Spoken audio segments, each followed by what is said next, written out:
Complimentary phone consultation today.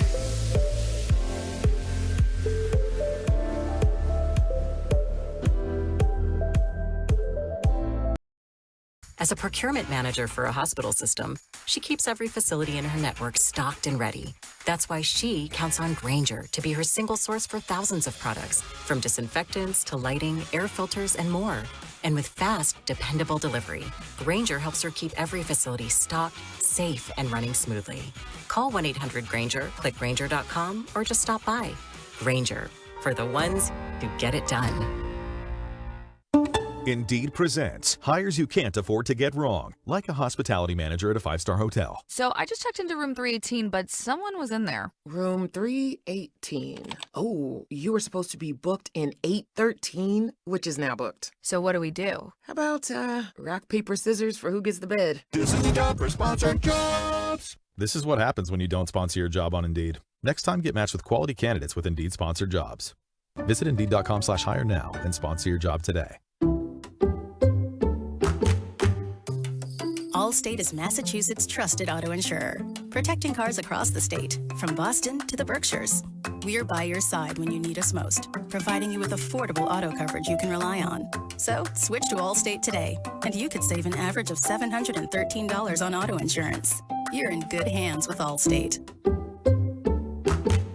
Based on the national average annual savings for new customers surveyed in 2024, savings vary, subject to terms and availability. The U.S. Treasury just released its official financial report for 2025. Buried in it is a startling admission. By its own numbers, it appears the U.S. government is insolvent. When governments go this deep in debt, they print money, raise taxes, or cut benefits, none of which can help protect you. That's why people move part of their savings into physical gold and silver. Call Monetary Gold at 877-NOW-GOLD for their complimentary gold and silver guide. That's 877-NOW-GOLD. Call Monetary Gold now at 877-NOW-GOLD. Do it before the next headline, not after. Performance may vary. You should always consult your financial and tax professional. My name is Whitney Allen, and I'm a widow. My husband, Ryan, died. We never thought we'd ever have to use life insurance, but the unexpected happened. With Ethos, signing up was fast and 100% online. You can get a quote in seconds, apply in minutes, and get same-day coverage. No medical exams, and you can get up to $3 million worth of coverage. I'm grateful we were prepared. Get your free quote at ethos.com/radio. That's ethos.com/radio. Paid spokesperson. Time spent on application may vary. Online health questions required. In today's fast-moving job market, staying ahead means keeping your skills sharp. At University of Maryland Global Campus, we help keep your capabilities cutting edge with our skills-based education programs designed to move your career forward. Explore more than 135 degrees and certificates in business, cybersecurity, and more. Apply now and save with no application fee. Classes start May 13th. Learn more at umgc.edu. Certified to operate in Virginia by SHAF. The Best of the Greg Hill Show is brought to you by Cars for Kids, the easy way to donate your car. Donate today and your car can be picked up tomorrow. Call 877-CARS-FOR-KIDS today or donate online at carsforkids.org. Remember, that's cars with a K. Coming up at 6, it's the Greg Hill Show, live. Now, right back to the Best of the Greg Hill Show On WEEI. They said it is brought to you today by Catches Law. At Catches, they are ready to stand beside you during your toughest moments. So if you've been hurt at work, hurt at a business, and you need guidance, you need help, then reach out to Catches. Just go to catcheslaw.com. That's Catches with a K at catcheslaw.com. What is up first today, Sean? Well, Greg, we talked about it a little bit at the start of the show. Roman Anthony exited yesterday's game with right wrist discomfort. He talked about it after the game, had a little bit of back and forth with reporters on his hand. Here was Roman Anthony. Yeah, I got x-rays right after it happened. They looked negative, and I'm going to go evaluate with a hand specialist tomorrow and, leave it up to them and probably get an MRI to see, what's actually going on. That's what I know. What did you feel? Just took a swing and it didn't feel good, and as I came back in and went under to continue to swing, it just was painful. Right on the top of the hand, the wrist? Yeah, top of the hand. Swollen, bruised, anything? Nothing swollen really, visible on the outside, but again, I don't know much about the hand. I've never dealt with a hand anything, so gonna leave that up to the hand specialist to see what he's got. Kind of level of concern right now, I guess. I don't know. never dealt with a hand, so again, I'll leave that up to the hand specialist to see what's going on. But as far as the X-rays being negative or looking negative, I'm not exactly sure how reading into an X-ray works. So that's a good sign for sure. But go back tomorrow and see what they have for me, because I've never really dealt with something like this. Never even had any pain in my hand before. So we'll see what happens. Maybe it's the carpal tunnel. Like, you spend a lot of time on Instagram or sending emails. I don't know. Well, as long as there's nothing, they everything was negative with the test results, then it's just a level of discomfort that he has to get through. And the specialist. Does that, if it's, okay, first of all, I think what is not working in any of these athletes' favor are the descriptions of what they're going through. Because discomfort makes it sound like you're sitting in an airplane seat that's a little too narrow. Like, that's not helping. It's the same thing as when they talk about a football player being out for a month plus with turf toe. Mm-hmm. It's like, if you've ever had that injury, Right. you know that's a horribly painful injury. But turf toe just sounds like something a toddler has. Right. No, I get it. But Curtis, do you think that you would feel differently if the X-rays showed something? Of course. Okay. Of course. You think the tendency is on this Red Sox team and or with younger athletes is to be sensitive with your tendons and to shut it down early. Yeah, I mean, and the guy I cited early in the show was J.D. Drew. He's not this generation, and he was legendary for his need to be 100% and to be on the field. And Yeah, that's where I think you're arguing against yourself a little bit. Because you're saying it's more of something that's like a younger Right. generation thing, but then you just said, like, yeah, JD Drew. There's guys in every generation who play through stuff that later on they would say they probably shouldn't play through, and there's guys who are gonna look at everything and say, ugh, I don't think I want to play through that. No, I'm not arguing against myself. I'm arguing against people saying that I'm making blanket statements saying that these generations were different and better. I think that J.D. Drew would fit perfectly in this generation, but he's not. He's an older guy, and Roman Anthony. Like, could you imagine, I don't know, David Ortiz or Dustin Pedroia sitting there going, I got to go to a hand specialist. Like, what are we doing? And you would get destroyed. If Manny Ramirez said that. Manny, I think, has said some things at some times where you'd be like. Okay, and he got ridiculed for it, and he's a Hall of Fame hitter. Right, but I understand. I've played with guys from a different era that they needed to feel like they were 100%. I played with guys that, they played through anything. Yeah. I was one of those players, I don't want to have a sick brag, bro, or whatever, but I played through a separated shoulder. I played through a sprain. Did you go see a shoulder specialist? Nope, I didn't tell nobody about it because guess what? I did not want to tell anybody because my rookie year, and I didn't want to tell anybody because the Parcells used to say all the time, can't make the club in the tub. Yeah, well, you can't. Question from a texter about Roman Anthony. Did the man die? He did. Okay. That's a throwback. I remember that. I remember that process. Well, to be fair, the story was not well covered. Oh, God. Somebody, by the way, in my DMs thought that was me. Oh, that no. drop. Wow. For the That's an record, insult. not me. No, that was not you. Not me. No, that wasn't you. All right, what's next, Sean? Well, Greg, you had a lead on Mike Vrabel. Elijah Vera Tucker, one of the new Patriots signings in free agency, offensive guard, spoke about the Mike Vrabel situation and him talking to the team. Here was AVT.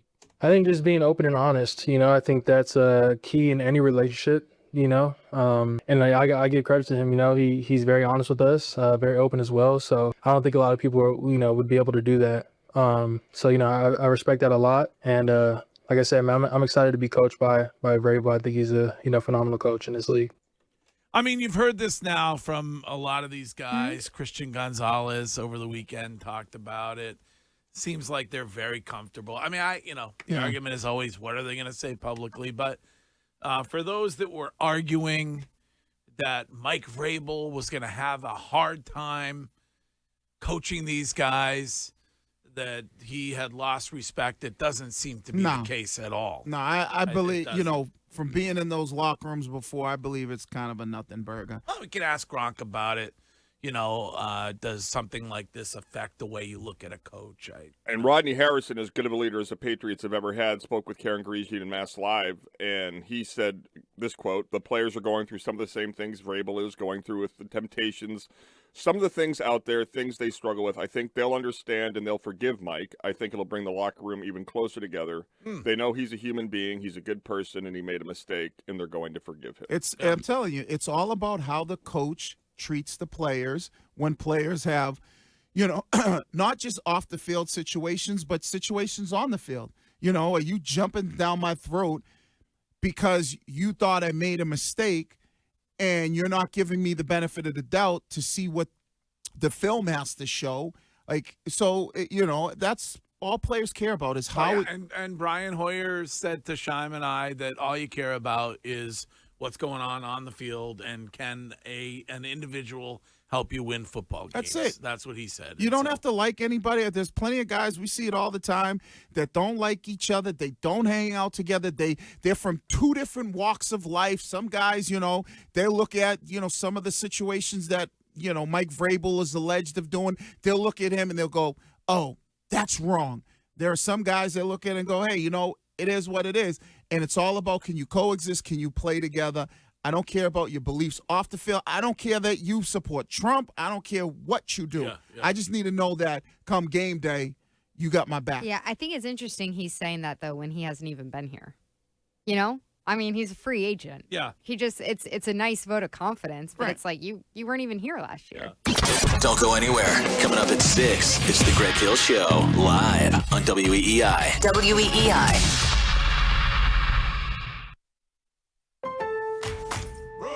Lowe's has the brands pros trust to get the job done. You can now shop new Catalyst fencing solutions and save big when you do. 10% off when you buy in bulk. Plus, save $180 on a DeWalt 12-inch dual bevel sliding compound miter saw. Now just $449. Our best lineup is here at Lowe's. Valid through 5/6 while supplies last. Selection varies by location.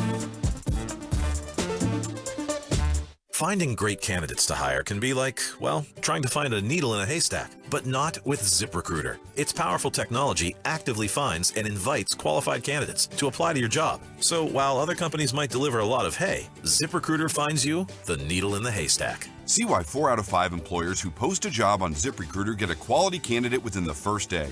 Try ZipRecruiter for free at ZipRecruiter.com/team. That's ZipRecruiter.com/team. ZipRecruiter. I'm John Morgan of Morgan & Morgan. My best advice to you when hiring a lawyer for your injury case is simple. If you know court personnel, ask them who they'd hire. They know. If you know an insurance adjuster, ask them. They know. And then ask them about us. Ask them about Morgan & Morgan. They know. I look forward to talking to you soon. There's only one Morgan & Morgan, America's largest injury law firm, for the people. Injured? Visit forthepeople.com for an office near you. You can count on Reliable Fence. Hi, I'm Mike. And I'm Mark, the owners of Reliable Fence, New England's leading fencing company. We're a family-owned business that has delivered unbeatable value for over 70 years. Gramps thought that if he gave the best customer service with the best fence product, people would notice. And they have, with a 4.7-star Google rating from almost 1,000 reviews. That's right, Mike. Our high-quality fences protect and beautify your property, and always at a fair price. Plus, our dedicated year-round staff is always here for all your needs. And right now, you can save big with our annual Spring Into Savings sale, where you'll save 20%. If you've been thinking about getting a new fence or replacing an old one, now is the perfect time to take advantage of our awesome Spring Into Savings sale and save 20%. Just go to reliablefencing.com. That's reliable, FENCING.com for the best fence around. Reliable Fence.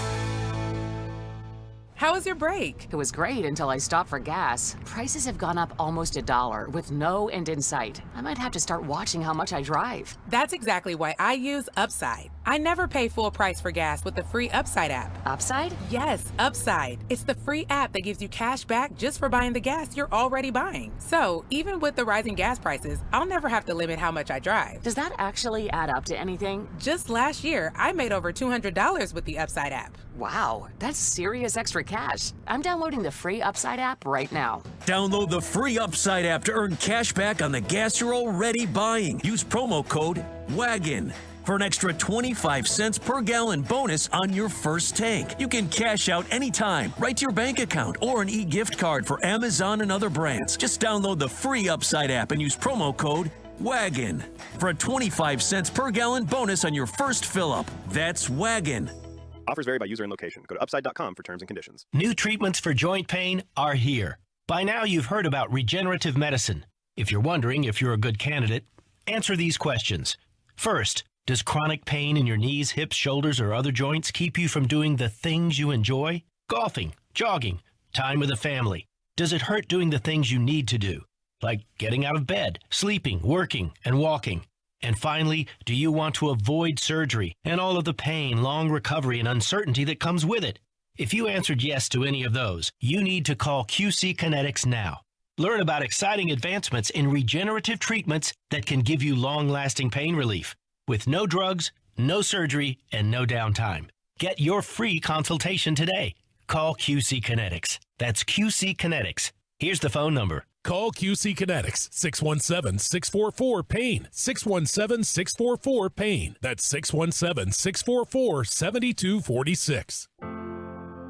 Losing a loved one to suicide is a unique, painful experience. Samaritans is here to help you manage your grief. Whether your loss occurred days ago or years ago, you can find compassionate, peer support with virtual and in-person support groups, one-on-one visits, and community events. All our suicide grief support services are free, confidential, and non-judgmental. Learn more at SamaritansHope.org. That's SamaritansHope.org.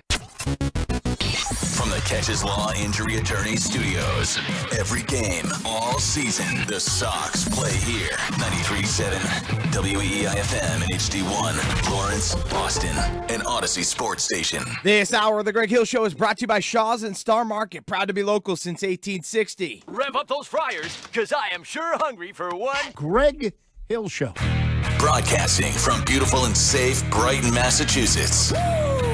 It's go, go, go, go, go, go, go time. It's You're a cool hill man. The Greg Hill Show. We're up and at it, Greg. Don't worry about that. Tick, tick, boom. Starring the biggest foodie on the planet. To me, food is the most important thing. White bread is succulent. Greg Hill. A hand specialist. I just like that specialty. It's actually what they called Curtis when he lived by himself for quite some time. The master of the hand. Right. Bro. Featuring the parlay playboy himself. This tickles my fan. Does that math make math? I did not know that. Wiggy. The best tight end in Patriots history, Jermaine Wiggins. Thank you, bro. Jermaine, yo, your booty is pretty massive. I can't lie. You do have a nice tight end. It is solid. Joined by Boston's #1 linguist, Criminal mischief and arson have become this kind of tangent. Pete Buttigieg. Courtney Cox. My husband has celiac. Oh, he does. He can't eat gluten. What does that mean? It's the tragedy of his life. Can gluten kill him? Is that a new thing? It just makes him really sick. I feel like gluten's like the tequila drinker. No.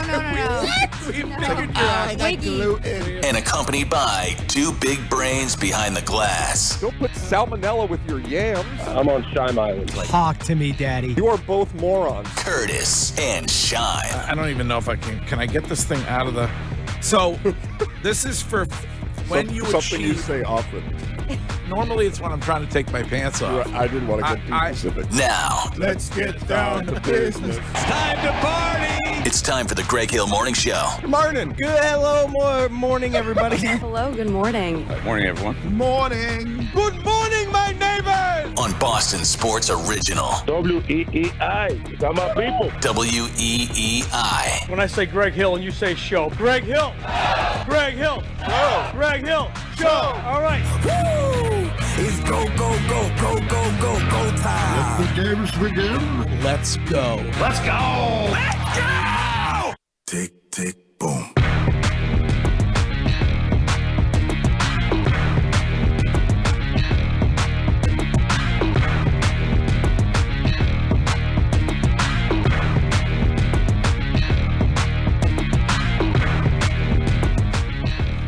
What's going on, everybody? everybody. Good morning. What it do, man? How you doing, Wiggy? What up? What up, Mago? Mago, good morning. Good morning. Let me close out my trade machine on my computer over here. No, don't close that thing out. Playing on the SPO-Track trade machine. That's the higher level. It's not Yeah. the ESPN one.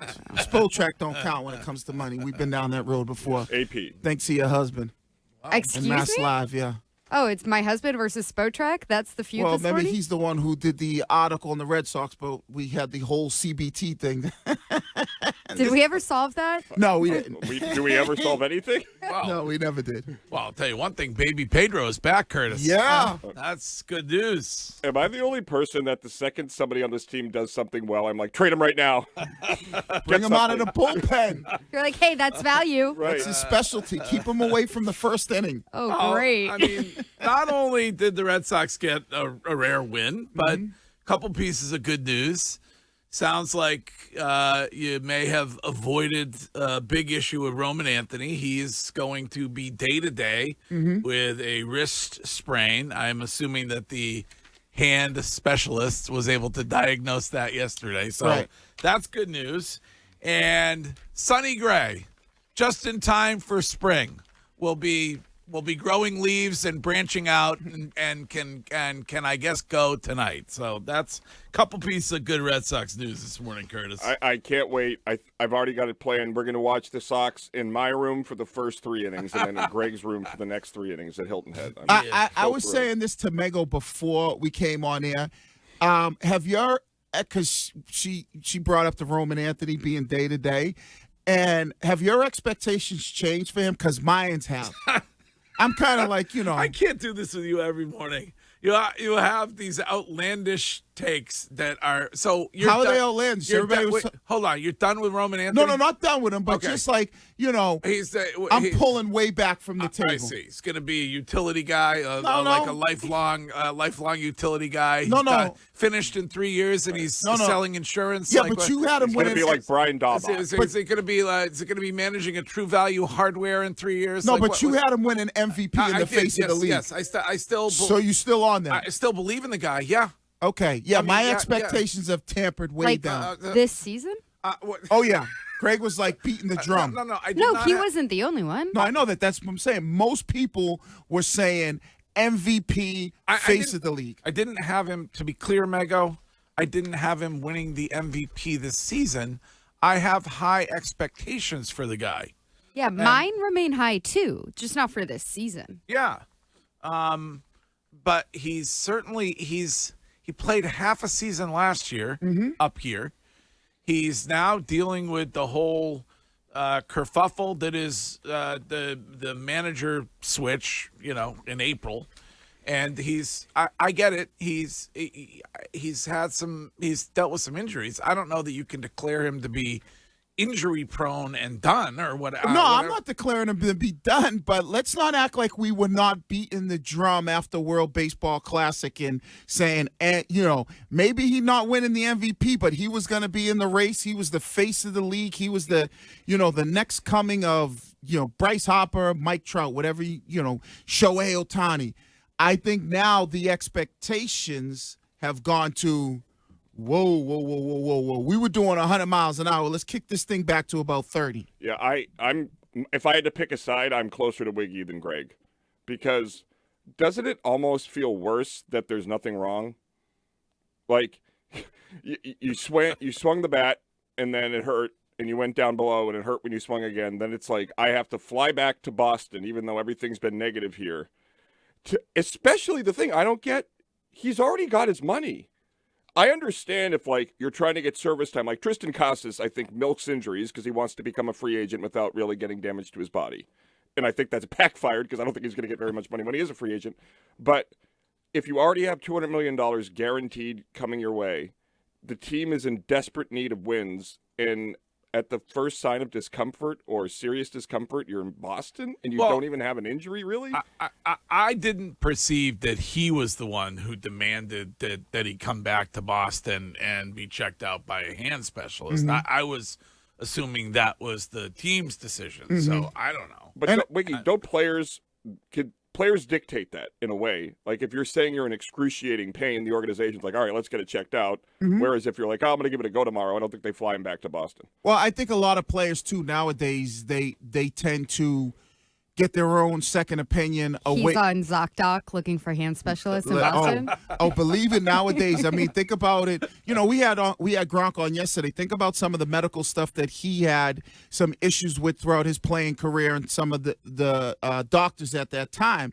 Where I think now, which caused a couple uncomfortable interactions between he and the Patriots. yeah. So I think a lot of players now, they trust the team's medical staff, but they want to get their own second opinion. And I'm not saying the Roman Anthony thing for me is the injury stuff.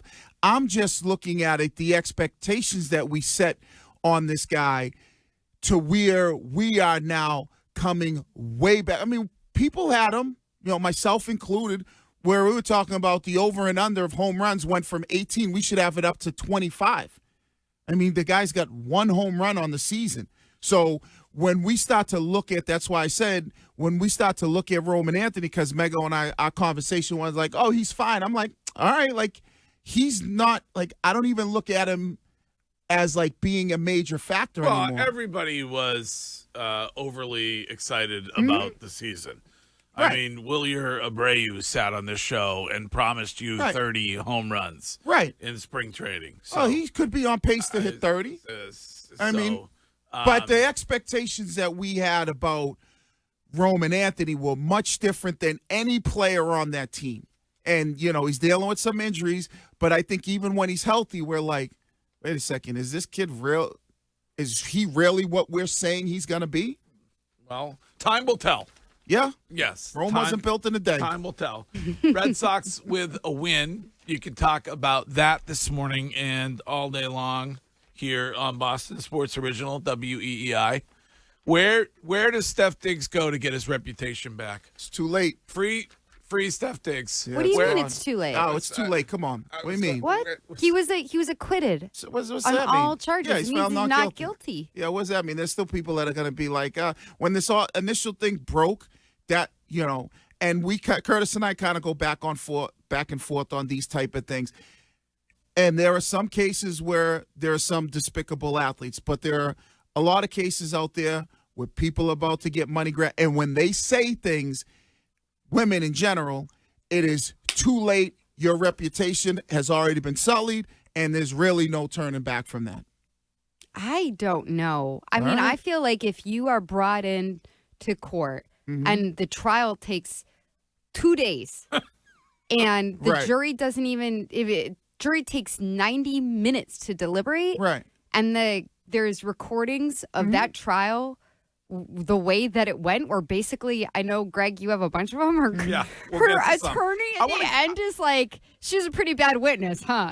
I want to get to some of the highlights at some point this morning. My God. When it comes to the witness testimony from the trial. And honestly, the guy, it appears to me, I don't know there's a full-on orgy going on wherever he is at all times. So he's knocking them down. I mean, does he follow any kind of guidelines when it comes to employees and fraternizing with them? I don't think so. That seems like that's how you get the job when you want to work for Steph Diggs Enterprise or Steph Diggs LLC. It seems like anybody who is working in the home may also be doing untoward things with the homeowner. Well, his teammate said it best in Minnesota. Who's one guy you don't want your sister to date? Yes. And they were like, Steph Diggs. Unless she needs a job. Yeah, unless she does.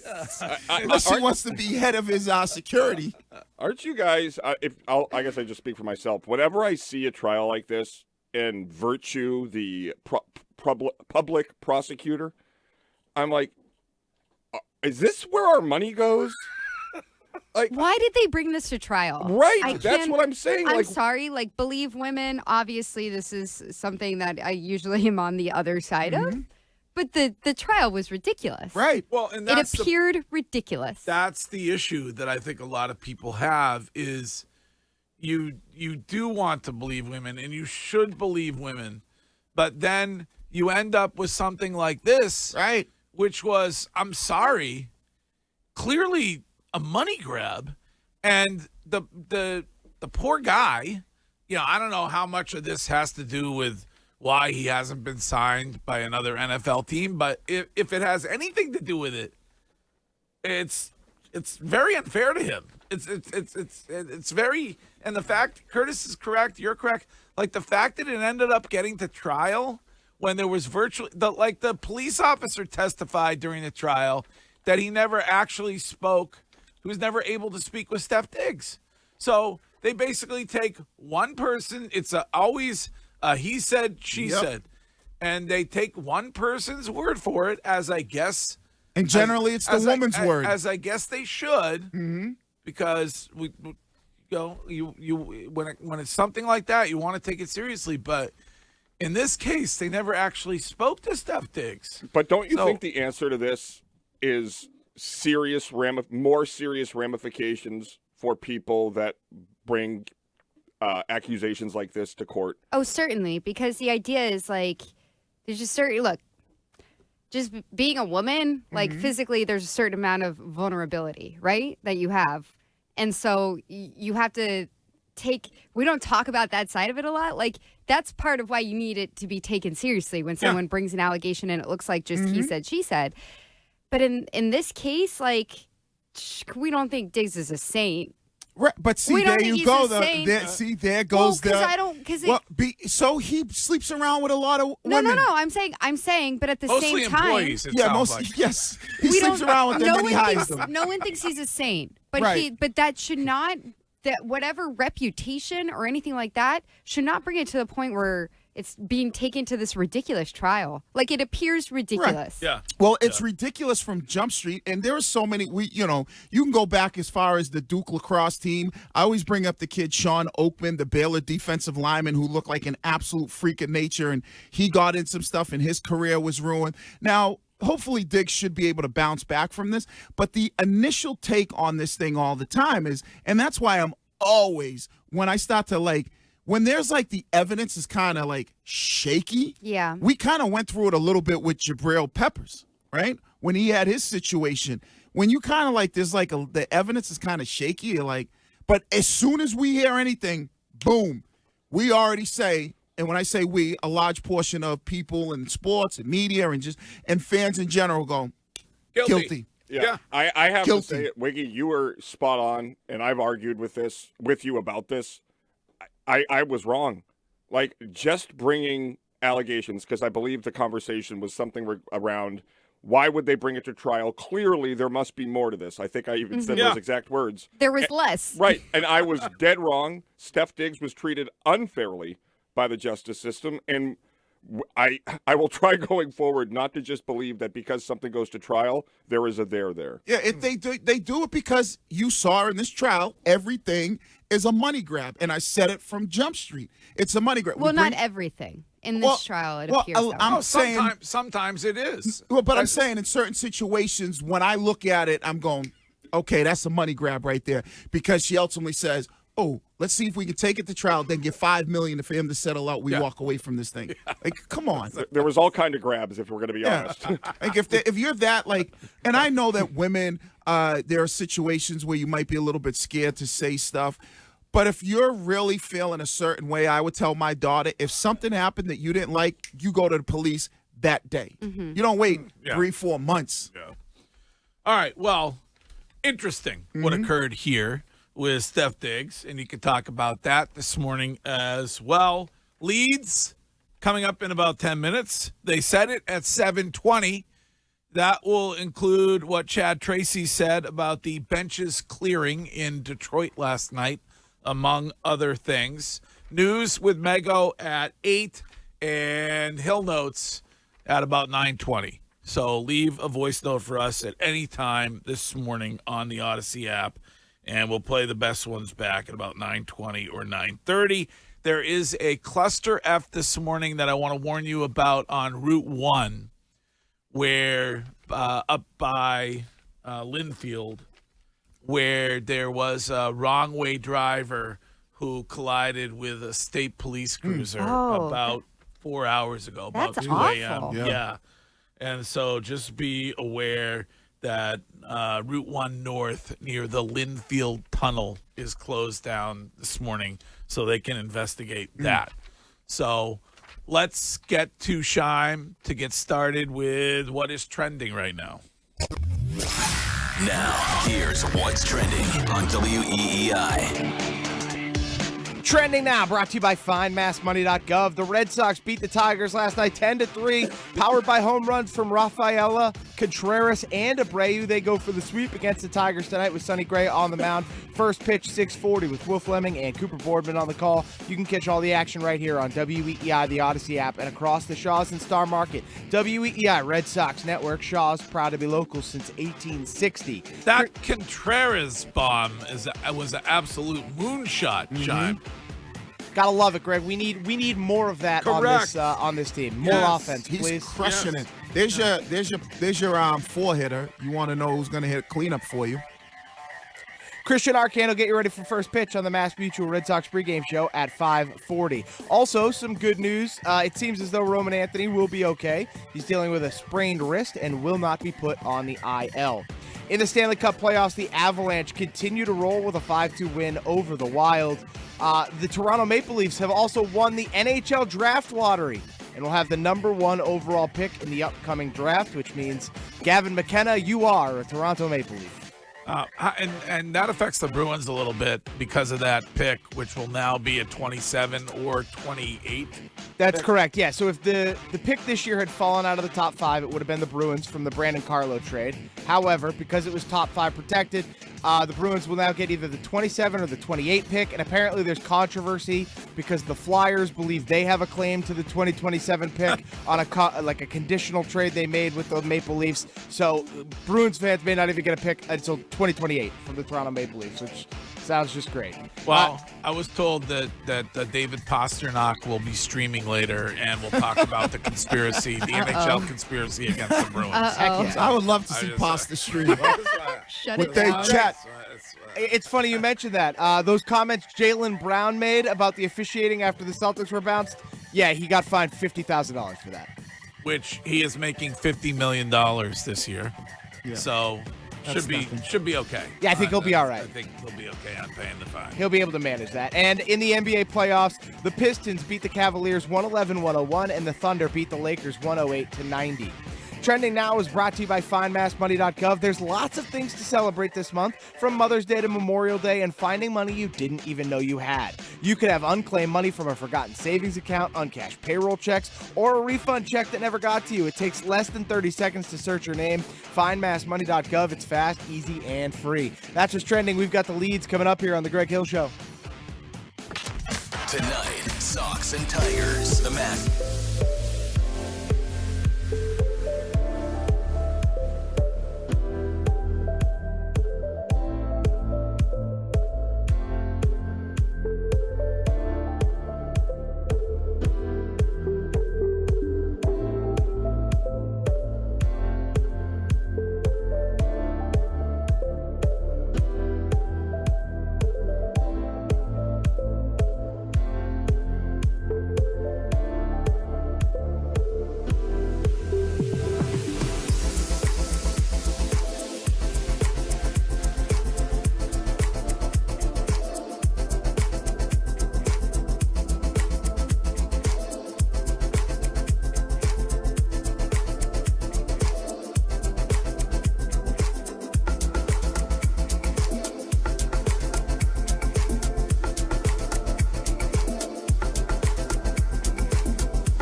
Catches Law Injury Attorneys Studios. No fee unless you win. We are going to get to leads momentarily. I mentioned a heads up on driving this morning. If you have to actually go somewhere and you don't work from home, then avoid Route 1 North, because there was an overnight accident between a wrong-way driver and a state police cruiser.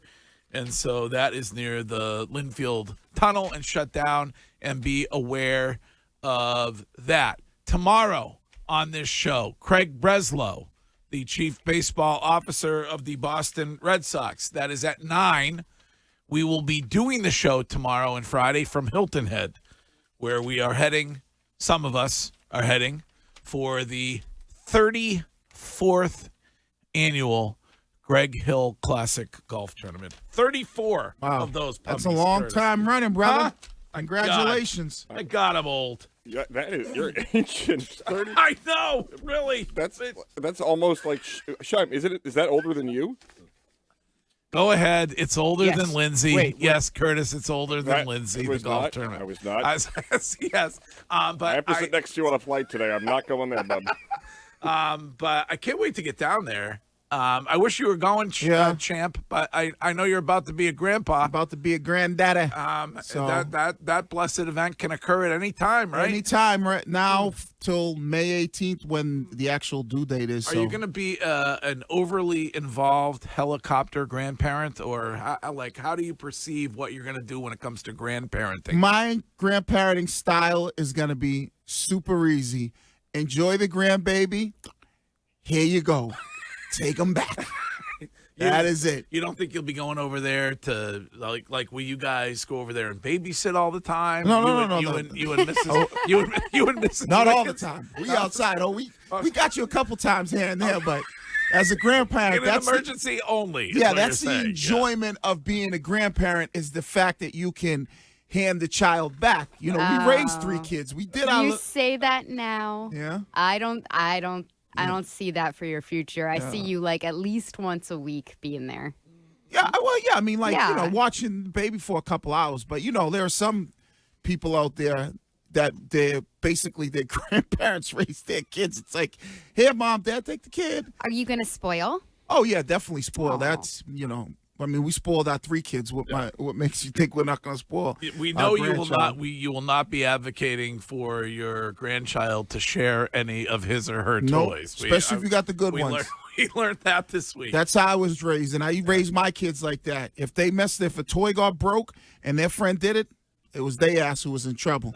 We're going to use this audio. Wiggy is going to be smitten. He's not going to be. I know. I understand the greatest part of being a grandparent is that you don't have to parent at night, like overnight. That's where I'm happy. Well, I mean, or you can get a night nurse, but it is the most unspoken part of becoming a parent is realizing afterwards how much it means to your parents. Mhm. Like it's such an evolutionary necessary thing, because it's impossible to have gratitude for your parents in the way that you inevitably do when you yourself are in their shoes. Right, and you could do all the good things as like what a parent. You get all the parent good love and everything, and then you're always, like I said, you're always the one that the kid runs to, right? Because the kid knows, like, oh, Ice Mom, Dad cream. will, yeah. Yeah, and but- then you're like, yeah, give the kid ice cream. What's the big deal? Right. And then you go, see you later. It's like leaving a bomb in the That's house. what I'm saying. It's like, all right, so what? He's running around at 2 a.m. What's the big deal? I'll be about sleeping at Yeah. home. Now, when you're babysitting, will you be changing diapers? Obviously, it's been a while, but I used to be the main diaper changer. Really? Yes. Same. Yeah, I was the main diaper changer. My wife will tell you, I was the main diaper changer. So I'll obviously, when no one else is around, I'll have no choice. But believe me, when I smell that thing, I'm gonna be. You're like a handed. Yes, I'm passing. You're gonna hand the rock over. Yeah, it's like I'm passing that thing like somebody just won the lottery. Who's this belong to? Hand off. Yeah. Hand off. You're like Jaylen Brown when he gets stuck in the paint, pivoting around. Yes. Take it. Somebody take it. please take this thing. So yeah, that's what I'll do. But if I'm stuck and I'm there by myself, I'll have no choice. I'm not saying it'll be good, but it's been a while. All right. Well, we will miss you. Our first time traveling with Mego. Looks like she is a little bit different from Courtney. She only brought 1 suitcase. I feel ridiculous because the amount of stuff I threw in there. for like 2.5 days. It's 2.5 days. I almost texted Lindsay to be like, what are you wearing for this? What are you wearing for that? And then I was like, I'm not going to go over the top with this. I have one small duffel. Curtis, what do you have? One Yeah, duffel? one Samsonite. Wait, you guys aren't checking bags? No, but you can check. Damn it. We know you're checking. So No, that's I've started the Wiggy technique where I just check and not have to worry about it. Yeah. Because we're Group V, which I didn't even know existed. So by the time we're on, they're going to have to take the bag anyway. So And most airports, I know Boston, there's been some issue, and I don't know if you check normally, but most time when you check, you get your bag in 10, 15 minutes. I just don't want to hold everybody up. No, this gives Greg a chance for a snack at landing. Yes. I thought we were all checking bags. We are playing a beautiful course, the Arthur Hills course at Palmetto Dunes, Curtis. So I am excited. I got my rental clubs tomorrow. I'm ready to go. Excellent. I can't wait. I've never been to South Carolina. I've never been to Hilton Head. I'm very excited. The hotel looks amazing. And the weather's going to be South Carolina? No, never. Yeah. The only time I've been to North Carolina is to fly through Charlotte. And the weather will be nice down there. I've been to Myrtle Beach, but I've always heard great things about Hilton Head. It's They say like- the place is beautiful. It's funny to me, and Curtis, I don't want to like generalize here. There are definitely people who like have gone to Europe more than they've gone to other parts of our country. Oh, absolutely. You know? Wow. Like there are people who are like, yeah, I've never been to Colorado. I've never been to South Carolina. Right. I've like, why would I be in Georgia? And then it's like, oh, but you know, I've been to Ibiza like 7 times. Well, no, I agree. It's actually also interesting. Like people that would come to visit us in Boston would from out of town would have seen more of the tourist sites than I did. You know what I mean? Like it's in your own backyard and you don't ever go visit. But I highly recommend going to London. It's a lovely place. saw last night that there is a travel influencer from Boston that is stuck on the Hunta virus. Yeah, the Hunta boat. The Hunta boat. Yeah. We should try to get that travel advisor on the show. Yeah. I mean, that travel influencer on the show because they're doing interviews somehow from the death ship or whatever. They posted on Instagram just a message saying that they weren't going to be sharing content at this time, which I feel like is tasteful. Right. Like, get ready with me on the Hunta boat. So what are they doing? Hey, Let it just guys. run its course? Hey guys, apparently there's some dirty rodents that were running around the ship. Is a squirrel a rodent? I've turned this cashmere sweater into a face mask. I can't stop. Once I start reading about that story, it is so unfathomable to me. Like that is the definition of hell on earth. Well, it's a bit of an irrational fear because they believe that it's very rare, but it may not be the rodents that caused it. It may be the rare strain that is human to human contact. So, like somebody who was on the ship, apparently, patient 0, has already got off at a port and went to the airport and flew off to Lord knows where. So that's like, a pandemic. Pandemic 4.7 concern that everybody has, I guess. But it would be scary to be on that boat. Scary. Terrifying to be on that boat and just sitting there. But the good news is if you ever get back to land, you're going to get a payday from Netflix. Oh, yes. All right, Shime, let's get to it. This is the Greg Hill Show. Time now for The Lead.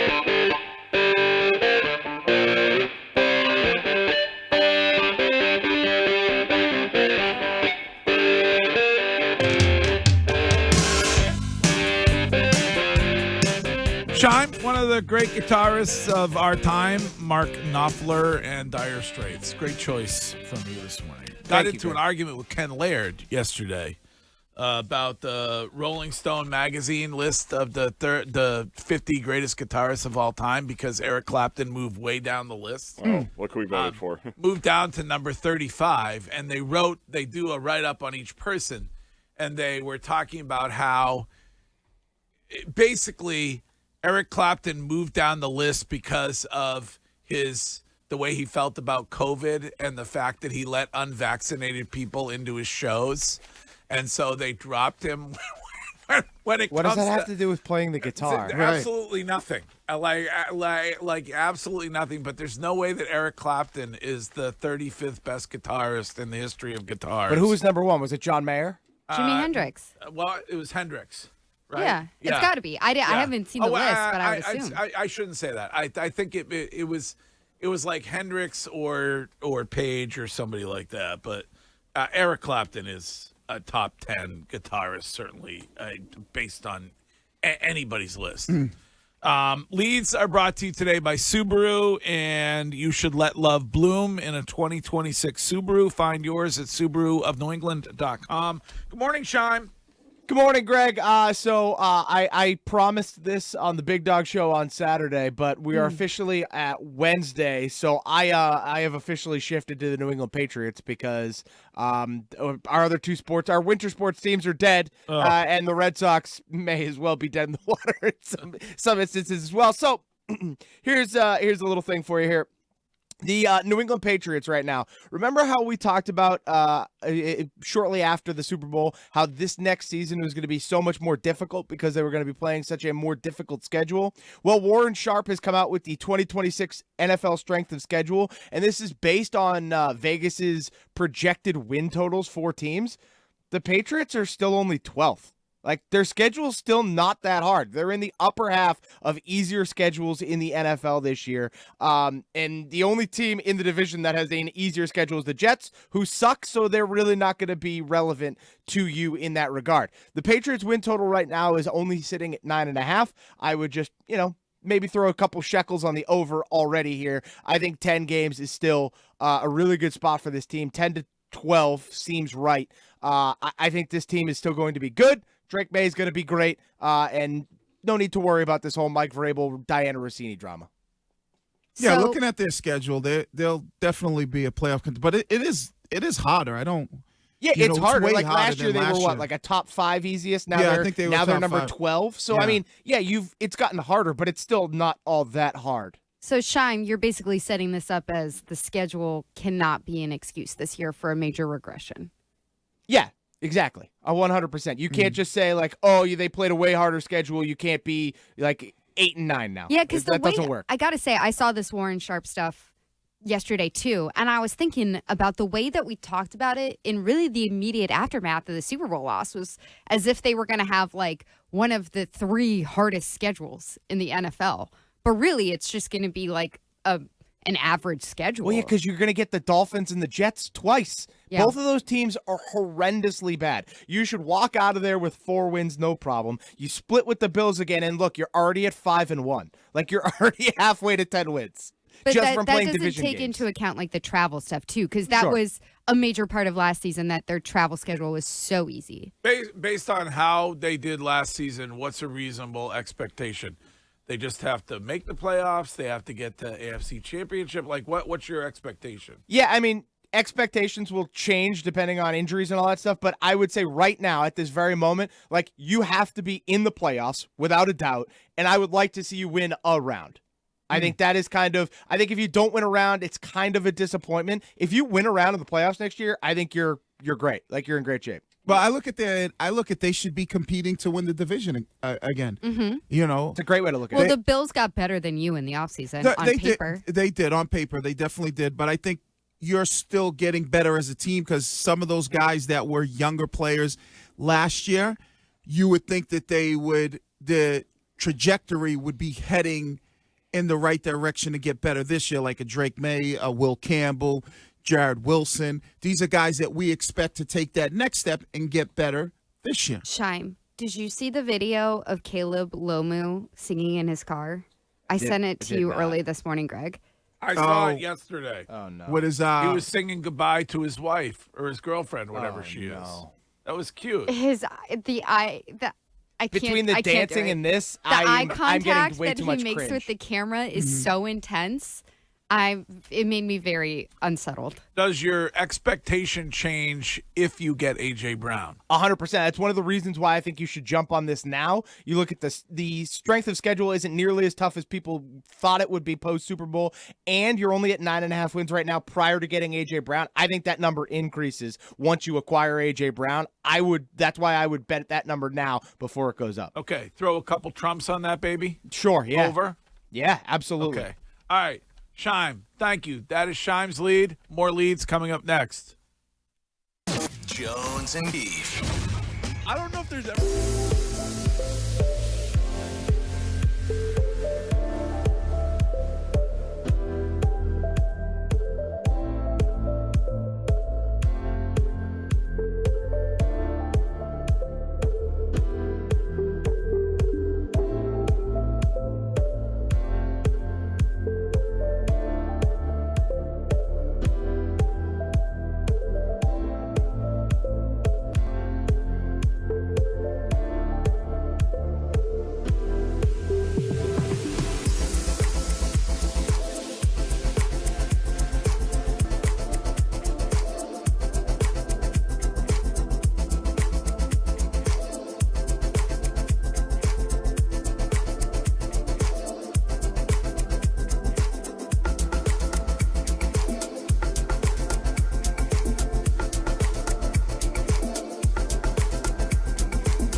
They said it coming up in half an hour at 7:20, and that will include what Chad Tracy said about the benches clearing in Detroit last night.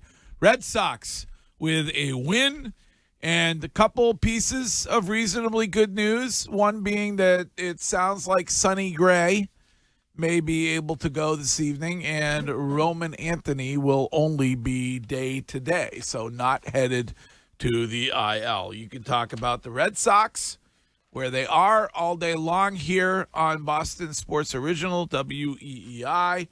But we were in the middle of the leads. Curtis, good morning. Good morning, Greg. Adam Himmelsbach in the Globe today has a sort of clearing out the desk drawer on this Celtics season postmortem.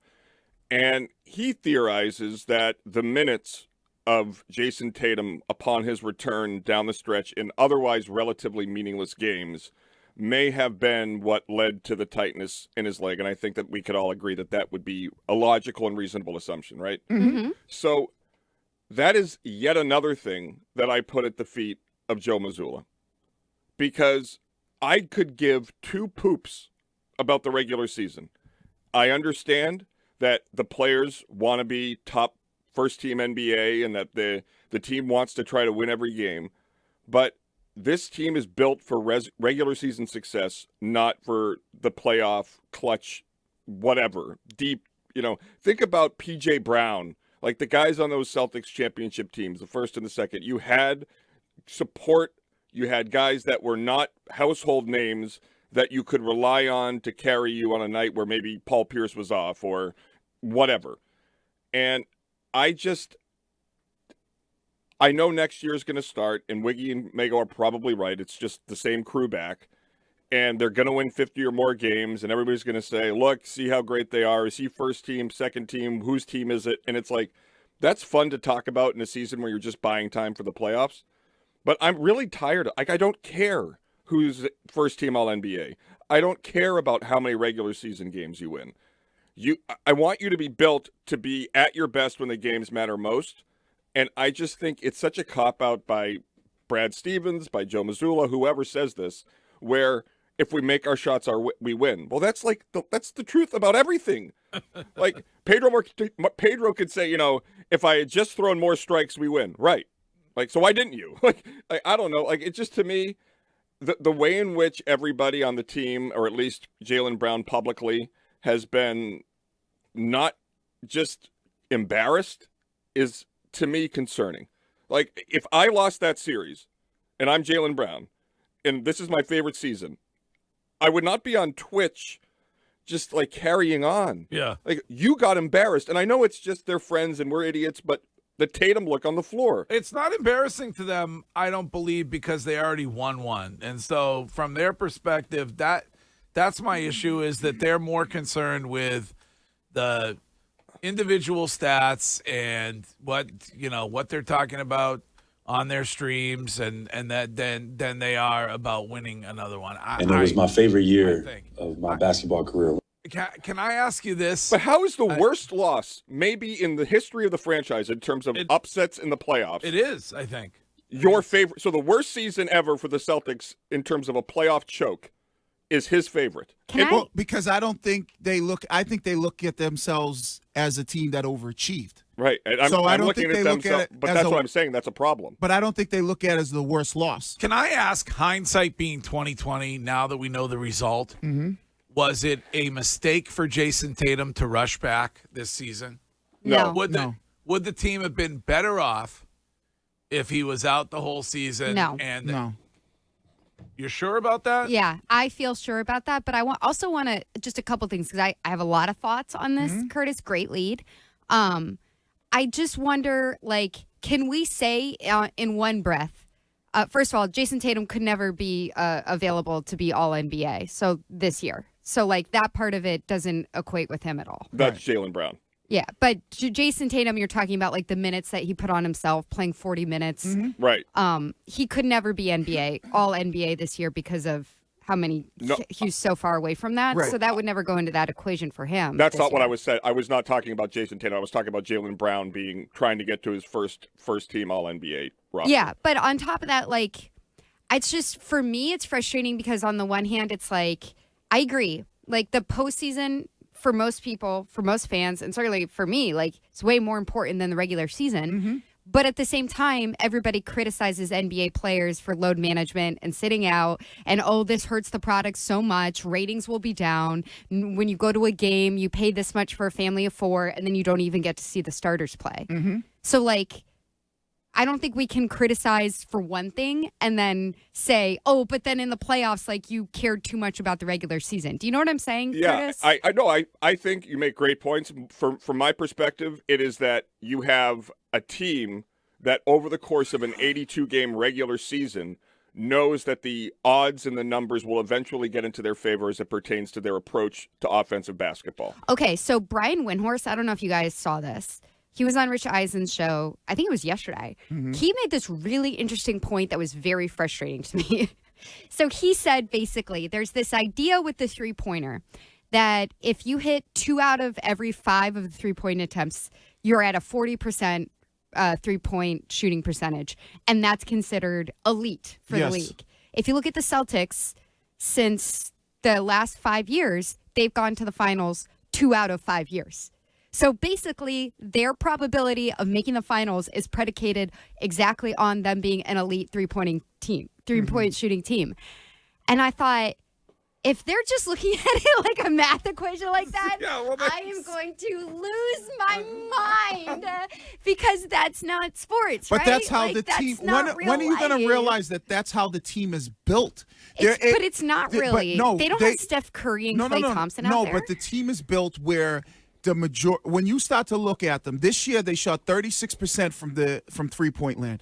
When they shoot over 35%, they win basketball games. In this playoff, but it's not the only way to do it, right? No, but that's the way the team is built. Right, but Wiggy, you were on a team that was that changed every week. Right, but no. But in basketball, but then shouldn't we be looking at Brad Stevens? Yes, and not and basketball and football is completely different. If you're a team that's built on throwing the football, you can't just say, oh, all of a sudden, you know what? Pass ain't working. We're going to turn into a team that runs the football. But you're at least going to try it. You're not going to just keep throwing the ball. Didn't they kind of do that with Sony Michel and win a No. But I think that they consistently tried to stick with the run. It wasn't something that when you look at this team, they have no inside other than Tatum and Brown. And I told you this yesterday, Pete Pritchard times. They have no buddy that can score consistently inside the three-point line, whether it's a mid-range jumper, whether it's playing with their back to the basket, whether it's getting to the rim. We've had this conversation. You were down by 1. It turned into a 5-point lead because Maxey scored 4 points all on taking the ball to the hoop. You're not built that way. So every NBA team should be able to take the ball to the hoop when they want to take the ball to the But hoop. if they're not built that way, and that's like we look at Jaylen Brown, and Megan and I talked about this. There are times when Jaylen has a clear path to the hoop, and you start to factor all the other like basketball stuff in. He becomes a 2-foot jumper, so he's not the greatest to be able to blow by a guy and just go off one leg and finish at the hoop. I think to me, and I think a lot of people, I would guess people agree, but maybe I'm on an island here. Like, I don't know that people in any sports like to hear the average is going to bear out. Mm-hmm. If you look over a 5-year, it's going to bear out. It's like, well, what about in the moment, the adjustments? Like, it's not out of your control. It's not random. But Curtis, interesting lead. Hold that thought. You got it. We will continue with the rest of the leads next. You're listening to the Greg Hill Show.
We have the rest of the leads that we got to squeeze in now before they set it. By the way, hour into the show on Seeger Day, and no Seeger from Ushine yet.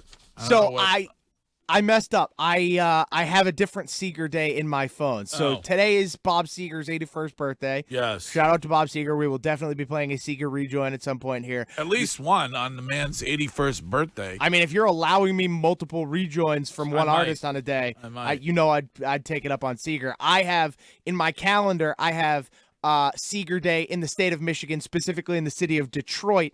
March 15th is declared citywide Seeger Day. Sad that the man will never tour again. Oh, I'm so sad. Did you ever get to see him? Never. One of the great disappointments of your life. I know.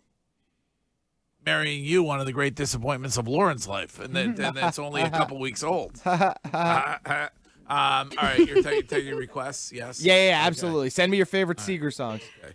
We were in the middle of leads, and that includes one from Mego. Mego, good morning. Good morning. So my lead is a Red Sox lead. Watching the game last night, I thought to myself for a minute, ooh, could this be a moment for the Red Sox? Because that loser, Framber Valdez, hit Trevor Story after giving up back-to-back home runs. And, I mean, you see the bench is clear. Wilson Contreras, leads everybody out. He's the first guy out there. I had to take the Wally hat off first. Well, that was Willie Abreu. That was Abreu. Yeah, I'll get to that in a second. And I was like, I want this to be a moment, but then everybody's just out there having their own hold me back, arguing with each other. There's not even a punch thrown. Yeah. And after the fact, Chad Tracy, he called it weak by Valdez, said that was a weak look. And it seemed like the clubhouse was really happy, according to reports. All the guys were like, yeah, these are my brothers. And I thought for a second, is this going to be a pivotal moment for these Red Sox? Is this going to be where they come together and they are going forward and all of a sudden it's good vibes? And I was like, no. I just can't believe in it with this team. It was only, 48 hours ago that Wilson Contreras was pointing at the young guys. All the Cora loyalists were like, the young guys, they don't get it. And then the young guys are like, no, actually, it's about this. And they're at each other's throats to the media. I thought for a second, maybe this is what they need. And maybe they'll get a sweep against Detroit. And maybe things will slowly start to turn. But the talent, I don't think, is there on the roster, and it's not enough for me to believe in them. Should we call it a bench clearer, Curtis, if not a single punch is thrown? Well, it's not a bench clearing brawl. It's just a bench clearing. Okay. Yes. I want you want some haymakers? Yeah. If you're gonna run out there, might as well.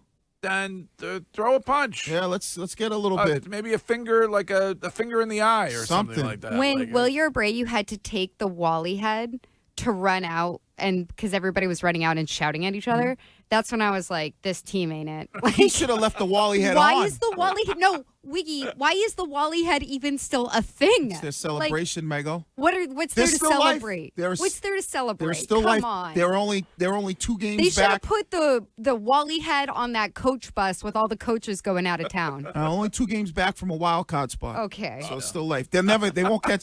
They need to be in one of those other divisions, the Central or the West, because forget about it. The AL East, the Yankees are at 25. Still a little life. All the Cold War countries from the Soviet countries, how they took all those statues down and they put them in some field out in Slovenia somewhere. That's where the Wally head needs to go, on top of one of those statues. No more Wally head. The Wally head needs to go with all the 19-0 shirts that are in South America somewhere. Yeah. Some little kid in Africa running around with a Wally head on. And by the way, I thought of I'm watching it because I could watch it a million times, when Veritek and A-Rod were fighting. Yeah. And Nomar's in the back with his glove on. And it was 2.5 weeks from that moment where he was traded, but that was the last day he was really actually on the team. Because could you imagine? You are bloodied, you're enraged, you have out of nowhere Tanyan Sturtz wailing on Gabe Kapler, and you're sitting there with your glove on. It's like Robert Parrish in the Bird Sixers fight. And Parrish is like, yeah, I'm going to sit on the bench. Right. All right, Mego, thank you. Wiggy, good morning. All right, good morning. So we asked the question about the Celtics. And will they change? What are they going to do? What's their philosophy? And we all want to know, where's it start? Too many 3-pointers. Well, I'm going to tell you this. it starts with the one and only, the quiet guy, Brad Stevens. Brad Stevens, it starts with him. Reason why, I'll say this. He handpicked Mazzulla. Mazzulla is his guy. So he has the air of Joe Mazzulla. So just let me put in a little bit of context for you. Mazzulla's tenure as coach.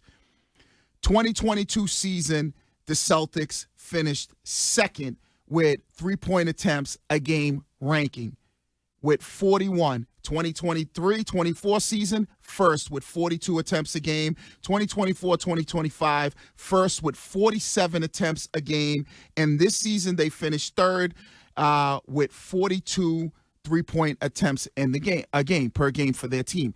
So if you're Brad Stevens, it has to be a kind of two-part for you. You have to say, hey, Joe, listen, we have to get out of this where we're just going north of 43s a game. We have to start to try to score in other ways inside the three-point line. And I have to help you where I have to build a team that doesn't rely so much on the three-pointers. Mego and I were kind of talking about this off air. You look at Jason Tatum. Jason Tatum is an unbelievable player who has so much skill and can score from so many ways. But he averages, if you kind of look at him over the past 4 years, he's always going to be north of 8 3-pointers per game. You look at a guy like SGA and some of these other players, you need to be more around 5. I give you 5 a game, but when you're north of 8, there are some games where you take 12, 13. It's just too many because you're too skilled to do it. Jaylen Brown, I got no problem. Because if you look at Jaylen Brown, he's probably about 5, maybe 6 max per game. Brad Stevens needs to get Joe Mazzulla and sit him down and say, here's what we need to do when it comes to our team, but I'm going to help you with building a team that isn't so reliant on the three-pointers. Okay. You would be in favor of adding Bam, perhaps, to this team? I know Mego was talking about Bam Adebayo as a possible trade. I would love it because if you look at him, Giannis, those are guys that don't shoot three-pointers. They get to the hole and they finish at the rim. He and Tatum are tight. Yeah. So I think Bam's a perfect fit for this team. I love Bam, but you're not getting Bam unless you're willing to give up Jalen. Miami is not giving you Bam Adebayo, who is basically a walking double-double. Well, you think it could be done for money-wise, it could be done with White and Hauser. But to Wiggy's point, what else would you have to give them in terms of I would throw in Ron Harper Jr. You throw in whoever you want. You throw in draft picks. Would picks be enough? No, because you don't have any lottery picks. You don't have anything. So you think the only part of the Celtics roster that's going to be attractive to other teams for a impactful player now is Jaylen Brown. Yep, because you don't think you can execute any trade unless it involves Jaylen Brown. Because you don't have not just with Bam, but with anybody Sabonis, any serious big that you're bringing in here. You got to move Jaylen Brown. Nobody else. Yeah, because even with Sabonis, right? The teams are going to look at it. You don't have no young potential rising star. So Derek White is getting older. We talked about this yesterday. I think teams would still want him because he could do a lot of different things. I would say your most attractive piece would be Peyton Pritchard. Oh, but that's the best contract in the league. But that's your most attractive piece. With that, they could say, oh, this guy could come and stop, be our point guard. He can score. He can shoot. He could do That's interesting. But if you look, other than Jalen. Would you give up Peyton Pritchard in a partial package of a trade for Bam? Yes, all day long. If I could get Sabonis, I would give up Peyton Pritchard, Derek White, Sam Hauser, whoever you want. For Sabonis? Well, I would do it for Bam. Well, I would even do it for Sabonis. You need a big. I would also say, so everybody, when we would argue about the second apron, would talk about how punitive it is as it pertains to draft picks. And every conversation since the conclusion of the season has been how worthless the Celtics draft picks are. They are. So make it make sense. Yeah. Unless you're a lottery team. So who cares about it? Right. Spend the money, and who cares? Exactly. Unless you're a lottery team, who the hell cares? And if you're spending money at the level the Celtics would be with the superstars they already have, they would never be in the lottery. Yeah, I don't care about the picks at all because you're in a win now mode. Yeah, I don't want the 28th pick. Who gives a damn? All right, Wiggy, thank you. You got it. Piece of news yesterday that I found interesting based on the World Cup arriving here in about a month or so, and that is that Kansas City bars during the World Cup will be able to serve alcohol starting at 6 a.m. and stay open for 23 hours straight afterwards. All right, Kansas City. So I ask you why that is not happening here. Stupid. I like what, or maybe it is, and they just haven't shared the good news with everybody. I hope yet. so, because I am jumping all over this World Cup thing. It seems like my two boys love soccer, so I'm gonna be like, I'm in. It's gonna be a blast. Are you gonna go? Yeah, I'm gonna get me a jersey. I'll probably get me an Mbappe one because I love the name. 2X. Yeah, it's probably definitely gonna Kylian Mbappe. Wiki, America's in the tournament. Hello. Yeah, the America stinks though when it comes to men's soccer. Yeah, women's, that's a different story. I might go with the Bartatelli one, the black dude who used to play for Italy. But it looks like it's gonna be so much fun. And Do you think Mbappe liked Hansen? Maybe. It's gonna be fun. You're correct. And then everybody who visits our city, is gonna be frustrated because they have to be in bed at 10:30 because no place is open past 10:30 at night in our city. That is the stupid. Rhode Island is trying to do this. Remember, we talked about this a couple months ago. But we don't live in Rhode Island, unfortunately. We should follow Rhode Island. We should. And I would ask Curtis because I know you lived in Europe. Yep. I feel like when Don't like to talk about it. When they have the World Cup or the big soccer events, I feel like their bars and clubs are all day and night. It is one of the great experiences of my life. I was in London in 1998, and if you don't recall, it wasn't Mbappe then, obviously, but it was I think it was Colombia against England in either the quarterfinals or the semis, and early in the match, David Beckham got a red card, and we were across the street behind a pretty big wall from a pub, and people were just throwing, like legitimately emptied the pub into the street. Like a major street. The whole country, like when you go to a restaurant in London on the day when England's in the World Cup, the kitchen closes. Right. Because nobody wants to miss a second. Like literally, there's nothing to do. There's just a bartender because they can see the game. It is unlike anything I've ever seen. I mean, it doesn't surprise me. We live in a city where they made sure that prior to the Super Bowl a couple months ago, they told bars that they weren't allowed to let anybody enter after halftime. So it doesn't surprise me that Kansas City and other cities will once again outdo us, but it's disappointing. Well, did you also see how the overcharging of the commuter rail is backfiring a little bit, Greg? No. Where a large swath of Scottish fans have chosen to stay in Rhode Island. Right. And they rented out a bunch of school buses to take them to and from Gillette Stadium at $35 a head instead of $80 a person to take the MBTA to get to Gillette. Yeah. Is it a mayor or governor thing? Because we talked to governor, and she was all for the bars staying open late or 24 hours. I think you asked her about the Rhode Island thing. Is it her call or is it Mayor Wu call when it comes to, like, if she said... it's like the licensing board in the city of Boston. Mayor Wu, I believe, could tell. No, actually, the licensing board works for the treasurer, I believe. And so the governor and the treasurer could say, yes, we're going to allow this, I would think. Because she came on our show. She did say on the show that, but she says a lot of things on our show. So I don't know. I just, you're missing an opportunity, especially with these people coming, as Shine mentions, from Scotland and other places, to make your city shine. So you know who the tour guide is on the Rhode Island Scottish fans bus, Shine? This woman. Right? I'm an 18. Show them all around. All right. Buddy, you're going to regret this. Maybe we could introduce the Scottish fans to the Southie Moms Club, Curtis. They do a great job. That would be They classic. like to have, they do not have an 11 o'clock bedtime. No, $20 10-ounce martinis. I was at a Southie birthday party recently at the park, and I got the dagger eyes. Coconut margaritas injected into my veins. When are we having one of them on the show? I tried. We tried. They didn't. They were upset. We need the head of the ladies' night. They were upset. All right. Here is Shine with what is trending right now. The exclusive home for Patriots Monday and Friday. Now, here's what's trending on WEEI. Trending now, brought to you by Subaru of New England. The Red Sox beat the Tigers last night 10-3, powered by home runs from Ceddanne Rafaela, Wilson Contreras, and Wilyer Abreu. They go for the sweep against the Tigers tonight with Sonny Gray on the mound. First pitch 6:40 with Will Fleming and Cooper Boardman on the call. You can catch all the action right here on WEEI, the Odyssey app, and across the Shaw's and Star Market WEEI Red Sox network. Shaw's proud to be local since 1860. Christian Arcand will get you ready for first pitch on the Mass Mutual Red Sox pregame show at 5:40. Also, seems like some good news for the Boston Red Sox as Roman Anthony will be okay. He's dealing with a sprained wrist, but will not be put on the IL.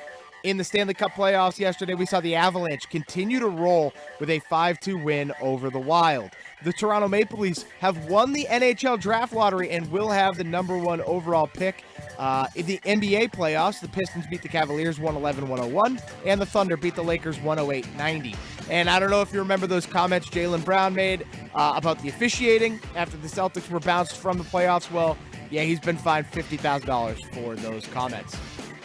Trending now, brought to you by Subaru of New England. Let love bloom in a brand new 2026 Subaru Forester with symmetrical all-wheel drive. Buy with as low as 0.9% financing or lease for just $269 per month. Details at SubaruofNewEngland.com. That's what's trending. We've got They Said It coming up here on The Greg Hill Show. What did you miss on Rich, Ken, and Ted?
my nights.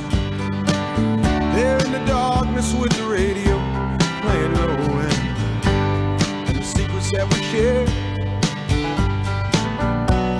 Mountains that we move, caught like a wildfire out of control, till there was nothing left to burn and nothing left to prove. And I remember what she said to me, how she swore that it never would end. I remember how she held me oh so tight. Wish I didn't know now what I didn't know then. Against the wind, we were running against the wind. We were young and strong, we were running against the wind. Coming up shortly during They Said It, how one of Jaylen Brown's BFFs describes his current vibe. And I'll tell you this, it's not happy. It's not a happy vibe when it comes to the Celtics organization. So we will get to that coming up. Of course, he took to X yesterday to, I guess, berate the media or fans who were bothered by his streaming after the game and what he said. And so I don't know what the current situation is with Jaylen Brown, what it is going forward. We will get to all of that coming up. Could we open the window world of Boston weather window for our chief meteorologist, please? All right, Curtis. Beautiful day yesterday. Not so much today, right? Gorgeous day yesterday. Perfect. Right now it feels like 48 degrees in Boston. It's going to be windy. A lot of wind this afternoon. Fun fact, Mago, I don't know if you know this. It's a fact I've mentioned many times on the show, but not when you've been here. Did you know that Boston is the windiest city in America? I did, because the Chicago name comes from the politicians, right? Mago, can I tell you something? What? You are way too smart to be on this show. Oh, You're wicked you. smart. I think a lot of people would disagree. Okay, well, dumb people be dumb. You'll learn over the next couple of days. I'm pretty dumb. I know. Well, I'm so excited to tell Greg this. We are at gate A2 because I feel like I'm with my dad. I have to take care of him. Okay, yeah. And it's right next to Chick-fil-A. Oh, excellent. All right, that's good. All right, may have a snack. What time's your flight? Noon. Noon. Yeah. Man, you guys ain't gonna get there for the Chick-fil-A breakfast. I got a real problem. I could not find. I searched the entire condo for my AirPods. Can't find them. Okay, well, I'm moving my seat then. You know what that means. I gotta have the volume up. Whatever I'm Pop into Hudson News, buy a new pair. You're fine. Just go to find your iPhone and you'll find your AirPods. I couldn't find them. I don't know what happened. You don't have the app on your phone? I don't know if I left them in Florida. Like it's showing them at 10% out of power, but it doesn't show me where they are. Hold on. So Does this mean when you do your walks in the morning, you don't use your AirPods? No, I don't. I think during that time. I do a lot of that thinking. is. Yeah, you can That's listen to psycho. music and still think. That is No, I serial can't. killer. You No, just walk around in silence? I walk around in silence. I take in the beautiful sights and sounds of the city at 4:30 a.m. Yeah. And I think about the show. I think about the day ahead. I think about all my regrets I have, and about all of the positive vibes that I want to bring to everybody. On a that's around. scale of 1 to OJ, seeing a guy at your age walking in the dark without headphones is about as creepy as it gets. Just staring ahead and thinking about his regrets. And if he's asked about it, he says, "Yes, sweetheart, I'm just trying to think of my regrets." Just listening to the sounds of the sirens of the ambulance and the police cars. There's nobody out. It's the most amazing thing to me. We have a city of millions of people, and rarely do I ever encounter anybody at 4:30 a.m. walking around the seaport. It's the weirdest thing to me. Yeah, it's the seaport. You would think a percentage of the people would be up walking around at that point, would you not? The seaport could pay for people to go do that for them. I mean, you would think The seaport, it's different. There's No, not but many. you know what I'm saying? Like, out of all the millions of people, Mm-hmm. whatever that number is in Boston currently, you would think that there'd be somebody else who's awake at 4:30 a.m., but there never is. When does Awake and Equinox walking. open? Huh? When does Equinox open? Not till 6 a.m. There you go. And Greg, one of the very limited great things about these hours is that when you vacation, at least speaking for myself, I can never sleep in. And walking around like Manhattan on a quiet summer Saturday morning is awesome. It's like the coolest, it's the biggest city in the world. You have it to yourself. You get to explore. It's lovely. And I listen to songs. I don't stand there and walk by myself without a headphone. Here's a text from my adopted home continent of Maine, which I may, after this, I may have to unadopt them, which says, do you often think about future meals and food in general? No. No. You're like the woman on the ferry who's planning out her Disney trip. You're like, okay, Maple and Ash tonight. Tomorrow morning flour. Yeah, no, I don't.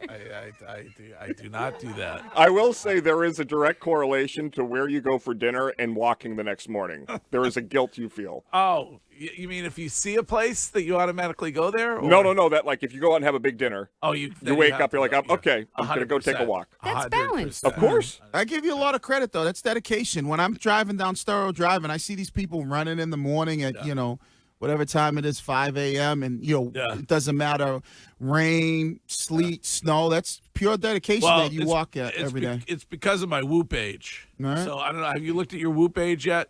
I brought this up yesterday. No, there's a place. I can't. Oh, we need to guess what Wiggy's Whoop age is. All right, I got to find First of all, I can't get it off my mind, and I'm not normally somebody who thinks about What did it say? Huh? What did it say your age Do you was? really want to know? Is this, so this is, I'm assuming, Whoop is guessing your quote, like, biological age based on all your different health metrics? What it is right now. Okay. Okay, and you know what? Do you know what my age is? Right? I'm gonna guess. I know your my real age right now. You know my real age. Yes. 59. Yes. Okay. What's my age again? Rejoin. What would you guess? The unfortunate status of my Whoop age is right now. Okay, I'm gonna say and first of all, honestly, I need to. I said this yesterday briefly. Once the golf tournament's over, I have to adjust some of my habits. And before you guess, Mego, I think we just got a phone call from Courtney who has a guess. 1.429, $626. What do you? I'm guessing 47. That is the biggest lie. I'm guessing 84. He says unfortunate. It has to be like 72. 69.5 years old. Nice. What? It's really not very good. It's not, Wiggy. What are they killing you on? I don't know what it is. Let me see. It could be the seafood towers. We got to predict Wiggy's. I'm going to guess Wiggy's is 43. Nope. I'm going to guess Wiggy's is 57. Oh, close. How old are you, Coach? I am 51. Okay, 51, your actual age. Yes. What's your Whoop age say? My Whoop age says 59.7. Oh, boy. You guys. Okay. Yeah. Oh, my God. Yikes, biologically 10 years ahead of schedule. What's happening on this show? Sorry, Coach. Yeah. So Greg's ancient and Wiggy is Greg's age now. Yeah. That's my Whoop age, 59.7. That's got to be the 8.5 years old. sleep, right? It's got to be probably, the sleep above everything. I'm trying probably the sleep. Yeah. I'm working on the sleep. Right. All right. Anyway, you can get a whole house full of windows installed for $99 a month when you go to windowworldofboston.com. They said it. It's time for They Said It. They Said It. You know, some of these rats around here. We scored 16 at Yankee Stadium. Suck on it. Duval. Humbly, one of the best basketball players in the world. They Said It. The Greg Hill Show. They Said It, brought to you by Catches Law. Catches, they are ready to stand beside you during your toughest moments. So if you have been injured at work, reach out to them for help.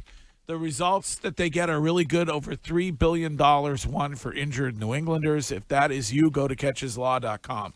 What's up first this morning, Shime? Well, Greg, Boston Red Sox got a win yesterday. There were some benches cleared. No brawl, but there were some benches cleared. Chad Tracy talked after the game about how important it was for the teammates to step up for Trevor Story. How much did you kind of like your guys coming out of the dugout? Yeah, I told them. Yeah, I think it was didn't hesitate. They were out there. Nothing escalated. They weren't happy about it, obviously, but they were there, which was important. Yeah, I mean, if you're gonna go to all the effort, I said it earlier, like throw a punch, shove somebody, whatever. But I'm fine. Maybe this Mego said it's probably not, but maybe this is what they need to bring the fellas together, right? And to get everybody on the same page. I don't know. Oh, they at least showing that, like, all right, when something bad jumps off, even though they might not all, rock with each other to a certain level. They feel like, all right, we got each other's back. So I think that's the biggest thing. They're out there defending Trevor's story, so I guess we can assume that maybe to the outside he is a dink, but maybe internally they don't think he's a dink. So I guess it just has to see where the younger players were. Yeah. If they were a little bit towards the back of the line, maybe they're like, all right, we got you, Trevor, but Wilson Contreras was the first guy out there, which I feel like that's the core loyalists. Yeah. Jumping out front. If they were down at this point in the fourth inning, it was in the fourth inning that this happened, correct? Like they were up already big, and he had just given up back-to-back homers. Yeah. If they were down, does everybody else still jump out of the bench clearing, not even brawl, right? Or are they just I would hope so. Yeah, I would hope they would. I would hope. You know what I mean? Like we've talked about before, you don't necessarily have to like the person that you play with, but you're there in crunch time when things go left. You're there to defend that person. Yeah, if I were commissioner of Major League Baseball, I would have a simple rule. If you jump and get out of your bench and you clear the dugout and all that, you have to actually throw a punch. Everybody that leaves has to punch someone. Should be like hockey where they got to throw their gloves down and square up. Right. But listen, you have won a series. So baby steps. Could sweep. You could sweep. Yes. You could be the first sweep of the year. Must sweep. And they're only 2 games back to that wild card spot, that third one. Answer the question. There is life. Must sweep? I would say yes, because you get Tampa Bay the next series, and if you want, you're really far behind Tampa and New York. Wiggy, can I tell you something? We can't get into the standings until at least July 4th. Well, but if you're the team, though, you have to look at that. No, you don't. You don't have to look at anything right now. I think if you're part of that, you got to be like, all right, we're still within arm's reach. The only thing you can talk about as a team right now is getting to 500. I understand then when that. you're 500, you can figure the rest out. I understand that, but I think there's still life when you start to look at the rest of the American League.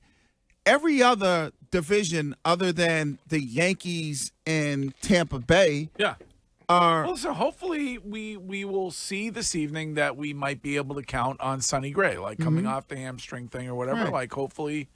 Hopefully you can count on him. And if he's healthy, what's the deal with Ranger Suarez? Is he like a day-to-day? Is he on the 15-day IL? Because he was getting better as far as his... Yeah, I don't care because baby Pedro is back. Yeah, only out of the bullpen, though. Just don't start him.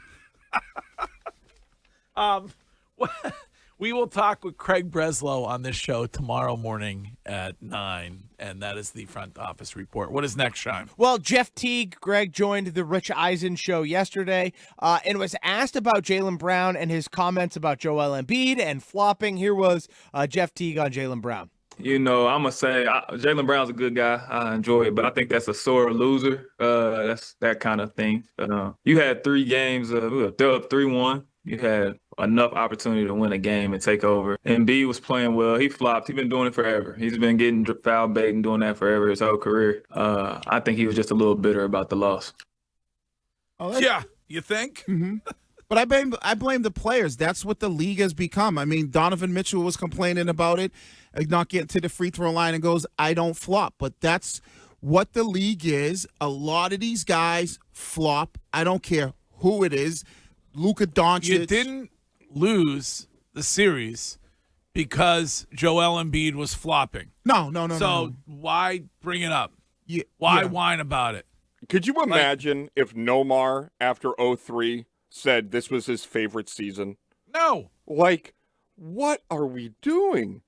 And also, to be so unaware of your, like, what is going on around you when fans and others are looking at you, and you declare this to be your favorite season. And it was my favorite year of my basketball career. Okay, and it's clear that it was your favorite year because Jason Tatum went down, and you had to lead this basketball team, correct? Like, that's what he's saying. That's why. Even if he doesn't intend for it to sound that way, like, but that's what he's means, saying. right? I got to be leader to these young guys. Even if it's totally innocent, he has to be aware because he's said it before that it comes off exactly the way that you're talking about. And Mego, don't you know that he knows that that's how it comes off? He's a smart guy. Yes. And I'm okay with that. Like, if that's going to be, if it's your favorite season because you led the team, then look at yourself and the result that you got as the leader. You had an historic collapse franchise-wise. I don't believe the Celtics ever in their storied history blew a 3-1 lead in the playoffs. Am I correct about that? Yes, that's correct. It's historic. It's only happened 14 times in the entire NBA history. And you were the guy who led that. So, like, own up. And it was not a great season, Jalen. Like, you were the guy who was supposed to be the leader, and you blew it. Yeah, and it's also, Greg, like, I would even understand if in 3 months he said that. Where it's like, in hindsight, you know, we obviously, the postseason was awful, but the regular season was just so rewarding. In the immediate aftermath, your superstars were either humping Joel Embiid, smiling on the court after not playing, or on a Twitch stream bitching about flopping and talking about how much they loved a season that ended in catastrophic fashion. And it was my favorite year of my basketball career. See, they should hire me as a consultant, because what I would have said to Jalen is that I would have said, if you want to say statistically this was my best season, but we weren't able to accomplish the goal that we wanted to as a team. That's not what he wants to say. He wants to remind you. But that's why they hired him. He wants to remind you that he has been in a secondary role to Jason Tatum since he got here. And once he had the opportunity to fly, he soared like an eagle. Like, that's what he wants to make sure you understand. This is Sean from New Hampshire. Hello, Sean. Hey, good morning, guys. Yeah. I mean, could you imagine if Tom Brady said that the 2007-2008 was his favorite season of the year because they set all the records after that loss? I mean, this team is so unlikable. It's incredible. That's a great You're going to upset Mego when you say they're unlikable. I don't find them unlikable, personally. All right, now listen. Subjective. We got to take a quick break, but what is the vibe when it comes to Jaylen Brown and the way he feels about the Celtics organization? Maybe some insight into that from one of his BFFs when we continue. You can watch the Greg Hill Show live stream every day on Twitch and YouTube. Presented by Springer's Jewelers.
Tomorrow on this show, Craig Breslow, the chief baseball officer of the Boston Red Sox. That is at 9. We will be, Mego, Curtis, and I will be doing the show tomorrow and Friday from the luxurious Omni Beach Resort, Hilton Head, for the 34th annual Greg Hill Classic. And I know that there may not be. I mean, you mentioned roadshow anxiety.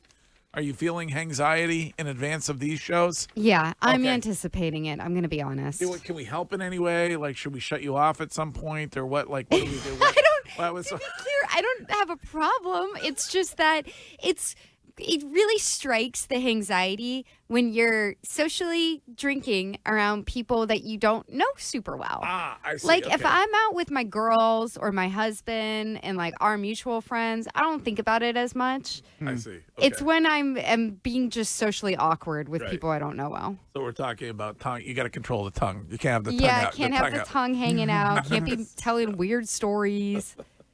I think that's the fun part of being like having a little bit, being sauced up a little bit, is kind of you let your hair down and people get to know who you really are. Yeah, but Wiggy, you're a Super Bowl champion. I'm just like a random 30-something woman here. Yeah, but I'm just a regular dude behind all that, behind all the glitz and the glam. Yeah, and I would say don't worry about getting too drunk. Barnes was reportedly in Santa Barbara training with the Memphis Grizzlies. Yeah. See, that's the kind of thing I don't want on the record. Well, at least it won't be recorded. All right. Well, anyway, Craig Breslow. Be interesting to talk to him tomorrow morning for the first time since they made some changes over there. In the meantime, we were in the middle of They Said It. And what is next, Shime? Well, Greg, Jaylen Brown apparently is feeling some frustration, maybe within the Celtics organization. His good friend, Tracy McGrady, talked about it on a podcast. Here was Tracy McGrady talking about Jaylen Brown. You know, his frustration lies deeply within the organization and other things that, of course, we don't really have details to. There's just been a lot of stuff, you know, that I've been hearing just going on with the Boston organization, with JB, you know, so I think part of him is like, I showed you guys more of who I am as a basketball player, not only just what I did on the basketball court, but the leadership that I displayed within, you know, this team. And you've seen that, not having our, you know, best player in JT. You've seen a different side of me and what I'm able to bring to the game of basketball. So all that stuff, you know, I think just came into play with him and his frustration. What is he frustrated about? When he's frustrated with the organization, what do they need to do for him? Give him a hug, or like what's the issue? He doesn't like, I mean, when are we going to realize, how long do we got to keep going back to the initial point? He doesn't like to play second fiddle. He doesn't like to be viewed as the passenger. Wiggy, he is second fiddle. But he does, in his mind. I'm sorry, Jason Tatum is a better all-around player. Now, listen, people are coming at me for what I said about Jaylen Brown earlier and his leadership this season and the result that they got in the playoffs. And I'm fine with Curtis was on this show Monday morning talking about Jason Tatum should have played in that basketball game. And I'm fine with calling him out as well. But he is second fiddle talent-wise to Jason Tatum. You have to understand that. He doesn't believe that, though. That's the thing. That's the and point, I understand that as an athlete.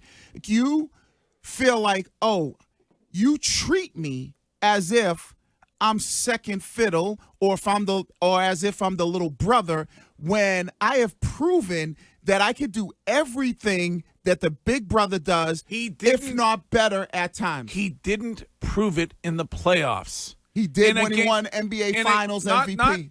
That's when Tatum was there. When Jason Tatum was not there, in Game 7, he did not prove it.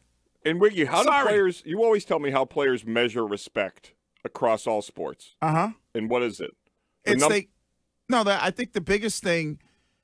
You always say it's money, right? Well, but he's a supermax player. Yeah, but I'm not talking about he's a supermax player, but you want your team to respect you as if you're the guy. But you can't pay players any more than you're paying him. No, but it's not about the pay. It's about the treatment of it. My name's always being thrown around in trade talks. Wait a second. If I'm the supermax and I'm the guy, why is my name always the one? That was before he became a supermax player, though, that his name was out there. Mego, it's still to this point now. I mean, there was whispers when we did it during the season about the Celtics are inquiring about Giannis Antetokounmpo and that potentially. What do you mean? What report are you talking about? Well, wasn't there a whisper out there where there was Brad Stevens? No, there was a report that Giannis had the Celtics on a list of destinations that he would like. But there wasn't there was like a Brown for Durant thing a couple of years ago. That's what I'm saying. Before he was talking about this year. I'm talking about this year. It's simple. All you got to do is Google it.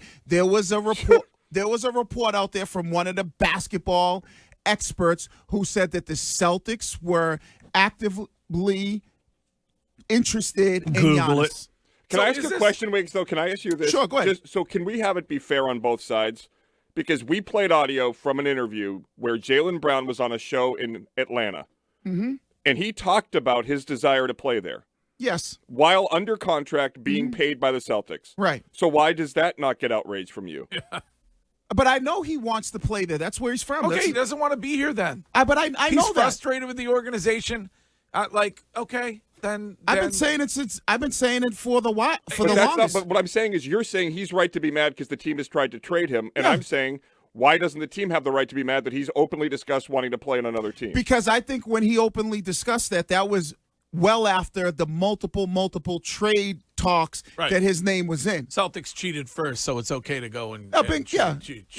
But if you're actively always an eye for an eye makes the whole world blind. Let me ask you this, and I know it's different, but if you work for a company and that company is always looking for the bigger and better thing in their mind, and your name is the one that they're always looking to replace you're not going to feel a certain way towards that company?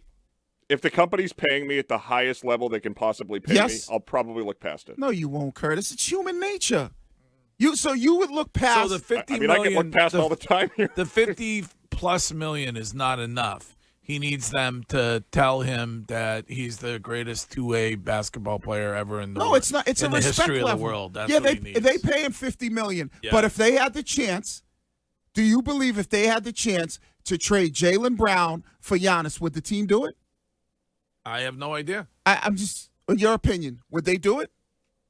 After this, maybe. I mean, I don't know. But even prior to this, I would say they would have done that today, yesterday, last year, the year before, and that's what upsets them. Yeah, you might pay me the most money, but you don't treat me the way that I feel like I should be treated. And I also feel like the fan base has been in love with him, rightfully so, and he still goes back to draft night saying fans didn't want him here years after it. Yeah. It's the chip. All right. Well, we got to take a break. We'll get to Mego and the news coming up. But some concern there, I guess, if you're a Celtics fan, and Jaylen Brown, and the frustration that he feels currently with the Celtics organization. You're listening to the Greg Hill Show on WEEI.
your stance with munchkins. See this glazed munchkin? That's wind. This sprinkled munchkin? That's solar. This chocolate munchkin? That's storage. The news. Demand is high. Everyone wants a munchkin or 2 or 3.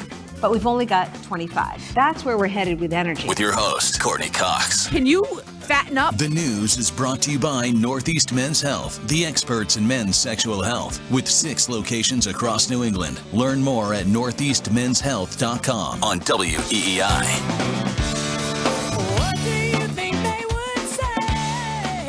Courtney told me when I saw her on Friday that she is targeting the Beachcomber Roadshow as the official Meet Brooks Day. So just a heads up there. Roadshow schedule is up and on all of our social, on my Instagram, Greg Hill, WEEI.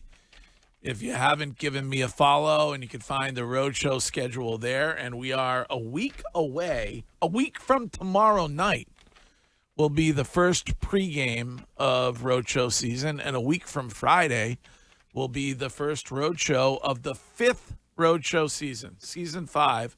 We will be at the Ground Round in Shrewsbury, and can't wait to get out there. But right now, Mego and today's news. We discussed this a little bit earlier. Stefan Diggs was found not guilty Tuesday of assaulting his personal chef in a case marked by conflicting accounts of what happened inside his home after disputes over money and their relationship. He had faced 1 felony charge and 1 misdemeanor charge. His trial lasted 2 days, and the jury deliberated for less than 2 hours. WHDH has courtroom audio. On count 1, strangulation or suffocation, what is your verdict? Guilty or not guilty? Not guilty. On count 2, the charge of assault and battery, what is your verdict? Guilty or not guilty? Not guilty. So, Patriots interested at all or no? I think it's more the money than so anything. You think this had nothing to do with it? Maybe a little bit, but I think it's the money. Do you think it has anything to do with other teams holding back when it came to their interest in signing him? A little bit, I think so. Yeah, I think there were some other teams that were probably like, all right, we need to see what's going to happen with this Steph Diggs situation. And now that, he's been exonerated for and he's cleared and found not guilty, maybe there'll be teams that will say, all right, let's have a conversation. And then, all right, is the money worth it? Because he had a 1,000-yard season. If you're Steph Diggs, you were scheduled to make $21 million this year. Why would you take less than that when this is probably your last kick at the can when it comes to a big, a decent contract? In a weird way, is this kind of a compliment to Drake May? In other words, if the league viewed last season as Diggs elevating Drake, he would be a free agent that is no longer today. Mm. They view it that he got to over 1,000 yards because of Drake May. Drake elevated him. Right. I think it has more to do with age than anything. And what Diggs showed last year coming back from that ACL is that he's going to put in the work to stay ready. Mm-hmm. So I don't think teams are rushing to bring them into his program because they're like, well, we'll see how much the price tag comes down and we know he's going to be fit. I mean, he's 32 years old and you start to look at the other veteran wide receivers that are still available. He needs a chef. Yeah, well, I mean, first he has to knock it down, and then he'll decide the position that he's going to hire. What does he do first? Does he hire? Oh, knockdown. It seems like everybody, no offense, but everybody that of the female sex that's working in the household has some sort of a entanglement going on with the boss at the house. Hey, I mean, the word on the street says, "Dude can get it in." Did you hear what the his chief of staff testified was the meal that the chef made? Mm-hmm. Yes, I will have that. I'll have that during my highlights. We're going to do emergency top 5 highlights from the testimony at 8:45 this morning. Yes. You know how it's like LL Cool J, his name, ladies love Cool J? Yeah. I think it's, the ladies love Steph Diggs. Yeah, well, I am I'm leaning more towards, after the entire testimony, I don't know that she was hired for, priority-wise, for her abilities as a chef. No, I told you it's the knockdown. Based on the meal that she was. She can grow into the role. Yeah. It always starts off as a nice sexual relationship. Then it's like, all right, well, let's see. What can you do? I mean, we'll call you my personal stylist. Yeah. All right. Well, anyway, we'll get to that later. What else is going on, Mego? Okay, Shime, I need to know if you have any firsthand account of this, because 6 buildings on 3 different streets went up in flames during windy conditions in Lowell yesterday afternoon, leaving 25 people without their homes. You didn't know this was happening? No, I had no idea. Okay, well, the 6 fires sparked at buildings on Bridge Street, May Street, and Wachusett Street. Lowell fire officials said the windy conditions made putting the flames out very difficult, and embers blew from building to building, like the hantavirus, which caused the fires to spread throughout the city. We can hear from one witness on WHDH. It went from like a small scent, like just a tiny little fire, all the way to expanded to the whole house. I ran out the back door, jumped over the fence, and went through another house just to get out. Yeah, it was super windy. It's going to be windy again today, right, Curtis? Yeah, very windy out there, yep. 3 seriously ill people from the cruise ship harboring an outbreak of the deadly hantavirus have been evacuated, according to the World Health Organization. There have now been 8 confirmed cases of the disease. The 3 evacuated people will be treated in the Netherlands, while the rest of the ship is going to move on to, or rather into a port in Spain's Canary Islands. There are suggestions this could be a very rare incident of human-to-human transmission rather than just people catching it from rodent urine and feces. So they're suggesting that when they went off the ship, like in Argentina or something like that, they may have caught it there and then brought it back to the ship and to everybody that was on the ship. And what's happening right now is very real for all of us here. We're not just a story. So what is the plan? She just said go to where would you So they started evacuating sick people to treat them off the ship. I don't know what happens. There's like 150 people on the ship, including 17 Americans, including one Boston travel influencer. Yeah. Everybody's just basically floating on a Petri dish that is full of the hantavirus. Yeah. I have a great idea for the new afternoon show. Yes. The woman who is from Boston, that's the influencer. It's a man. Or the man, has to come in and do the show in the producer booth with just Ken Laird. He is a germaphobe. All right. Would there be anything more terrifying other than a good point to Ken Laird? Got to get the Yelp reviews before you go on that ship. I mean, excuse me, social distance, please. I ain't been on a cruise in a while, but looking Well, at this is one of the negatives about being on a cruise. Right, but I ain't been on a it's cruise like you're ship. trapped there with sick people. I mean, that's true, but it's like a resort. I haven't been on a cruise in a while, but I know when I did go, you tend to look at the ship. If the ship looks like, I mean, literally, you just put it together last night, and there's like 40 rooms on. Did you see the picture of the ship? It's not like a bad looking. Like, look at it. Really? It's All right there on cruise Twitch. ships look like a huge no. No, there are some that look like beautiful, like So you're just saying like this the is- luxury cruise ship. Yeah, you're saying it's like a budget cruise. Yeah, this is like That's like a dollar store cruise. Yeah, this is like the Spirit ship, Spirit Airlines of cruise ships. Well, you can see it right. If you're watching the show on Twitch or YouTube, you can see the ship that Wiggy is talking about. And this show on Twitch is brought to you by Springer's Jewelers. And if you're looking for something to do with the kids, a Mother's Day activity, then Friday and Saturday, go to the Locket Bar event at Springer's in Portsmouth, and the kids can create something for mom to cherish forever. You can learn more when you go to springersjewelers.com. What else, Mego? Well, does the cruise ship even have a pool? That's what I'm saying. It's a blow-up pool. Like, don't you start asking questions when you go to get pictures of the cruise ship, and it's like they got an inflatable pool. Why don't they just keep the sick people on board, bring a doctor or two, and then have everybody else leave? I don't know. This is above my pay grade. Right. Yeah. Because I guess they're worried that they're infected, but Just not put them in a showing hotel and signs. let them just stay in the room. At least they're off the freaking ocean. That'd be great. Yeah. I mean, do you want them coming into your community? Like Nope. with the junta? Nope. No, nobody wants the Stay junta. out at sea. Let's till you not figure it have out. them come The to junta- Hilton Head. Junta has a 40% mortality rate. That's horrifying. Mego, we're missing the junta head. Doesn't that have a good ring to it? Oh, God. We should take a break. We will get to the rest of the news coming up with Mego. Hill Notes in about an hour. So leave one of those on any topic on the Odyssey app. Very simple. You'll see the microphone and just start talking. And we'll pick the best Hill Notes and play them back later. Right now, Shime with what is trending this hour. Now, here's what's trending on WEEI. Your Boston Red Sox beat the Detroit Tigers last night 10-3, powered by home runs from Ceddanne Rafaela, Wilson Contreras, and Wilyer Abreu. That Rafaela homer came in the top of the first inning. It was a 3-run homer that started off the Red Sox scoring, and they never looked back. And that is why it is yesterday's Play of the Game, presented by Nissan.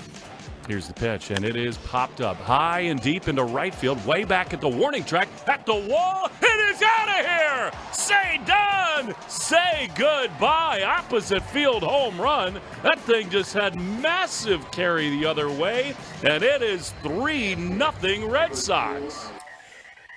You deserve a car that thrills you, and Nissan's got an exciting full lineup that'll put goosebumps on your goosebumps. Experience the thrill for yourself. Shop your local Nissan store and nissanusa.com today. The Red Sox try to go for the sweep against the Tigers tonight with Sonny Gray on the mound. First pitch, 6:40. Will Fleming and Cooper Boardman have the call for you. You can catch all the action right here on WEEI, the Odyssey app, and across the Shaws and Star Market, WEEI Red Sox Network. Shaws, proud to be local since 1860. Christian Arcand will get you ready for first pitch on the Mass Mutual Red Sox pregame show at 5:40. Also, seems like some good news for the Red Sox as Roman Anthony will not be put on the IL. He's simply dealing with a sprained wrist. In the Stanley Cup playoffs, the Avalanche continue to roll with a 5-2 win over the Wild. Elsewhere in the NHL, the Toronto Maple Leafs have won the draft lottery. They will have the number 1 overall pick, so Gavin McKenna, welcome to Toronto. In the NBA playoffs, the Pistons beat the Cavaliers 111-101, and the Thunder beat the Lakers 108-90. And I don't know if you remember those comments Jaylen Brown made after the game against the Sixers where they were eliminated from the playoffs, but he has been fined $50,000 for those comments against the officials. That's what's trending. We've got more of the news with Mego coming up next here on The Greg Hill Show. What did you miss?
Twitch chat all over me. Can the brag of the week be a video moment, or it has to be an audio moment? You flexing your American Express? I don't. It wasn't flexing. I just showed it because it's in the. You and I try to. I was all about it. I loved it. We're always air lyricking on the radio show. Always. Shine. That's what we do. It's that's half the fun of being in the Twitch chat is you get to watch me and you be idiots when the songs come. Correct. You can watch the show every day on Twitch or on YouTube.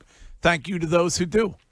We were recently presented, I mentioned this yesterday, with the Bleed Purple Award from Twitch because you incredible people have provided us with over 5 million hours of viewing, which is extraordinary. So thank you to every single one of you. Great job by our Vice President of Twitch Services, the Mitchinator, who has selected at least 2 road shows that he will be drinking out of your shoes at.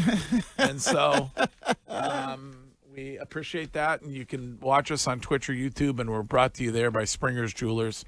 And they got a big Locket Bar event coming up on Friday and Saturday that you can take the kids to and support Mom for Mother's Day on Sunday. This is Mike from East Boston. Hello, Mike. Hey, how you doing, guys? What's up? How you doing, Jermaine? Eastie, baby. What's up, Mike? Brook Street. There you go. Brook Street in Saratoga. There you go, Princeton and Brooks. That's I know where you live. Yeah. Hey, I just wanted to talk about Tatum. I cannot believe I'm beside myself that he didn't suit up for Game 7. Paul Pierce, Larry Bird would have duct taped their legs together to play in that game.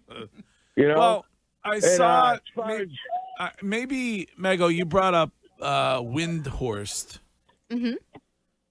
Was it he that I hold on one second, Mike? He that I saw suggesting that Game 6, Tatum was grabbing his calf. He said Tatum was massaging the back of his calf, meaning that he may have been that same sensation, whatever was bothering him calf wise, may have been bothering him prior to the Achilles injury last season. And so his concern, maybe justifiably so, was that he may have been feeling like he was going to face the same Achilles situation with the other leg if he played. We all saw that. I mean, we all saw that in the game, him on the bench with the heating pack on his calf, and him, there's a picture of him kind of like, pressing at the top of his calf.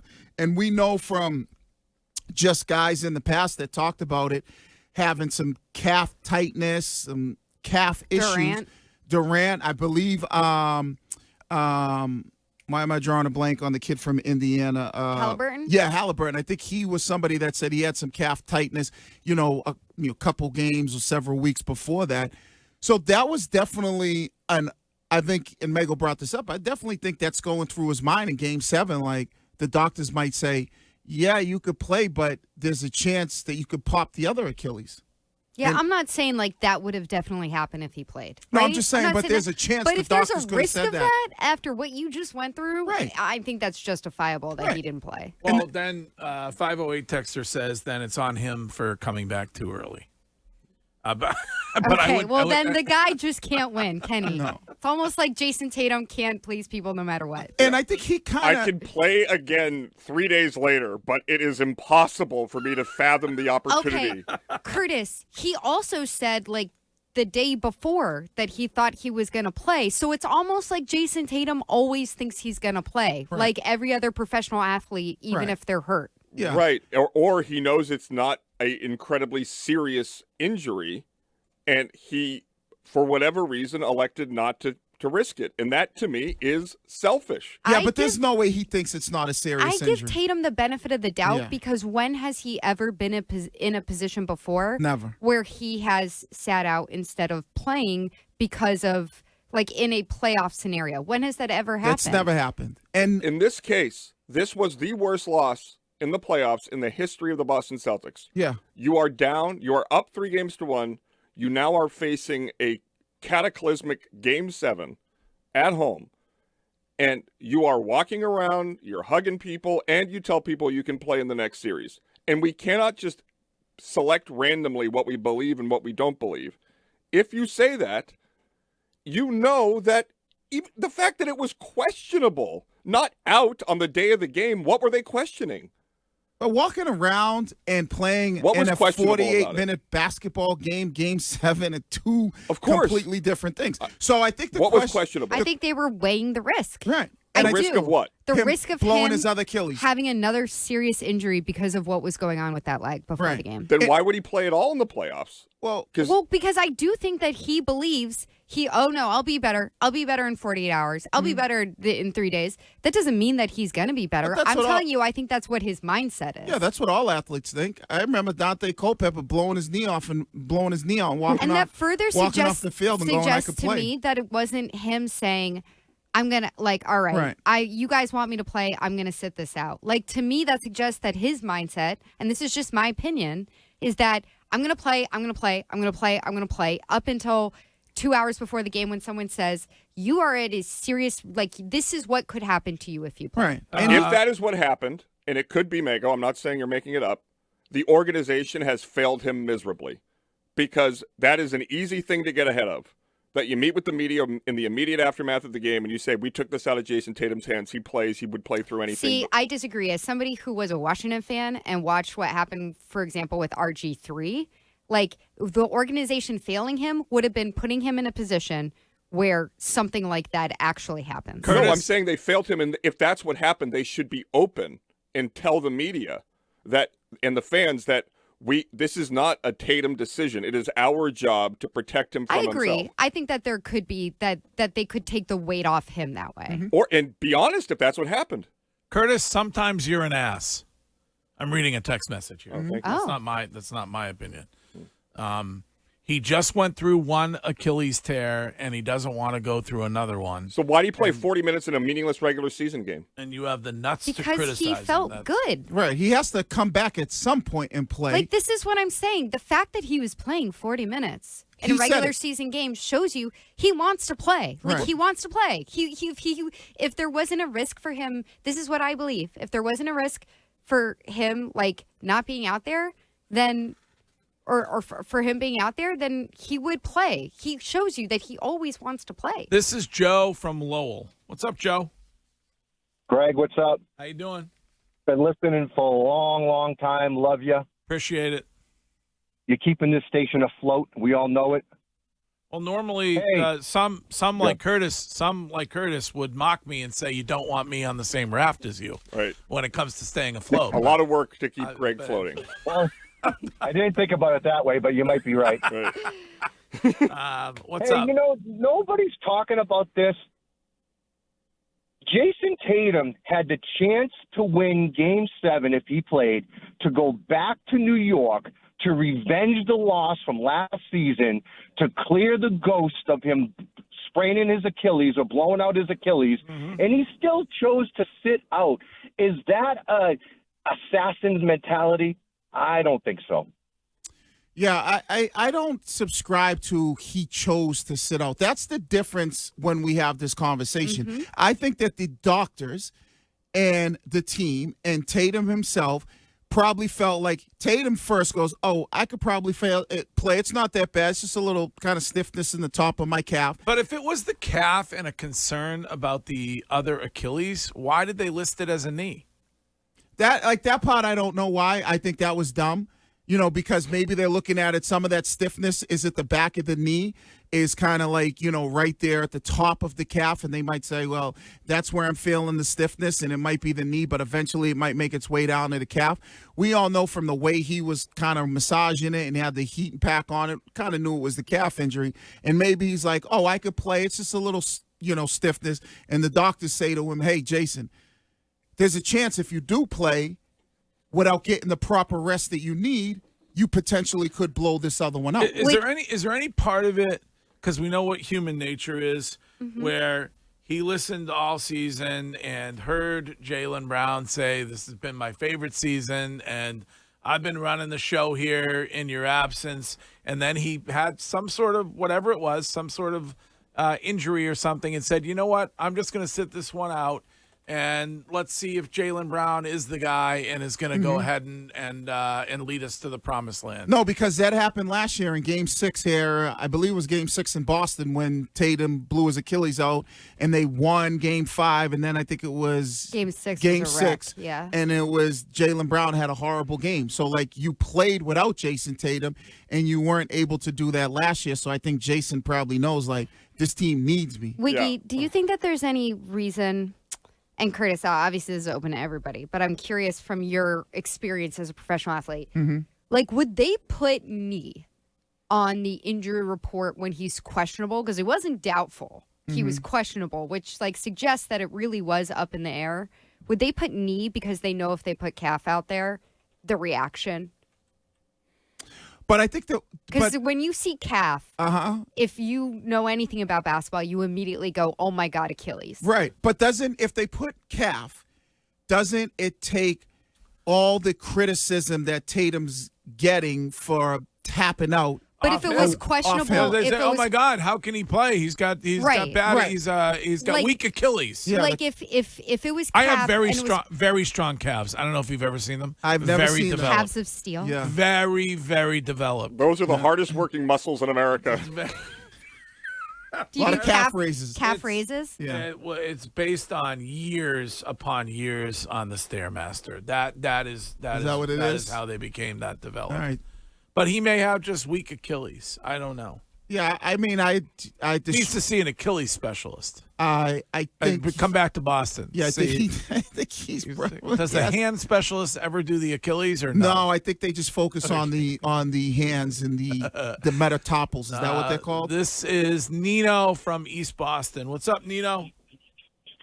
Hey, good morning.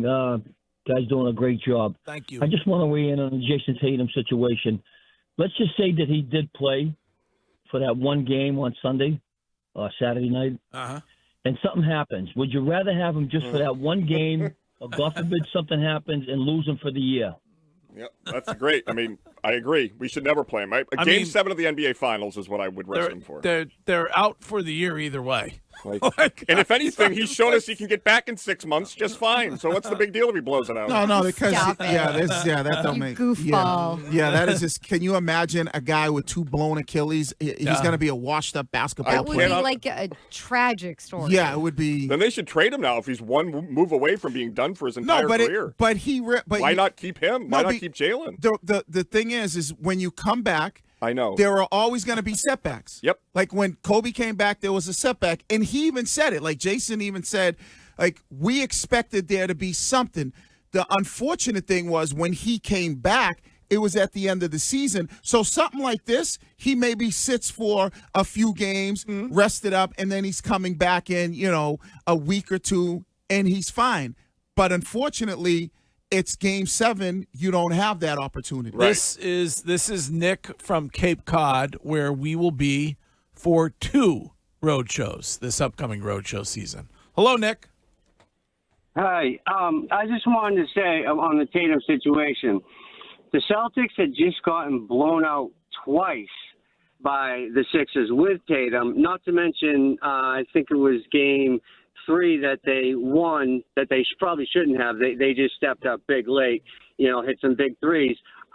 You think that even if Tatum plays, they win, that this team right here even has a remote shot of winning the NBA Finals, maybe getting to the finals, but you're going to see the Thunder or the Spurs or something, and I don't know. Listen, maybe I think they're protecting their future, and that this team is, the Knicks just blew out that same Sixers team by 40 points. Yeah, the Celtics blew out that Sixers team twice. I know the Sixers are just weird with that Game 1. Yeah, maybe they were fool's gold. Wiggy had them getting to the NBA Finals. I wouldn't necessarily call them fool's gold, because the reason why I can't call them fool's gold, I use that word jokingly, but you're up 3-1 in the series. If you're fool's gold, you lose the series and the other team, beats you handily. When you're up 3-1 in the series and you're basically 1 game away from closing it out, and you have all these cracks at it, in Game 5 you had cracks at it, obviously Game 6, Game 7, that's just on you blowing a massive, massive opportunity. Could you make the point that there is also as big, if not greater, risk that the East, as it is currently constituted, the roster of the Celtics, the fact that they are the most talented team in the Eastern Conference entering Game 7 at home, that waiting for next year to be healthier may actually be a much more difficult path than where you find yourself in that moment? Why? What do you mean? Like the East is going to get better? That you are one win away from the second round against the Knicks, the team that you're better than. Right. And you are entering that game. You are 9 wins away from the NBA Finals. Who's to say you're going to be in a position like that again year after year? And maybe this is when you want to put your chips in the middle of your table, where you are in your prime. We all believed that he would get better the more he played. So maybe you're risking that this opportunity may not be presented to you in the same way again. Yeah, but the risk-reward is too big. But the argument is then why do you play it all in the regular season? If the risk-reward is too big, why do you just wait? The argument is that Jason Tatum is going to be a year plus removed from the injury and that much better. Yes, exactly. And not a concern at all. Yeah. This is Andy from Plymouth. Hello, Andy. Hey, how you doing? I just wanted to chime in because I ruptured my distal tendon in a fight. I used to fight MMA. Uh-huh. Ooh. I'm going to play devil's advocate here. So I came out. It ruptured like the middle of the first round. I showed my corner, and I still came out for the second round. Yeah. Wow. I get it. I get it that he's nervous about his Achilles, but I mean, how many more times are you going to get a chance to have a Game 7 like that? Andy, famously, peed my uniform in Little League while playing second base. Came right back out there next inning. Right back out there. I was going to ask Mango, can you just capitulate now after that call? Like, clearly. I was going to ask Andy, was that like in the UFC? Where was that? I looked at my corner hardo of the day. All right. Can we finish with the news coming up? We will. Okay. Rest of the news next with Mango. Tonight, Sox and Tigers, the Mass Mutual pregame show with Christian Art.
Tomorrow, for the first time since the Red Sox fired Alex Cora, we will be joined by Craig Breslow, the chief baseball officer of the Boston Red Sox.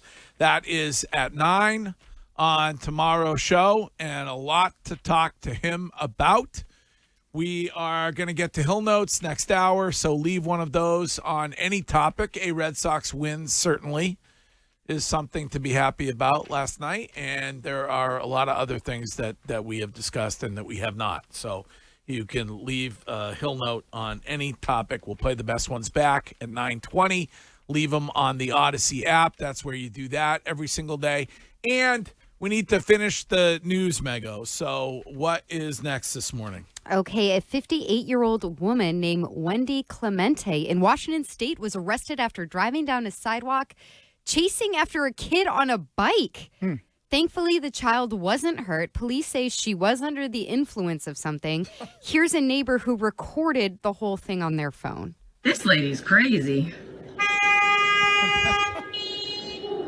She's trying to run. Oh my God. No kidding. Oh my God.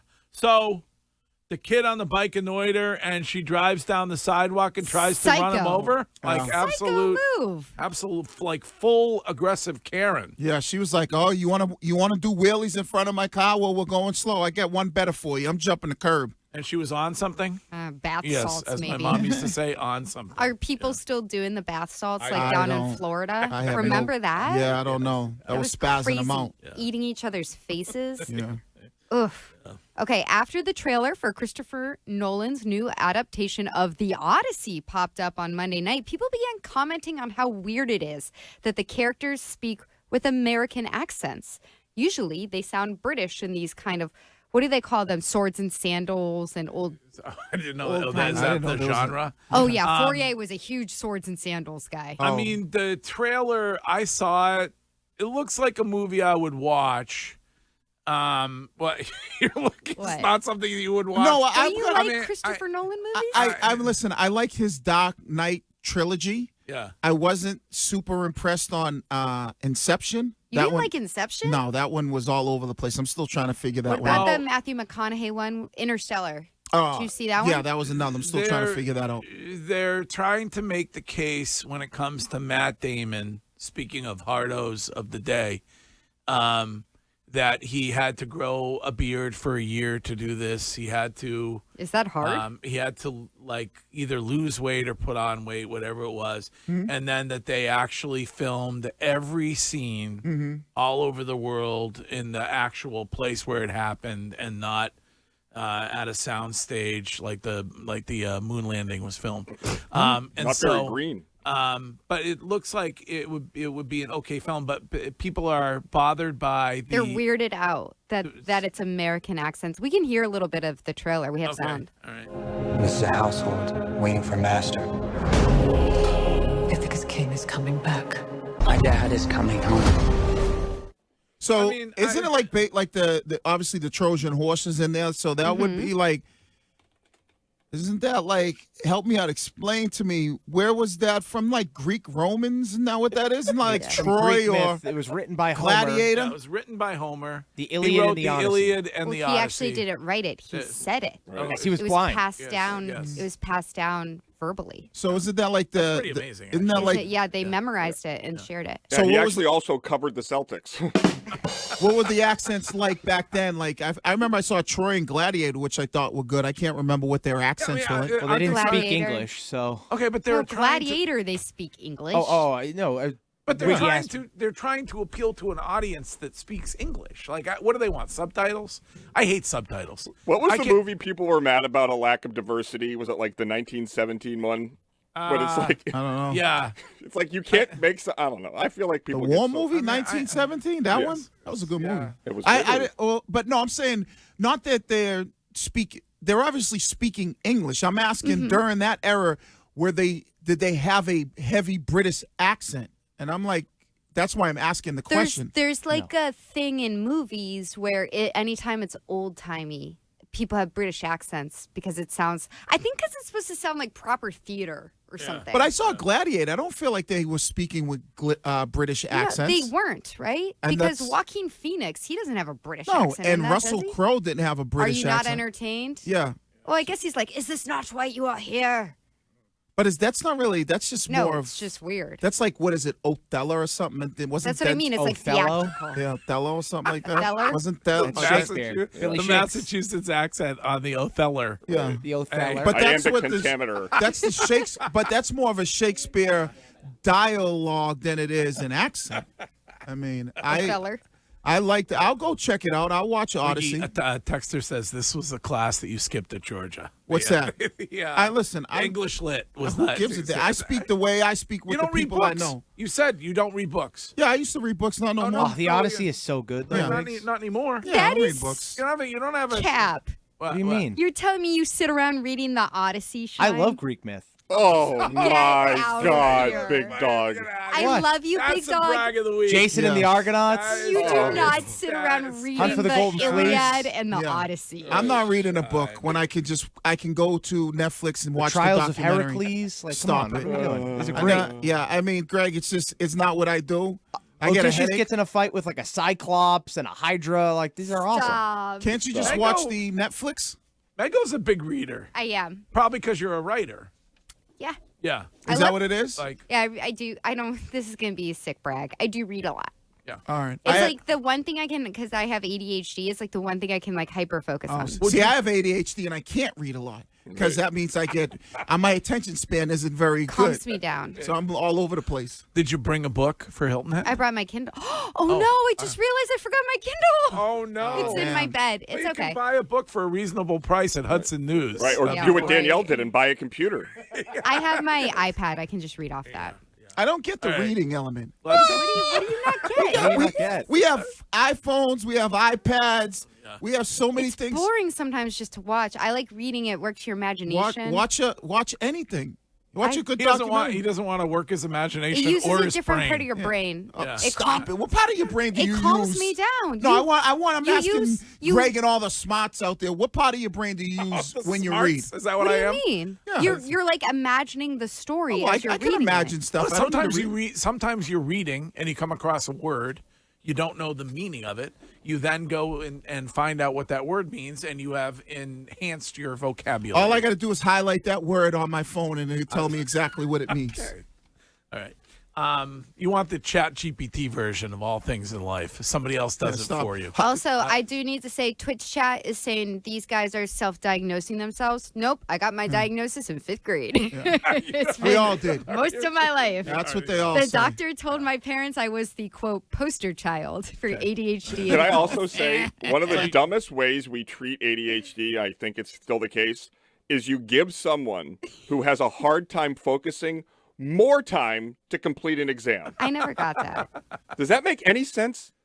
No, it does not. Shouldn't you condense it? Yeah. Well, you go on side quests during the test is the issue. All right, what's next? Okay, as we keep going down that road. Okay, so we're all taking a great flight, or those of us, I should say, who are going to Hilton Head on Delta Airlines. However, some Delta Airlines flights going forward beginning May 19th. I'm going to say it's beginning May 19th, so it should not affect us. They will no longer offer beverages and snacks to customers sitting in Delta Comfort and main cabin sections. Really? Affected flights are trips that are less than about 350 miles. First class passengers will not be affected. Okay, so that means basically once one does it, everybody does it. So no more free drinks. You know, you could never get the free alcohol, but the free soda, seltzer, whatever, and no biscotti biscuits. This really Right. bums me out because on the one hand, it's like they just cut everything, making flying worse at all times. I don't understand how you can't make these business models work. Like, so many people have to fly so often. But on top of that, like the biscotti, that's what it is, the little cookies. That's something I'm never going to buy in a grocery store. Yeah. But when I have it on the plane, it's such a delight. What about the salsa and chips? Well, you had to pay for those. Yeah. Just go to the. I'm often ridiculed for that choice. I never weird. It's really not. It's a healthy weird. snack. It was a healthy snack. What is healthy about chips and salsa? That's very healthy. There's like enough sodium in there to float an ocean. Would you stop with the health thing? Also, it's just. But it's like it's not like you can enjoy like it. eating I'm trying to get soup on a I'm flight. trying to get my whoop age down to 65. Well, I get it, but you know, You're not going to get there with Old El Paso. yeah, chips. Chips and salsa. Like you don't have to let everybody know it's healthy. I mean, they're basically there's 3 chips and 2 scoops of salsa. But Curtis Salsa. mocks me all the time. He's like, "Oh, first time I ever flew with Greg, he got chips and salsa." That is an awful Curtis.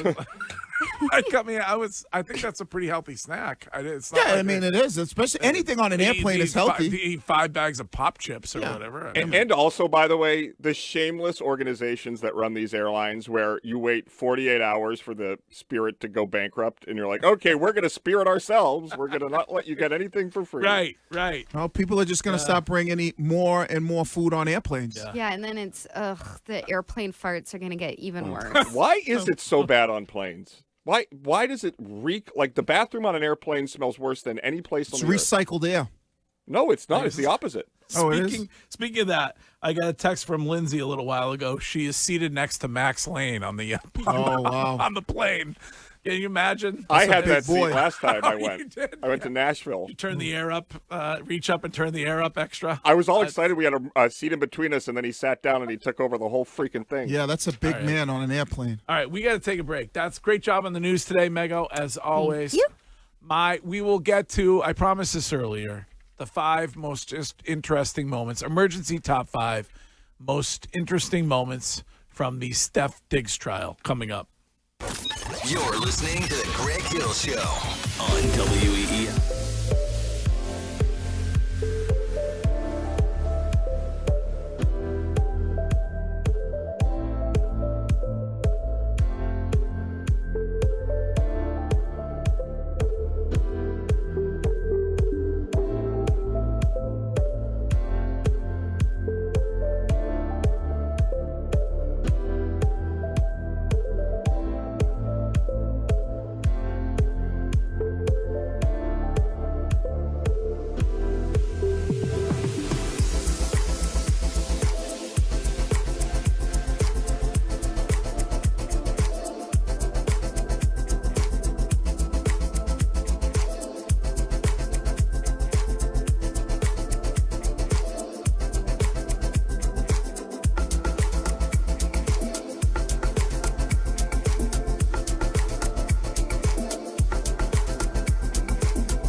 Catches Law Injury Attorneys Studios. No fee unless you win. We will get to Hill Notes coming up. This is Dave from Hilton Head. Hello, Dave. Hillman. What's up? What are you doing up there? What's going on?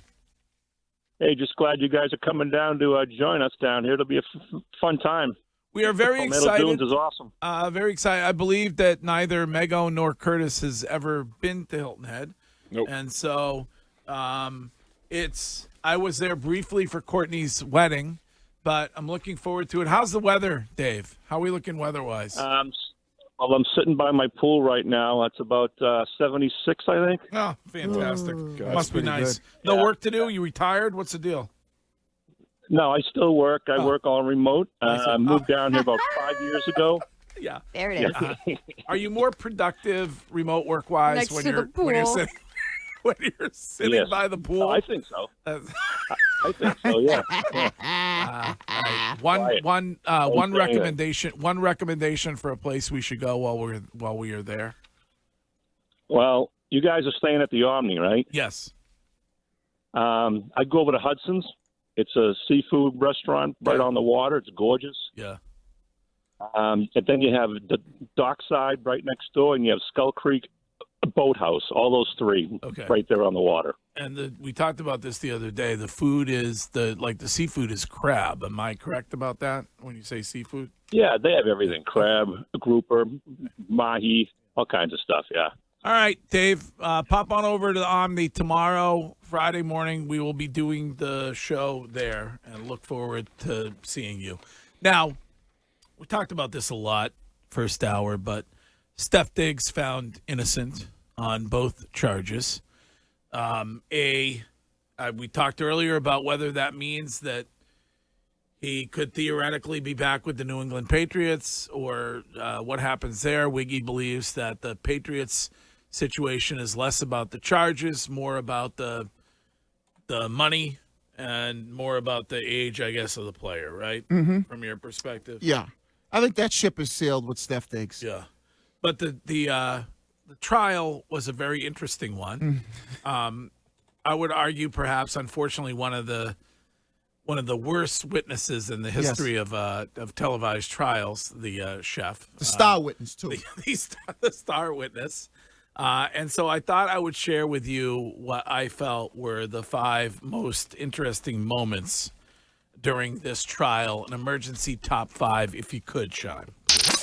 Number 5. Okay. The judge had to admonish the chef in the trial that if she was unable to answer a question with an actual yes or no answer, that they would have to strike her whole entire testimony. Here is that moment. Responsible for answering questions that are pertinent. If you don't understand a question, you can say that, and I'm sure counsel will rephrase. If you can't hear a question, tell them that as well. But courtrooms function and especially trials, unfold in a question and answer format. This is not an opportunity for you to interject your own narrative and evade responding to questions the court deems appropriate. And if you continue to do so, your entire testimony may be stricken. Am I clear? Yes. Probably didn't play well with the jury. Not a great start there, and probably not when it comes to a witness, not a cooperative witness at times. Certainly. She was discussing the payment that she said she was owed for her services. I'm referring to the meal prep shepherd's pie. Correct. And discussing that she was asked about the $5 million that she wanted Steph Diggs to pay her, and she said she could not answer that because of for a legal reason. And here is that moment. Ms. Adams, 3 weeks ago, your lawyer demanded $5.5 million from Stefan Diggs, correct? That is client lawyer privilege. I cannot speak on that. You believe that your lawyer's communications to Stefan Diggs are covered by your attorney-client privilege, ma'am? I can't answer that question. I don't know the answer to that question. You know that someone on your behalf has demanded $5.5 million from Stefan Diggs, don't you? I have a workers' comp claim, and Your I Honor? have explored all silver op. Wow. Did they Unfortunate, really. That doesn't apply in this case. The attorney-client privilege. That is an all-timer. That is classic. Did they prep her at all? Don't seem like they did. No, Wasn't it shocking, Mago, how little forethought there was seen in any element to this? It was like, you could tell me that wasn't the actual chef, that they just brought some strange woman off the street and plunked her down there and said, this is the lady. And she's like, I don't know what I'm doing here. No. Now, we heard testimony from several ladies who work for Steph Diggs. Yes, we did. And one of them was discussing during the trial why she had to go to Target, and that is number 3. Do you remember where you were on December 2nd? Yeah, actually, I was in Target like late evening. What were you doing in Target? I was shopping for ingredients because I was spending too much money on Ubers, so I was buying ingredients to cook, like groceries. You're buying groceries at Target? Yeah.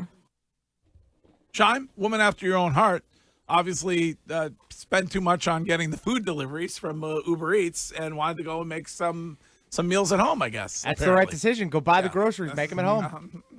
So I think we've all been there. The chef, this is number 2. Chef was asked about what Steph Diggs does for a living. Classic. You like this one? Oh, yeah. Here we go. He takes hits from 300-pound men, right? For his job. True? I guess. Do you know that? No, I don't know what his role is, and I thought he ran the ball. I don't know if I'm not sure what he does. I'm just there for the vibe. Do you watch any of the game? Nope. Yeah. So she had no idea that he was a wide receiver. She thought he ran the football. Yeah. She has no the idea. The guy who runs the football never gets tackled. He never gets hit. Yeah. No wear and tear on that athlete. If she knew, I think she said, if she knew that he was a wide receiver, she would have asked for $10 million. I believe that's what she said. What a conversationalist. Okay, then finally, a lot of discussion about her and her qualifications when it came to being his chef. His chief of staff of his house, did you see her testify? You brought this up earlier.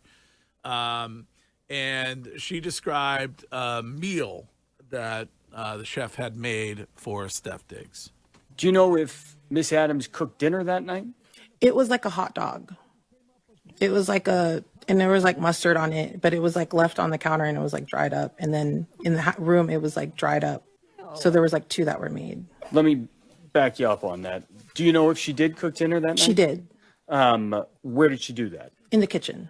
And what time did you see that? I just remember the food being like prepared already. And you mentioned it was a hot dog or something like that? Yeah, it was like a hot dog, or like, like Auntie Anne's when they have like the pretzel dogs. It kind of looked like that, but it just looked dried up. Ew. Wait, I always called it Auntie Anne's. Where did she make? She made it in the microwave. Right. Wait, you're telling me this woman was making $1,000 a month? A week. Yeah. As the chef, and she's heating hot dogs up for Steph Diggs? Right. Man deserves much better than hot dogs. At least you could cut them up and sprinkle some stuff around and call it a gourmet dog. Yeah. Or something. Yeah. Dried out hot dog. I love a good hot dog, but I don't want a dried out one. Yeah. I was missing Fitzy's follow-up about the hot dog. That would have been phenomenal. That is, wow, classic. Oh, gross. I love when she just goes up there and the attorney asks her questions, and then she's rather yes or no, and then she goes on to a complete well, let me tell you how I feel about the whole situation. Like she's just having a breakdown with her, and the attorney's like, no, no. For me, it was 10%. I like that her attorney at the end was like, his closing statement was essentially, she was a pretty bad witness, wasn't she? You think? Yeah, she's pretty, don't let that sway your decision. Yeah. It's like, she's bringing the case. I mean, it's the hot dog though that's not worthy of Steph Diggs. No. I mean, it should be a full prepared meal. Well, you can dry out a hot dog. Like a dried out hot dog. Oh boy. She said her favorite meal was Diggs in a blanket.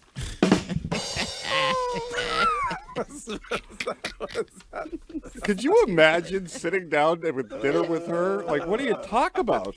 I don't think there was a lot of talking going on, Curtis. No. So, definitely all right. not. Well, it is really, he has been exonerated. Yeah. And we'll see where he ends up. And it is, as many pointed out this morning, it seems like it was a money grab. Of course it was. And is that right that was done to Steph Diggs? No. I'm all, that's why anytime I hear this stuff, I'm always very skeptical until I see like what the evidence is, because I don't know. It's just like when you start looking at things, when something don't add up and it stinks, generally, there's something going on there. Wiggy, a texter would like to know if a lot of these guys have a chief of staff. And if so, what is a chief of staff do? So that was her. That was that woman's title. Yeah. She's around a lot. She was always with him. Is she like an assistant? I would say, like, she basically runs all the business side of what he does. Let me look at her again. Right. Chief of staff. She's like always with him. He was fully staffed. All right, Steph Diggs. It's all about appearance. If but this chief of staff looks good, there's probably a good chance. Any like philanthropy event that he would be doing or something, she would be the person who is directing all of us media, like all that stuff. Like the assistant, the personal assistant. Yeah, but I think like maybe a little bit higher up than a personal assistant. Does he hire any men for any of these positions? No. He You know what? I think that's nice.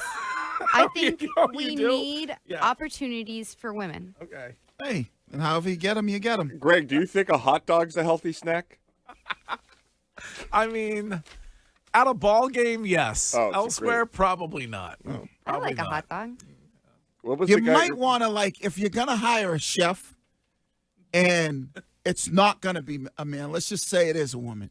And I'm just saying, you're Steph Diggs. This is what I would say to him if I was his chief of staff. Maybe have her not be so easy on the eyes and the backside where you might be like, ooh. Yeah. I just ate, but I could go for a little dessert. Maybe she should not be sleeping there. Like that might be I don't care if she's sleeping there or not. Yeah. He should be like, maybe she should have Nasitol, no ass at all, where you'd be like, yeah, I do not want to have sex with my chef. Do chefs usually live in a house? Oh, some could. I don't know. The attractive ones do. Well, if you want. I feel like it's the same level as like a personal trainer. Like, why would they live with you? Well, because the chef would get up and it would make you breakfast. A lot of chefs drive over at like 6:30. A chef can live in the house. I mean, I'm asking. What does she make for breakfast? Pop-Tarts? Like, yes, she's making hot dogs. She doesn't seem that qualified when it comes to the culinary skills. Yeah, Steph, you're gonna love this breakfast. She's like, oh, here's this delicious hot dog. I microwaved it for you, and it's it's being prepared with delicious side dish, which is known as Kraft mac and cheese. It's very good.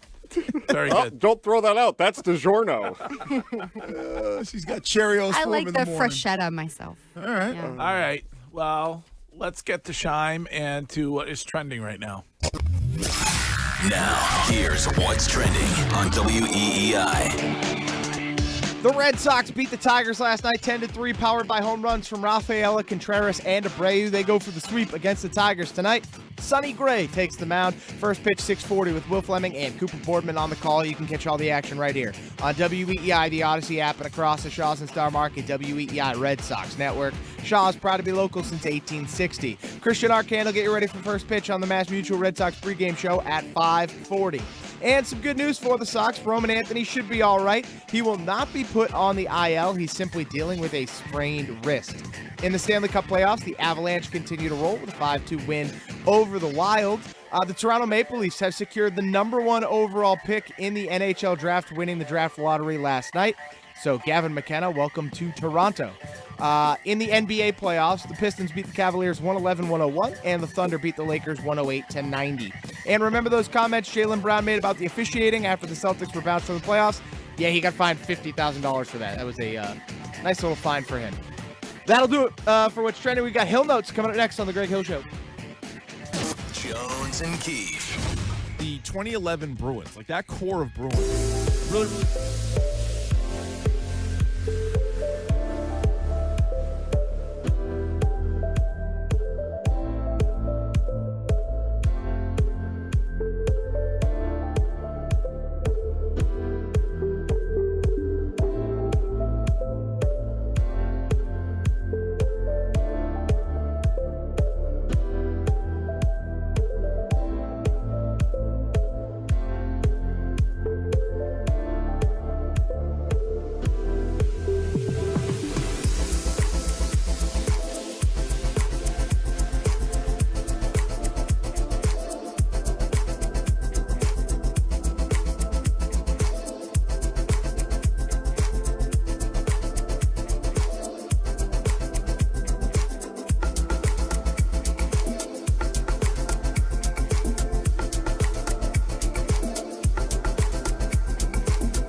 Jones and Keefe coming up at 10, about a half an hour from now. We have been warning you this morning about Route 1 North and the situation there after the overnight accident between the state police cruiser and a wrong-way driver, and sadly, horribly, the news not great that that trooper has involved in that accident has passed away. And so I would assume that will not get better up there. It will continue to be an issue because of the investigation that will need to happen. So just be aware of that, and thank those who are out and about all times of the day and night. Yes. I'm not correcting you because I haven't seen it. The story I'm reading says that you're right. Sorry, this just updated. I'm sorry. Unfortunately, it's just been updated, that's and awful. it is. I was hoping that it wasn't the case. It is awful news. So, can we open the Window World of Boston weather window for Curtis, please? All right, Curtis, what do we got today? Greg, another day in paradise. It's 65 degrees, partly cloudy skies right now. The wind's 15 miles an hour. Going to be a couple raindrops around. Tomorrow, 64, Friday 59. The weekend, the pick of the weekend is Sunday. Will be in the 70s. Saturday looks kind of crummy with 50 and some rain. Okay, Window World of Boston is a one-stop shop for everything exterior for your home. So energy-efficient windows, energy-efficient doors, new siding. They have it all at their 4 locations you can visit around here or online at windowworldofboston.com. Time for Hill Notes. Hill Notes is brought to you by Coleman Electric, Kuhlman. A bunch of really good electricians helping homeowners like you not get electrocuted. Remember, it's electric. Hey, Wiggy Smalls. Congratulations on the baby. I mean, is it making you feel any older or different that you're about to be a grandpa? I'm not necessarily older. It's just like, I still just have a hot, you still get used to it's your daughter. You know what I mean? It's kind of hard to explain unless you have a daughter. It's like, oh, that you still look at her as your little baby girl, your princess, and now she's growing up and she's having a baby and all that. So it's kind of like, wow. Yeah. So it's that. Words of wisdom I'm sure you'll have for the young grandson or granddaughter. Yeah, whatever you do, don't share your toys, brother. That is, yes. We learned that about you. Come on, Curtis. You know where Steph Diggs is going. Right where his reputation will fit right in. The Chiefs, baby. So true. Yeah, not wrong. They actually lost interest yesterday.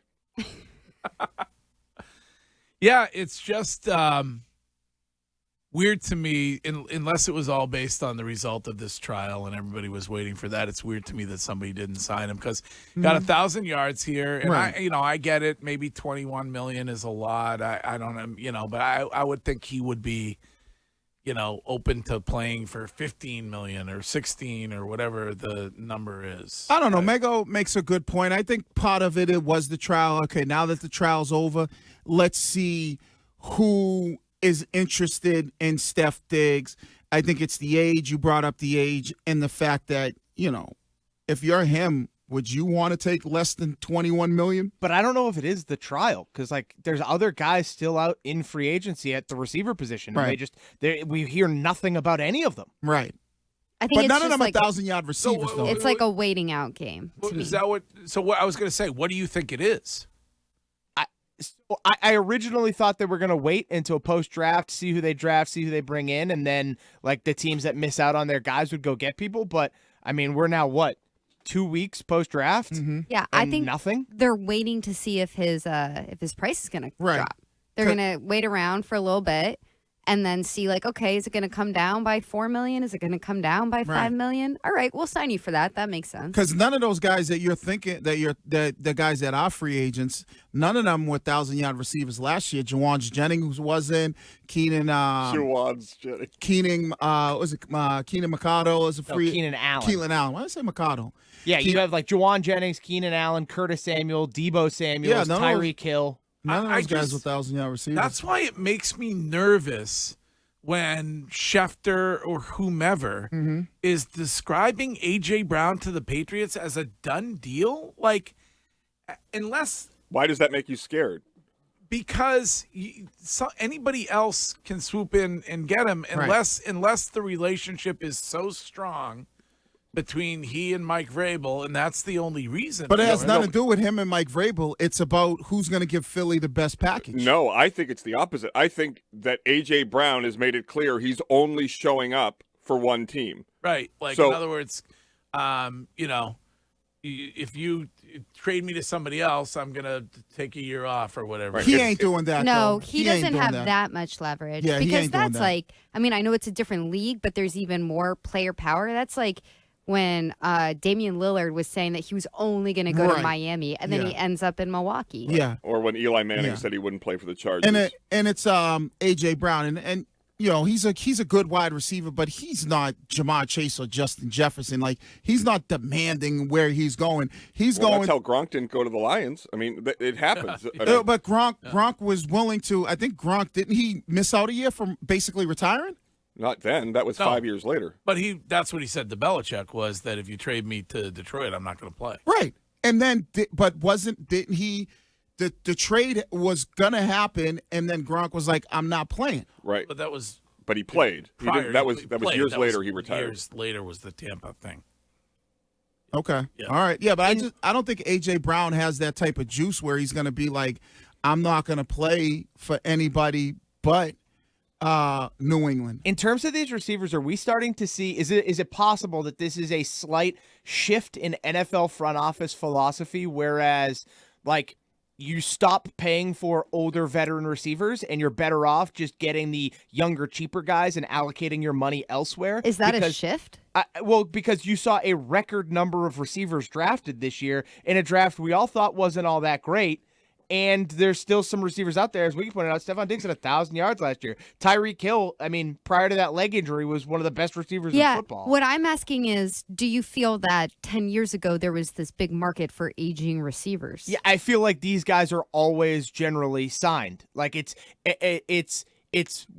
trying to find the extra dollars, and by not signing these guys, even if Stephon Diggs comes off of the $20 million a year, I can get a young a fourth-round pick for $3 million or $2 million. Isn't Stephon Diggs in a better negotiating place now than he was last year? You mean football deals, not like hiring a chef, right? Not someone without cooking experience, but a desire to ruin you. Right. He right now he's looking for somebody who puts the ass in casserole.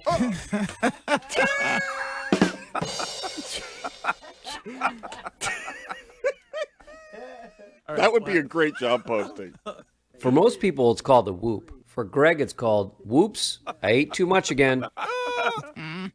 I can't believe I actually feel better that Wiggy is in the same situation. Yeah. Like Wiggy's whoop age is 9 years older, right? Yeah, eight and a half. Eight and a half. Yeah. Mine is 10 and a half. Yeah. I'm sorry. I know. I think it's the sleep not element. good. I think it is. It's the sleep element. It's not 10 and a half because you are actually 59 and a half. Yeah, that's true. All right. The so only it's way 10 years. I only judge my age based on when people look at me. Yeah. And then they say, how old are you? And you tell them, and they go, what? I keep checking it. Ever since I saw it, I keep checking it every day to see if it changed based Yeah. on a couple extra thousand It's steps. and ticking not- up. It's, not It's like changing. now you're 71. It's not changing at all. Like, I'm literally 69 and a half years old. That's not how physically. aging works. You It's don't age unfortunate. backwards. Right. Your age, your biological age looks like that national debt tricker in New York. Get 12,000 steps in at Hilton Head. The lawn man here from the Seacoast. Sucks the Bruins and Celtics are out. Now we got just the Red Sox. Whoop-de-doo. 2 games out of a wild card. There is boy. life. Yeah, First okay. sweep of the season. You on record? Are they a playoff team? Do they get the wild card? This team this year? That's a great question. Wiggy. Come on. Now, I don't think they do. If they were able to accomplish Okay. that would be an unbelievable feat. My God. But they'll have a chance, though. Right. They keep adding playoff teams. Everybody has a chance. Well, they only added 1 team. Well, Right. When the Red Sox were purchased to where they are now, there were like an Well, additional I mean, 5 teams. Curtis, that was, 2003? I mean, Right. yeah. Hasn't the NFL added another playoff team? And other leagues, don't they add playoff teams? There's only 30 teams versus the NFL having 32. Okay. Two think weeks the not Sox- a big difference, Curtis. Get out of here. Curtis, Well, it's not one like they fewer would team have per league. If you want. 45 Curtis teams. is like mic drop. 2 more teams. Right. Well, I'm saying that there are far more playoff teams today than there were even 5 years ago. I think the Sox are turning a corner. Nothing brings a team together like a good bench clearing discussion. I even heard after the game a few of the Sox players wrote strongly worded letters to Valdez. Here we go, Red Sox. Can you believe it?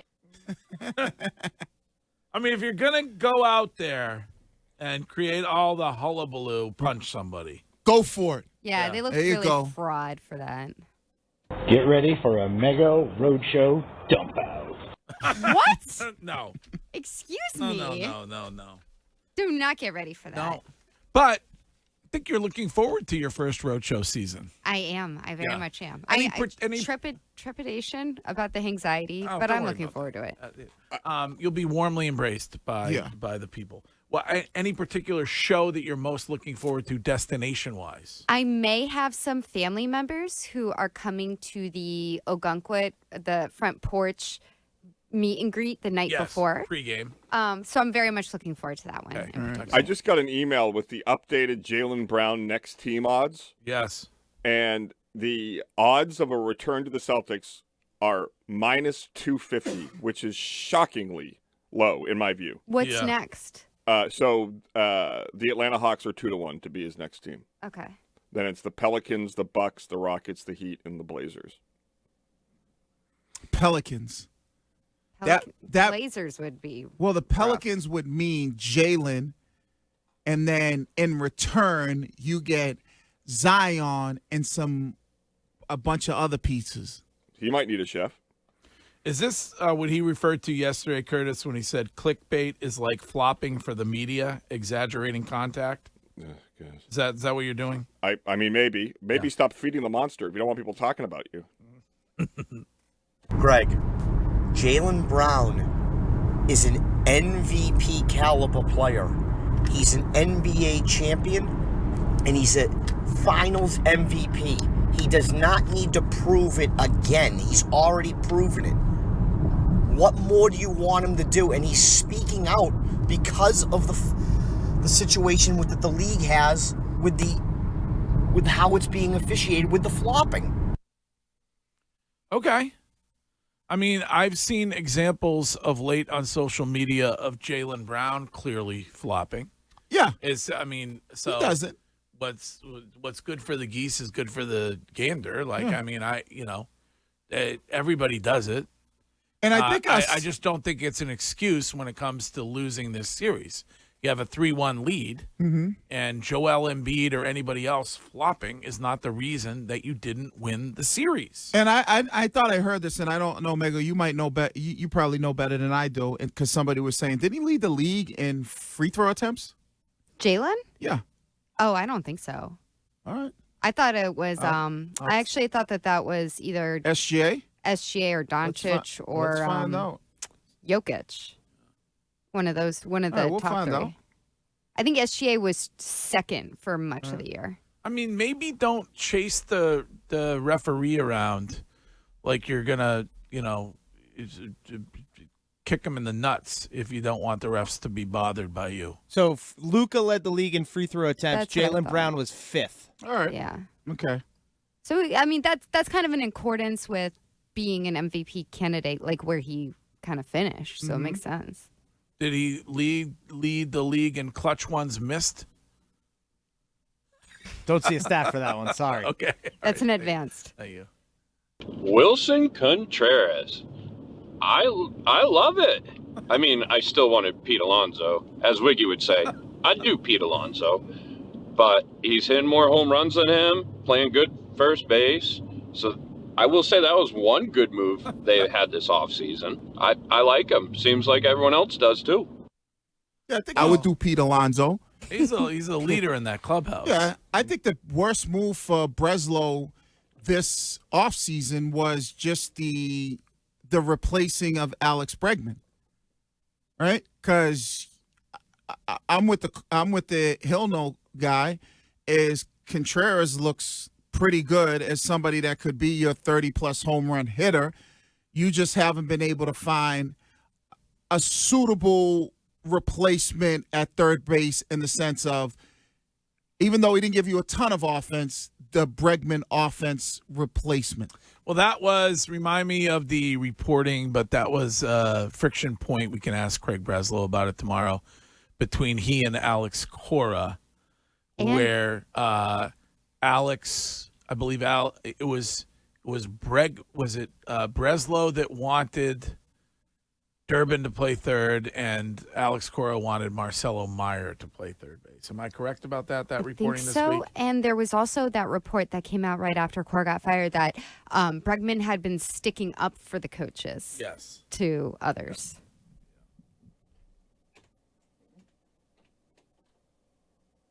John, you okay? Selfish is like somebody trying to grab all the attention, even like you guys speaking. Some sit back away from the table, and others are right on that mic.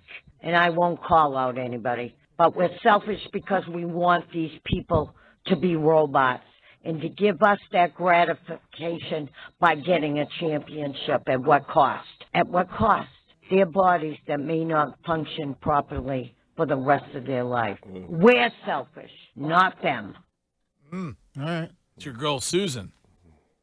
I don't think that's Susan. No, I don't think that was Susan. I think No, that wasn't Susan. Wasn't it? Susan has a slower cadence.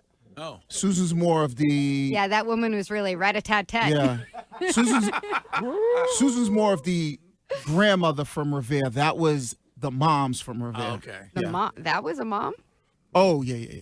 She That's Johnny. He never gets up for work anymore. So she's saying that you're selfish if you expected Jason Tatum to play in Game 7, I guess, is what she's saying. Dear. Really? I think in Mego and Isn't being a fan just inherently selfish? We talked about this, Shime, to your point. I'm glad you brought that point up. Fans are just, they wear losing and sadness of playoffs and championships a lot harder than the actual player does, because the player understands that life continues to go on, and I then have to continue to live my life and do the things that I do. Even though we lost, the fan is like, they want the guy to be in tears, bawling in the dock room for a week before he comes out and speaks. Can I get Susan referring to the head coach of the New England Patriots on this show for a voice comparison, please? Can you find that drop for me? I'm being called out by those in Twitch and saying that I do not know the regular caller voices, And so therefore I still feel like that may have been her, but go ahead. I don't have a drop of Susan. You just played it the other day saying Mike Grable. You played it. That's Yeah, Susan. hello. Got it. Hold on. Show's going on rapidly around you over here, fella. Yeah, I didn't know that was Susan, Greg. Sorry. Here you go. And that's what happened to Mike Grable. Oh, that's That's the same close. person. Yeah, that's the same call. I think it is. Yeah, I think that was Susan. My Susan? Yeah, that was your Susan. No, your beloved. Susan is from the weekends. Yeah. She calls your show on all the time. Your Susan on the weekends. That's who we're talking about. I'm talking about the one that called the afternoon show. Yeah. Rich, that's not the same season. That's the same No, season. no, they ain't the same one. Sure it is. Let's agree and go to Hilton Head. All right. Is that it on Hill Bring Notes? Susan. That'll do it today, Greg. All right. Hill Notes brought to you today by Coleman Electric. If you need an electrician, call Coleman. It's electric. Original. WEEI. WEEI. New England's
you see the sunshine? Can't you just feel the moonshine? Ain't it just like a friend of mine to hit me from behind? Guess I'm gone to Carolina in my mind. Well, Wiggy Shime, we will miss you over the next couple of days. We'll be holding it down. Yeah. Couple shows for the 34th annual Greg Hill Classic, which is in Hilton Head. And we will talk to you tomorrow morning from there with Craig Breslow, the chief baseball officer of the Boston Red Sox, on the show at 9. Interesting POV from a texter during the break who is suggesting that Alex Cora wanted the Durbinator at third base all season long so as to point out the discrepancy between he and Alex Bregman. That would be very petty if he were doing that. But I mean, I think this relationship, as we're learning slowly, had reached a point of no return where there was and they are elite at misrepresenting their relationships. Like, think about what we were at spring training. We had Cora gushing about Breslow's daughter as part of the video montage they put together in advance of the season about what a championship would mean. You remember that? Yeah. Mm-hmm.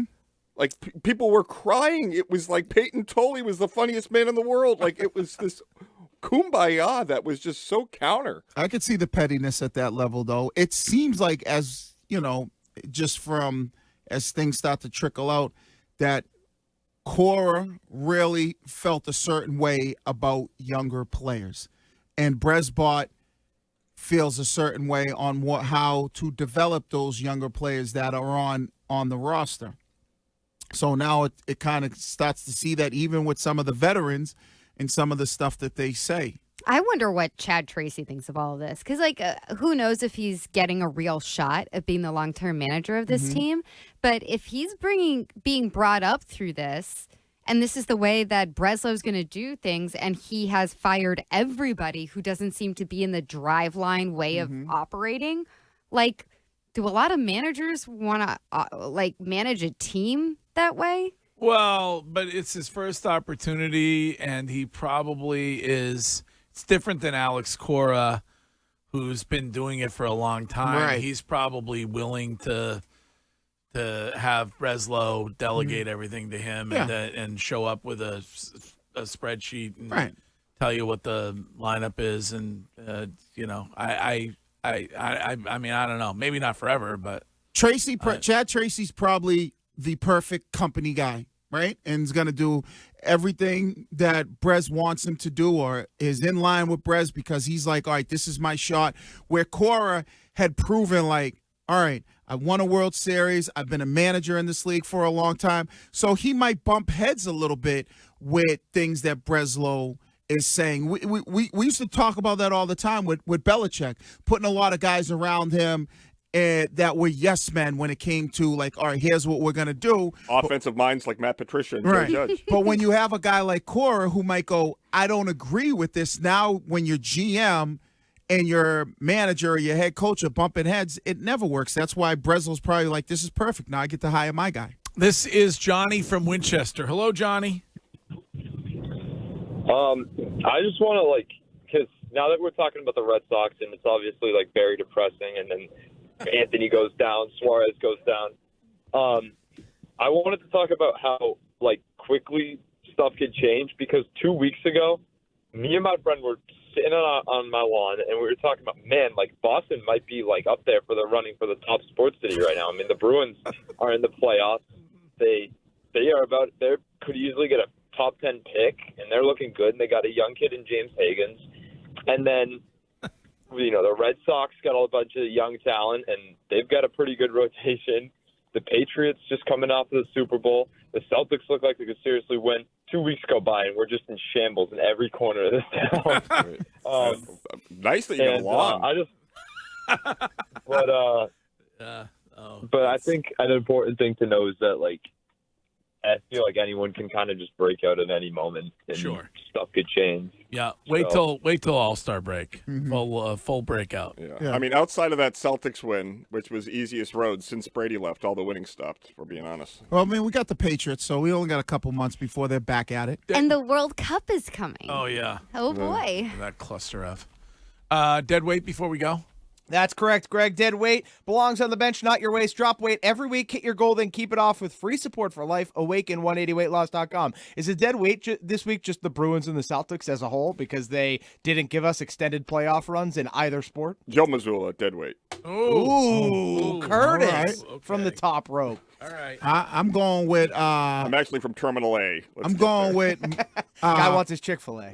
Mayor Wu and or Governor Haley, because I wanted to really dive into FIFA 2026 face first with 24-hour-a-day bars in Boston. You can still dive into FIFA without the 24-hour bar. It's not the same, though. It's not the same. Yeah, it's not the same. I want to be able to be out there all night long and just partying up with people from all over. You can't do that anymore. You're a grandpa. I can still do that. Nope. Sorry, that's it. I'm a glampa. Oh, my God. Yes, wing. All right. Print the shirts. We will talk to you tomorrow morning at 6. Jones and Kiefer next. Now we shall return. We were so glad we could make it, but so sad we gotta run. Well, it might be a long time till we raise another glass. You can rest assured that next time we'll have ourselves a laugh.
shoot more threes, Keith. Oh, bombs away. Bombs away. You can never take enough threes, I feel like. You know, it's the quickest way to score a lot of points, Jones, is to take the three ball. Well, for some teams. Yeah. Doesn't always work. You got to stick a few of them. No, you know what? If you want to shoot a lot of threes, you should get good three-point shooters. That would help. I would do that. So you wouldn't get Giannis if you were going to gun a bunch of threes. No, and that's why, the horse of the week, Brian Windhorst, was saying it wouldn't make a lot of sense for that, which I get. You know, Missoula also tried to spin it in a way at the end, and I don't know if he was blaming Brad or what he was doing when they got eliminated in Game 7, but he was asked about the threes again, and he was talking about, well, you know, based on the roster that we have, that's the best way to do it. I also thought that was a dig at Brad. Yeah, he's like, you give me like you 5 give me a big Shaquille guy. O'Neals. We'll post all day. It's like, no, you won't. You definitely wouldn't. You would not post all day. You have Kata shooting threes. What are you talking about? You would not post all day because all you like to do is talk about three-point percentage. All he does, well, they shot 38%, they shot 29%, they shot 34%. It's like, well, you don't say that about the twos. Have we heard him say the 2-point percentage ever? No, not typically. No. He's a three-point guy. That's his thing. Maybe Brad is as well, but that's what he wants. And that is definitely an argument against Giannis. He's one of the best players in the league, but where you can kind of get to him and how you kind of play defense against him is let him shoot threes. Let him shoot threes. He's usually not very good at it. So that was, as Keith said, our horse of the week, Brian Windhorst. Thanks, Horst. On with Rich Eisen yesterday, and I want to get more into what he had to say. And look, Brad Stevens is talking right now. We're going to update you on anything Brad Stevens has to say about the state of the Celtics. I imagine he's not going to commit to much other than maybe backing Missoula. I could see him backing Missoula. I could maybe see him backing the core. I can't imagine he's going to commit to much, but whatever he says, we'll react to here today. Yeah. If he drops a bomb, we'll pivot. Well, there are a lot of questions around this team. You blow a 3-1 lead, which the franchise has never done. The coach is on the hot seat, at least in the mind of many. Jaylen Brown's upset, even though he had the best season he's ever had. Jason Tatum didn't play in Game 7. And what are you going to do with the roster? How are you going to fix your roster? You have a couple of free agents, right? Like, so even Vucevic, I'm sure he'll be asked about. But for the most part, everybody's coming back. So if you want to change the roster, Brad's going to have to do some stuff. How much money is he going to be allowed to spend? Like, this is an interesting offseason for kind of a lot of bad reasons. So and it is. Yeah. But, like, that money question would be a good one to ask him. Yep. I think he's cagey enough to tap dance out of it, and ownership's committed, even though I'm not sure they are. I think he's cagey enough to not give you much, but anything he gives us today we'll react to, again, with Brad Stevens, the director of basketball operations, talking now over at where? At Auerbach is where he's talking today. So we'll be sure to react to that.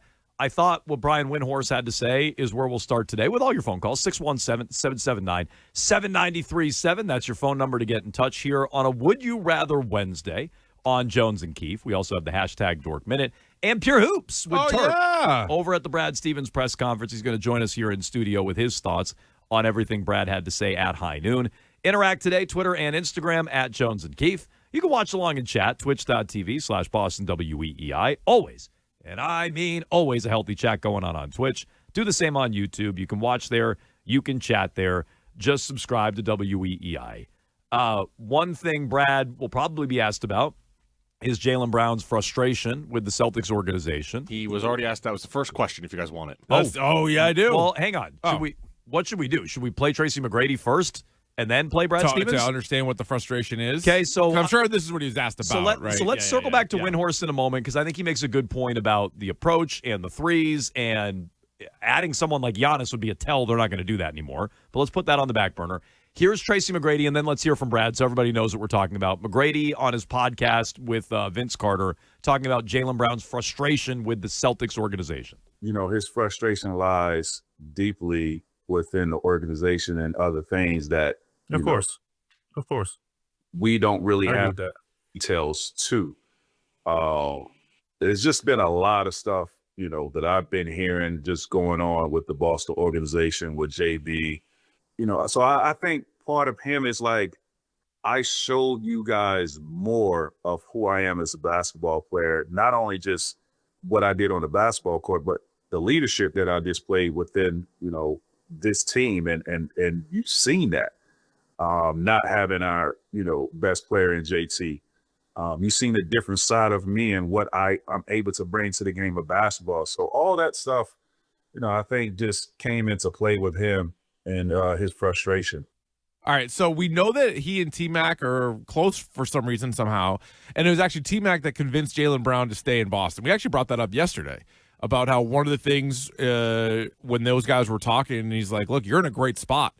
Like, you might be a little overshadowed by Tatum, but you guys have a chance to win. You're going to regret it if you don't, right? Take it from T-Mac. Take it from Vince Carter, guys that led teams where had really good individual numbers, are Hall of Famers, but don't have the titles. So he tried to talk to Jaylen Brown about that. Now, this year things have changed because Jaylen Brown is now the man. And what's funny in there, though, that T-Mac even says, I don't know if these are Brown's words or not, but he's like, I played really well without our best player. Yeah. I don't even know if Jaylen Brown would say that. would say it that way. That's a good point. I think T-Mac and Vince and you and I would say it that way. I don't know if Jaylen Brown He's would. editorializing a little bit by saying our best But player. also, what does he mean? So I'm curious to hear what Brad's going to say about this. But when you're looking at, like, respect, they can't pay you any more money. No. You have maxed out the amount of money you can pay. You know what the respect is. Well, you can't. What, are you going to get rid of Tatum? Well, no. Maybe could you rework the offense the way it runs so it's not so Tatum-centric? I mean, it's probably some of that. Maybe it is a him or me thing. You don't have a big leg to stand on when you lose a 3-1 series lead. I don't disagree. And especially when you could have taken over, it was your team in Game 7. You can't blame Tatum for that. And you laid a big, giant turd. So I agree with all of that. But T-Mac is oddly vague and specific all at once. He talks about his frustration and how he wants more respect from the organization and blah, blah, blah. But he also doesn't give you a lot of exactly specific frustrations in there beyond just that vagary. So anyway, it started his press conference today. Brad Stevens asked about it. Here's what he had to say. Brad, Jaylen has expressed a lot of frustration in the immediate aftermath of the loss. And Tracy McGrady came out today or yesterday. Obviously, Tracy's close with Jaylen and said Jaylen has some frustrations with the organization. Have you felt any of those frustrations? Has he expressed them to you? Is the relationship with Jaylen, has that evolved at all? I talked to Jaylen Monday a little bit after he just real quickly and was nothing but positive. He has not expressed those frustrations to me. We've been here 10 years together, and I do think that, obviously I love JB and everybody around here loves JB. And, I think just like any of our other guys, as we get to the end of the season, I'll be here and my door's always open. And if anybody ever wants to come in and talk about it and talk about, their team, their place, whatever the case may be, I'm all ears. And that would be 1 through 16, not just, not just Jaylen, not just Jason, not just the guys that have been here. I think it's really important to be available. So I certainly am, and none of that has been expressed to me. Okay.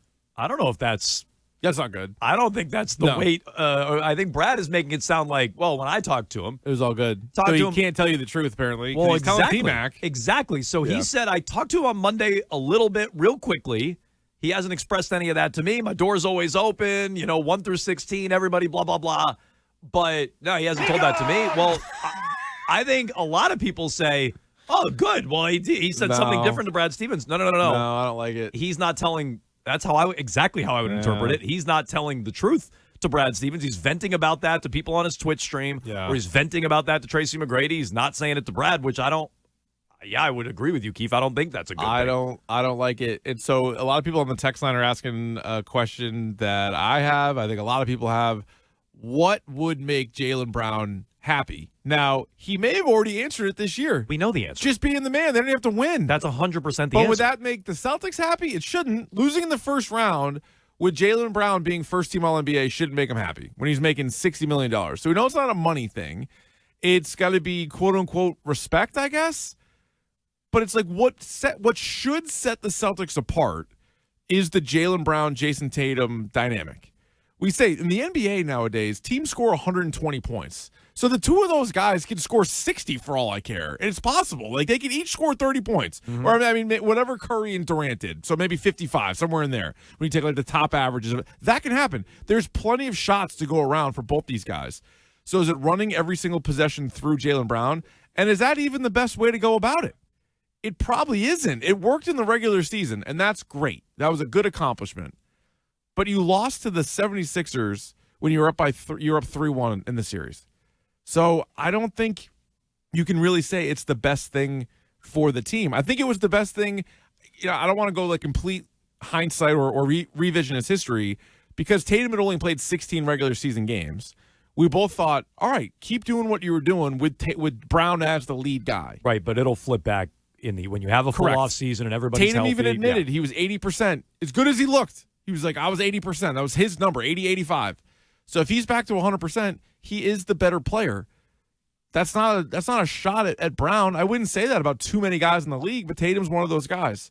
But yeah, him being upset, even though he played so poorly in the playoffs, is not going to win over a lot of fans. No, but I just think we all know what he wants. When people are like, what does he want? He wants to be the man. We all know what he wants. Yeah. He wants to be the man. Now, will he be content enough trying to win another title to, put off what he wants long term, whether that's the end of his next contract or this contract rather, and then he'd look for it, and will he stick it out for another couple of years? I don't think we know the answer to that. But I think we know at some point he wants what he had this year. I think. But what's crazy, it's like, he already has the one title, so we can always kind of fall back on that. But it's one of these comparisons, not the extreme of like Barkley or Robert Horry, but it's like, hey, would you rather be Scottie Pippen or would you rather be Karl Malone? And I feel like Jaylen Brown's like, Karl Malone. MVP. And it's easier to say that now that you have a title. Well, as well. So that's the thing. So It's not fully Karl Malone, but you get my point. Like, do you want to be the second best player on what could be multiple titles, or do you want to be a first team All NBA, first, second round every year exit? I don't know why you'd want that. Like, I don't really understand, because he was still second team All NBA. He was a top 10 player a couple of years ago.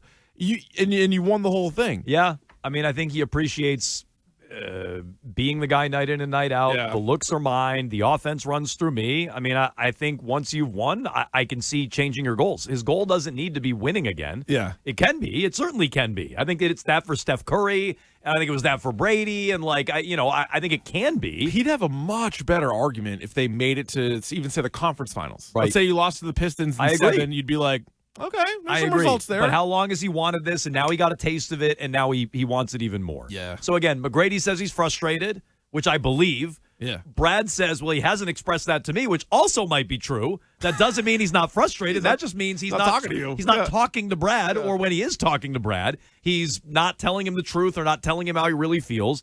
And I would say that's not a good thing either. So that's some of Brad Stevens, who, again, is speaking right now. He had an update on Jason Tatum and why he missed Game 7. Keith, let's hear that. Brad, how did it get to the point? I know he talked a little bit about the other day where Jason had to be shut down for the Game 7. I know he had confidence after Game 6 that he was going to be good to go, but, organizationally, how did that decision end up getting made? Yeah, I mean, I think he had, obviously, you probably could see it at the end of Game 6. We thought that it would dissipate and be okay the next day. He didn't do very much on Friday, just rested, and then came in on Saturday morning and tried to do a workout. I watched it, and clearly didn't feel right. And it was, I think it's, it's not like a long-term concern, but it certainly didn't look right when he was working out. Okay. And didn't feel right. And so it made sense to be smart about that. I mean, I think the obvious answer, Bobby, is anytime you're coming back from an injury like he was coming from, there's a tendency to overcompensate. And, there's probably a little bit of that there. Okay, let me tell you right now, that's not we ruled him out. No. Right? No. That's not our doctors said, oh, my God, there's something wrong. No, that was, we saw him shoot around, and Brad apparently thought it didn't look right. Well, and he said didn't feel right. That's from Tatum. That's from Tatum. Yeah. So, this is what I thought all along. I don't think the doctors got in there and they're like, whoa. I don't think so. Whoa. I don't think so. People want to use that. I think that's what the team should do because that defends Tatum a little bit more, but I don't think that's the reality of it. I don't think Brad did that at all. No. Maybe he'll do that in another answer. Yeah. I don't think he did that at all there. That didn't look and feel right. Yeah. Okay. Not our doctors ruled. We did tests on the back of his knee. We all assumed he was going to play. We did tests on his knee and the strength in his calf, and they can do all these tests. Sure. And we said, he can't do it. He also said it wasn't going to be a super long-term thing. And that's the worst part. Tatum even said that after the game. Well, he's like, I'd be back for round 2. So that to me is the truth. And one thing I've heard quite a bit of, Mego was talking about this today, and it's fair. Forsberg said this to me the other day on TV, Breck. Wow. And so, he always plays. Well, he didn't play Game 7. No. Well, not only that. So, number one, that. So let me stop you right there. He doesn't always play. Correct. But for the most part, when he's been able to play, he's played. He plays a lot of games and a lot of minutes. That's true. That's a fact. Has he ever really been hurt? No, he's been pretty good. Like, it's pretty easy to play when you're always healthy, is what I would say. So, like, now he's had what in his mind is a catastrophic injury. Yeah, life-altering. Like, and that, right, not even a catastrophic basketball injury. It's the worst thing that ever happened to him in his life. It was the worst day of his life. Okay? Yeah. So that's his mental state with this injury. So, yeah, when you've never had a significant injury, it's probably pretty easy to show up and play most days. Sure. I'm sure you don't always feel like it. Not every guy does, and he deserves credit for that. But in his mind, the worst thing ever happened to him. And so, yeah, I think that's going to change his outlook on playing through stuff in the future. He doesn't want to go through the worst thing that ever happened to him again. And I think Brad pretty much told you that. It didn't look and feel right. He didn't pass any of our tests, or the strength in the knee or the calf or whatever was off. It didn't look and feel right, and it wasn't going to be a long-term injury, so we wanted to be smart with it. Yeah, being smart with it is different than being tough and toughing it out. I know. If you're not playing in a Game 7, I don't know what you're playing for, I guess. And I know there's a lot of people that are quick to point out, like, well, you don't want him to, like, rip the other Achilles. Well, of course I don't want him to rip the other Achilles. But it's Game 7. Like, I feel like if it was Game 3 and the series is tied 1-1 and he leaves Game 2 a little early and you're like, well, let's give him a couple days, and the way the NBA playoffs goes, he'll be back in like 5 days or whatever, you'd still be like, all right, you're missing a playoff game, but it's not an elimination game. It's not a winner and go home game. And so, yeah, I thought that was frustrating because I thought he could at least give it a go. But they decided to pull the plug. I mean, he wasn't even on the injury report the day before. They finished the night where he left, but they were getting blown out. Brad just told you they all thought he was going to be fine. Correct. They all thought he was going to be fine. He needed a little bit of rest. He showed up on Saturday morning, and it didn't look and feel right. Yeah. So, look, there is a difference between being smart. I don't know that playing Tatum would have been the smartest thing in the world, but it wasn't very smart for Kevin McHale in '87 to play through a broken foot. He did it. Mm-hmm. Kobe played through injuries. Larry Bird, it wasn't smart for him to play with his back, but he did it. Well, maybe that's the argument against. Well, it is, but that had to retire how early? Okay, well that's fine. They didn't have modern medicine, Nick. Come on. But okay, traction every night. Okay, don't but we compare eras. But we lionize Larry Bird and Kobe for their toughness. So maybe Tatum's really smart, and Bird was an idiot, and Kevin McHale was an idiot, and Kobe was an idiot. I mean, maybe that's fine, but they were tough. Is this guy? No, but everybody who's like, oh, well, what if he like tore his other Achilles or his leg fell off? I'm like, what if they won and they were playing the Knicks now? And what if they won that game? Like, what if they kept winning? What if they won the title? Let's play the what if. Like, what if they won the title this year? What if they won Game 5? Well, I or mean, Game 6? you could definitely go back to all the games that they should have won in the let's series. not- But I'm let's- saying, like, just Game 7, people are like, well, what if he died? I'm like, well, what if they won? Right. What if they won and he had a couple days off and then he was back for this series? What if then? What if Would it he was- be okay with that? What if it happens again in Game 7 of the NBA Finals? You wanted to miss that? Sit him down. So, like, Sit all right, him you can't play in down. that. So, no, Tatum might be smart. Maybe he is smart. He's prioritizing his long-term health. Smart and tough aren't always the same. Yeah. Larry Bird was tough. Kobe was tough. Kevin McHale was tough. They might not have been smart. They were tough. Is this guy tough? Who's more team first, Jaylen Brown or Jason Tatum? Ooh. Right now? Brown likes the team if it's all about him.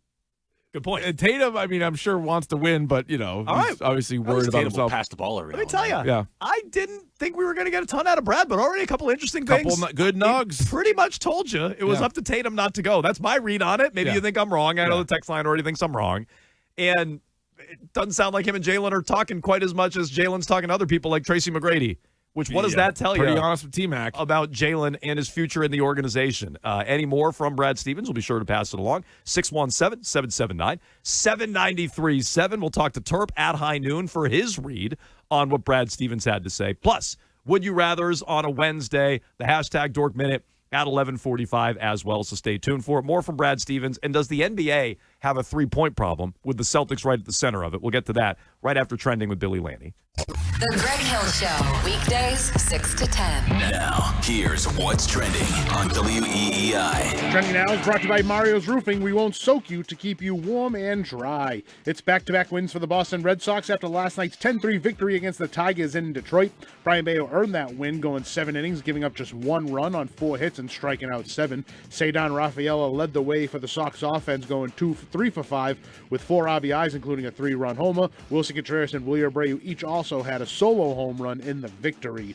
Red Sox look to complete the series sweep tonight. First pitch from Comerica Park is at 6:40. You can either call the game with Will Fleming and Cooper Boardman right here on 93.7 on the Odyssey app and across the Shaw's and Star Market WEEI Red Sox Radio Network. Shaw's and Star Market, proud to be local since 1860. Sonny Gray will get the start for the Sox in the series finale against the Tigers' Jack Flaherty. Don't forget to tune into the Mass Mutual Red Sox pregame show with Christian Arcand at 5:40. Roman Anthony has been diagnosed with a sprained right wrist. Anthony met with a hand specialist yesterday where imaging revealed a sprain but no structural damage. Anthony is likely to avoid being placed on the IL. The NBA has fined Jaylen Brown $50,000 for his public criticism of officiating after the C's Game 7 loss to the Philadelphia 76ers. In the NBA playoffs last night, the Detroit Pistons defeated the Cleveland Cavaliers 111-101 in Game 1 of that matchup, and the Oklahoma City Thunder went up 1-0 on the Lakers, beating Los Angeles 108-90. The Toronto Maple Leafs were the winners at last night's NHL Draft Lottery and will have the first overall pick at this year's draft, which will take place on June 26th and 27th. One game in the NHL playoffs last night, the Colorado Avalanche took a 2-0 series lead with a 5-2 win over the Minnesota Wild, and former New England Patriots wide receiver Stephon Diggs was found not guilty on felony strangulation charge and a misdemeanor assault and battery stemming from an alleged dispute with his private chef. Homeowners choose Mario's Roofing because they're fair, honest, and provide quality services. Call Mario's Roofing today for a free estimate at 781-344-2420. I'm Billy Lanny. That's what's trending now on WEEI and WEEI.com. What did you miss on Rich, Ken, and Ted? So, Scal, we got to get to this. There is a clip of yours that went viral. I didn't say anything. That's not Giles with the reading with the comment. I was just innocent bystander on that. Beat down the 76ers for a long time. Like, can they have their one moment? Like, they said they wanted Boston. They got Boston, and they delivered. Rich, Ken, and Ted. Weekdays 2 to 6. And anytime, anywhere for free on the Odyssey app. WEEI. WEEI. New England.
Brad Stevens asked about the Celtics three-point shooting a number of times in his press conference, which is, I believe, still ongoing. They take a lot of threes.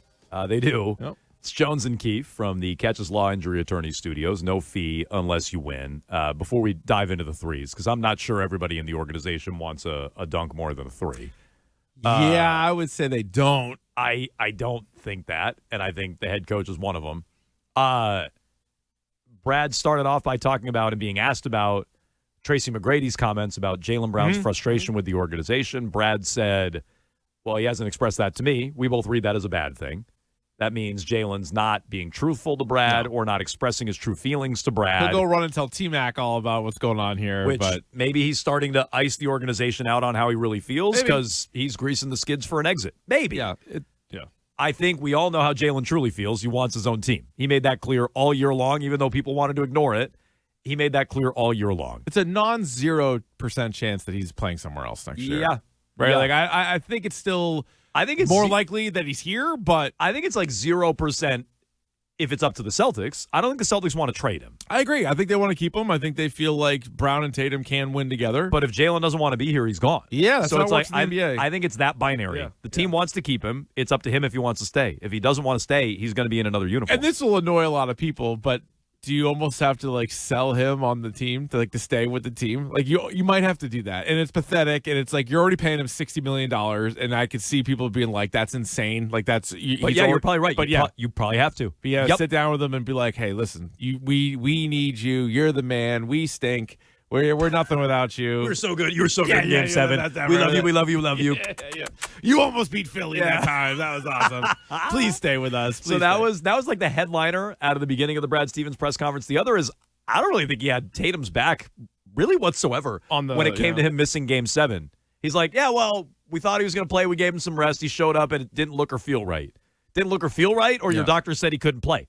If the doctor said he couldn't play, wouldn't you say the doctors ruled him out? Tatum said it didn't feel right. He said it didn't look and feel right, which sounds to me like Tatum pulled himself out of the Game 7.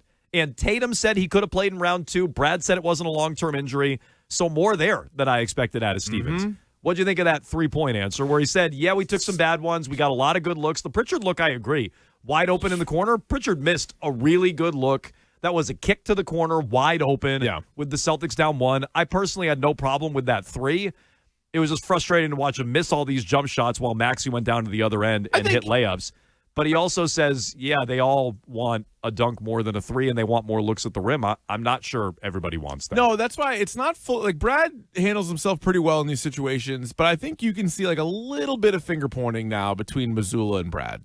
So if Mazzulla's going to say post-game, like, hey, we do what's best for the roster. So if what's best for the roster is to shoot far and away more threes than everybody else in the playoffs this year, and to have the threes come down a little bit regular season because you didn't have Tatum and you had some roster changes, but they were still top 4 in the league in three-point attempts. Yeah, right? they still shoot them a ton, just less than last year where they were by far the most in the league. But nobody shot more per game in the first round of the playoffs than the Celtics. And I don't think it's a coincidence they also blew a 3-1 lead necessarily. So Mazzulla is sort of saying, like, this is what's best for the roster. So, like, your roster that includes Jordan Walsh and like Baylor Shireman and Neemias Queta and like some of these Jaylen Brown bombs away threes with that roster, and then you have the president of basketball operations being like, "We'd much rather have a dunk." I haven't seen that. I haven't heard Mazzulla say stuff like that. Interesting. Maybe it is a little sniping back and forth. It's a little bit. Now Brad also puts it on him, and he's like, we got to make some improve the roster or whatever he says. So that's a me thing. I need to do that. So I think Brad's taking a little bit more accountability than like Mazzulla is in this situation. But you can't have both things. You can't be like, well, our roster says shoot a ton of threes, and then you have the president being like, take more 2s and dunks, or take more dunks specifically, or close 2s, or like shots near the basket. We want more shots at the rim. Okay, is one of the things he said. By the way, Twitch chat is pointing out something Billy Lanny observed during that press conference, which is Brad Stevens maybe mixing what was he eating? Saltines? Was he a saltine challenge? Yeah, he's a real dry mouth. Just a beautiful bottle of Gatorade sitting in front of him. Just take a sip. Take one sip. As the Twitch chat said. As they're asking some long-winded questions. Yeah. Take a sip. Yeah. Take a sip. We'll wait. Yeah. We'll wait for the answer. As the Twitch chat said, hey, Brad, wet your whistle a little bit there. Yeah, a little bit. Because it was some real dry mouth. One more here, and then we can get to your phone calls. This was on the second apron. Nick, are we going to hear the question? Was he asked about the second apron, or did he invoke it? The whole thing was like over 2 minutes long, Okay, so it's kind of in the middle of the So give me an idea. What was it? Was basically was like he asked how, about it their was like finances? kind of like what kind of moves can you make in the offseason? Okay, so he's asked about transactions, and he brings it to finances. Interesting. Okay, let's hear this. As frustrating as last summer was for all of us, right? Is because we were in it with regard to those aprons and in the CBA, and we needed to give ourselves more flexibility to create a longer window. And again, if you would have asked me last summer, the end result of that probably was going to hurt us this year. How that would be, again, I didn't know, and I certainly, again, wasn't going to put a ceiling on our team regardless. But, it probably did. And so now we have to, use what we can to build this thing moving forward and add to it. Whatever moves that means, I have no idea. But I don't take for granted how good we've been when we've been full. When we've been full and all on the court and playing together, we've been a good basketball team. Those are hard to get. And so we just have to be better around the margins. Okay. That doesn't sound like a guy who's trading Jaylen Brown. No. Or bringing in Giannis for that matter. No. Likes the team when they're all out there. I go back and forth on the they clearly wanted it as a salary dump last year. But the guys they got rid of, I don't know how good they were going to be this year. And that's why I think going into the playoffs, before they played a single game against Philly, you could make the case that they were slightly better than they were a year ago. At least I would. Maybe not 2 years ago when Drew Holiday was closer to his top of his powers. They down the stretch were playing better basketball this year than last year. Last year they might have more talent on the roster, but they were playing better basketball this year. Well, Porzingis had like a mystery illness. Drew Holiday missed a couple of playoff games. Al Horford was good like one game a series. Like I think they were in a weird way almost better off because you weren't relying on those guys. You weren't like, hey, we're going to start Porzingis and then he's going to go 0 for 6 and we have to take him out, and those are all like wasted minutes. So I think the team might have been a little bit better. I think Brad was tasked with, hey, you got to save all this money. And that I don't love. Like that as a fan, I want them to spend as much money as possible. I think all the stuff that they talk about is such nonsense. All the penalties. Like, oh, you can't trade like a second-round pick and you won't be able to get like a mid-level. It's well, if your roster's loaded, what does it matter? Also, he said they extended their window. You lost earlier this year than you did last year. What window did you extend? The window seems to be closing is what seems to be happening What the hell now. window did you extend? Yeah, no, they didn't. Oh, we had to get out in front of these basketball penalties to extend our window. Well, you did worse this year than last year. No, but both things seem to be true. Like I think it's say it again. What? He admitted that in the answer. He's like, we knew it was going to hurt us this year. Well, but he's saying to extend the window. I don't feel like the window's very extended right now. So I think Brad, and he goes back to, he had a word. It wasn't rebuild, but he was like, he had a word at the beginning of the year where we brought it up when Jalen mentioned the gap year because we're like, well, if anybody thought the team wasn't going to be amazing, it was your president of basketball operations. But my point is, the shedding of the salaries, to me, not an excuse for losing to Philadelphia. No. It's not an excuse for like not getting out of the Eastern Conference. I agree. The way it all fell, if you didn't they measure were up the against best OKC team. or Yes, San yeah, Antonio, fine. maybe you missed those guys. But Fine. getting out of the East, you had, even though I don't think there was a huge gap between them and Philly's roster, you had enough talent to get out of the East. I mean, the way the Knicks are playing, like the Knicks might have beat them, but they were, I keep going back, they were the Vegas favorites. So like, everybody betting on the who's coming out of the East, they were viewed like 2 games after Tatum returned as like, oh, that's the team now. So yeah, would I have liked Drew Holiday? Sure. Would I have liked them to get somebody better in replace of like Porzingis? Sure. But they were still set up to go on a run, Agreed. And then they failed miserably. Agreed. So that's Brad Stevens today talking about the 3-pointers, which he also added in a separate answer. Threes are a legitimate question. I don't think we should ignore it, and I think that's a big talking point. Good for him. Well, good for him for not like whistling past it. Well, though. but didn't he? He said this last year, and they did whistle past it. I mean, they corrected it a little bit. He said this last offseason too. He's like, we got to look at how we play. But I feel like that number's going to go back up. They shot a little less, but how much? You of get that, a full season out of Tatum. Exactly. The number's going back up. How much of that was no Tatum? Exactly. So like, Brad understands to say the right thing. I believe this for a long time. I don't think the Celtics are carrying out Joe Mazzulla's vision. I think Mazzulla is carrying out Brad Stevens' vision. I think that's what they're doing. Probably. It's probably why he got the job when Udoka left. I think it's probably why he's sticking with him. Mazzulla was a coach under, way down the bench, but a coach under Brad Stevens. He's been under Brad Stevens' wing. But do you think Mazzulla likes it too, though? I think Mazzulla's on board with it. Like, if Mazzulla went to another team, hypothetically, do you think they'd shoot a ton of threes? Maybe. Yes, I do. Probably. Wasn't one of Mazzulla's original quotes, like, the most important stat is 3-point Yeah. attempts? Yeah, Yes. but where do you think he got that from? No, I know, but I'm saying no, he buys it. So whether he's brainwashed or not, I feel like that is him as well. I agree. I think he buys in on what the organization believes. And I felt this for a long time about Brad Stevens. I think he skates a little bit on their play style because he said the exact same thing last offseason, and they were right back to it. And if you really wanted to, if he told Joe, hey, Joe, we got to stop shooting so many threes, don't you think they would? You think Joe would risk his job and be like, nah, F what Brad says. I'm going to keep launching threes. He'd be out of a job. So That's I think the duality of it, Jones. I think the duality. I think he's on board with what the organization wants to do, I think Brad's on board with the way they play. It's been sort of like kicked up to a notch because, like, when Brad Stevens last coached the team, they were 10th in 3-point attempts per game. So, like, Udoka and Mazzulla, and so maybe it was Brad being like, "This is what we need to do." But when he was on the bench, they didn't do it as much. Not That as was also much. Marcus Smart just firing away. I mean, No, and even what I'm saying, he had Smart. He still was 10th on the in the league. True. I'm trying to think. Did that change with it really becoming Tatum and Brown's team? So I mean, they always have shot a lot of threes. They might 10th is more palatable than 4th this year or 1st last year. Still a lot of threes. Yeah. Eddie is in the car. Hello, Eddie. Hey, good morning. Listen, I understand where Brown's coming from, and just hear me out on this. He plays the whole year. Tatum doesn't play. Tatum turns around and comes back, and then Tatum gets hurt, doesn't show up in Game 7, and we're listening to everybody talking about how Brown needs to be the guy to go. He was the MVP in the finals a couple of years ago. He's not the injury-prone guy. It's Tatum. So if I'm Brown, I'm like, wow, this guy couldn't even show up in Game 7. You know what's funny? We don't hear Tatum being upset about losing this Game 7, not being able to play. I love Brown because you know what Brown gives you? He gives you 100% effort. He may not always play great, but he brings his A game. And I feel bad for the guy. That's something I like about. I don't feel bad for him, but Tatum's that's something not injury prone. Brown misses more games than Jason Tatum is not injury prone. He had one awful injury and he has come back from it. And I agree. He always plays. I agree with what Nick said. Jaylen Brown is more injury prone, so I don't agree with everything he said. I do agree that I like Jalen's play style more than Tatum. Tatum's a better player. Yeah. Which earmuffs Jalen. Tatum's a better player, but I like how Jalen plays better.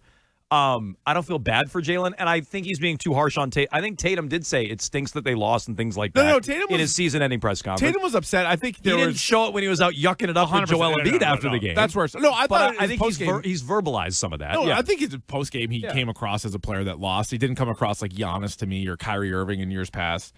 I actually think Jaylen Brown, maybe why he's also frustrated, is because, believe it or not, Game 7 is what he wanted. He was the only star player on the court for the Celtics, and he could have won a Game 7. He could have had a big moment. He could have been like, see, like, that would have been, I got us here, and I won the Game 7 without Tatum. I think he probably was happy about it. That would have been such a feather in his cap to be like, Tatum missed a Game 7, and I won Game 7. Even though it was a first-round match, it'd be such a feather in his cap. You would have Finals MVP, Eastern Conference Finals MVP, Game 7 win when he wasn't there. Like, you would, but didn't happen, and now all these frustrations are coming out. And not coming through and playing like garbage and losing that game, that's a pretty severe swing the other way against Jalen. 617-779-7937. More thoughts on what Brad Stevens had to say. More thoughts on Jalen and his frustration with the organization. Tatum not playing in a Game 7, plus the C's and their play style. Too many threes, as a lot of you think. Who should we blame for that? Is it just Joe, or does Brad get some blame for that as well? Plus, horrible night for the Boston Bruins. Come off it. We did. That was terrible. I thought we simmed it yesterday, Keith. I thought we nailed it. I did when we one simmed sim, and it worked out. They had the 6th pick. It turns out Bruins get boned again. Let's get to that next. Tonight, Sox and Tigers. The match.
12.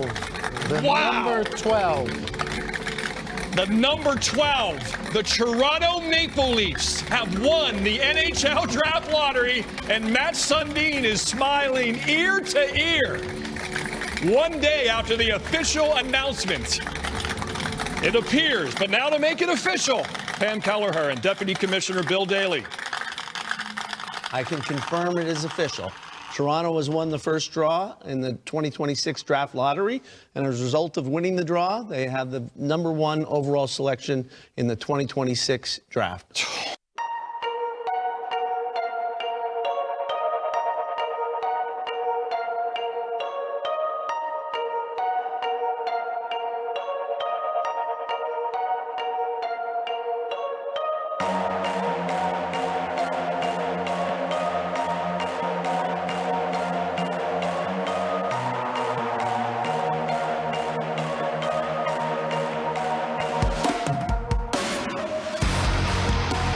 Not how the Bruins drew up the lottery last night, Keith.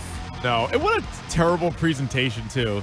Guys, Toronto has the first draw, and by having the first draw, let me tell you, they have the first pick. I actually think, not that any Bruins fan wants to hear it today, but I said this about the lottery last year. Yeah. I'd say it about the lottery last night. I actually think the NHL does a better job with the draft lottery than the NBA. It's like a more entertaining. I'm seeing all the combinations, balls, right? Well, and they show you the combinations of what you need. You know it's rigged. Well, it might be rigged. So is the basketball one. But it's a better watch. It's like a better watch than just the next team is this, and then they flash over there. The next team is this, and they flash. It's like I like when they zoom in on the guy though, and they're like, "You have the 14th pick," and they're like, "That's true." I came all the way to New York for the 14th pick. But on the screen you're watching, and you're like, if it's 12, the Bruins are effed. Yeah. And you're sitting there watching, and you know the ping pong ball you don't want, and the Leafs only have one ping pong ball that could get them the number 1 pick, and I forget. Who was it at the top who had 3 ping pong balls, and there's another team that had 2, and a bunch of and a bunch of teams have 1, and you're like, okay, the odds are pretty good. It's not going to be 12. It can't be 12, and then boom, it's 12. And you're like, oh my god, this sucks. So it's a decent little watch, except the Bruins get boned again. Here's how it works now, Keith, because the pick will not convey. The Leafs get the number 1 overall pick. The Bruins will not get their pick. Yeah, the top 5 protected, as many know. So we were all banking on, you could walk away with the 6th pick from, a trade that should not have gotten you the 6th pick. And so it didn't. Now you're picking in the 20s, and it's like, for all the fuss over that great trade with Toronto, I like Fraser Minton, and I don't miss Brandon Carlo, but I thought you were supposed to get a super high first-round pick, right? Yeah, that would have been pretty sweet. So anyway, Hey, baby, I hear the blues are I like Fraser. No, that's a good pickup. And again, I don't miss Brandon Carlo, but people were like, "Oh my God, what a trade by Sweeney!" I'm like, So, although he would have screwed up the draft pick anyway, probably. If the Leafs 2027 first-round pick is outside the top 10, it goes to the Flyers. The Bruins would then get the Leafs unprotected pick in 2028. That's probably what's going to happen because they're going to get Gavin McKenna and maybe a healthy Austin Matthews, although it sounds like he might want out.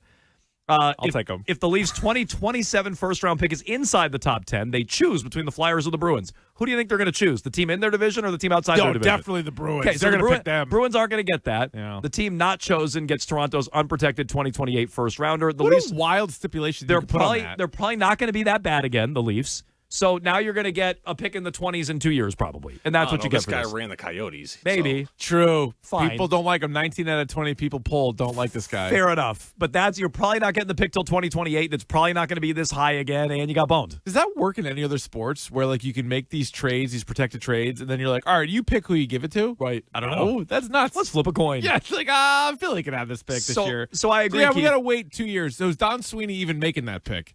Even if he's here, he's not making that pick. That thing's getting moved.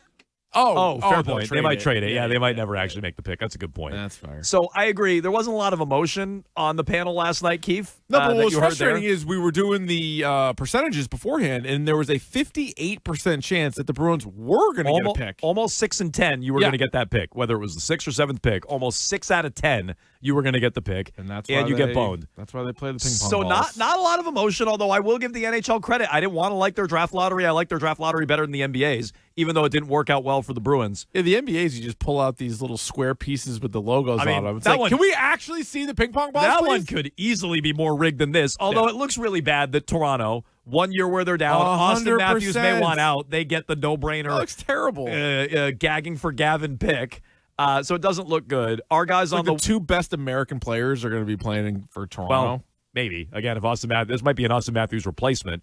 Oh, no, I'm in sorry. there. Gavin McKenna's Canadian. Never mind. He just played at Penn State. Oh, whatever. I take it back. Yeah, whatever. How many Canadians play there? So not a ton of emotion there. Our guys on the What Chaos podcast, though, Keith, treated it a little differently. Yeah, Pete was upset. This is a cameo from our guy, Deej. Mostly Pete. A lot of angry Pete Blackburn last night on the live feed on What Chaos. Don't you do it. Do not give me a 12. No! No! 12. Oh, yeah! No! Holy come on! That is some bull. Oh, yeah! You! Oh, yeah! You stupid son of a.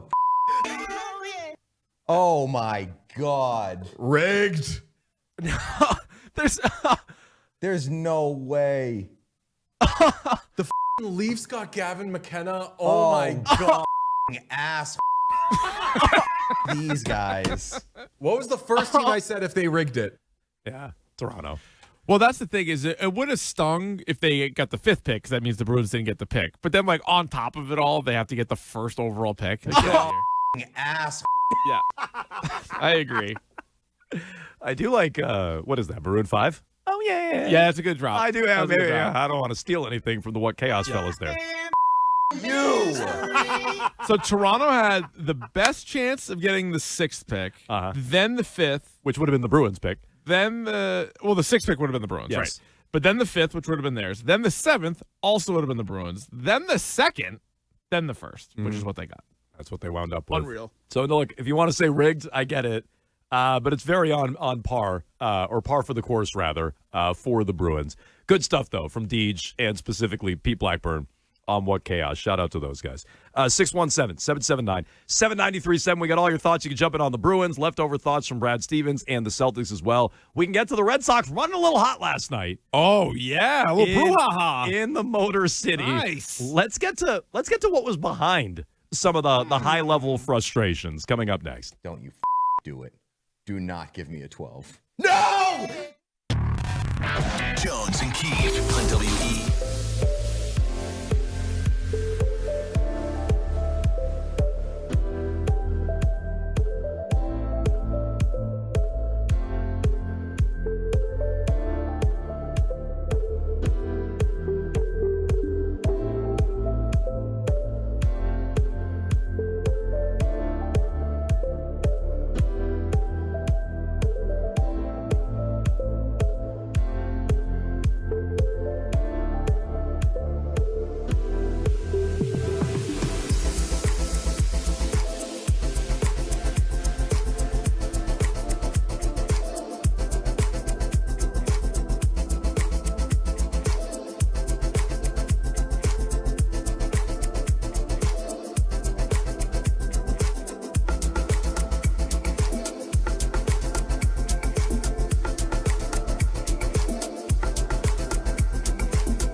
3-2 Red Sox as we hit the top of the fourth inning in Detroit.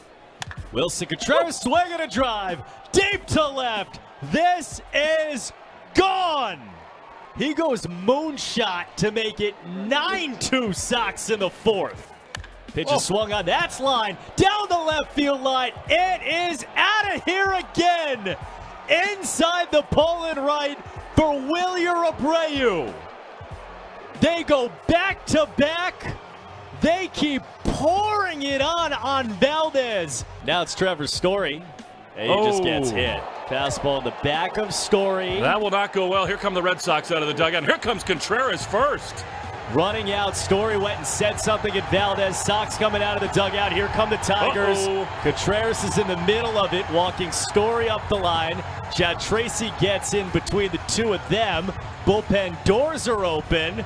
And now everybody running in. The two teams congregating on the first base side, just kind of standing there. That one is garbage, right? You give up two massive home runs. You come up and into a hitter. I don't blame Contreras or the Red Sox at all.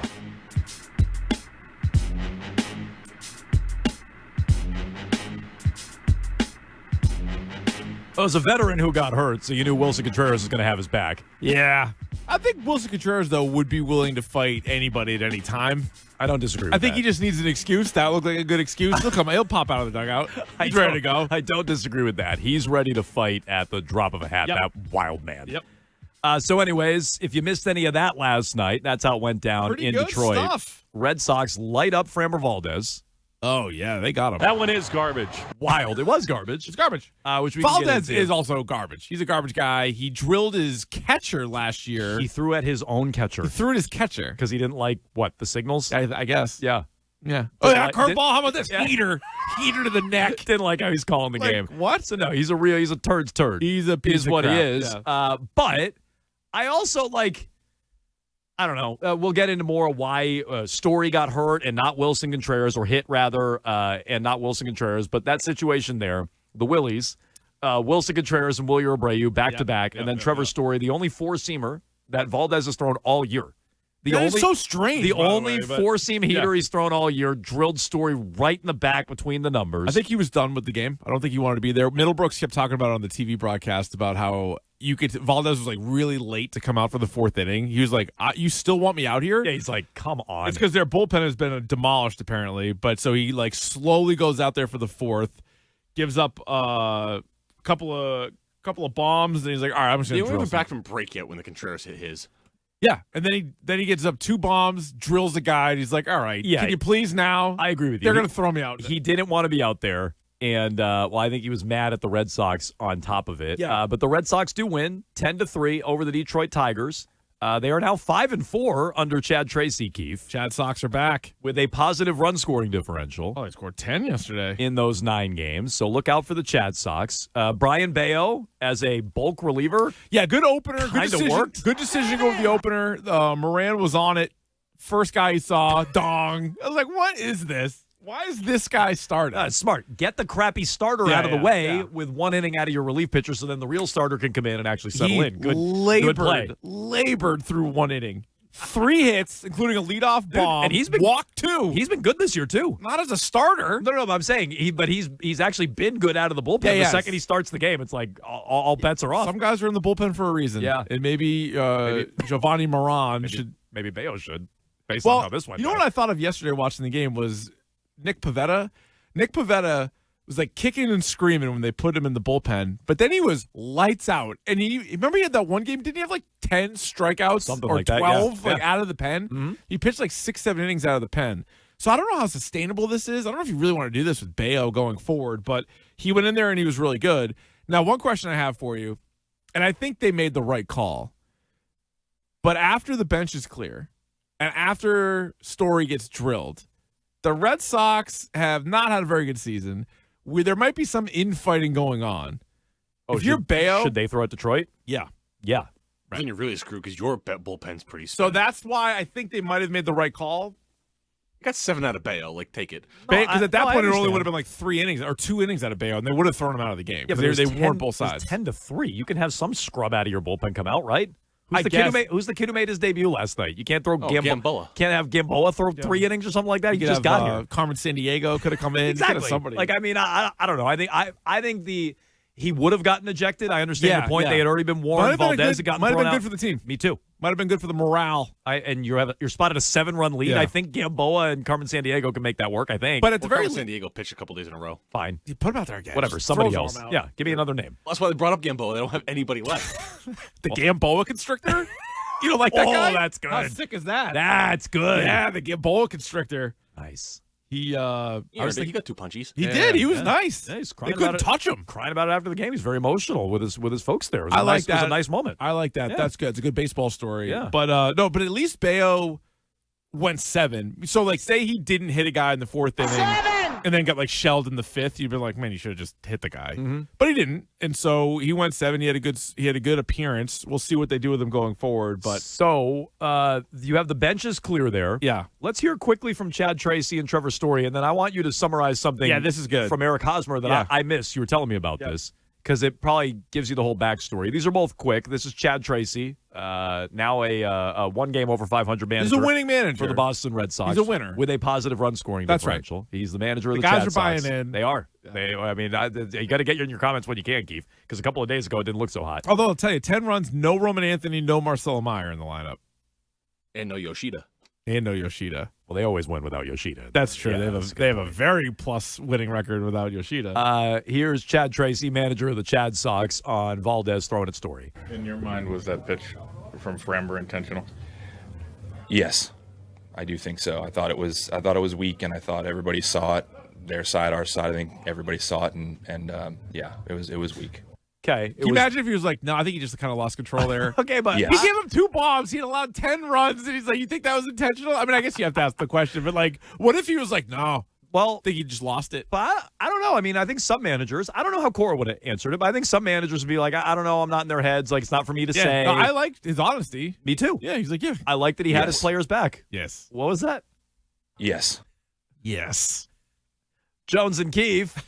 Yes. There it is. That works. Not as good as the other Not guy. quite as No, enthusiastic. not as good as our guy that's better. there. That'll work. He had it. Trevor Story also was real upset after the game. The guy runs hot, Trevor Story. Sure does. He also hates Breslow. Thought it was intentional. In your mind, in terms of being intentional? Yeah. I think we all know what's what, and it's pretty undisputable. Okay. So the implication there is, well, we hit a couple of bombs and they didn't like the Wilson Contreras bat flip, which, by the way, you want to flip your bat like that, be prepared to get thrown at. Yeah. That's part of it. And it's not your teammate getting thrown at. They should have saved it for Wilson Contreras. I love both. I love all of it. Me too. I think for baseball, bad blood is good. I love a bat flip. You know I love a bat flip. I also don't mind if a pitcher says, all right, I'm sick of it. All of it's good. I'm 100% good with all of it. You want to flip your bat like a clown? You're going to wear one. Well, you might get one, and I'm not saying throw at his head or anything. No, and he didn't. But you might get one right between the numbers next time up. Now, they hit back-to-back home runs. Why is he throwing at Story? I would get if he was throwing at Wilson Contreras. Why is he throwing at Story? Eric Hosmer, Keith. Yeah, he had a nice breakdown. Had a good theory. Yeah, he had a good breakdown on Twitter, former Red Sox and former big leaguer Eric Hosmer. And he was showing how when Willie Abreu was on second base, he was relaying to the hitter, who at the time was Trevor Story, what the pitch was. And so you're like, well, how this does is the first inning? This is like right off to start the game. Yeah. And so maybe they picked something up because they already faced him once this year. And he was great. Valdez was great. So maybe they didn't pick up anything then, but maybe they picked something along their travels. And so Willie Abreu's on second base, as Eric Hosmer points out. And he goes through all these different signals that you can do, like the way you stand on the base, the way you touch your helmet, all these different things. And he's looking down at Trevor Story, and he could see the grip of Valdez. So obviously you can't see the sign from the catcher anymore because they're just hitting buttons. But you can see what the grip is and if it's a breaking ball or not. And so Willie Abreu, in Eric Hosmer's mind, tipped the pitch to Trevor Story, who then got a base hit. So now it's first and third. And as Hosmer points out, all right, well, now you know what the pitch is from second base. So Trevor Story steals second, and now he's relaying the pitch to Cedar Rafaela, who hits a 3-run bomb. So he says a few innings later, Trevor Story was the beneficiary of a tipped pitch and tipped a pitch that led to a 3-run homer. So he thinks that combination led to him getting drilled. I think that's a good theory. That's so plausible. I also think giving up back-to-back home runs and not wanting to be in the game, and it's 10-0, and you're mad at your manager for even having you out there, also adds to it. But he might have already been annoyed. Maybe he wasn't going to throw at him without the bat flip and the back-to-back homers and his manager making him wear it. Yeah. I agree with all that. By the way, Hinch didn't have his back at all. Did you see Hinch's comments after the game? No, I didn't. Hinch was like, I didn't see this. He's like, there's a right way to play and a wrong way. He's pissed. He's like, that wasn't it. Well, he's a turd. Valdez is an absolute turd. He is. But this also, I think, explains how the Red Sox were able to get 10 runs. And this isn't cheating. Don't get it twisted. This isn't cheating, but this is like an advantage, right? They're not using trash cans. They're not using Apple Watches. They're not using the jumbo screen. This is just guys on base, and if you're not hiding your pitches well enough, and if they can do it, that's gamesmanship. That's old school baseball. But it's like they need that. It's like for them to score more than 3 runs, they need to know basically what pitch is coming. Know what the hell is coming. So anyway, here's AJ Hinch. He says, we play a really good brand of baseball here, and that didn't feel like it. It's not judging intent. I have no idea. But I know when you go out on the field and you end up sort of in those confrontations, you usually feel like you're in the right, and it didn't feel good being out there. Got it. So he doesn't have Valdez's back at all. They must have overlapped in Houston, right? Hinch and Framber Valdez? I assume. So, I don't know. He knows what he's all about. And the issue, now, Skubal isn't there. This guy's the leader of their pitching staff. Good point. Yeah. Watch them go downhill. So Eric Hosmer thinks in the first inning, Wilyer Abreu's on second. He understands what pitch is coming. He tips it to Trevor Story. Red Sox are first and third. Trevor Story gets a hit. Yep. Red Sox are now first and third. Story steals second. So he can do the same. To go grab the signal again, and Rafaela hits a 3-run bomb. Okay, that's Eric Hosmer's read on it. Yep. I didn't know any of this, Keith. I listened to Wilson Contreras last night after the game, Prag. Wow. And when you were just recapping, talking about Bowser, when you were just recapping what he had to say about facing Valdez a second time, this now makes my ears perk up because this is what Contreras said about facing Valdez a second time. Looking back on that third inning, how dialed was the approach from the team? I mean, it was good. I think we were looking for one pitch. We got our pitch. We were laying off some tough pitches from Framber. And but we got to him, and I think we did a good job today. Going back to that matchup with Framber, you hit your 8th home run of the year. You guys faced him 2 weeks ago. How much did that help in the preparation and knowing what you were going to get tonight? I mean, it helps a lot. It's different when you face a guy a couple of times instead of one time a year. We knew what he was trying to do today. Like I said, we lay off his off speed, and we were all over the fastball. Good thing that we didn't miss the fastball today. Okay. Didn't miss the fastball because we knew it was coming. We knew it was coming. Good for them. No, I mean, but but you're right. You need to be able to do this. Okay, then. And now knowing Hosmer's take, that cut comes across way different to me. I thought it was mildly interesting listening to it after the game last night, but it reads way different. Oh, no, we were all over his fastball. We laid off some tough pitches. We laid off his breaking stuff, and we knew what he wanted to do. But clearly not all pitchers. Of course he knew what he wanted to do. You're up there picking up on it at second base. I agree. Some guys hide it better than others. They can't. Clearly do. The Red Sox can't score with runners in scoring position. So, throughout the course of the year, it hasn't really worked. But, it'll be an interesting study is maybe pitchers that they face a second time. Because they didn't have a lot of success against Valdez the first time. Of course, you have to go back to that game and how many times did they even have a guy at second base, right? You can only do so much with this, right? If bases are empty, you're kind of up there on your own. But tonight we won't know because Flaherty walked the ballpark last time out.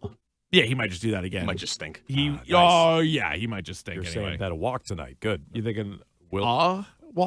No, I'm saying no. 6-7 walks. I'm sorry, like a Wilyer walk. Oh, yeah. Or like a Wilson specific Contreras player walk. Yeah, no doubt. If Roman Anthony were playing walk, which by the way, good news on Roman Anthony. We haven't even said that yet. Not going right on the IL. Phew. Big time. What'd you say there?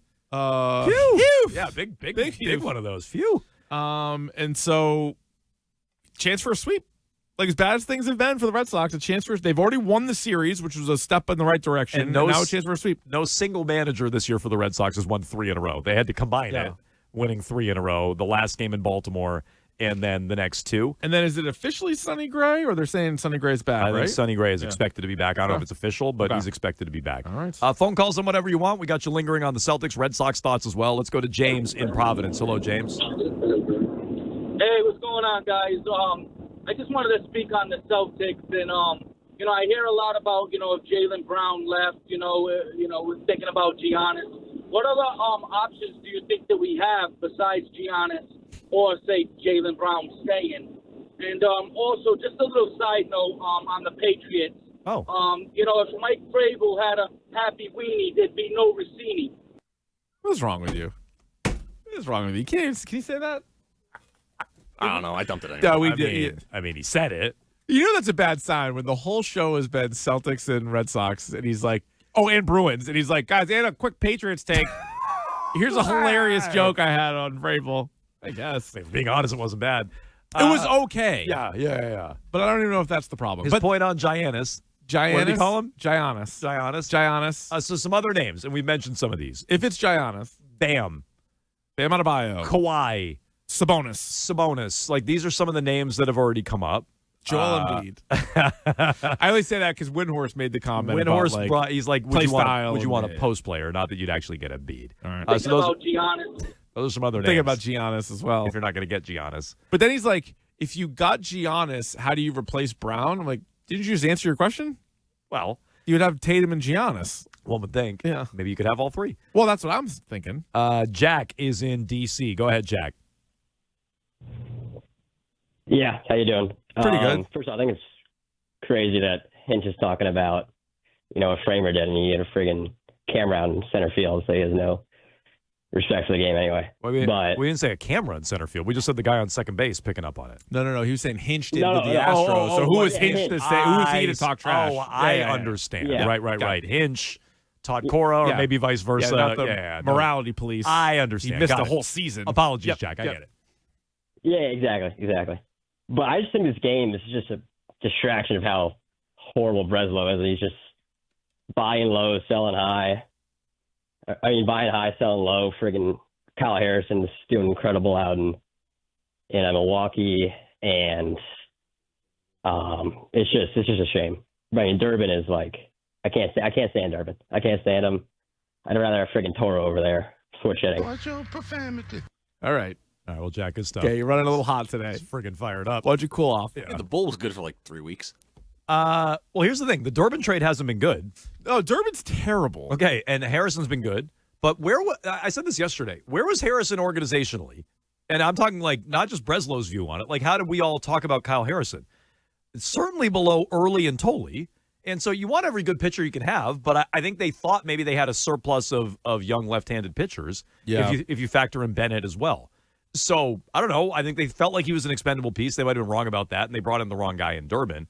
But I can at least no one cared when they traded Kyle Harrison. That's such in fact, people hated the Red Sox got Kyle Harrison. Yeah, they shouldn't have got him in the first place. No, That's this is the issue. that's so fraudulent and so annoying. People hated when they got Kyle Harrison. Now he goes somewhere else, and no one cared when he got traded. Now they're like, oh my god. But if you want to really lay into Breslow, I think Contreras has been pretty good. So there's that. But the guy going tonight, we think, Sonny Gray. And how soon will Suarez be back? Because if Suarez misses a bunch of time or if Sonny Gray's not that good, then you're like, all right, what was this offseason? Because the year before, great offseason. This offseason, still up in the air because Durbin's weighing it down. Look. So as good as Contreras is, Durbin's been worse. All I'll say, what we could really evaluate Craig Breslow on, because there was a lot of Cora v. Breslow and Cora not playing guys where Breslow wanted, not hitting guys where Breslow wanted, and outright turning down trades that Breslow wanted to make. Duran. He blocked the Duran trade, according to Greg. We've seen the lineup switch. Duran went 1. Anthony went 3, which I was calling for all year. Mm-hmm. Cora wanted to play Durbin at third. Not because I think he believes Durbin's a better third baseman. He wanted to say, no. Your Bregman replacement is not Marcelo Meyer.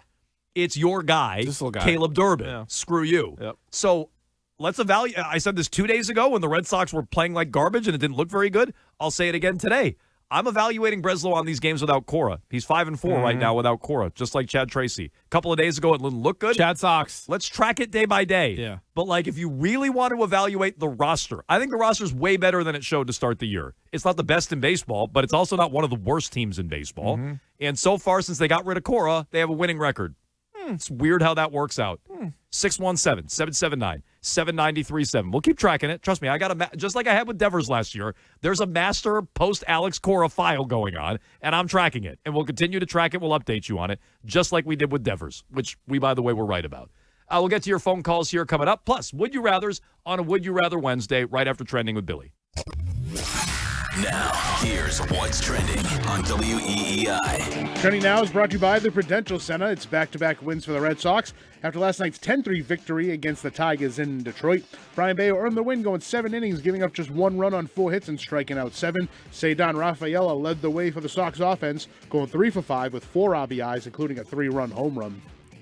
Wilson Contreras and Wilyer Abreu each had a solo home run in the victory. Red Sox look to complete the sweep tonight. First pitch from Comerica Park is at 6:40. You can hear the call of the game with Will Fleming and Cooper Boardman right here on 93.7 on the Odyssey app and across the Shaw's and Star Market WEEI Red Sox Radio Network. Shaw's and Star Market, proud to be local since 1860. Sonny Gray will get the start for the Sox in the series finale against the Tigers' Jack Flaherty.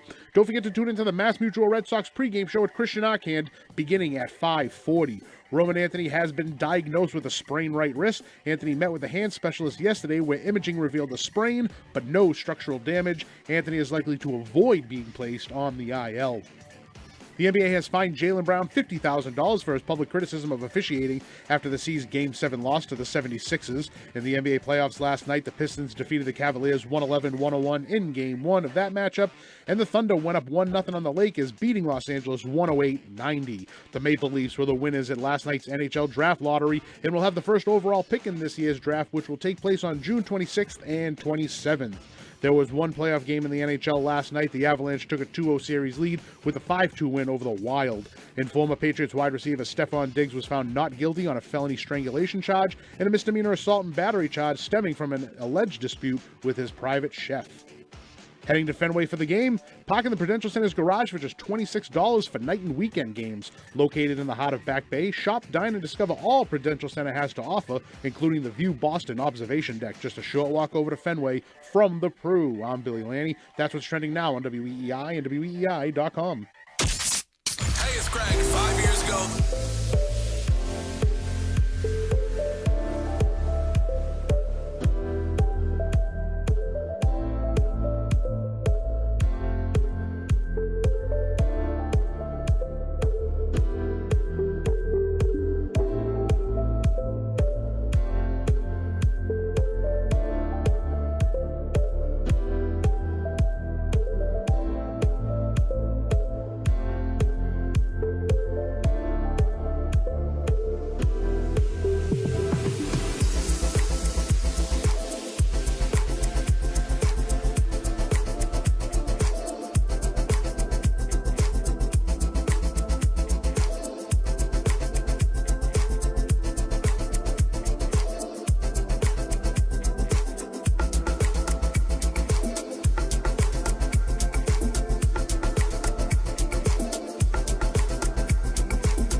you have played Would You Rather. I got great would you rathers. Would you rather? Would you rather Juan Soto or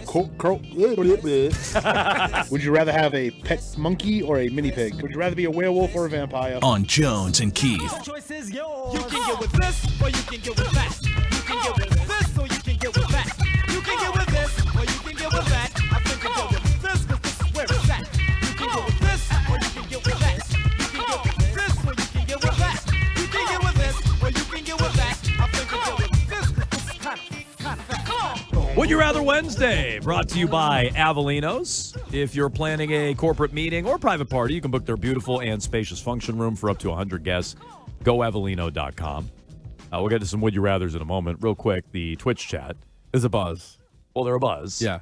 They're all a flutter. Going into break, we mentioned that Cora blocked a Jaron Duran trade. Twitch chat says, well, no one backed up Greg's report. Oh, yeah, they did. Greg's scoop. Yeah, who did? Rob Bradford.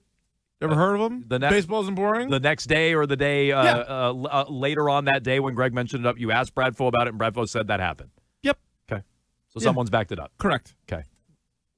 But Alex Cora had no influence on the roster. He just trashed the roster. Cora himself said he had influence on the roster. Yeah. So look, I think he had a lot of input on the roster. Yeah. To the point where he blocked the guy everybody wanted traded. Right. Everybody wanted Jaron Duran traded. Roster doesn't fit. It's like, we'll get rid of this guy. Well, no, keep him. Then he cries about the logjam of outfielders. Yeah. I know. And it's like, well, you just blocked one of the guys to get traded away. According to Greg, backed up by Bradfo, Twitch chat. Okay.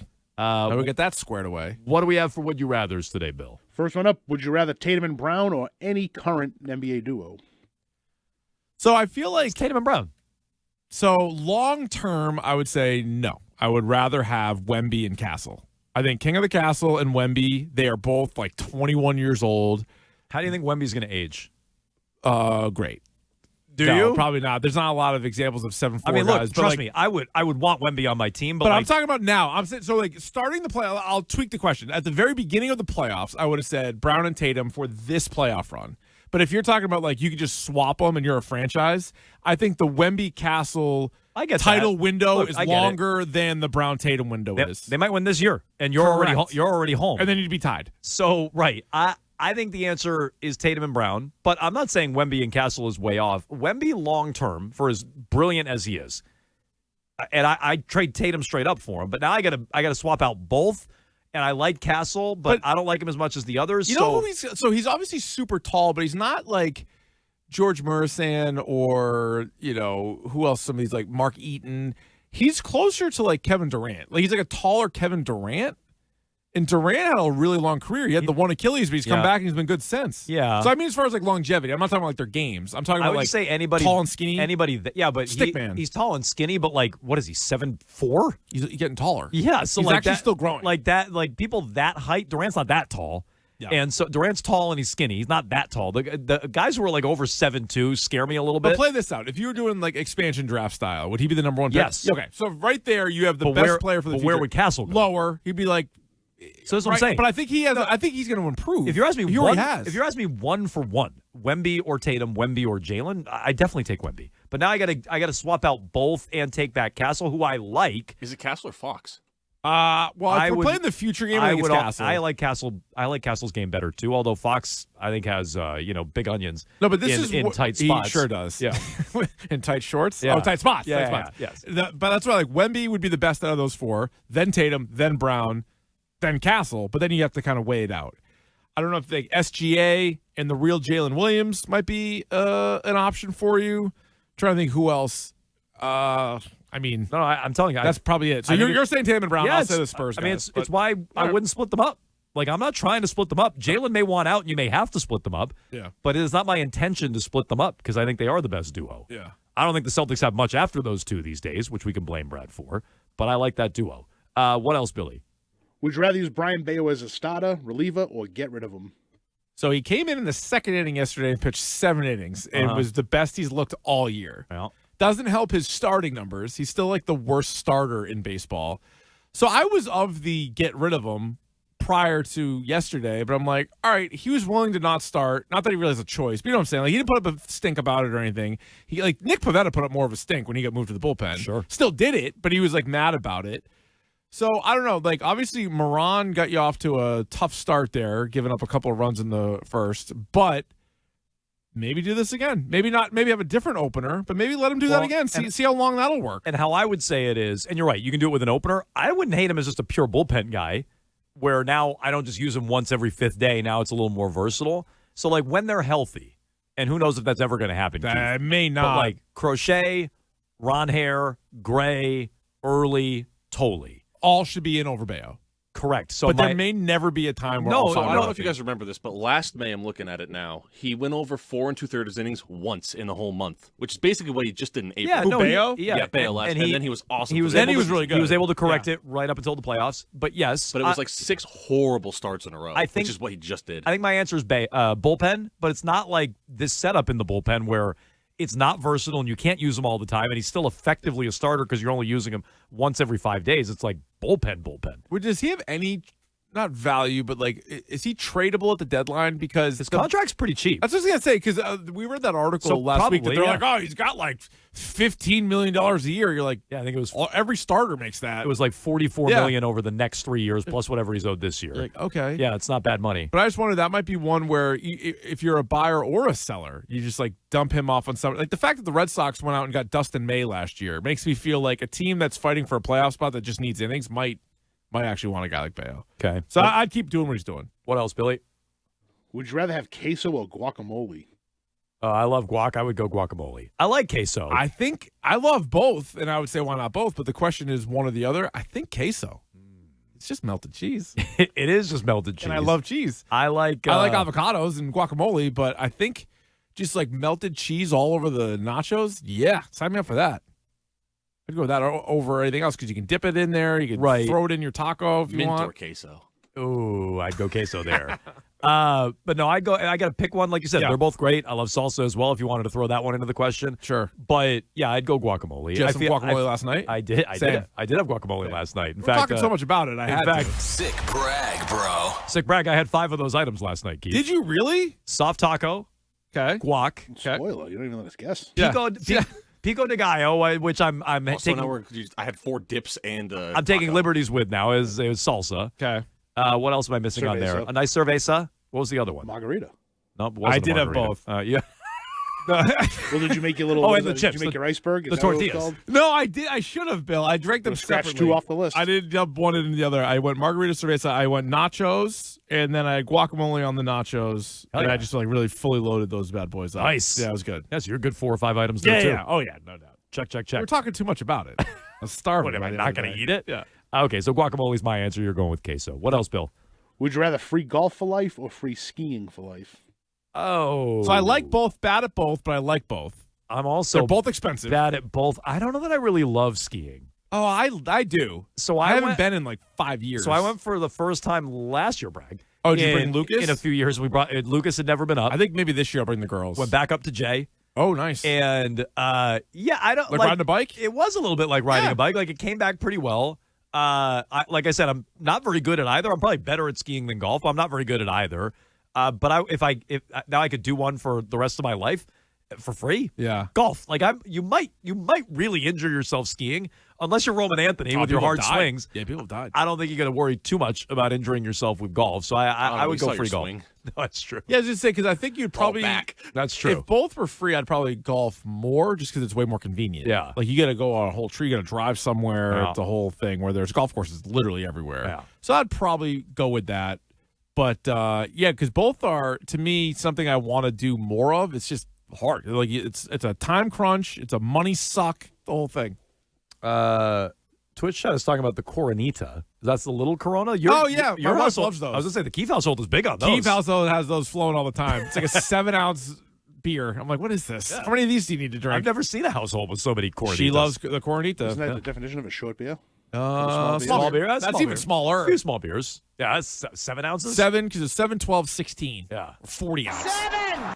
40 ounce would be like a lot of drops we can do with the How Cornita. many of those you having before you start yelling that? The Cornita? The I've 7. had a few. A few what? A few small beers. Probably Small beer. Probably the first one I'd yell it. After one? Yeah. It's half a beer. 7. Yeah, it seems like a waste, but every time you drink the 7 ounces, you yell that out. Is what you do. Every time you crack one open. Until you get the 7. That's true. So that is Would You Rather Wednesday, brought to you by Avelinos, a great spot. go check them out. That is Would You Rather Wednesday. Let's get to the hashtag Dork Minute next.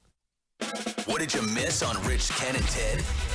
What would you think of a Giannis trade? Let's talk later about that.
movie time. Shang-Chi. You've seen none? None. Me and Billy have curmudgeon. combined for one. Billy's 100 years old. You and I will go see this new Marvel. People are saying it's actually nuts. I'm going to give it a rock hard 5 out of 6. Ah, don't spoil it. Do not spoil it. What's going on? Make sure you subscribe to the Dork Podcast. All right, time for the Dork Minute here on Jones and Keefe, WEEI. The hashtag Dork Podcast is rolling, as it always is. It's a great time to be a dork. There's a lot going on. We have 2 new episodes this week. We're celebrating May the 4th, Jones. Yeah. We talk about the Darth Maul series, Shadow Lord, on Disney Plus, and I dare say it's one of the greatest things Star Wars has ever done. Yeah, you loved it. 6 out of 6. You tiered these off. Where'd it come in? Top tier. Top tier. Empire Strikes Back, which we also did a whole episode on talking about reliving Empire Strikes Back, which came out 46 years ago this month. Andor, the television series, which was 2 seasons, and Darth Maul. That's the whole top tier. That was our top tier. Everything Star Wars has ever done. I personally would have had New Hope up there, but we do tier. Me and Davey were doing the tiers together. So just like when you and I do the tiers together, you don't always get what you want. Nope. You don't always get. Sometimes you get outvoted. How do you guys break ties? Great question. Unfortunately, we didn't have Billy Landy standing by. So what we did is we stream them live on YouTube. So we just will ask the chat, and then the majority of the chat. Wow, go with that. That's a lot of. So they have very democratic. Yes. Yeah. Now it's the same thing though. Like if you have somebody in the top tier and they have somebody in the third tier, then we just split the difference and move on. But if it's the difference between 2, so we did that. But anyway, highly recommend the Darth Maul show. Even if you aren't into animated stuff, if you like Star Wars, definitely check that out. From rolling on and building, I think, an audience. People are getting in on From. I don't know if you have MGM Plus or not, but find a way by hook or by crook to watch From. We're 3 episodes into a 10-episode season. I mean, and it's a delight. Is it possible that you and Nick and Wiggy and Brian, that you're reeling in more people? I feel. I would like to think that I am. If nothing else, I think that's what's happening. I feel like MGM Plus should throw me a free month or 2 just because of the sheer promotion of the show that I've Can I given get my them. $12.99 back for getting this? Cancel my week trial. In your Shutter bundle? Yep, I forgot about it. Your MGM Shutter bundle? I was like, what's this $12.99 charge? You should be entitled to your money back. Yeah, real evidence that everybody's bundling. But the show's awesome. So on the podcast, we'll probably check in at the halfway point. I did an episode after the first episode, and that was good. And then we'll get to the halfway point, and then at the finale. But I think it's the best show currently on TV. Wow. Wow. Well, now that Maul's done. Okay. Maul's awesome. Can Yeah. I talk about Maul at all? Yeah. The Boys is rolling on another episode today or tonight for The Boys. That's right around the midway point of their season. Final season, kind of been up or down. And the last episode I liked more. I was talking to Wiggy about it in the hallway. He didn't like it as much. Thought it was a little bit slow. But curious how they're going to stick the landing. Like with all great TV shows, some of them can pull it off, like a Breaking Bad. Others cannot, like Game of Thrones. Most don't. Also true. Seinfeld, The Office, those are comedies, but I thought The Wire did. Wire's a tremendous finale. Yeah. The Wire did. Yeah. The Leftovers did. There's been a few, but yeah, Game of Thrones, a whole final season was bad, let alone the finale. Finale for Daredevil Born Again Season 2 was last night. This is another series I wanted to like a lot more than it really was. We're going to do a whole episode on it coming up next week. The Netflix series way better than the Disney Plus series. And what they tried to do with this Daredevil show was, rather than doing just Season 4 on Disney Plus after it got canceled by Netflix, they were like, we're going to kind of start its own thing, but also take some of the stuff from before. So they kind of put themselves in a weird spot. Both of these seasons are worse than all 3 of the Netflix seasons. It's not a great recipe. It's not. No. It's not. We mentioned this on the show yesterday because this news came out, but the TV show The Bear dropped a surprise episode, which was a flashback episode, which I think takes place about 5 years prior to season 1 of The Bear. And it was just a road trip with Richie and Mikey, and they go from Chicago to Gary, Indiana, for almost like a nothing mission, but it's really just spending time with the 2 of them. But you actually watched this. I did. I watched this last night. It was I would call it a slow burn. Good character development. Well, I was on the think about list. Pretty. I wasn't much thinking. No, you just popped right on. Went home and ripped it. Well, no Bruins, no Celtics. There's a lot more time to watch stuff. Yeah, and these early start Red Sox games was really a nice window after that. But no, slow burn, I would say a somewhat, I don't know, satisfying finish is the right way to put it. But like at least the last pretty intense. The last 10 or 15 minutes, I feel like we actually got something. Yeah. Whereas most of it, as you said, was character development. But no, it's a good show. I liked it. It's about an hour long. It's on Hulu right now if you want to watch that. Another show I'm watching right now, I'm sort of getting finally towards the end, is called Something Very Bad Is Going to Happen. And Nick keeps peppering you about if you watched it all. Nick's finished I really want to talk about the last 2 episodes. All right, well, hopefully tonight I'll be able to watch those last 2 episodes. But this is an 8-episode series. It's a horror show. I think it's going to be like a limited series, like a one-off, currently on Netflix, so not bad. Like just when you're like this close to canceling Netflix, they give you a couple shows. They reel you back in. They do. It's really not the best streaming service. It might be the worst. And it's like every 6 months there's just another price hike. Yes. I just got an email about another price hike. So it's like nonstop. It really is nonstop. And it's like, what? So I can watch Jake Paul fight in 6 months? Like, why do you keep jacking the price? You have a ton of bad stuff. I will watch that. Just in case you get Mike Tyson's ass cheeks again. I will watch that. Ooh, Gina Carano. Bill, is that this weekend or next weekend? I think it might be. I believe it's this one. The 12th? Mother's Day weekend? No, I think it's the 16th. So a week from Saturday. Gina Carano versus Ronda Rousey. So I'm in on that. Nice. But still, I wish Netflix would lower their prices or just give us good stuff. I'd take some good stuff. Yeah. That'd be nice. That'd be a nice change of pace. What was it? I thought the Hogan doc was good. Oh, it wasn't bad. Haven't seen that. Kind of glossed over a few things. Yeah, I would say. I'm sure. A lot of things. Well, Kevin Nash apparently was all steaming about it. So Kevin Nash sat down, did 3 hours of interviews, and he said they used like 30 seconds of his stuff. That's tough. So it wasn't what they used. They just didn't use enough of them. I think, well, yeah, but they specifically got into some of like the racist stuff with Hogan, and like he talked about that and some of the other stuff that was going on. And so I think I liked it too. I thought it was a decent documentary, but it's not one that's going to be like really biting. It kind of glamorized Hogan a little bit more than maybe some people wanted. And it picked and chose weird things from not weird things, but like he had such a long career, you could only highlight so much of it. So there were certain parts that weren't included. A couple of big trailers came out yesterday. The latest for The Odyssey. It's the second time they've had a trailer for The Odyssey. I heard Greg's show talking about this today. Yeah, they think it might be good. I have a feeling Christopher Nolan doing The Odyssey with every single A-list star currently working, it's going to be maybe the greatest movie of all time. You can watch this on the Odyssey app. Where can you watch this? I think it's on the Odyssey app. Okay, that would make sense. AUDACY. Yeah. It's going to be pretty exciting. Getting Christopher Nolan on board with the Odyssey app is pretty big. Matt Damon, pretty big get. If you want to know more about this, I know a man who teaches the Odyssey. That'd be Dave. Sick brag, bro. Davey Eyeballs from the Dork Podcast. I loved it. If you go to Twitter, I retweeted it at Dork Podcast. Did he love the trailer? At Arvondi. I don't know. He did a 10-minute breakdown of the trailer. You haven't watched it yet. I started to watch it. I was like, it's 10 minutes? Like, I'll circle back to it. He did a breakdown for the first trailer, which I watched, and was good and educational. So he knows all these characters. He knows the book inside and out. So if you're into the Odyssey, and let's be honest, most of us are. Well, the Odyssey's sweet. They were really shaming Shime this morning. Ooh, shame Shime. That's not a bad. Shame Shime. That's a bit right there. Oh, that's a good segment. Yeah, that's not bad. What time you guys there? Shame Shime. Yeah, what were we doing? Shame Shime. No, every morning. Yeah, they were really ganging up on him. That was a whirlwind listening this morning. With Wiggy's like, why does anybody read? Mego's I stand with Wiggy on that. I'd much rather watch something than read. But then something. Mego's like, let's just be honest. Mego's like, I have ADHD. I love to read.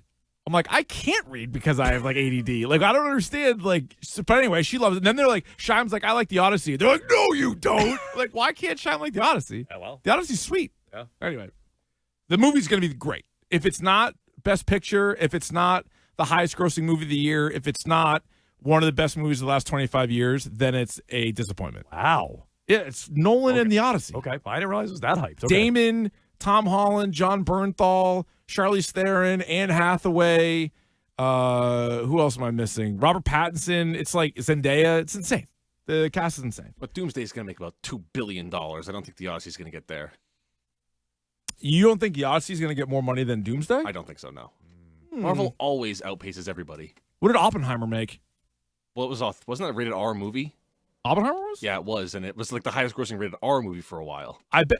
Okay, I will see, because Doomsday also comes out the same day as Dune, which I think it'll outperform Dune 3. But it won't be the better movie. But that'll cut into it. Yeah, I think. Makes sense. Evil Dead Burn. You're all in on Evil Dead Burn? I can't wait. I'm not watching the trailer because I don't want to know. I know. So the trailer's out now. I saw the teaser trailer, and I'm like, I'm in. Comes out July 10th. I forgot to mention this yesterday during the grab bag, but Timothée Chalamet skipped the Met Gala to go to the Knicks Game 1 versus the Sixers. Unlike Ben Stiller, right? Oh, is Ben Stiller at the Met Gala? I think Ben Stiller was catching some flack Who's the bigger fan? For skipping out, I thought. Yeah, because everyone, like Kylie Jenner was there, and they're like, where's Chalamet, and then there he was, front row for a 40-point win for the Knicks. Bro, the Knicks are on. Got to respect it. I really respect it, honestly, yeah. There's going to be a Long Legs sequel with Nick Cage set for January of 2028. No interest in that. I gave that movie a shot, and a really good promo campaign for it. It was really exciting. Kind of a letdown. Okay. Speaking of John Bernthal, big year for him. So the Bears sneaky episode, the Odyssey, and they're doing a one-off special of The Punisher, One Last Kill. So it's not a series, it's not a season of it, but it's also not like one episode. It's like a special, I guess is what you'd call it. That comes out on Tuesday. Okay. So that's coming right up. And one last thing, Lego is making a Sega Genesis. It must be small, like a Sega Lego. You put it together. You put it, but you just have a Sega sitting there in Lego form. Well, yeah. What do you do with your Legos? I was just curious what it was. He wants it to work. Yeah, put it together. It's not like it's doing anything. You can't play Sonic 2 on it, but you can put it together. Yeah, and then it just sits there. Like the droids aren't fully operational that you make. And it's a Sega. It's a Sega. $39.99. Some of them are Some of them do stuff. Some of these Legos do stuff. Yeah, it is cheap. So it must be really small because I saw the picture of it and it didn't say like what the scale was. It's got to be tiny. $40 Lego Sega. Yeah, I'm out on that. I'm buying that. Look at that keychain. I need that. I gotta have that. That sounds like that's important for me to have. Prepare to be underwhelmed by that. It's like already put together. It's like 6 pieces. Like, what is this? It's a Sega. It's a Sega Genesis. Hey, see that? What do you think? Not a real one. Like, I'd like my money back. Nah, it's a Lego. Anyway, there's the Dork Minute. Okay. Or minutes. Every Wednesday here at 11:45 on Jones and Keefe. You know what we do at high noon every Wednesday? What's that? Well, probably for the last Wednesday. This might be the last one for a while. For the foreseeable future. Pure Hoops with Justin Turpin. Turp from WEEI. He was at Brad Stevens' press conference today. We'll get his takeaways and some thoughts on what the Celtics do next. Jones and Keefe.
would any of us not feel good about Jalen's top of the key three or Peyton's corner three, right? Like those shots are amazing shots, wide open, hard to get, especially in those moments against those great defenses.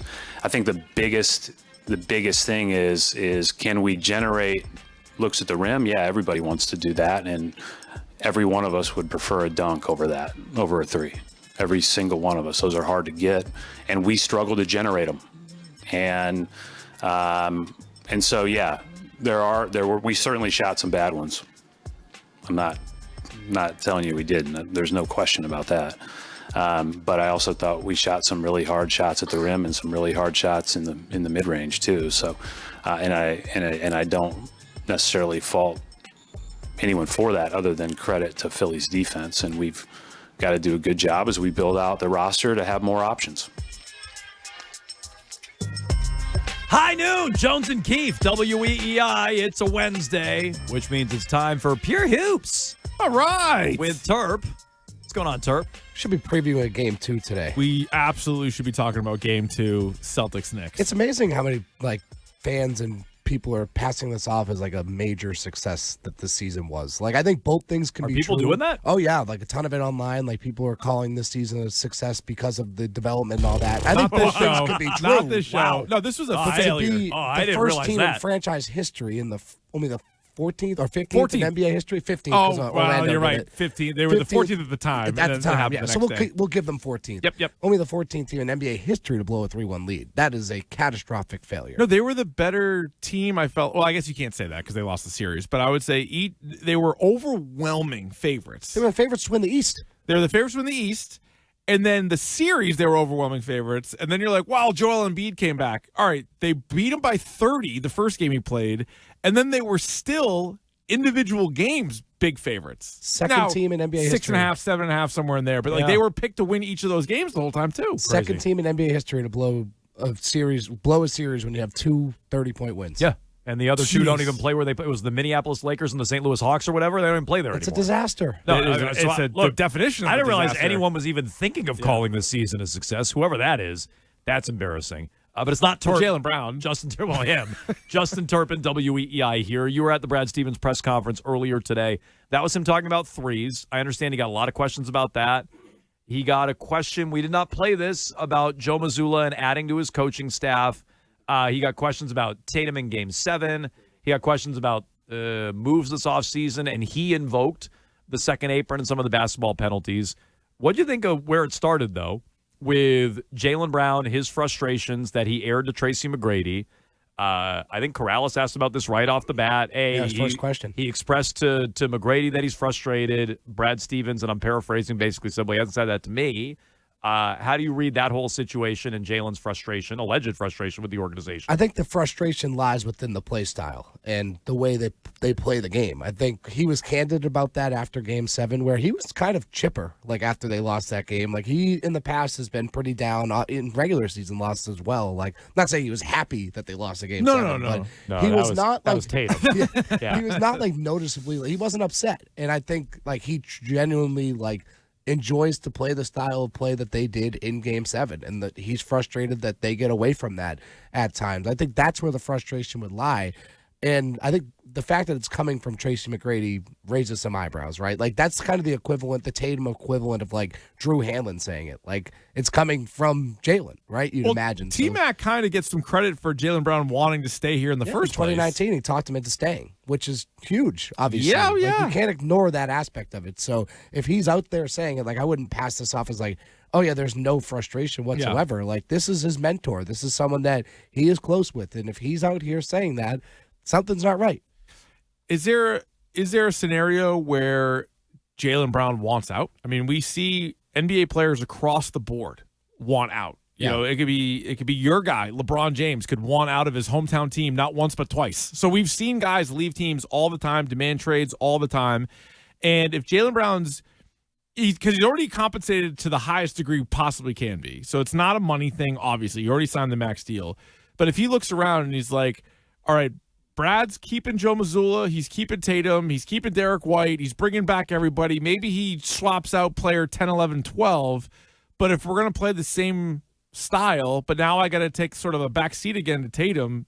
Is that something he's going to want to sign up for? I think it's twofold. I think he is proud of the job that he did this year, being the guy, being the number one guy and getting them to 56 wins. Obviously, he was proud of the season that he had. We'll see if it results in a first-team All-NBA selection. I think he might be second team. We'll see. I would have him first team, but again, it kind of complicates things. All three of us would have him first team. I'm with you. I bet because Cade and Luka are eligible, I bet he gets bumped to second. I think that bumps him down. Still in incredible great regular and season. The first 4 games of the series, he was great. It was really the back three that wasn't the case. So I think it's twofold where he's proud of what he did this year and proved to himself and others that he can do this. Not that he ever doubted he couldn't, but I also go back to that conversation that we were talking about a couple months ago when Tracy McGrady, he was on the stream talking about how when Tracy McGrady convinced him to stay, it was with the purpose and the idea of winning in his head. Like, if you're going to stay here, you're going to have a chance to win. And I think you guys were just talking about it in the Would You Rather, like that duo together, Jason Tatum and Jaylen Brown, for the most part, when they're on the court and healthy, it results in winning. And I think as he's looking at that and he's looking at if they can build around those guys in this roster, this is the best chance he has to win. What do you think of Jalen's Twitch stream, all the social media guys that were standing there by his side, his comments within it? What do you think of that whole sideshow? I wouldn't be doing that less than 48 hours after blowing a 3-1 lead. Like, it's been consistent the entire year, right? He's been saying it's his favorite year the whole season. He's been saying that. So he's consistent in saying that, but so, like I said, one of 15 teams to blow a 3-1 lead, first in NBA history. It's the first time that first in franchise history, rather. First time that Jalen isn't playing in the second round. He's I was going to say, always that's why it's crazy that it's his favorite year. Before you know the end result of the playoffs, I at least get it. It's strange. We brought it up as an eyebrow raise at the time because you're on a team that won a title. You were the finals MVP. And we knew who he was talking about. Yeah, no, we knew it, but you were also still on pace to maybe make it back to the NBA Finals. So if you're enjoying this ride where you are the guy, okay, fine, I understand. But then to triple down on it after you lose a series and it's just an absolute choke job collapse, that's strange. And that's something I don't think anybody can really defend. Yeah, that's hard to defend when, obviously all the players talk about it here and whatever organization, when they're talking about the city here, it's represented in championships. And they're not going to care what your favorite season was if you're bounced in the first round and lose 3 straight at home. Yeah, oh yeah. That's another aspect. They pulled the Bruins and just lost at home. That place is a house of horrors now. Brad Stevens, what would you say the overall, like if you were trying to read between the tea leaves and, kind of get an idea of what he's forecasting for the offseason? Does it feel like big changes are coming? Or does it feel like it'll be moves more on the edges? I think it'll be more moves on the edges. And that could involve bringing in like a bigger name. Like they're going to have, obviously, it doesn't sound like Vucevic is coming back. And that was to be expected when he's a healthy scratch in a Game 7. Then they threw everything, including the kitchen sink that is Ron Harper Jr., to start that game. He didn't see the floor. So that was kind of obvious that, that was his pathway was kind of clear there. He wasn't going to come back. And, I mean, if he does, maybe they get him back on a minimum. But I wouldn't imagine he'd want to come back if he has other places he can play.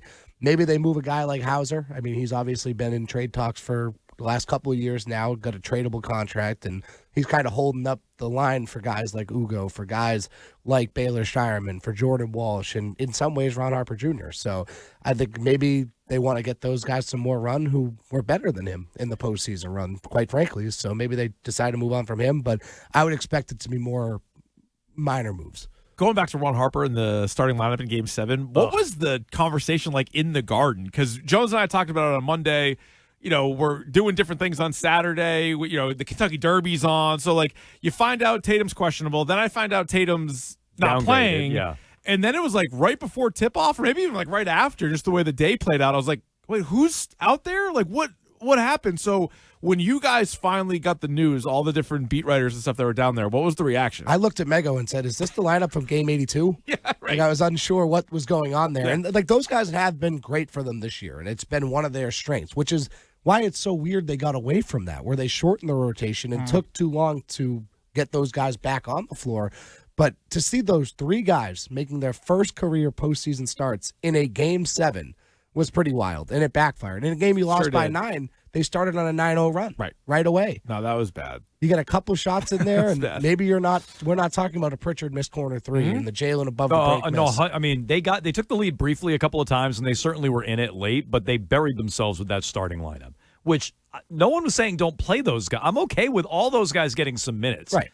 starting them all. It's just a weird message for everybody, because then even if you're Brown and White, and obviously you're like supportive of your teammates, but you're like probably like looking at each other like, wait, these guys? And then if you're like Hauser and Kada, you're like, oh, okay, like that'll work. And then even the three that are in there, it's not like, hell yeah, it's like, okay, I guess. Didn't it feel kind of panicky? Yeah, 100% panicky. 100%. I mean, for what? They played 62 games without Tatum this year. They easily could have just put Shireman in because he was That's starting down the That's stretch. what I thought it was going to be. I thought it was just going to be Shireman in the lineup, and then you have those guys in there. Really strange. No, it felt panicky, or it felt, like a coach making a point. We're like, this is what people want. But that's what you do. This is what we have on this roster. I guess we'll do it. But that's also what you do if you're like the worst team. Yeah. Right? If you're like the 8 seed and you're like, hey guys, we tried it with this starting lineup. We're up against it. Let's throw something against the wall. You don't do it when you are the better team. I also don't think drastic changes were really needed. I think they just needed to get back to their identity that they completely abandoned. Yeah, if you wanted to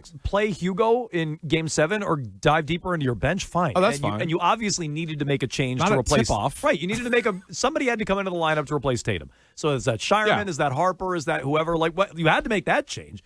You didn't have to do everything else, which was just wild. But you could tell how I don't even think sold Missoula was on it. How do you start Ron Harper Jr., for example, and then it doesn't work, so then you're like, don't play him. Then he's done? I think that was to keep Pritchard in his rhythm as coming off the bench, which is weird because he had started 50 games, I believe it was, off the top of my head. No, but I mean, like, if you're convinced that you should start Ron Harper and see what he can bring to the table, he usually has energy, usually has juice, but then you're like, all right, it doesn't work. Now let's bench him? What's what they did with Shireman. Shireman started the game. He got a lot of offensive rebounds. He stunk at everything else. All those guys scored 0 points. No, wild. but he at least played 22 minutes, to your point. Yeah, it wasn't, let's try him for 4 minutes. That didn't work. You're glued to the bench. Yeah. Like, how convicted were you Correct. if you can't even play the guy again? If you have conviction or you really believe in it and you're not just protesting your roster, then maybe you'd stick with guys a little bit longer. 2 of the 3 guys played under 10 minutes. Yeah. Right. Ron Harper was at 4. Garza was at 8. Garza was at least foul trouble, right? Because Garza came back in. Oh, who wasn't in foul trouble? That was true. In the big man rotation. What do you think of Stevens backing, or not? In my estimation, not really backing Jason Tatum on missing Game 7? We're going to play it coming up, but just to paraphrase here, what he said was, well, we thought he was going to be fine. We gave him rest on Friday. Then he did his workout Saturday. I watched the workout. It didn't look or feel right, which is not saying the trainers said he can't play or the team doctors ruled him out. That, to me, is putting some of it on Tatum. What was your read on his answer about Tatum missing Game 7? I didn't really look at it that way. I just viewed it as they saw him go through the workout and they didn't like what they saw and they didn't want to risk it. Obviously, you think it's they, not he? I know. I think this is the they thing. I don't know where this kind of perception of Tatum has come from. Like, for a guy that's always wanted to be available and be active, like, I don't think he's one to be like, oh, my knee's a little sore, I'm going to sit a Game 7. Let me explain to you why I think that has changed, because I've heard a lot of people say that, and I think it's fair. But Tatum always posts. Tatum always plays. Look at how many games he's played. Well, coming back from this injury, he said it's the worst thing that's ever happened to him in his life, not his basketball life, in his life. And so, it's more in his head now than it ever was. I don't. A guy who's been basically healthy his whole life. Well, of course that guy played. He's never hurt. He's now coming back from a significant injury. I think that can change how much you're willing to play through stuff. Don't you think it's different post Achilles than it was for his whole career prior to that? Yeah, no, that's a fair point. I don't think this was that kind of thing. Like, and Brad Stevens mentioned it in the answer. He's like, we're being smart about it. Like, the biggest thing, and he talked about this pretty consistently throughout the throughout the season before Tatum came back, was the biggest addition, their biggest move was getting Jason Tatum back. Like, that was going to be it. And if there was any risk of furthering this injury or re-injuring or whatever it may be, they weren't going to do it. I think they had higher expectations. Clearly, like, Brad Stevens called it a disappointment today. He was clearly not happy with how it went. Obviously, you're not going to when you blow a 3-1 lead. But they were also internally understanding that this is kind of, they're doing this year, but moving forward, they need Jason Tatum out there and healthy, and they're not going to jeopardize that in any way, shape, or form. Do you think if it was, this is just like, fantasy land, but if it was like Game 7 NBA Finals, does he sit out? I think that changes things. Okay. Even maybe the Eastern Conference. Okay, Finals. well, I guess that's my point, because we have people texting in there like, well, first round, like, what do you I plan think in it the is a first little round? bit different with the first round. Why would that change? But then again, you saw what happened with like Halliburton last year. Like, you don't want to. Obviously, it's a much different example, but you don't want to risk it. If you're not going to do anything to risk it, then you should do the same thing in I Game wonder 7 if of an the NBA timing Finals. would have changed though. Like, so part of it, like he talked about it, he was still in his rehab process, right? So is he still in that in a couple weeks? You know what I mean? Like, if it is the conference finals in 2 weeks from now, 3 weeks from now, is that still the case? I guess the timing could have mattered. I mean, Maybe, timing's yeah. everything, obviously, but maybe that would have played into it. I'm curious how you read a couple of things. So Missoula post-game was asked about all the threes and in play style, and he's like, I just go with what's best for our roster. If we had 5 post players, we'd post them up. Then today, Stevens is asked similar questions about it, and he's like, we all love a dunk more than a 3. Which not everyone. I don't know if that's true. Yeah. So how do you think it's going to be more of the same again next year with the 3 ball? Is Missoula just doing what Stevens wants? Are those guys still in lockstep with how they want the game to be played? I think they are, and I think there does have to be some sort of adjustment, some sort of change in the shots that they're getting. I think Joe has a point when he's saying we're generating good looks. They're getting good looks. They were the Knicks series. They were this series. But at some point, if they're not making the shots, what's it matter? You're in the same spot you were last year where we're going to blame the series on shot making and the lack thereof down the stretch particularly. When does it change, right? You can look at these great looks and these wide open looks. You go back and watch the Knicks series, go back and watch the end of Game 7, the final 10 shots there. 6 of them, I mean, not all of them were perfect, but 6 of them were wide open. The Pritchard corner one, obviously Jalen had 2. Eventually, it doesn't matter if you're getting the looks if they can't make them. So, yeah, I think they have to do an honest assessment, as Brad put it, and possibly change the shots that they're taking. And they did tweak it this year, although I think a lot of that was Tatum didn't play. I think if Tatum played, they might have led the league in threes again, and in the postseason, they led the league in 3-point attempts, and so they were down. They were 4th or whatever they were this year after leading it by leaps and bounds last year. Yep. But I remember Brad Stevens saying a lot of this last year too, Terp. And they didn't really change the way they play when they were at full strength. So I wonder, do you think this is just Missoula who views it that way, or do you think it goes higher than that? In other words, is Missoula playing the way he wants, or is Missoula coaching the way the organization wants him to coach in terms of 3-point volume and the emphasis on that and no more important stat than 3-point attempts?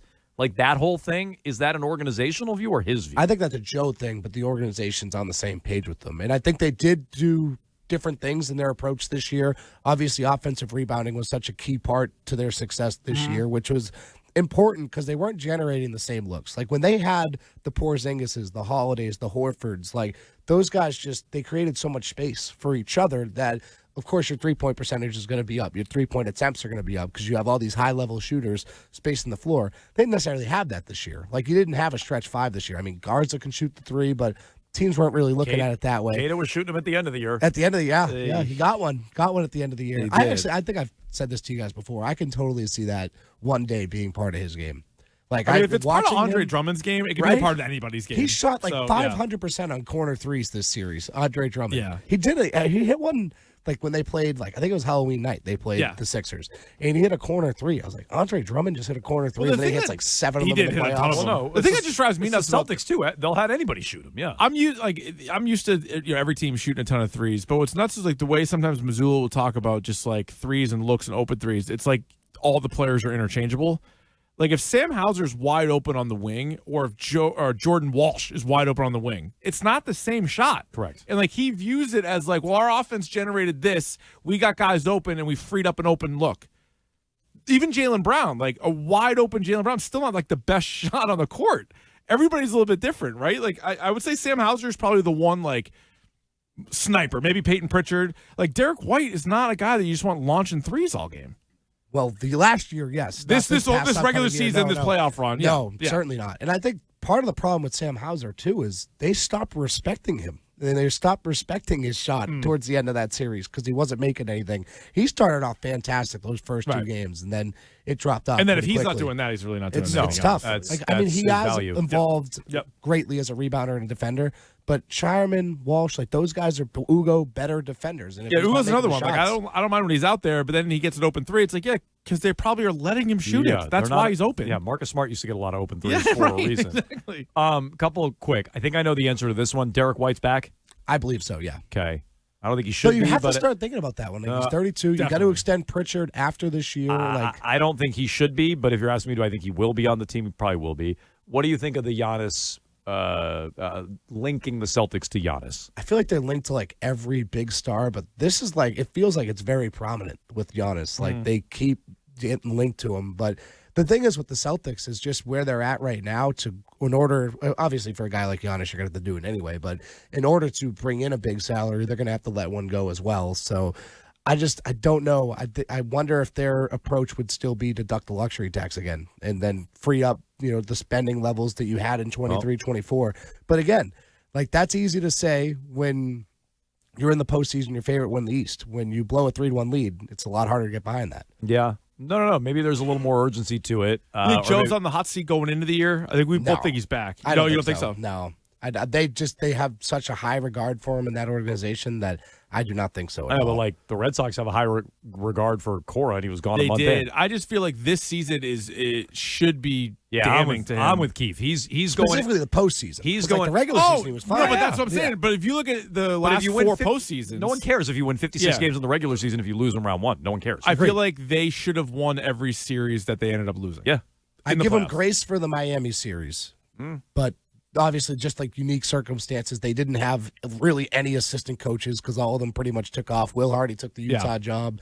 Damon Stoudemire left and went to Georgia Tech, I think it was. Like that was kind of depleted staff. He took over and never really had his imprint on that team. But the Knicks series and this year, I totally agree. Yeah, and I also I didn't love it was obvious, but I didn't love that. Well, they didn't play anybody on their way to the finals, right? But if you follow that up with disappointing losses, you're like, there's more to that. Yeah, in series that you were well in control of. You had 2 20-point leads against the Knicks. Oh, and those ones, 100%. No, that's what's even worse about it. It's like you beat the Sixers twice by 30. And part of it's sticking with guys that you probably shouldn't be sticking with. There's obviously definitely Porzingis, we beat that to death last year. And then this year, I felt like it was kind of like that with Hauser a little bit. And you're not going to take Derek White off the floor. And I think he rewarded them for that in Game 4 with the offensive rebound that led to the Tatum dagger. But sometimes you got to be like, all right, dude, let's find better shots. Yes. Yeah. I mean, look, I don't doubt they like Derek White, but a lot of organizations like their coach right up until it's time to fire him. So he is Justin Turpin. Turp, WEEI. Check out his work at Justin M. Turpin on Twitter. Turp, we can have you in for more emergency pure hoops. If the Celtics go get Giannis or something like that, they make a big move, we can have you back in I'll for be some on more standby. emergency pure hoops. I love it. Follow him again at Justin M. Turpin on Twitter. Billy Lanny with all the latest here in trending. We're right back with more from Brad Stevens today. Now, here's what's trending on WEEI. Trending now is brought to you by the 99 Restaurants. Back-to-back wins for the Boston Red Sox after last night's 10-3 victory against the Tigers in Detroit. Brian Bayo earned the victory going 7 innings, giving up just 1 run on 4 hits and striking out 7. Cedar Rafaela led the way for the Sox offense, going 3 for 5 with 4 RBIs, including a 3-run home run in the win. Sox look to complete the series sweep tonight. First pitch from Comerica Park is at 6:40. You can hear the call of the game with Will Fleming and Cooper Boardman right here on 93.7 on the Odyssey app and across the Shaw's and Star Market WEEI Red Sox Radio Network. Shaw's and Star Market, proud to be local since 1860. Sonny Gray will get the start for the Sox in the series finale against the Tigers' Jack Flaherty. Don't forget to tune into the Mass Mutual Red Sox pregame show with Christian Arcand at 5:40. Roman Anthony has been diagnosed with a sprained right wrist. Anthony is likely to avoid being placed on the IL. The NBA has fined Jaylen Brown $50,000 for his public criticism of officiating after the C's Game 7 loss to the 76ers. In the NBA playoffs, the Detroit Pistons defeated the Cleveland Cavaliers 111-101 in Game 1 of that matchup, and the Oklahoma City Thunder went up 1-0 on the Lakers, beating Los Angeles 108-90. The Toronto Maple Leafs were the winners at last night's NHL Draft Lottery and will have the first overall pick at this year's draft, which will take place on June 26th and June 27th. There was one game in the NHL playoffs last night. The Colorado Avalanche took a 2-0 series lead with a 5-2 win over the Minnesota Wild. Treat mom to a delicious meal at the 99 Restaurant this Mother's Day weekend. Dive into their famous colossal or hot buttered lobster rolls, enjoy a juicy prime rib, or the legendary double barbecue turkey tips. Hurry in this weekend only. You gotta love the nines. I'm Billy Lanny. That's what's trending now on WEEI and WEEI.com. WEEI, New England Sports Original. Hi, it's Chris Curtis, and right now...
Obviously, Tracy's close with Jalen and said Jalen has some frustrations with the organization.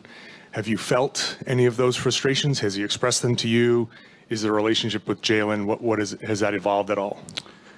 I talked to Jalen Monday a little bit after he just real quickly and was nothing but positive. He has not expressed those frustrations to me. We've been here 10 years together, and I do think that, obviously I love JB and everybody around here loves JB. And, I think just like any of our other guys, as we get to the end of the season, I'll be here and my door's always open. And if anybody ever wants to come in and talk about it and talk about, their team, their place, whatever the case may be, I'm all ears. And that would be 1 through 16, not just, not just Jalen, not just Jason, not just the guys that have been here. I think it's really important to be available. So I certainly am, and none of that has been expressed to me.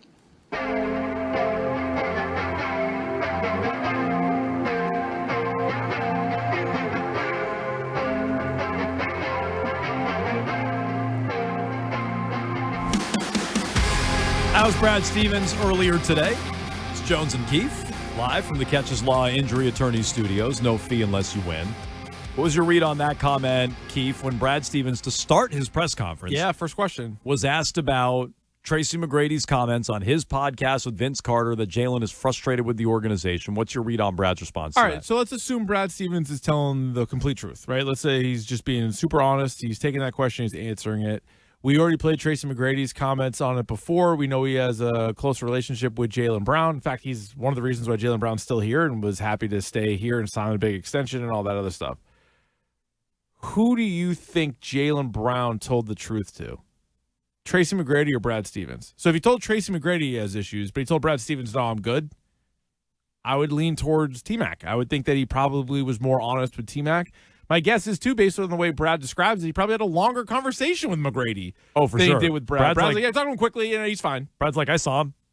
Yeah, I don't love that. I saw him. I talked to him real quick. He said real quick. And he's fine. Yeah, talk to him real quick, and he's fine. And like, he knows he can come talk to me. Every player knows he can come talk to me. Right. Well, he hasn't. No. And I also, I mean, I think that was telling, too. He's thinking of Jalen as, well, hey, if you have a problem, come talk to me. Yeah, you might want to go talk to him. Correct. Jalen might be past the point where he wants to talk to anybody about it. He might just be like, I'm done. Yeah. And I'm frustrated. And so that's exactly my read on it, too. I think Brad Stevens is like, well, let me nip this in the bud. He didn't express any frustration with me. Yeah. And I think the real truth, the real venting, and maybe he's just venting. People do this, too. I'm not going to tell everything to my boss that I would vent about elsewhere. No one's going to do that, or not everyone's going to do that. But if you're going to have a real honest conversation with someone, I don't think he's having the honest conversation with Brad. And that might be a bad thing. Because, again, I don't think listening to Stevens, listening to even Terp just now, who was there for the whole press conference, I don't think the Celtics want to do anything drastic. They're not firing Mazzulla. They're not trading Tatum or Brown by choice. They're probably not even going to move on from Derek White, which I think is a no-brainer. I don't think they're going to do anything big. They're going to make moves on the margins, and they're going to stay below the luxury tax, or at least below the second apron, if not the luxury tax. And it's going to be more of the same next year. They're going to continue to reset their tax bill. So I don't think they're thinking significantly any drastic moves.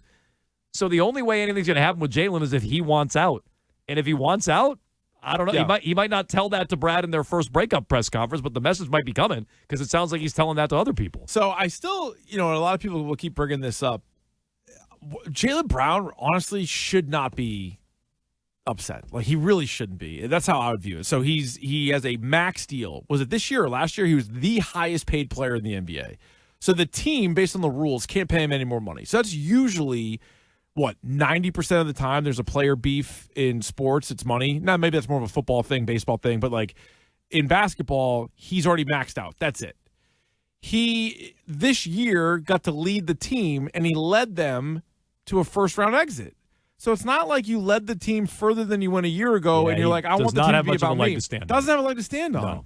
And I also think even though next year there's a good chance the offense goes back to being run through Tatum, it's a little like you're going to get 20 shots a game still. You're going to play 38 minutes, and you're going to play as many games as you want to play. Right. Like, what would make you happy? Oh, making you happy would be your own team? Yeah. Well, then that would mean, one of the 5 best players in the world isn't on the team with you. Fine, but I agree with you on all Yeah, this. yeah. So now I'm not even playing devil's advocate. I'm trying to get in his mind. He's already won. And he's already won. So, So- does he just want his own team? Does he want to be a If he had 2, 3, 4, never 5 seed won lose in the first round? If he had never won, I really would be like, well, this is real loser behavior. Yeah.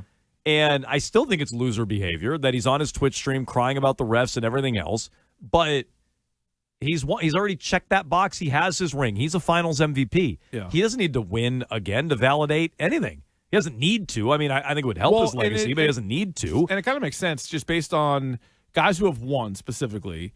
You know, Kevin Durant still jumping teams. LeBron James jumping teams. Kawhi Leonard jumping teams. Yeah. And they all have their own reasons to do so. I mean, whether it's a movie studio or whether it's, just something else. You that say you're Kyrie? chasing. I mean, Kyrie's Another like one. an afterthought now, but Yeah, Kyrie's yeah. done it a billion times since he won. But another guy where you're like, well, you can't say he's just an out-and-out loser.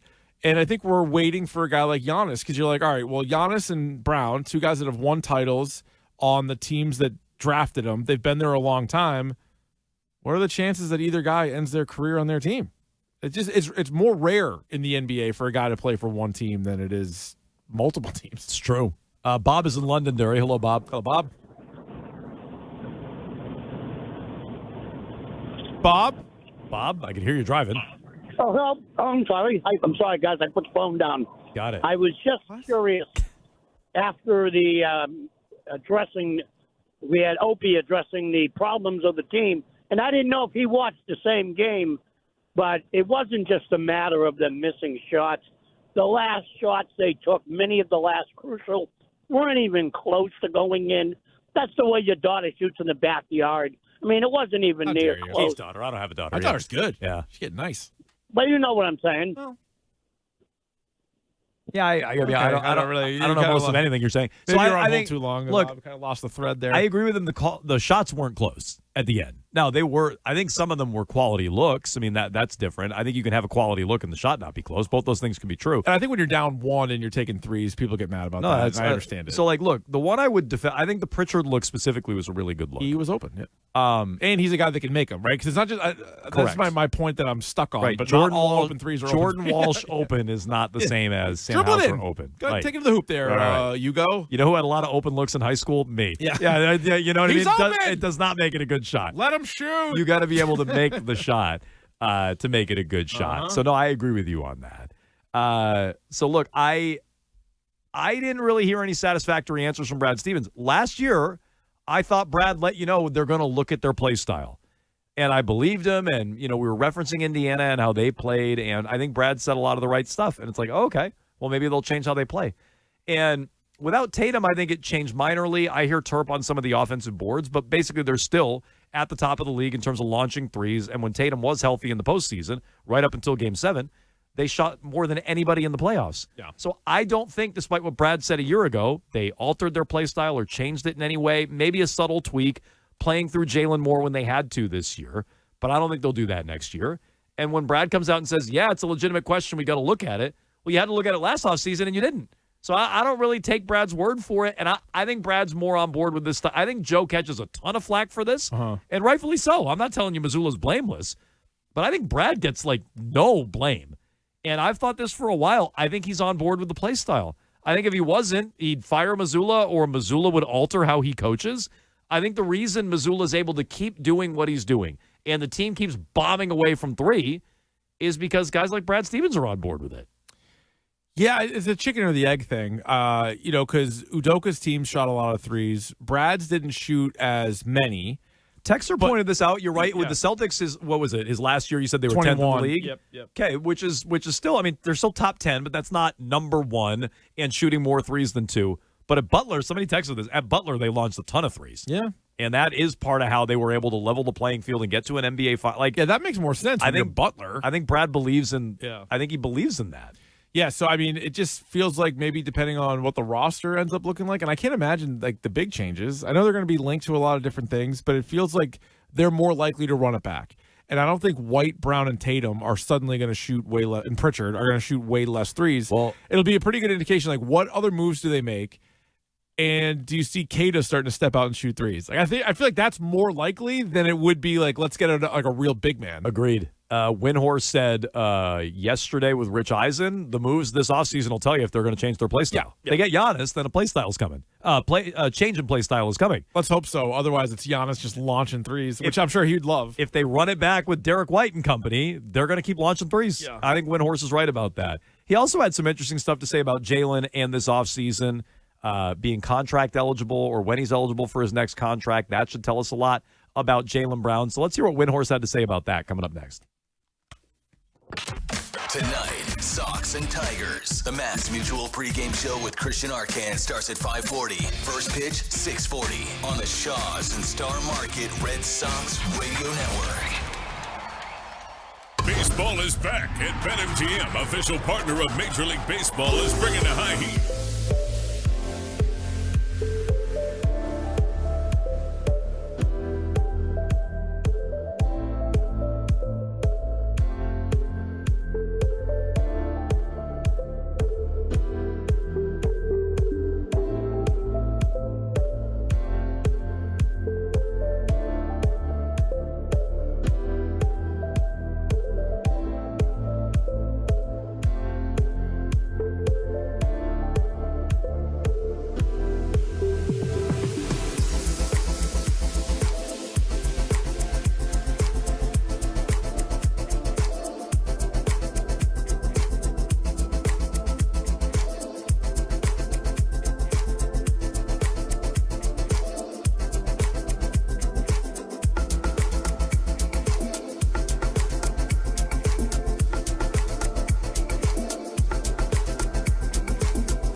That's our horse of the week, Brian Windhorst. Way to go, Horst. Earlier today on Get Up, he says a Jalen for Giannis trade makes sense for Milwaukee.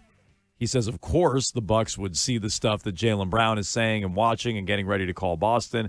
He says in July, I didn't realize this, and you heard it there in the clip, Jaylen Brown has an opportunity to sign a contract extension. He does? I didn't know that.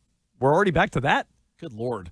Yeah, I think it's 2 years. It's like 2 years, $127 million. So he can tack that on? So it tacks on to the end of the deal. Is that what Curry did a couple years ago? Probably. Yeah, okay. Okay, so in July, he can tack on more years. If he's happy, he'll sign with the Celtics.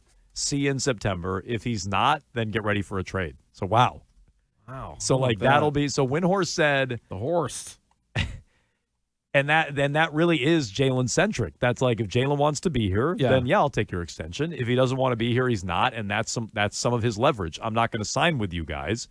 Clock starts ticking, tick, tick, tick, until I'm a free agent. If you want to get something for me, because I ain't signing with you. Now, he is under contract for 3 more years, as it stands right now. Right, but, like, that's not really, when you're talking about trading an asset, are you going to wait until the end of the contract to trade him? If you want to get something for him, when's the time to do that? You can't wait till the end, but you can definitely see how next season plays out. Sure. You can see how the season after that even plays out. And then you still have him under a year. Yes and no. I don't get as much for him, but I would say if he's got 3 years left on his deal and he's contract extension eligible and he doesn't take the extension you put in front of him, then I would say, you're playing out this year, and then you get to the offseason if he even wants to be here. Well, and then you really got to think about making a call then. Yeah, but like, are you an NBA title contender or are you not? Like, if you're Giannis or if you're Milwaukee, it's like, what do we have this guy for? Let's maximize our value because we're not close. Brad Stevens kind of made it sound today like they were close. He thinks they're close. Do you agree with him? If they a week ago I did. If they basically run it back, but now not anymore. Now we have more data. Yeah. And I guess you could talk yourself into saying Tatum missed that game and Tatum was 80-85% in his words. Yeah. So a healthy Tatum maybe puts you over the top. Look, a move on the fringes might put him over the top too. But let's say it's Mazzulla's coaching. It's Tatum, Brown, Derek White, Pritchard. Those are the main particulars. Are they a real title contender? You're maybe the 5th or 6th best team in the NBA, which I thought going into the playoffs they were the clear 3rd and the best in the East.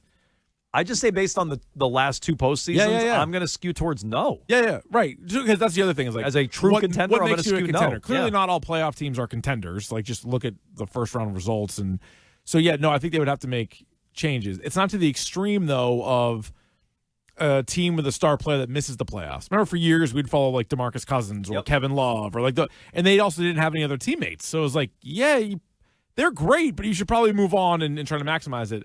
That's a little bit different where you're like, if they really feel like they could be one of the best teams in the NBA, then you kind of draw that out. Same thing in baseball. We talk about it all the time. You might have a guy that would be a great player to go somewhere else. But it's like, but if you're a contender right now, hang on to him, try to win it, and then maybe you can re-sign him in the offseason. Yeah. I mean, there's no rule against that. They're certainly a top 4 seed in the East, and, they'll win another, high 50s, mid 50s, high 50s games next year. If that makes you a contender, sure. But it'd be hard right now to pick the Celtics to beat the Knicks, which all season long I said they would. Now, they didn't last year, so maybe I was already wrong. And then this year, they didn't even get the chance, but it seems like they would have gotten smoked. Right. And, I don't want Giannis here, but where does Giannis go? Does that change the outlook of another team in the East? Yeah, it could. How good is Philly? Yep. Et cetera, et cetera. What does Detroit add? Steve is in Shirley. Congrats on Jason Tatum. Steve. Go ahead, Steve. Hell yeah, Shirley. Hey, how you doing? That was good. Jones and Keefe. No, I've been. But Steve, how dare you? I hear everything about his. I've been waiting to say that for like a month. But I've been hearing all this stuff about the tightness in his calf and his behind his knee, and couldn't that like massaging or stretching or they're making some great stuff with THC that you can rub on there. Wouldn't that be able to help the tightness? Okay, perhaps. Maybe. It's interesting because Brad Stevens talked about this injury earlier today. I don't really think he had Tatum's back. So here's Brad Stevens on Jason Tatum. And I don't know, if you thought Tatum tapped out or you think Tatum could have played through it, I don't think Stevens did him any favors with this answer. Yeah, I mean, I think he had, obviously, you probably could see it at the end of Game 6. We thought that it would dissipate and be okay the next day. He didn't do very much on Friday, just rested, and then came in on Saturday morning and tried to do a workout. I watched it and clearly didn't feel right. And it was, I think it's, it's not like a long-term concern, but it certainly didn't look right when he was working out and didn't feel right. And so it made sense to be smart about that. I mean, I think the obvious answer, Bobby, is anytime you're coming back from an injury like he was coming from, there's a tendency to overcompensate. And, there's probably a little bit of that there. Okay, so I would say there's a difference between being smart and being tough. Like we really lionize in Celtics history. McHale playing through a broken foot, Bird playing with his bad back. Even little Isaiah Thomas was playing through some stuff. Great one. Now, you could also use all of those and be like, it shortened their careers. No. Again, there's a difference between being smart and tough. Tatum might be smart about how he's handling the injury, and the Celtics may be smart about it. Is it tough? His hero, Kobe Bryant. Yeah. Is he tapping out of that Game 7? I don't think there's any shot whatsoever. And I also don't think Stevens makes it sound like, our medical staff ruled him out. He didn't say that. The trainers said, no, you can't play. He said he didn't feel right. Then he said it didn't look right, didn't feel right. After they gave him a full day of rest on Friday and expected him to be fine. So he's like, we could be anybody. Could be Brad Stevens' trainer, could be Brad Stevens' Tatum, could be all three of them, whatever it is. But he's like, we wanted to be smart. Okay, you wanted to be smart. But just the way that reads is if Tatum said, guys, I'm playing, he's playing. That's how I read it. I agree. That's the takeaway there is, they weren't telling Tatum he couldn't play. Tatum's like, it doesn't look and feel right. I'm going to sit this one out. And they were like, okay. Like I maybe Brad Stevens meant that the coach, the training staff and the medical staff held him back. That's definitely not what he said. No. So no. yeah, I think there's more smoke to that, especially when he says it's not a long-term injury, and Tatum says he could have played in round 2. All of that implies that if you were a little tougher or you wanted to, or you weren't worried about your long-term situation and you weren't being quote-unquote smart about it long-term, but you wanted to win that game, I think all the signs point to he could have played. And he chose not to, or they chose to hold him back looking at the big picture, but he could have played. I don't think there's any doubt about that based on the way he answered that. I think Missoula thought he was going to play because then he panicked and put in Harper, Garza, and Shireman. They didn't know what to do. 617-779-7937. That's how you get in line for Jones and Keefe here today.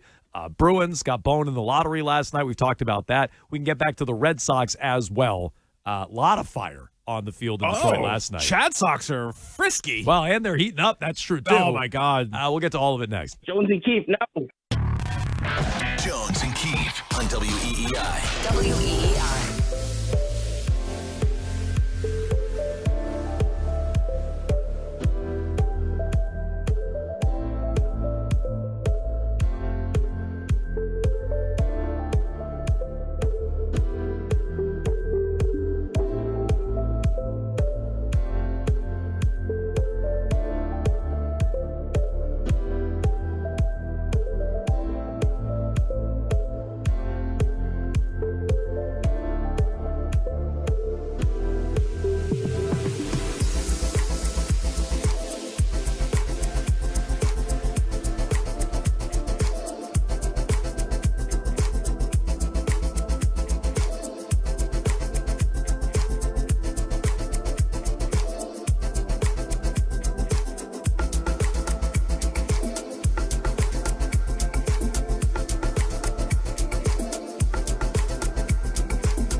3-2 Red Sox as we hit the top of the fourth inning in Detroit. Wilson Contreras swinging a drive deep to left. This is gone. He goes moonshot to make it 9-2 Sox in the fourth. Pitch is swung on. That's line down the left field line. It is out of here again. Inside the pole and right for Wilyer Abreu. They go back to back.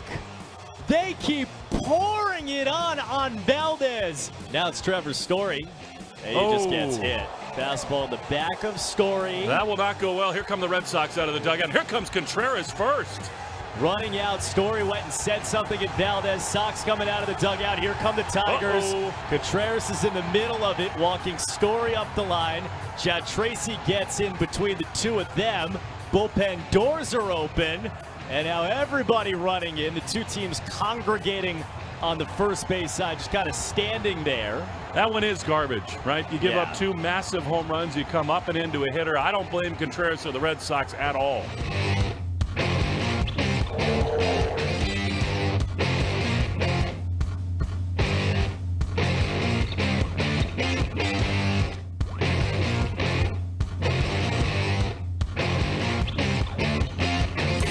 Final hour, Jones and Keefe here on WEEI. Before we get into the Red Sox, Keefe, there is an update from the NBA. All right, what are they saying? Shams, moments ago, just in, Sixers star Joel Embiid ruled out for Game 2, of course, against the Knicks with ankle and hip injuries. Sources tell ESPN. Oh, it's soreness. You guys are going to get on Tatum, get on Embiid. Oh, dude, Embiid's the worst. Yeah. We've been on Embiid for I think years. plenty of people are on Embiid. The guy is cannot rely on Joel Should be Embiid. flopping around. He wouldn't That's be so also hurt. why it was so crazy that the Celtics lost this series, because he is a notable loser. He either misses games or he loses big games. He's had a great career as far as like numbers are concerned. He won an MVP, for God's sakes. To Nick's point, Knicks in 3. He was unable to participate in the team shoot-around this morning after experiencing increased soreness in both his ankle and hip. Sources said he had been receiving around-the-clock treatment in his efforts to play. So, like, he's happy he just won a round. He's like, I finally beat the Celtics. That's my championship. I'm out. Celtics fans, what are you going to say about him? And is that different with how you talk about Tatum? Because it's soft he's missing this game. Yeah. I think missing a Game 7 is worse than missing a Game 2. No doubt. But, yeah. No also, doubt. This guy plays 30 games a year anyway. Yeah. But look, you cannot count on him. No. And so just remember how you talk about Embiid or some of these other guys and have that same energy when you're talking about Tatum. Because I agree, this is a Game 2. It's a second-round Game 2 versus a Game 7 in round 1. But I can see a guy missing Game 2, even though I think it's soft with general soreness. Like, get out of here with that. Yep. But that's not a Game 7. No. Not at all. No, it's not. So we can get to your thoughts on this if you'd like. Meanwhile, Red Sox last night, Keith, that was fun. Oh, my God. They're hitting the ball. So scoring runs. Brian Bayo actually looks okay. You got to start him in the second inning, though. You can't let him pitch in the first. That's the key. Giovanni Moran had that covered. So we can get to some of that, but I want to start with those benches clearing and what went down. Because I think watching it, we all thought, and I assumed, that Framber Valdez, who is a real piece of crap. He is. And his old teammates in Houston would tell you that. Maybe the worst teammate. Exactly. Yeah. So we all thought, and I did in real time, that Wilson Contreras flipped his bat, Wilyer Abreu goes back-to-back with Contreras, and then Story was just the guy who decided to drill right between the numbers, and he was taking out his vengeance for that, and he's probably pissed that Hinch made him wear it and stay out there. He probably didn't want to be out there anyways, so it all boiled over, and that's what went down. And, oh, by the way, I have no problem. If Contreras wants to flip his bat like that, and he gets hit plenty, you should be ready to wear one at some point in time. That doesn't mean injure him, but like Story did last night. And I thought it was weird that they were throwing at Trevor Story. Well, it turns out, Keith, yes, according to Eric Hosmer, yeah, he was all over this. They might not have been throwing at Trevor Story as vengeance for the back-to-back homers and the Wilson Contreras bat flip. It might be for something much earlier in the game. Yeah, it looks like they were picking up what Valdez was throwing. And so if the Red Sox had a runner on second base, they could relay the pitch based on the grip to the hitter. And Hosmer has a good breakdown on Twitter where at first was Wilyer Abreu on second, communicating with Story. Story gets a hit.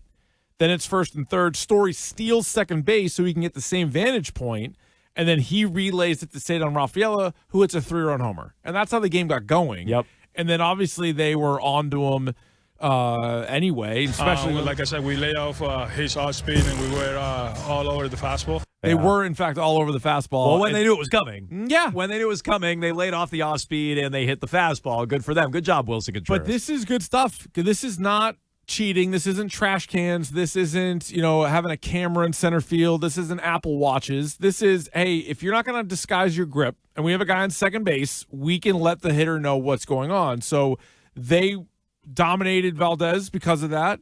Valdez got pissed about it. Also, I think you're right. I think he's pissed at AJ Hinch. I think he's pissed at, the home runs.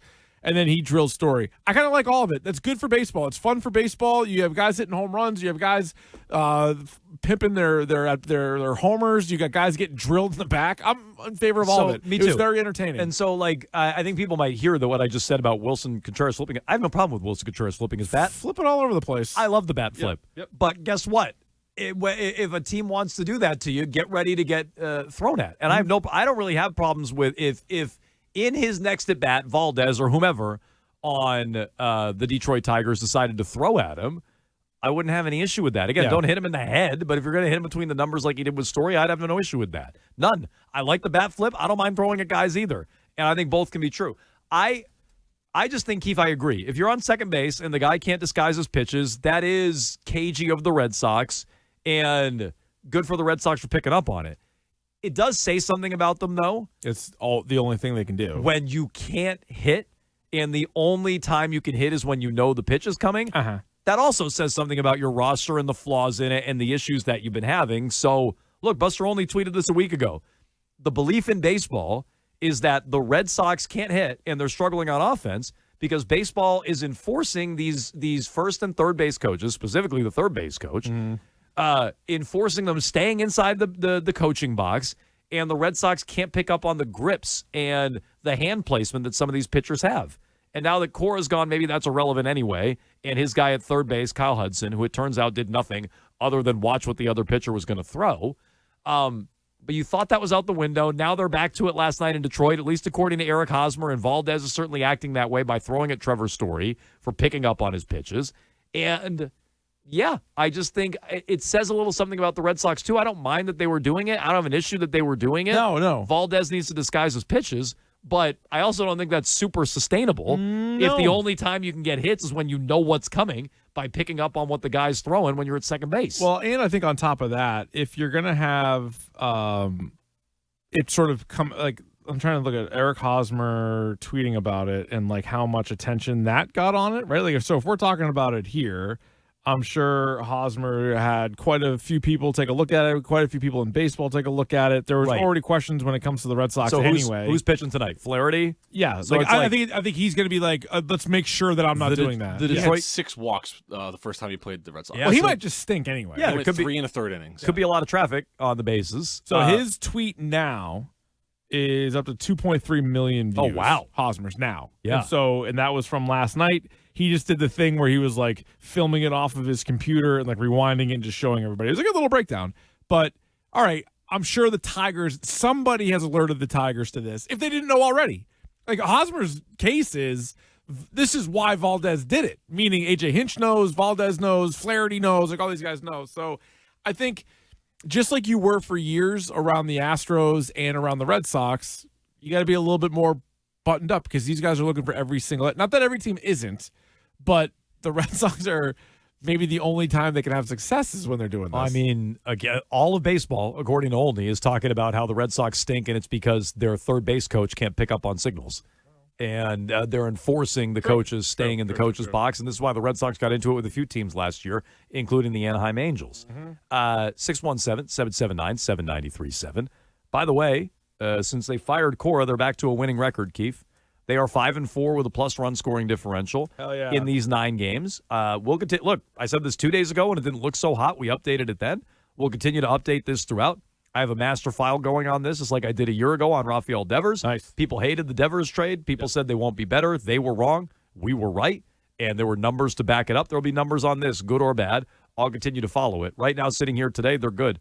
They're a game over 500. They have, it feels like, a little teeny tiny bit of momentum, and they have a plus run scoring differential. And I think for those of us who believe the manager was dragging down a good roster, not a great roster, not the best roster in the American League, not a World Series winner, but what I thought was a playoff caliber roster. Same. For those of us who felt like the manager was dragging it down, settling scores, doing whatever it was. Oh, you want Caleb Durbin at second base, Craig Breslow? No. He's actually going to be your replacement for Alex Bregman. He's our third baseman. That sort of stuff. And he's going to bat second. And I'm going to bump him up in the order. I think he hit second. You're like, guy hasn't gotten a hit yet. Never mind the lineup tweak, which I think is subtle, but I think it's made a difference. Duran should have been leading off. Roman Anthony, and I know he wasn't in the lineup yesterday, but when he comes back, Roman Anthony had been hitting third. He should go back to hitting third. He shouldn't be hitting leadoff on this team. I think you've seen some of that. Now, it's a small sample size. It's 9 games. Maybe that won't last over the final 120 or whatever we have left. But right now, I think those of us who felt like there was more to this roster than Cora was getting out of it, 9 games in, it's all we can evaluate. We've been proven right. And a couple of other things you wonder, are they going to keep doing what they did with Brian Bayo? Like, is that a one-off, or and maybe he got some confidence back? Because he was awful. He was the worst pitcher in baseball as a starter the first, 5 times through the rotation. They say we're going to go with an opener. Now, the opener does a good Bayo impression, and he gives up runs right away. But then Bayo went in and pitched 7 innings. Now, part of me wishes he drilled the first guy up in the 4th inning after the Story kerfuffle. I agree. I think he should have. I'm with you on that. But long-term, this might actually work out in their favor, too, because he actually had a good performance. He actually pitched 7 innings, which we haven't seen Bayo do in forever. So he did that. I think the team kind of chemistry and bonding might have been aided by him drilling somebody there and being like, see, we got your back even more so. But regardless, he pitches well. So maybe there's some sort of turning point there. They get Sonny Gray back on the mound tonight, and Roman Anthony's not going on the IL. Oh, yeah, that too. Good so, point. They're still 6 games under 500, and they've been really, really bad. Don't get me wrong. But if you're trying to dig yourself out of this, they have a chance for a sweep tonight. Their rotation's is getting a little bit closer to 100%. And you just wonder, like, what could their record be by the time Garrett Crochet returns? And then can you possibly salvage the season at that point? Like, that is one of the things. Like, you fire your manager so early, you dig yourself this big, giant early hole. But there's a lot of games left to be played. And so I'll tell you this. They're 10 games behind the Yankees for first in the division. They're last place in the AL East. It's going to be tough. Without looking, do you know how many spots they are out of a playoff spot? Oh, of a playoff spot? I didn't look. My guess would be like 4. 2. Oh. Right now, my guess is 2. The White Sox and the Royals are tied for the last wild card spot. They're 17 and 19. Yeah, the American League kind of stinks. Like, the AL's bad. The whole AL. The AL East isn't as good as people thought it was going to be. The American League itself isn't very good. The Red Sox are about to run into a very hot team in the Rays, so let's see how they do over the 4 games over the weekend. Look, I'm just saying, they're way behind the 8 ball. And then they got the Phillies. Phillies stink. They're only 2 games out, but they're behind everybody but Houston and LA in the American League. So they have a ton of teams to leapfrog, and I'm not saying it's a great spot to be in. No. They're 2 games out of a playoff spot, and the 6th wild card.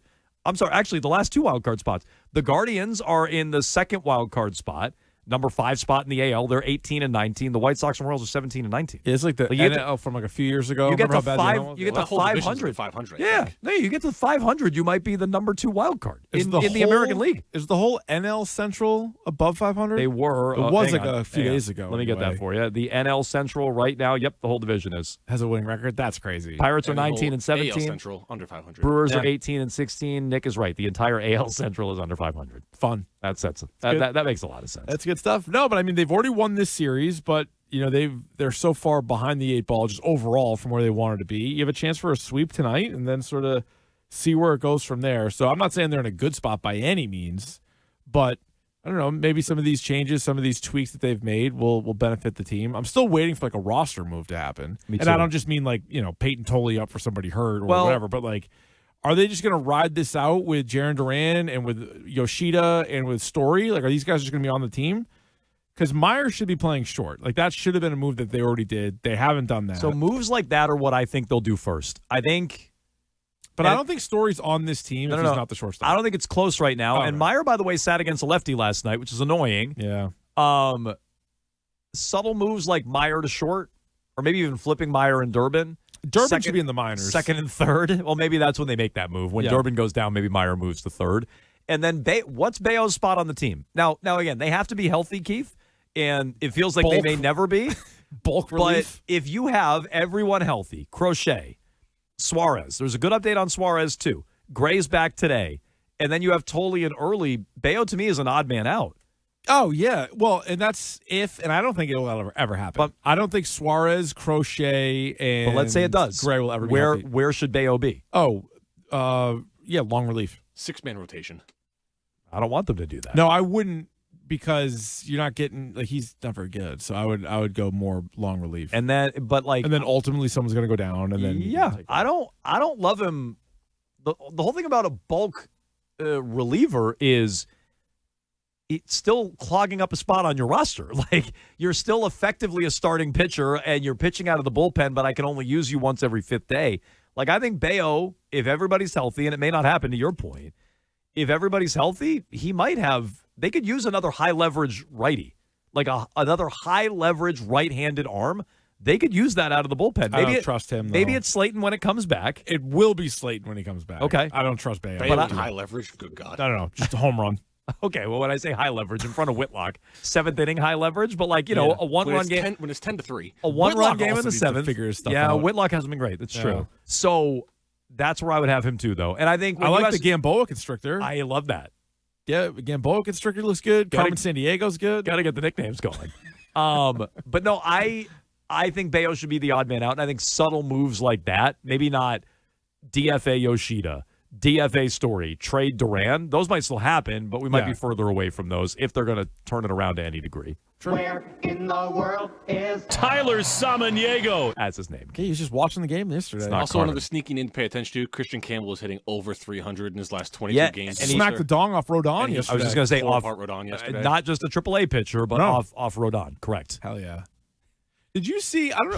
He's up when little Scrappy Doo goes down. Was this a real thing, or did I get duped on Twitter? Was Garrett Cole? I like this. Was Garrett Cole pitching single A baseball yesterday? Yeah, he's rehabbing right now. He just drilled a guy in the back, on purpose. And I don't know. His catcher got hit in a not great spot, and he looked very unconcerned. I mean, his catcher's rolling around on the ground, writhing in pain. No, but that was from a foul ball. Yes. I mean, and I don't know if this kid took him deep or if somebody else took him deep, but Garrett Cole is pitching single A baseball, high A baseball, hitting kids, drilled like a high school kid in the back. I was like, what is he doing? Yeah, maybe that's a little much. I just said earlier in the segment, I don't mind throwing at people. Well, maybe when you're on a rehab assignment, maybe chill out a little bit. 617-779-7937. That's how you get in touch with our new afternoon show here at WEEI. Rich and Ken with Ted Johnson. We got to the clip du jour, and right after trending with Billy Lanny, it's time for Grab Bag. It's time! It's time! It's Grab Bag.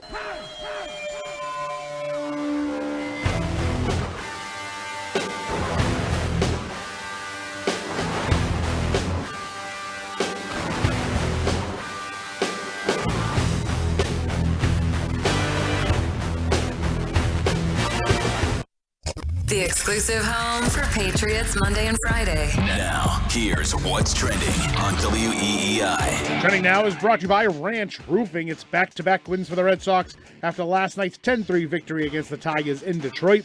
Sox look to complete the sweep of the series tonight. First pitch from Comerica is at 6:40. You can hear the call of the game with Will Fleming and Cooper Boardman right here on 93.7 on the Odyssey app and across the Shaws and Star Market WEEI Red Sox Radio Network. Shaws and Star Market, proud to be local since 1860. Sonny Gray will get the start for the Sox in the series finale against the Tigers' Jack Flaherty. Don't forget to tune into the Mass Mutual Red Sox pregame show at Christian Arcand beginning at 5:40. Roman Anthony has been diagnosed with a sprained right wrist. Anthony is likely to avoid the IL. NBA has fined Jaylen Brown $50,000 for his public criticism of officiating. In the NBA playoffs, the Pistons defeated the Cavaliers 111-101 in Game 1, and the Thunder went up 1-0 on the Lakers with a 108-90 win. The Maple Leafs were the winners at last night's NHL draft lottery. They'll have the first overall pick at this year's draft. And there was one game in the NHL playoffs last night. The Avalanche took a 2-0 series lead with a 5-2 win over the Wild. The greatest fear in home repair is the unknown, but families across Boston and the Metro West trust the experts at Ranch Roofing to protect what matters most. With dedicated crews, an on-site project manager, and transparent pricing, you'll always know what's on your roof. Get your free estimate today at ranchroofing.com. Ranch Roofing, it's not just the roof, it's the people under it. I'm Billy Lanny. That's what's trending now on WEEI and WEEI.com. I'm Pat Boyle, here to help you make the most of that's what one's for. How about a 2-for-1 special? I'll keep the first one quick.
certainly is. Time for Grab Bag here on Jones and Keefe, WEEI. Grab Bag is brought to you by Awaken 180 Weight Loss.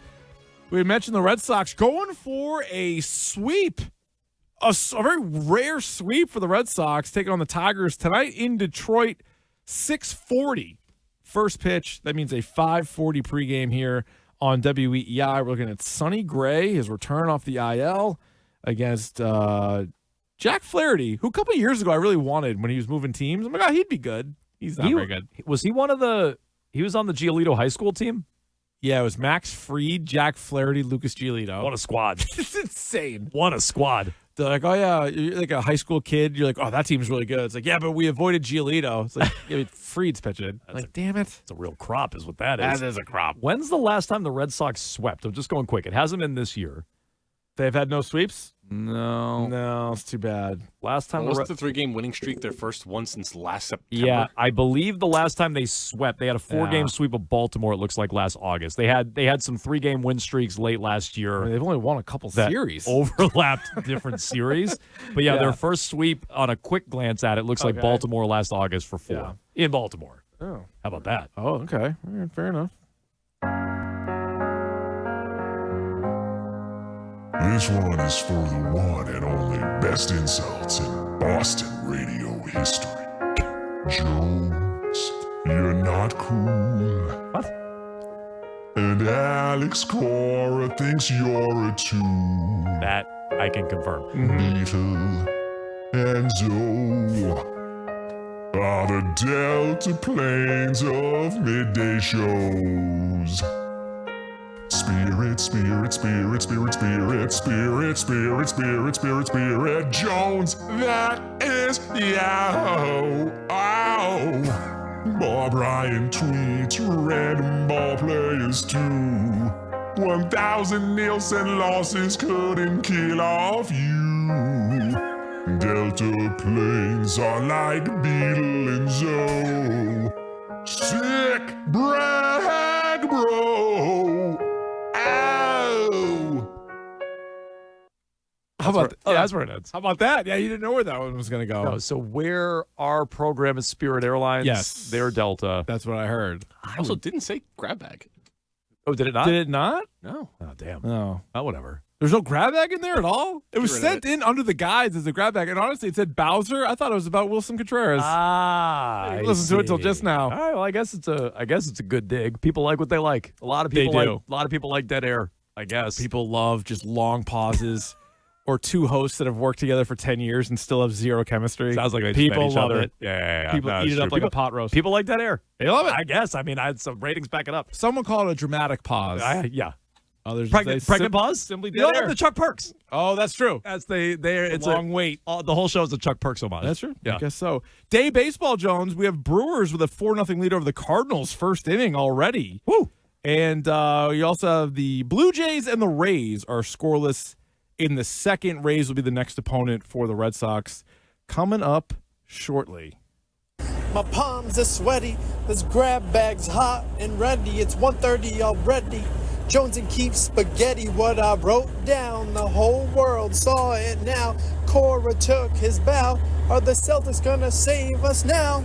NBA playoffs last night. We had a couple of game ones in round 2. Pistons had a nice fourth quarter comeback, beat the Cavaliers 111-101, and the Thunder blew out the Lakers. So OKC and Detroit, the 2 1 seeds, both winning game 1 there. And tonight, an ESPN doubleheader. Oh, you don't have to pull up any of the streaming services for this one. Sixers and Knicks, game 2. New York up 1-0. And no Joel Embiid for that one. Sore ankle and hip. Yeah. And then Poor Timber Spurs at 9:30. And Minnesota. I'll tell you, lead in that one. Jaden McDaniels has just been as a menace. Unreal in terms of the smack talk and then backing it up. Mm-hmm. I mean, that team does play with an edge. I didn't think they'd knock out Denver. They're up on San Antonio. I doubt they beat San Antonio, but they've been a real menace of a team, as you said. Mm-hmm. With a little bit of chicken Nick, Billy Lanny, Turp, Jones, and Keefe. Grab bags at 1:30. I got my radio. Whoa, whoa, whoa, whoa, whoa. All right, NHL playoffs. Last night you had the Avalanche take down the Wild 5-2. Colorado up 2-0 in that series. I don't know why there's only one game in that series, or one game last night in the NHL. Well, I was looking at this because what series hasn't even started? There's one in the East that hasn't started. Oh, Carolina's already up 2-0. They haven't started Buffalo, Montreal, right? That's game one. Oh, that's tonight. Yep. Right. So tonight so is 7. So like they've already played. Carolina's already played 2 games. That series hasn't even started. Correct. So yeah, they got real wonky in the Stanley Cup playoffs. Who do you got in Sabres Canadians? First game is tonight at 7. I'm going Montreal. Yeah. Yep. I think so. Which I think makes the Bruins look even worse. Yeah, it could. Right? Well, it's not like the Sabres are like some world-beating team. That's true. They're not all of a sudden really good. I don't think if they're in the Eastern Conference Final, then we could talk about it. But it's like, okay, for basically no showing in Game 6 on your home ice and losing all these games on your home ice just to lose to a team that gets bounced by Montreal. Yeah, it's a good wouldn't be chance. Both teams sort of, the teams that beat the Celtics and the Bruins are just going to like lay down and die in the next round. That's a possibility. It certainly looks like the Sixers are on their way to it, yeah. And then, Jones, also, if you're looking for some more hockey tonight, if Sabres Canadians isn't enough, you have Golden Ducks at 9:30. Vegas is up 1-0 in that series. All right.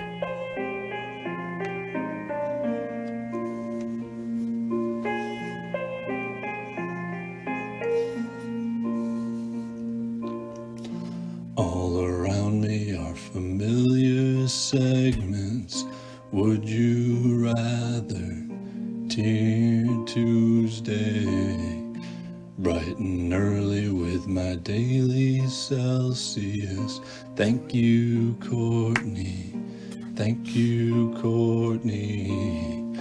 Called the station, I was very nervous. Jones was friendly, Keefe was frisky. Tell me, Raycroft, now what is your problem? Marchand won't be traded, won't be traded. And I find it kind of funny, I find it kind of sad. Jones and Keefe is the best show the station's ever had. Some credit goes to Billy, a little bit to Nick. Every weekday at 1:30, it's a very special grab bag. Grab bag. Jones, Carlos Correa has an ankle injury. He is out for the year. Oh. Done for the year. Ouch. Give me the grab bag and free my soul. I want to get lost in your rock and roll and grab your bag. All right, Jones, we have a college football might put it a little change into play. They want to change the schedule. Oh. Because they want to start the season a little bit earlier, end the season a little bit earlier. So it's done by the second week of They want to January. start it earlier? They want to play on the Thursday ahead of week 0. So basically there'd be games super early. So that I don't know about. Look, honestly, I could probably get behind that. But they do Don't need do the Natty in February. That's it. That's where I'm at. First of all, these kids are playing like 20 games now. Well, if don't they make spread it all out the the way there. bowl games so much. Well, there's a that's way big part easier of it. solution than bumping it up into August. But whatever. Okay, keep going. So yeah, the coaches, I guess, or the board is the American Football Coaches Association is recommending changes to the college football calendar that would end the season by the second Monday in January. So I think I like that. That's still too late.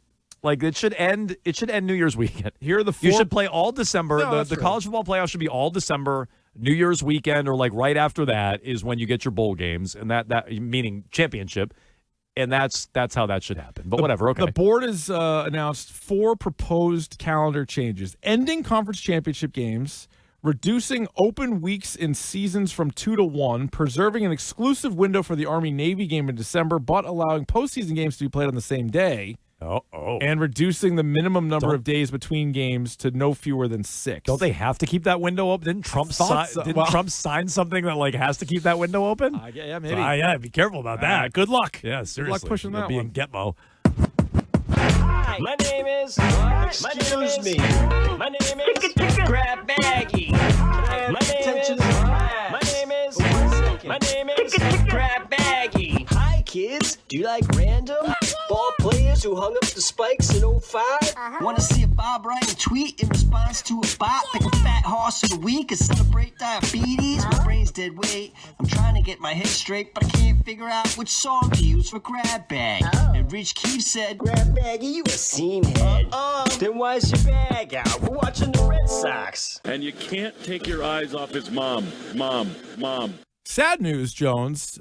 Ted Turner passed away. Former Braves owner. Oh, geez. Former WCW owner. Of course, TBS, CNN, TNT, Cartoon Network, all of that. Really, all of Atlanta, pretty much, was Ted Turner. 87 years old, the same age as John Sterling. Uh-oh. I know. These come in threes. Another 87-year-old, you think? Yes. Yikes. So watching Braves games in the sky. I was going to say, I do appreciate the Superstation. That was a big get. I didn't have cable early as a kid, brag, because... Reverse brag. Yeah, reverse brag. Yeah. But then I remember, like, by the time you got... you could always watch the Braves when you were a kid. Braves, like, the Braves on TBS and then the Cubs on WGN. Had them both True. on, like, the DirecTV, and it was like, oh, my God, it was in heaven. You want to see David Justice every day? Yes, You can. I do. Yeah. You want to see Mark Grace hit a ball in the gap? Ron Gant? Hell yeah, you do. Yeah, I kind of do. Yeah. Thank you very much.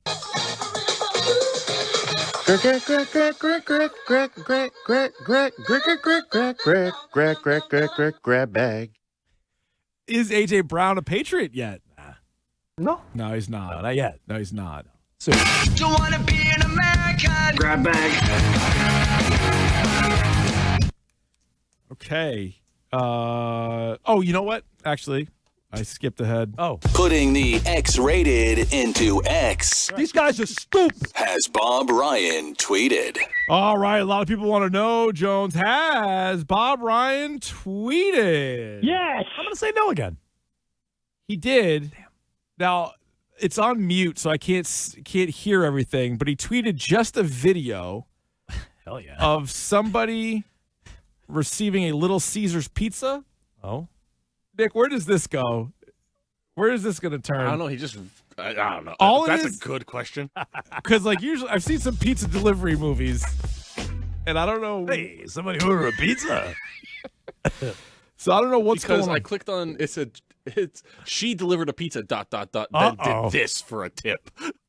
I don't know what's happening. Wait, did he get Vito Stellino'd? I don't. No. It doesn't seem to be that. It seems to just be two women at the front door, fully clothed. Hell yeah. One of them had a box of Little Caesars pizza. I don't know what's happening. She's throwing like steak knives at the door at balloons. Pizza. Why? I've never had. You ever had Little Caesars? I never had Little Caesars. This makes me want to I don't think order so. some, but yeah. I don't know what this is. He didn't have a caption. He didn't have anything else with it. He just tweeted out this video. Okay. I did double check. Bob Ryan is not 87. He's 80. Oh, good. Thank you for I was that up. making sure. Somebody tweeted out, name an athlete you would love to see with an injury-free career. And the person said, I'll start Andrew Luck. And then that person tweeted out a meme that basically said the same thing. So he Okay. basically took the meme, wrote the same thing. Who'd Bob say? Well, let me tell you, he responded to Jason Cole, who said... Jason Cole. I don't know if it's that Jason Cole. Oh, maybe it is. He said, Bo Jackson is number one by far, but there are many others like Gale Sayers, Terrell Davis, Sterling Sharp, Bernard King, Tony Canigliaro, Mark Pryor, Greg Cook, Joe Namath, Sam Bowie, Jay Williams, Sean Livingston. Bob said, Herb Score. Oh, I thought the last week was Bob. He says Herb No, Score. that was Jason. What sport is that? May 7th will be the 69th anniversary of the horrible night when Gil McDougald's first inning liner struck him in the face, thus short-circuiting what very well have been a Hall of Fame career. So Bob's answer is Herb Score. Okay. Somebody also said, without saying Michael Jordan, Scottie Pippen, Dennis Rodman, Steve Kerr, Luke Longley, name a Bull. Dickie Simpkins.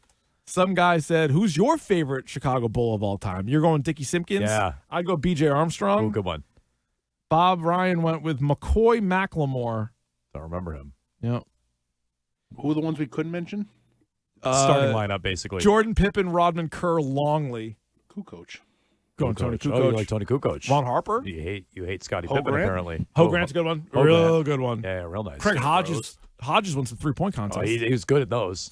Baseball's Greatest Moments tweeted out the 2027 Hall of Fame first-time candidates list, to which Football Analysis responded, maybe this is a hot take, but I don't think any of these guys should get in first ballot. Ouch. Bob Ryan responded, yeah, Buster Posey is the only rational choice. Okay. Okay. Posey should be first ballot. He's right about that. And then he had some more. He tweets an awful lot. Okay. But I got to figure out, get to the bottom of that video. I don't know. I think she tipped the lady like $100 for delivering Little Caesars. Oh, okay. All right. That's a 4-minute video. I'm too sexy for grab bag, too sexy for grab bag, and that's my sick brag. 4-minute video because she had a big tip. Yep. All right. Who was the best NBA performer from last night? Jones, you're probably thinking, was it Tobias Harris? It wasn't. 20 and 8. Was it Evan Mobley? 14, 9 and 5. Nope. Was it James Harden? 22, 8 and 7.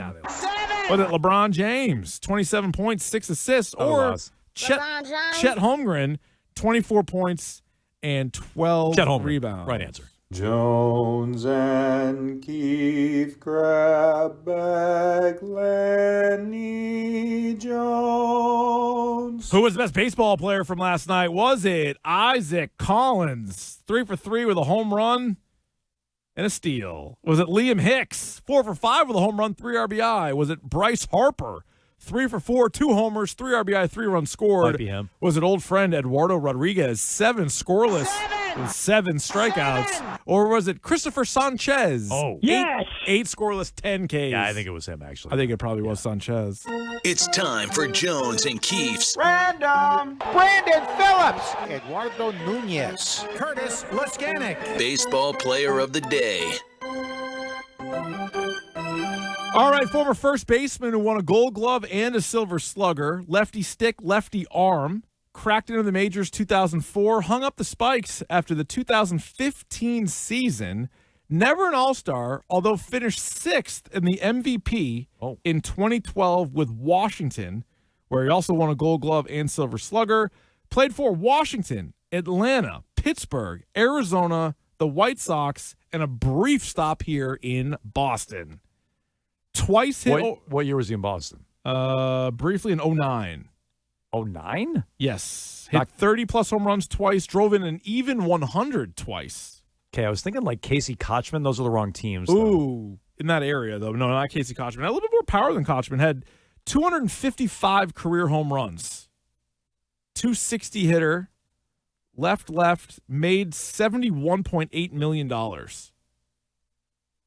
Was a nice little player. I don't want to drag this out too. Was a useful player. I'm cheating. Oh, that's it. I'm cheating and looking. Adam LaRoche. He got it. The Red Sox win. He was a good player. Adam LaRoche was solid. I forgot he was here. Yeah. No, I know. Real quick. Wasn't he somehow tied up in Chris Sale chopping up the jerseys with the White Sox? Was it his kid? He was the guy who he brought his kid to everywhere he went. Teammates were getting pissed because he brought the kid to the locker nice. room. Oh. There you go. That guy. Oh, he actually got traded for Kochman. So that was a good. You were all around it. Right around it. How about that? Okay. Well, that's your random ball player each and every day here on Jones and Keith. Will wrap things up with Clip du Jour next. Hey, it's Greg. 5 years ago, the world was reopening, and I wanted to get out and...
All right, back here at Jones and Keith, WEEI. Normally time for the clip du jour, Jones, but took you a minute to get Adam LaRoche, so we're going to forego the topic. What do you got? Arcan did Arcan get got LaRoche, it? by the way. Congrats to he Christian Arcan. played very briefly for the Red Sox. I think it was like 9 games. It was, 6 games, even fewer. He was not here very long. Is it they trade for him and then trade him away? Is that what happened? Yeah, must have been. One of those weird ones? It was a weird tenure here, but he had a good career. Okay. No clip du jour, though, based on that. I do know that Rich and Ken with Ted Johnson are going to have the manager of the Red Sox. Chad Sox. The Chad Sox? Yeah. Chad Tracy on today. I think it's his first interview here. Since he took over, here, right? Yeah. And he had his teams back last night. Yep. After they were getting thrown at. They have a winning record with him. They are over 500 with Chad Tracy, so he comes your way today on our new afternoon show, Rich and Ken with Ted Johnson. We are brought to you by the 99 Restaurant. You can treat mom to a delicious meal at the Nines this Mother's Day weekend. Enjoy a famous colossal lobster roll or juicy prime rib this weekend only. You gotta love the Nines. Stay tuned. Manager of the Red Sox, Chad Tracy, on today. We'll talk to you tomorrow. We have Bradfo. We'll go on the clock. Maybe fix the Celtics and the Bruins. There's a lot of fixing. Oh, there needs to be some fixing. That needs to go around with those teams. Plus the key for madness. Bruins, too, are going to talk. Oh, yeah. Right? Sweeney's got a Sweeney, presser I think, coming is up. gonna talk. Yeah, so we'll react to that. It all starts tomorrow at 10 here on WEEI.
got AJ Brown watch and now Giannis watch, which you're in on. Which one are you? And Vrabel watch, which is always on. Oh, I like this. Which one has you more? Give you more of the tingles there, Rich? Well, Vrabel watch gives me a heart attack. It's like every day. Like, No, if something happens with Vrabel, dude, that's drastic. Just the idea of losing him potentially. Oh my God. Yeah. I think Daniel's got it covered. He's been a great. No. Two hosts and an enforcer. It's Rich and Ken with Ted Johnson. Well, good afternoon, everybody. We are not playing that because there is some breaking Vrabel news. Don't have a heart attack. Even just listening to that, it got me heart palpitations and sweating a little bit in the palms. Scared Joel Embiid. He's not playing tonight. You heard that. He was Yeah, like, I'm out. I mean, we called Of course that. he's not. I think Ted and I called that exactly the way that things have been playing out with that series. Well, it just makes it more of a kick in the nuts. It is Rich Certainly, Ken Laird, and three-time Super Bowl champion Ted Johnson here on WEEI. You can call us at 617-779-7937. This is great. We are going to have Chad Tracy, the interim manager of the Red Sox, on with us for the first time of how many weeks? Nobody knows what's happening as far as the manager position is concerned, but at least we'll be able to ask the man himself. They're on fire. His father took over the Colorado Rockies when they were like 18 and 29, and they went on an unbelievable like 70 and 40 runs. All aboard the Tracy train. Okay. It's in the family. It's in the genes. Here we go, Teddy. He's literally one game over 500, I think. And better than Cora. You present it as if he's never lost since he's been the manager. But they do have a winning record with him, so that was better than the guy before. Yes, that no question. And we will have him on in 12 minutes. But we've got some stuff we got to talk about quick. What happened there, Stiz? What just happened? Sports happened. Oh, getting right into it. Sports Happened brought to you by Jeffrey Glassman Injury Lawyers, Boston's go-to injury attorney for over 30 years. If you've been hurt in a car or work accident, you got to get Glassman. Call all sevens at 617-777-7777. It's May 6th, 2026. How confident are you that Jaylen Brown is a member of the Boston Celtics next season? Give me a percentage. Let's start with you, Ted. After hearing kind of Brad Stevens' comments today, I would say I would have had a higher percentage yesterday, but now that I heard his press conference, I think it's less likely that he will be back. So I'm going to say 25% chance that he's back. So a very favorably. I think we've. What else? How many years? 3 out of the last 4 years they get bounced when they shouldn't have. JB's been in the middle of it. I think his comments the other day on the Twitch, the day after the game, was so revealing to who he really genuinely is. And there's people that cover the team that will turn themselves into a pretzel to try and justify what he said as no big deal. That tells you who he really was. And so I just think enough is enough. I think he's gone. Well, I think 3 days ago I would have said we're insane for having this conversation. And after the last 48 hours, I think 75% that Jaylen Brown is a member of the Boston Celtics, because we heard. You think it's more favorable? No, I think he will. I think 75% he will be here. But I mean, but the fact that I thought it was insane a few days ago, I got you. Is a just 25% is a big, yeah. So that to me is a pretty big deal. But it was interesting, Ken. I mean, we heard Jaylen complaining about the refs the other night on his Twitch stream, and that ended up costing him $50,000, which, let's be honest, is like a sandwich to you and me with his kind of money. But he complained about Embiid and his flopping, but then he threw a little shade towards Joe Mazzulla and some of the lineups that were on the floor. At least that's the way that I think we seemed to interpret it when we heard it. All of this after saying that this was his favorite season so far. And, man, the more I think about that, the more it just kind of pisses me off. It's not the one where he won a championship or was the finals MVP. No, he picked the one that Jason Tatum didn't play the majority of, which is kind of a dickish thing to say. But then yesterday, Tracy McGrady, who apparently is a mentor of Jaylen Brown's, he went on a podcast and said this about his buddy Jaylen Brown. You know, his frustration lies deeply within the organization and other things that, of course, we don't really have details to. There's just been a lot of stuff, that I've been hearing just going on with the Boston organization with JB. So I think part of him is like, I showed you guys more of who I am as a basketball player, not only just what I did on the basketball court, but the leadership that I displayed within, this team. And you've seen that, not having our, best player in JT. You've seen a different side of me and what I'm able to bring to the game of basketball. So all that stuff, I think just came into play with him and his frustration. Okay, Ted and Ken, my question to Jalen is, why are you frustrated with the organization? Right. That's the question. Like, what do you want? Deep within the organization? What does that mean? Like, you got paid by them to be the man. You got paid like you were the man. And without Tatum this year, you got a chance to be the man. What is the problem that you have with the team? And whatever the problem was, apparently he said none of this to Brad today. Brad said they talked Monday briefly or whatever, kind of met, sort of. Everything's fine. He hasn't expressed that to me. So if you were that pissed, unless that's an outright lie, which I don't think Brad Stevens is a liar. No. I mean, he could coach it, I guess. I believe what Tracy McGrady was saying, that JB tells him that he's got issues with it. But when it comes down to so many guys I've worked with or played with, that they talk a big game behind the scenes, and then when they have to face the person who actually is the decision maker, they tighten up. And I'm fine, everything's great. Okay, really? You've been bitching to me that things weren't great, and now when you put your feet to the fire, you have a whole different story. So I believe that there is an issue with him. With this organization, but I'm with you, Rich. What the hell do you want, JB? What could they have done? I mean, is because I was trying to rack my brain. Like, is there something I'm missing? Is he angry that when Tatum was hurt, they didn't bring in like another talent to help him out? Well, he could be pissed at that. I mean, he could be pissed they didn't have one more weapon that would have helped him make a run to a title. Instead, his year was the gap year. They traded everybody. Right. They traded Drew. They traded Cornette. They got rid of the whole team. It's such a weird season in the sense that, like, you could look at the roster that they compiled and put together. JB, I could see him thinking at the beginning of the season, really, this is who you saddled me up with? You gave me Vucevic at the trade deadline? Right. but then they won 56 games, though. Right. And it's like, so why are you angry now? You knew that this team was good enough, or at least they played to their potential. Are you mad at Missoula for putting bad lineups out there? Because you sure as hell sounded like it when you were doing your stream. Well, wouldn't that piss you off? But he contradicts himself too. Sorry, Rich. Is that he also says, I've never been prouder. Yep. This is the greatest season ever. The guys, we played our asses off. So is he really mad at the lineup? Like, I had a fun year. This is probably one of my most fun years playing basketball.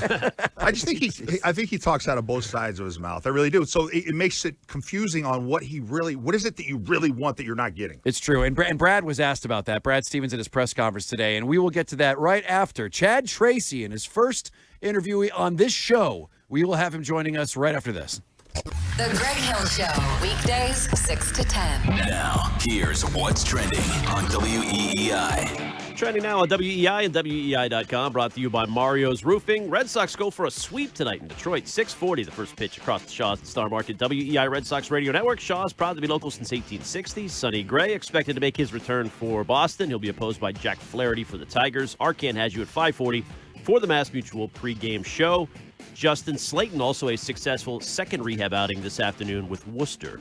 Brad Stevens, his season wrap-up press conference, we'll be getting to it a little later this hour, but got clips of it there. He was downplaying rumors of a growing rift between Jaylen Brown and the C's. Bruins brass has a season ender going on right now.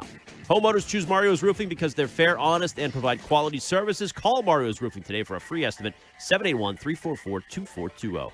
I'm Ken Laird. That's what's trending. The manager of the Red Sox, Chad Tracy, joins Rich and Ken with Ted Johnson next.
WEEI. Now it's Trevor's Story. And he just gets hit. Fastball in the back of Story. That will not go well. Here come the Red Sox out of the dugout. Here comes Contreras first. Running out, Story went and said something at Valdez. Sox coming out of the dugout. Here come the Tigers. Contreras is in the middle of it, walking Story up the line. It is 93.7 WEEI. Rich Schertenlieb, Ken Laird, 3-time Super Bowl champion Ted Johnson, and this is great. It's our first time talking to the interim manager of the Boston Red Sox, Chad Tracy. Hey, Chad, thanks for coming on with us. Thanks for having me, guys. Hey, Chad, we haven't talked to you. Obviously, this is our first time doing it since you have been the interim manager. How are you informed that you were going to be the new guy in charge for the Boston Red Sox? That was a whirlwind of a day. Obviously, it was. I was managing the game in Worcester. I think we were in the bottom of the fourth inning. I was in the dugout, and just it's easy for our people, our farm directors. A lot of communication that occurs during a game if players are needed. And there was a phone call that came, and I was told I need to step inside and call Perez, which I did, and that's where I found out the news. So crazy day. Did you have any inkling that this was going to happen? Not at all. No. I think it's well documented in what I've said so far about the relationship I had with some of the people that were here that went through that. But no, there was no knowledge whatsoever, and sat there for quite a few moments in shock, trying to gather myself, not only about what they had told me, but what had happened to them. So no idea. I mean, it's obviously a strange situation, and I don't know, how is your relationship with Alex Cora? Has he contacted you after all this? Alex and I are great. I've known him for a really long time. He obviously played for my father years ago. So, yes, we've talked a number of times. Obviously, like the details of those I'll keep to he and I, but we have talked a handful of times. Now, has there been any discussion, Chad, about your the potential removal of the interim from your manager title by anybody in the front office? We haven't talked about that yet. I mean, the main focus when I came here was to, everybody's been incredible about just getting me settled. And it wasn't just me. There was a lot of staff shifts and new people that came in, getting everybody settled, and our primary focus being on our players, getting them settled with the changes, and then just stabilizing things and getting it moving in the right direction. That's where our focus is right now. And if and when the time comes for that, it'll present itself. But we have not gotten any conversations about that at this point. Chad, there was a good article. I think it was Sean McAdam who wrote it. And he was talking about how he believed that the interim title should be taken away. And not as this was going to be anything permanent, but at least for the time being or for the rest of the year, because he believed, and I don't mean to paraphrase incorrectly, but that he believes that it would make your job, the stress would be off your back a little bit, because you could basically continue to plan for a little bit of a longer term instead of knowing that at any moment you could be back with the Woo Sox. Do you believe that to be the case? Would it make your job easier if they did remove that title? I think this will sound like a cliche answer, but I have not thought about it. I know what the task is that was asked of me. And for me, it is 150% about our players and just doing what I was asked to do and come in here. And I know these players. I've had most of them have come through Worcester. So my focus is on that and helping the Red Sox get on track. It really is. That's all I've concentrated on. A lot of the things happening right now for me are I'm one that tends to count my blessings, and there's been a lot of cool things that have happened to me in the last couple of weeks to get this opportunity. So I have not put any thought into what's next, or we need to talk about this or that. Those times will come, and right now we have a job to do and a focus on our players. Chad, you mentioned your father. He had an unbelievable start when he took over the Rockies. Reflecting back, is there anything any advice that he's given you that has particularly hit home here as you've taken over the Red Sox here some years later? Yeah, a lot of advice. I mean, it's you guys know what he did in his career. So that's an incredible resource for me stepping into this chair. So for me and I've talked with him a lot, and he's my main resource, and just leaned on him. I've leaned on him the whole way through my career, through the minors, doing everything, it's the climb to here. But even now, leaning on him, but his biggest advice has always been, developing relationships with your players and being as open and honest with them as possible. And that's where you get respect from your group. So I'll continue to lean on him for as long as I am blessed with the opportunity to do this, which hopefully is a long time, but as long as I have him there, I'll always lean on him. Your dad managed Adrian Beltre. Did he ever talk to you about how weird it was that he hated when people touched his head? No, I don't recall. I mean, I was old enough in the time he was doing that in L.A., managing in L.A. Yeah. I was very old enough to have remembered. I don't know if that became more of a thing later on in his career, but I don't recall that when he was in L.A. But I mean, my dad was also my dad was at the helm of the Dodgers when Adrian Beltre was a rookie when he first arrived on the scene. So that may have been something developed later once he, started to build his Hall of Fame resume. Oh, the videos. I remember when he was here, like David Ortiz used to totally F with him. He would go behind him, and when he wasn't doing anything, he'd just tap him on the back of the head. And I'm talking, he would have a fit. Like, he would truly freak out when someone would do that. I remember in Texas, his time that he went through and spent with the Texas Rangers. I remember that being a thing with Elvis Andrus would always mess with him. I remember, I definitely remember that. I just don't remember him doing it as far back as, he probably made his debut around 2001 or something. It was that was around that time that my dad was there, but I don't remember doing it then. But he's a rookie player at that point. He probably was like, anybody can slap me on the head when they want, but as you get a little bit more established. Well, what's it like, Chad, to take over a clubhouse in midstream like this with all these unique players? Has anybody stepped up to fill the leadership void, or are you able to do that right away, or do you have to kind of let it grow? Well, we have, you guys behind the scenes when you're in here, there's perceptions of, you don't have that, but we do. Trevor Story's a leader, Wilson Contreras a leader, Garrett Crochet's a leader. There's plenty of them. Chappie, there's plenty. From my perspective, there was a bit of ease to it in the sense that, what I told you earlier, I think there's 16 or something players or maybe more, including rehabs, that have played for me in Worcester. So my familiarity with the group was pretty high. And even the veterans, some of the veterans that I haven't had, I, spent a lot, most of the camp with them or multiple spring trainings with them. So coming in here and talking to the players and addressing the players was honestly pretty low on the list as far as things I had to worry about, because I've developed a pretty good rapport with a lot of them over the years. So that was just kind of reacclimating with them, and that happened pretty quickly. Hey, Chad, you've inherited a pretty versatile roster.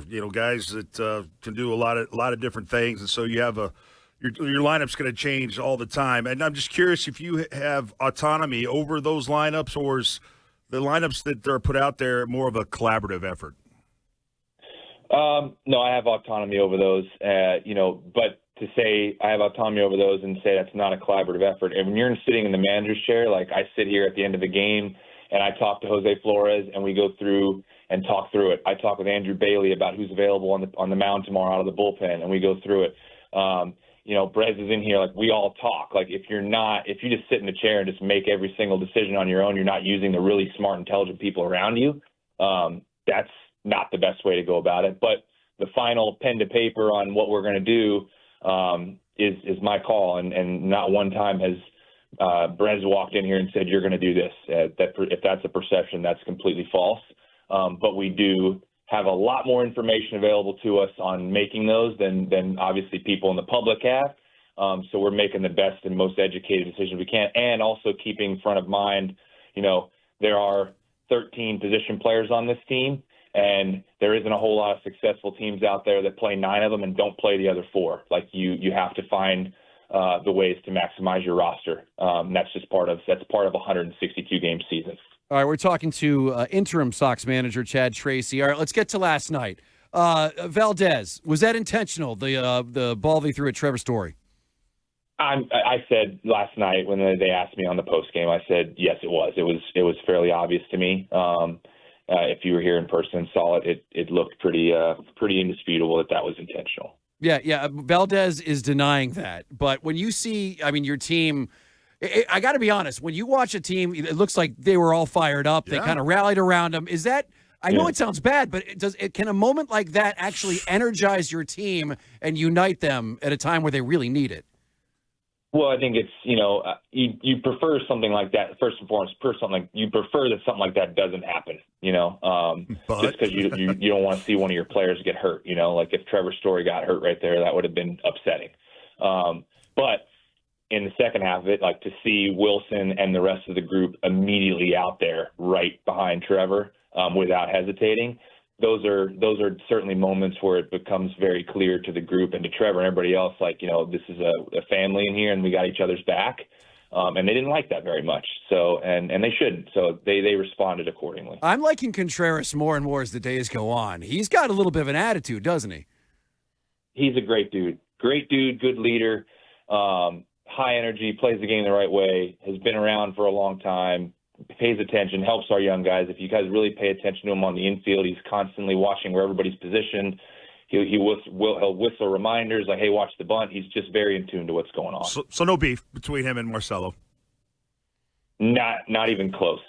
Not even close, no. Was that a case of people twisting words, or what happened there? Because that was I think it was probably more of a case of one person asking one question at one locker and then another asking a different question at a different locker, and then taking those two things and putting them together and acting like one was in response to the other.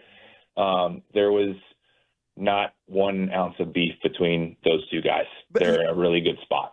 And despite there not being a beef, it's a reality of a locker room nowadays where you get like two different factions of people, like the youth and you get the veterans, and sometimes they don't see eye to eye on a lot of different things. How is it as a manager to be able to kind of speak the language of both of them and make them all agree that they all have the same goal? Well, yeah, I mean, I think I'll speak on our team, like in my time here, which has been coming up on just only a week and a half, but we have an incredibly awesome group in here, including the veteran players that have been around a while, Sonny Gray, Chappie, guys like that, that are unselfish and willing to do whatever. Like you guys have seen Chappie pitch in the 8th inning before. Like if that's a dangerous, like they're just egoless, really, really good people. So as far as dealing with, people saying, oh, you're going to have to deal with this or that. No, I've dealt with nothing. These guys have welcomed me with open arms and been incredible. And then you couple that and pair that with a whole plethora, I guess you could say, of young players that I've managed for extended periods of time in the minor leagues. And I've gotten to know them, really intimately over the time I had them. This has been it's a really fun group to be a part of. Chad, how does it work with the new hitting coaches? Because it's unusual. You have 3 of them midstream here. Does anything change with the philosophy? How does that work? No, I don't think. I mean, yeah, there's different conversations we're having. I wouldn't say a bunch of stuff changes. The early part of that, as you guys can imagine, if you're a hitting coach and you're coming in to work with a group of hitters that doesn't know you that well, step one is you got to get to know them. The coaches have to be delicate as far as like, I need to get to know the player, what he likes, what he doesn't like, what makes him tick, all those things. You can't just come in and say, we're going to do this, this, and this. The player will look at you and say, you haven't spent time around me. So they've been great about that. Mainly taking the information we have and simplifying as much as possible. From my perspective, like hitting a baseball is very, very hard. And hitting a baseball, if you got 7, 8, 9 different things you're worried about, it's even harder. So how do we take the information we have and simplify it into a very concise plan? And I know just recently there's been conversations around like, hey, it's Major League Baseball, they throw hard, let's not be late to the fastball. If you start from there, that's a good base. So those are just some small things we've started to talk about here in the last handful of days. And let's build from there, but keeping it as simple as we can. How scary was it seeing Roman Anthony hurt his hand the other day? Yeah, I mean, it's Roman, right? Like, we love Roman. He's a great player. Anytime you see any one of your really good players, or any player for that matter, kind of wince on the field and you're wondering what's going on, it's scary. And you immediately start thinking about, like, what's going on here? How bad is this going to be? How long can we be without him? Those thoughts go through your head. So, and I obviously have a great relationship with Roman, so I felt for him. So, yeah, it was a little bit of a scary moment for him, especially once we decided he's going to have to come out of the game, and we had to make a change. All right, Chad, there's just, I don't know if you know the answer to this, but it's kind of confusing to me. When everything happened with you being made the interim manager and obviously Alex Cora moving on, there was an announcement that Jason Varitek was going to be part of the organization. And now all of a sudden, it sure doesn't seem like he's part of the organization. Do you know what happened there? I don't, and I'm not dodging that in any way. I was not a part of here or a part of what went on as far as why or any of that. So I can't comment on it other than to tell you I've also talked to Tech, who I've become close with over my years here. So the relationships with those people are still strong. But I didn't, and I know Tech's such a classy person. Like we have not in conversations got into a lot of the details of what, why, how, none of that. And that's obviously I was very shielded from that because I was sitting in the dugout in Worcester when all that occurred. So I did not got into details on that. Well, Chad, good luck. I know that this has got to be a kind of a cool thing. I mean, this is something you didn't expect at the beginning of the season. And now, you're sitting here managing the Boston Red Sox. You're at Fenway Park. I mean, that part of it, has that hit you yet that, I'm actually doing this right now and who knows how long it's going to be, but right now you are the manager of this team. Yeah, it took a few days, till I finally settled and then you kind of realize the magnitude of it. But it's not lost on me. You guys, I don't know if my whole history. I've spent, including my playing career, I've spent 22 years in the minor leagues between playing and coaching. The different roles I've filled. So this was my first call after 22 years of grinding it out down there. So after a few days, you kind of sat there and think about that. And yeah, the moment hits you pretty hard that, everything you've worked for in the least expected moment came true. So I've definitely taken the time since then to kind of revel in it, but quickly snap yourself out of it and realize it's not about you. It's about our guys and our players and getting the team on track and staying focused on that. Well, I like the fact that the team's showing a little bit of attitude over the last couple of games. This has been this shows you care. Yep, it shows you're invested. Yeah, I do. It does feel a little bit different, and I do like what we're seeing. And obviously, I'm rooting for the Red Sox, not just because I'm a fan of the team, but because when they do well, the station does well. So, right. Selfishly, I've got two different reasons. They're fighting. You're dead on. I'm proud of them. They're fighting right now and definitely showing signs of life. So we just got to try to keep them moving in the right direction. There's a long way to go, but they are fighting. They're a good group. That's awesome, Chad. All right, Chad, thanks for coming on with us. We really appreciate it, and we'll talk to you again soon. Sounds great. Thanks for having me, guys. All right, thanks, Chad. Chad Tracy is brought to you by Shaw's and Star Market, the official supermarket of the Red Sox Radio Network, by Arbella, here for baseball fans, here for good, and by John's Sewer and Drain Cleaning, the name to know when your drains don't flow. Chad's come into a situation that for his first, you can tell he's been doing this a long time. This is his first opportunity to prove himself. But it's he's come in with, a one-run lead, or not even a one-run lead. You're down by one, maybe, and bases loaded, no outs, and you got to come in and get your team out of a jam. One-legged man in an ass-kicking contest sort of thing? Pretty much. So it wasn't like he came in and it was a clean slate. He's got to prove himself on these circumstances that are dire and stressful and not the normal conditions. So, did you ever play for a team where they fired the guy mid-season? I mean, obviously you played for Bill all those years, but how weird is that? Just to be in there. It's got to be so weird. Yeah. It just almost honestly, I wouldn't even know how to react. I just think it would be. Like NHL, it's normal. It happens every year. Yeah. After a couple of years, you need a spark and you do it, and it works for whatever reason. If a football team fires their coach, it's usually with 2 or 3 games left. Right? And that wouldn't be so weird because the season's lost. But when you still have so many games left and you could still maybe make a season out of it with a completely new coach, it's got to be weird. And the hitting coaches in particular, I think, is weird. I wanted to ask him about that. Obviously, the drive line gets a lot of attention, but you have 3 new hitting coaches. So if you're Roman Anthony, you got these 3 guys you maybe have never seen, and they're telling you new things. And then all of a sudden, the drive line philosophy was pull the ball, right? But the last 2 days, pull and hit in the air. But Oppo's the last 2 days. Sidon, Oppo.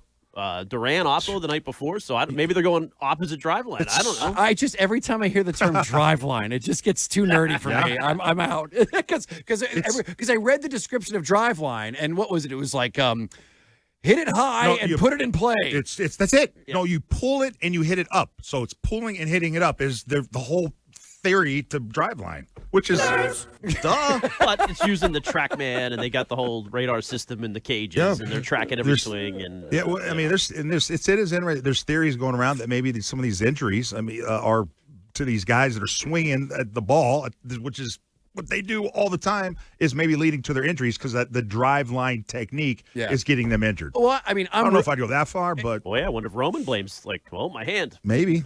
What's this training? Well, that would suck. Obviously, is he? Do you think that?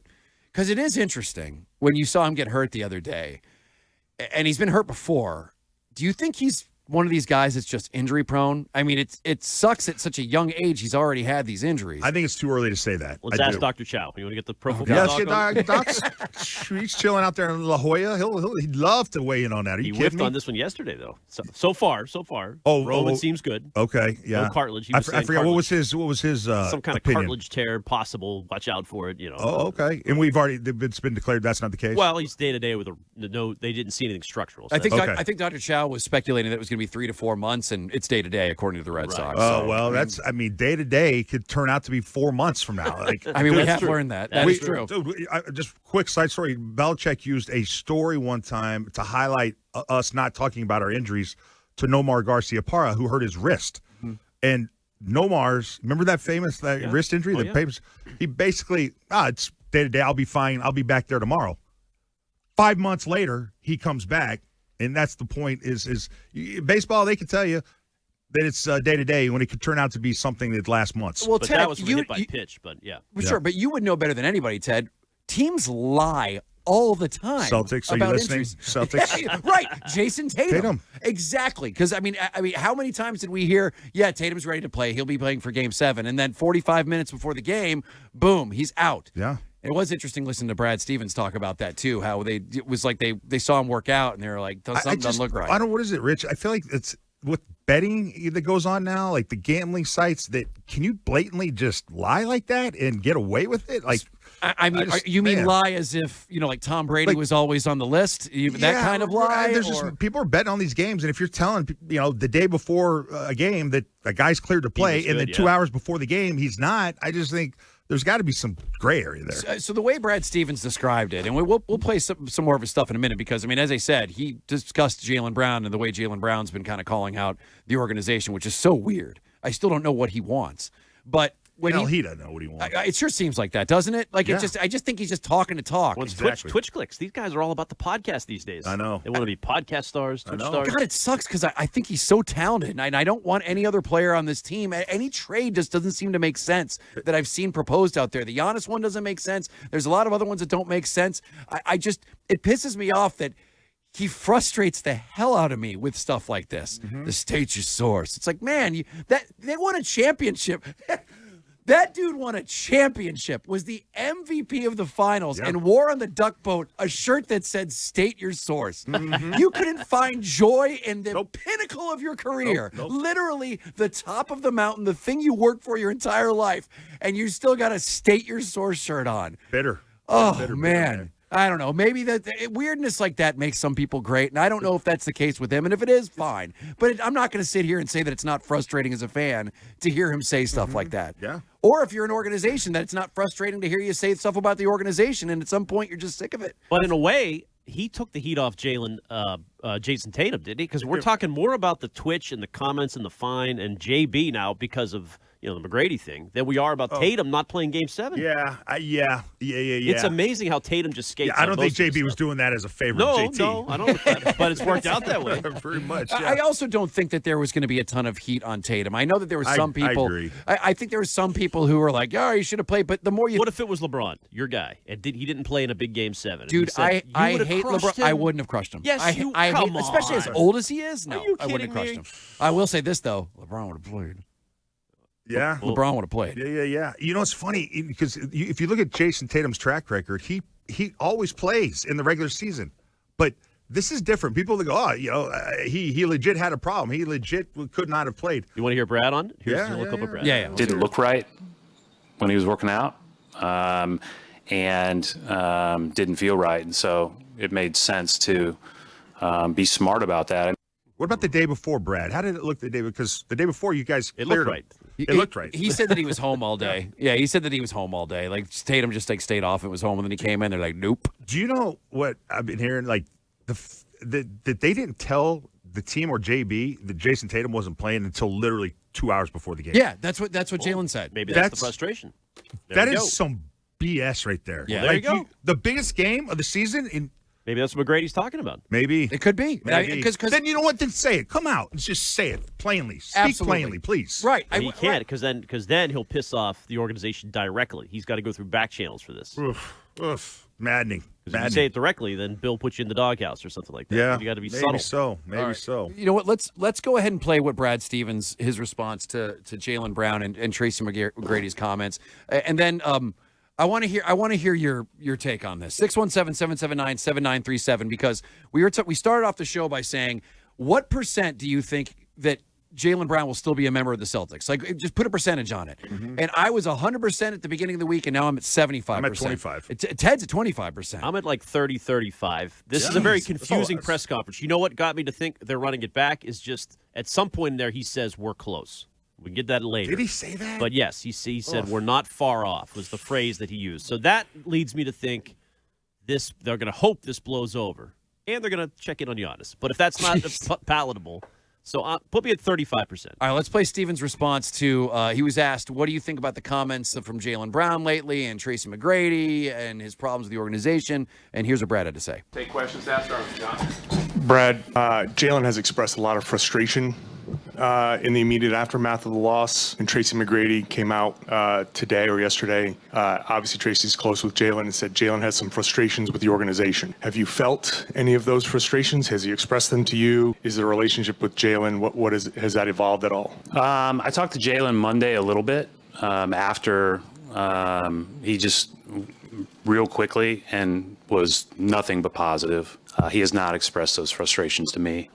We've been here 10 years together, and I do think that, obviously I love JB and everybody around here loves JB. I think just like any of our other guys, as we get to the end of the season, I'll be here and my door's always open. And if anybody ever wants to come in and talk about it and talk about, their team, their place, whatever the case may be, I'm all ears. And that would be 1 through 16, not just, not just Jaylen, not just Jason, not just the guys that have been here. I think it's really important to be available. So I certainly am, and none of that has been expressed to me. Okay, do you think that Brad Stevens loved saying that? Oh, as a former brief executive, the door is always open is the cliche. That's like when Jackson would have a problem with the morning show. I'd be like, Jackson, my door's always open. Come see me. But I mean, if that really happened, if they saw each other on Monday, and Jaylen acted as if everything was fine. Yeah, Brad, everything's great. But Brad heard Jaylen saying all that stuff. Don't you think that he loved going in front of everyone and saying, that dude ain't saying nothing to my face? Yeah. Yeah. And I believe everything. I guarantee you JB hasn't gone to him with his concerns. No. That's the problem with JB. It's the triangular talk that people do all the time where they talk to the person they have the issue with, they don't ever tell. They tell everyone else that has no power to change what they want changed, and that's JB, man. He's dude. He just tell the guy why you're not happy, so we can move on. 617-779-7937. We will take your calls on this. What percentage chance that JB is still on the Celtics come next season? We'll take your calls.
This is my personal opinion on basketball. Some of y'all might disagree, you know what I mean? But argue with your grandma. Flopping has ruined our game. Joel Embiid is a great player, one of the best bigs in basketball history. Flops. He know it. This ain't breaking news. This ain't, you know what I mean? It is what it is. I can clip it up. Like I said, y'all can post it on these paid accounts that y'all use, bot, whatever. That's just my opinion. It is 93.7 WEEI. Rich Shirtenlieb, Ken Laird, three-time Super Bowl champion Ted Johnson, and in studio with us, a gentleman who's been covering the Celtics. He's a Tier 1 Celtics reporter, which means you have access to everything. I mean, you basically were all over the place with Brad Stevens today. You were behind him. You were creeping up on him. This was a weird press conference, and what we were just talking about real quick, just to catch everybody up, Jaylen Brown.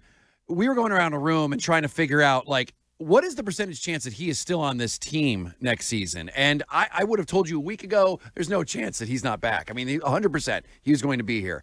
After the comments from Tracy McGrady, who is his mentor, talking about how there is a disconnect or some sort of issue between the front office and Jaylen Brown and some of the things he's been saying about the team, I'm down to 75% now. We got Teddy over here with 25% and Ken with 35%. I'm done with him, Terp. I'm done. Terp, you were there when Brad Stevens addressed it and said that on Monday there was no, the back and forth, there was no sign of any kind of complaints. Everything seemed cool. What did you make of what Brad said today? I mean, part of that is even if there was a conversation, he's not going to come out and say it. Like, he's going to keep that behind closed doors anyway. So it's kind of hard to decipher out of that answer because even if they had a conversation, Brad Stevens isn't going to air that out about a star player. So I don't know. The whole thing is kind of interesting, though. And obviously, coming from a guy like Tracy McGrady, that's going to raise eyebrows. He's the one that convinced Jaylen to stay here back in 2019. So he clearly has an influence on him. What problem does he have with the organization? When Tracy McGrady said that he's got a problem with the Celtics, like what's his issue? I think it's stylistically. I think it's he wants to play the way that they did in Game 7, the way that they did for a vast majority of the season. Why? The game they lost. That's right, where they died by the 3. In terms of how fast they were going. Yeah, I mean, he wants those young guys. He wants to go deeper in the rotation. I think that's kind of his identity. That's his style, to get out, play good defense. So he hates Vucevic. He blames Brad for Vucevic. I could see that, maybe. Possibly that's what it was. I love the links you made. You went from A to Z. That's what Tier 1 do. That's what happens. Poor Vucevic. He's not coming back. No way. So not that's after a healthy scratch in Game 7. So he's pissed because they did what he wanted them to do in the game that they lost to be bounced from the first round. This is like Bizarro land. Yeah. But, I mean, the whole thing is way bizarre. The Twitch stream itself, doing that 48 hours after being eliminated from the postseason. First time in his career, he's not playing in the second round. And right. It's his favorite year. Right? That's kind of mind-numbing to me. And it wasn't just like he had a bad night. He wasn't thinking, and he said the wrong thing. That's been a consistent message for him. I respect the consistency in that sense. Yeah. He has all year long has said this is his favorite year, and I get it. Like, he wanted this opportunity. He's obviously relished this opportunity to be the guy and prove everyone wrong, and he's done it for the most part. But it's kind of tone deaf after blowing a 3-1 lead, first time in franchise history to come out, and then McGrady, Six's attack dog on the rest of us. Yeah, and that whole thing again, like, that raises eyebrows. That's like if Drew Hanlon or someone in Tatum camp came out and said that, people would be panicking. Okay, Terp, you have the authority to start a team, and you can bring anybody you want, and you have an opportunity to bring JB as your one. Do you think he is a guy that can lead a team to a championship? I think he can. I mean, there's not many players that can do it all by themselves. I think we're seeing that across the NBA now. Like, I think gone are those days, like when LeBron would just kind of run through the Eastern Conference kind of by himself when he was younger. Like, that's just not the way it is anymore. Okay. It's a lot more Can he be the duos. top dog? Can he be the top dog on a championship contending team? I don't think so. I think he would need more. I think there would need to be more supporting cast. Chances he gets traded this offseason? I still put it very minimal. Like, under 10% he gets traded. Like, he'll be back here. By the way, the I'd be shocked. prediction markets are out. Do you want to know their percentage? Sure. Percent Who's this, chance, Kalshi? this is Kalshi. The JB stays with Boston or retires, 62%. Oh. Milwaukee, 18%. Brooklyn, 11%. I don't know why Brooklyn, but just throwing it out there. Wow, 62%? 62%. Brooklyn has like more cap than anybody in the entire league. Yeah. So anytime there's a big salary going around, Brooklyn's always kind of just lurking. Take at a the share bottom. of Brooklyn. Would you include Jaylen Brown in some sort of trade for Giannis? I'm kind of out on Giannis. I'm good with that. I'm all set with that. A guy who's tell us had why, a yeah. history of calf injuries. A guy who, I think he's a loser. I think he's kind of annoying. After they lost the first round, after they lost in the first round, it's like, yeah, there's no such thing as failure. It steps to. I remember success right. or whatever. Yes, that is so He's a ridiculous. winner. He's a proven winner. But here's the thing: is that if you're going to get rid of Jaylen Brown because you don't like his attitude, then you're going to get the same thing back with Giannis. I think the exact same. Turp, I'm with you. I would like Giannis only if it meant not giving up the 2 J's. If they could find some way to package, Hauser, Pritchard, and Derek White and picks or something, I wouldn't have a problem with that. But you don't split up these two. No, it'd be so silly to blow these guys up, to blow up this duo. Like, they are undeniably, I think, the best duo in basketball. And success they have lost stands for 3 out of the last 4 runs in the playoffs. They're not as good as Maxey and Embiid. We just saw this To on inferior display. They are competition. better than Maxey and Embiid. What? Yes, they What are. did you? Those two What did we? together- They are now. Yes, they are. Are you kidding me? Let's hit them in playing Game 7. Like, if we're no, saying healthy. And Embiid didn't play in the first 2 games, and they lost a game in which Embiid wasn't even playing. Yeah. It's 90 more threes they took. 90 more 3-point shots they took for the series against the 76ers. Is that style of play is their undoing? Like, what do you think of that style of play? That was actually an interesting answer from Brad Stevens, I think, today when he was talking about the play style and the 3-point shots and whatnot. And he was saying how they didn't really get a ton of good looks on their first shot opportunities. Yeah, and yeah. It's kind of a disconnect from what we heard from Joe throughout the entire postseason. Yeah, He was like, I liked our looks. They And- contradicted each other a decent big time. amount. Yeah. And I think there is some truth in that they get good looks, but at some point, right? So this is the same conversation we had last year. After the Knicks series, we were sitting here saying, oh, they couldn't make their shots. It was all shot making. At some point, like, the players just have to make them. And if it's not working, it's not working. Then you have to adjust. All right, Terp, if you want to hang around, great. I'd love to talk to you some more, but I know you probably got some work to do. But Charlie, Derek, Tim, and everyone else who was on hold, great calls. I could tell coming in. People are fairly fired up about JB and everything he's been saying, and Tracy McGrady. Give us a call, 617-779-7937. We'll be right back.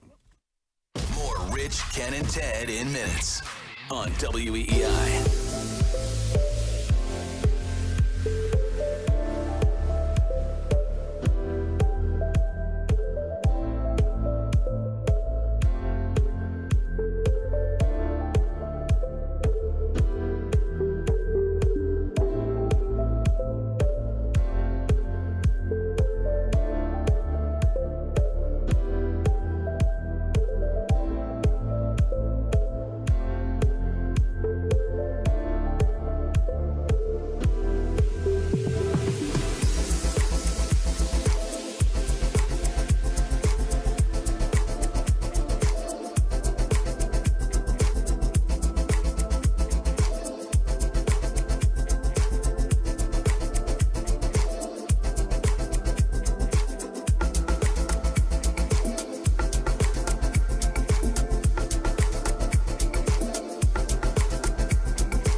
It is 93.7 WEEI. Jaylen Brown. This guy is fascinating to me. It's fascinating how you can lose in round one. You can get embarrassed, historically embarrassed, being up 3-1, and then tell the world that it was your favorite season, despite the season where, I guess the MVP, the finals MVP didn't mean anything to you. I guess winning a championship didn't mean anything to you. This was way better. Getting bounced in historic. Yeah, this is probably my most fun years playing basketball. It was so much fun, just completely crapping yourself in front of everybody. And not playing with Jason Tatum. So fun. I know. So fun not to play with Jason Tatum. And that's the underlying thing that makes you go, all right, well, then this is just because I was great. Me. And it does kind of piss you off a little bit. I mean, I don't want him. I'm not one of these people who's like, trade the guy because of his attitude. But it's weird. Now there's stories coming out. Tracy McGrady, who is one of his mentors, went on a podcast and said that there is there's something going on in between, what is it, disagreement, Terp, or how did he phrase it? Deep, like a deep issue. Like a deep issue between the Celtics organization and Jaylen Brown.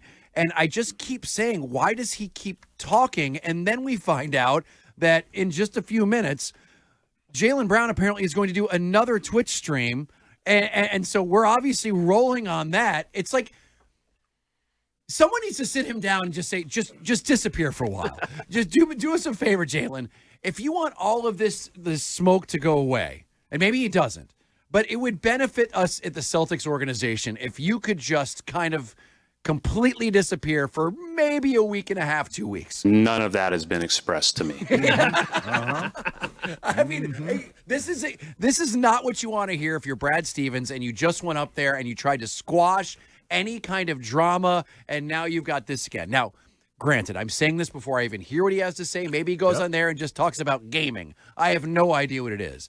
But we will have that audio here. Just so people know, it's with Kevin. Kevin Garnett. Yeah, Kevin Garnett. Yeah, I don't know if you said it. I'm sorry I missed that. But yeah, it's with Kevin Garnett, which means is interesting. Jackson, get ready for a whole lot of beeping. But now, Ted, not always to bring it back to Ted's playing days, but if you had somebody going live, like Instagram Live daily, would somebody have said something? Yeah. Would the coach, the manager, a player? It never would have happened. It never would have happened, Ken. I mean, the locker room I grew up in with the coach I grew up with. There's no way that would ever happen. Like, should Brad put a stop to this? Like, I know he's like, yeah, we're fine, nothing going on here. We haven't, but yeah, he should. He should, because it's you're basically you're creating this thing that you don't need to.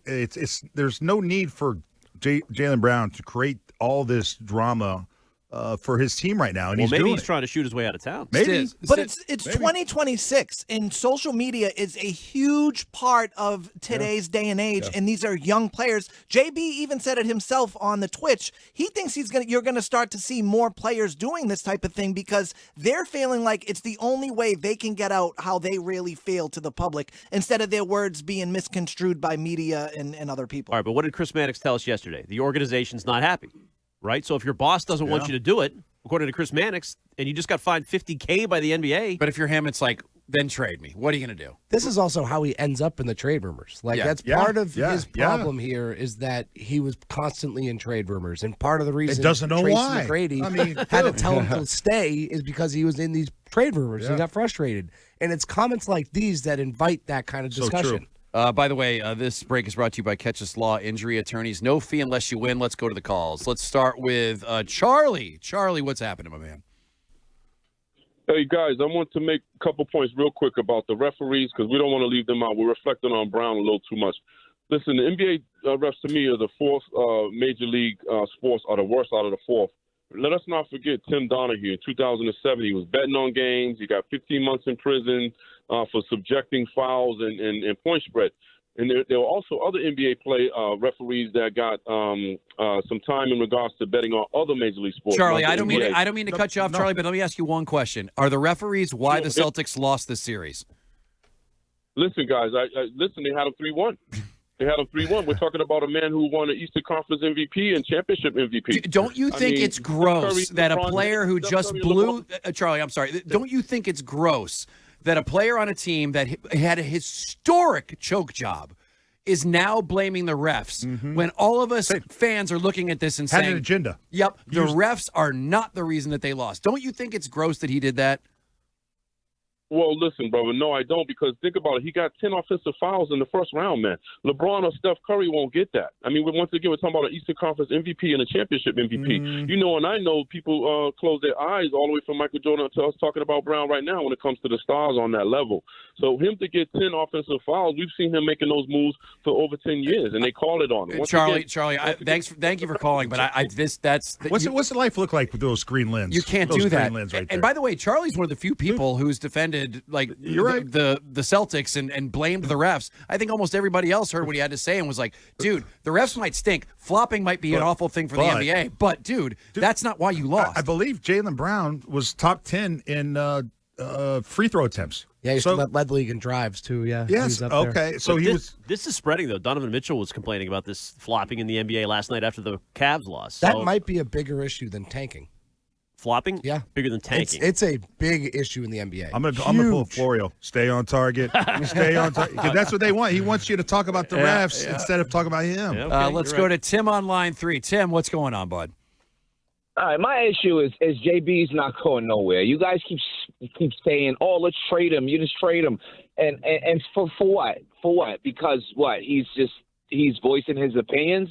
It doesn't make any sense. You guys didn't have this energy when Vrabel came out and was like, "Oh, this is over the top," and he got embarrassed about what he lied about and how his whole situation. But JB can't do it, and Tatum can't do it. They both need each other. So the whole trade, Jaylen Brown for who? Giannis? Giannis is a clown. He's goofy, man. Like, I don't want Giannis over Brown. Are you kidding me? Well, Tim, he's washed up. He's on the downhill.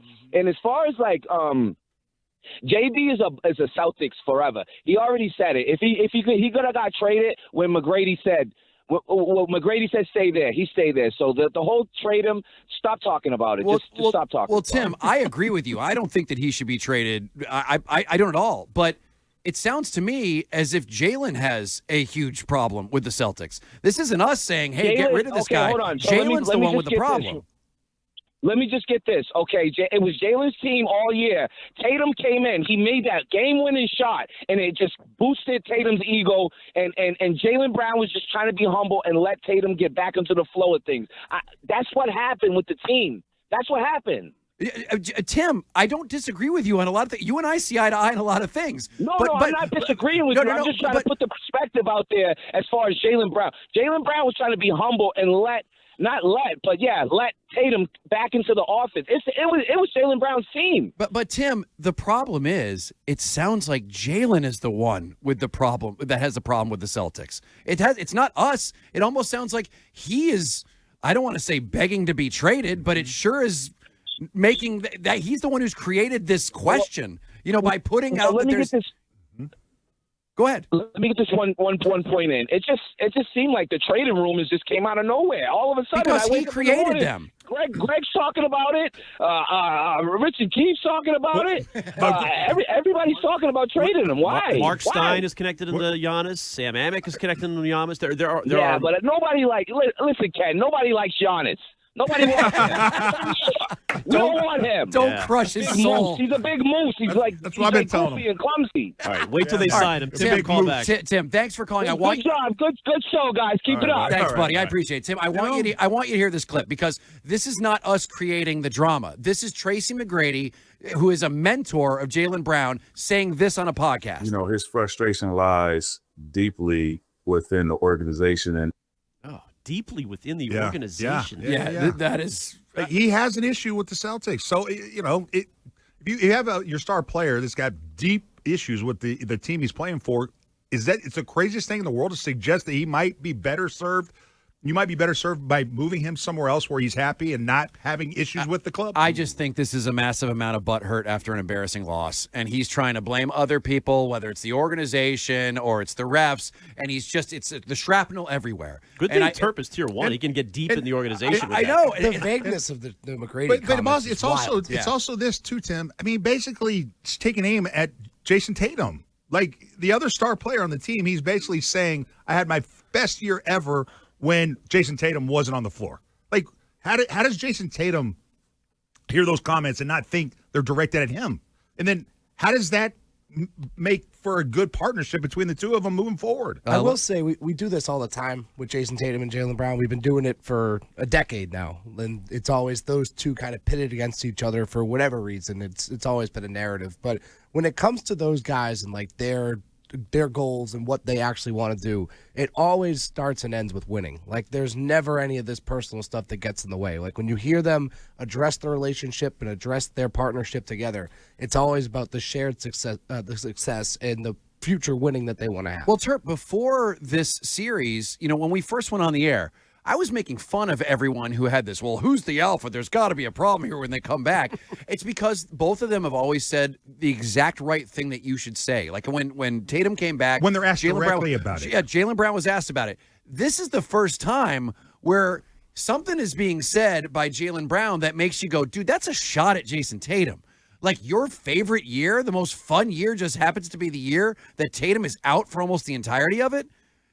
I don't know how else you can read that. I don't either. It just seems odd to me, and it sucks because I like Jaylen Brown, and I don't want these rumors out there. And you know what? I hate when people shoot themselves out of town.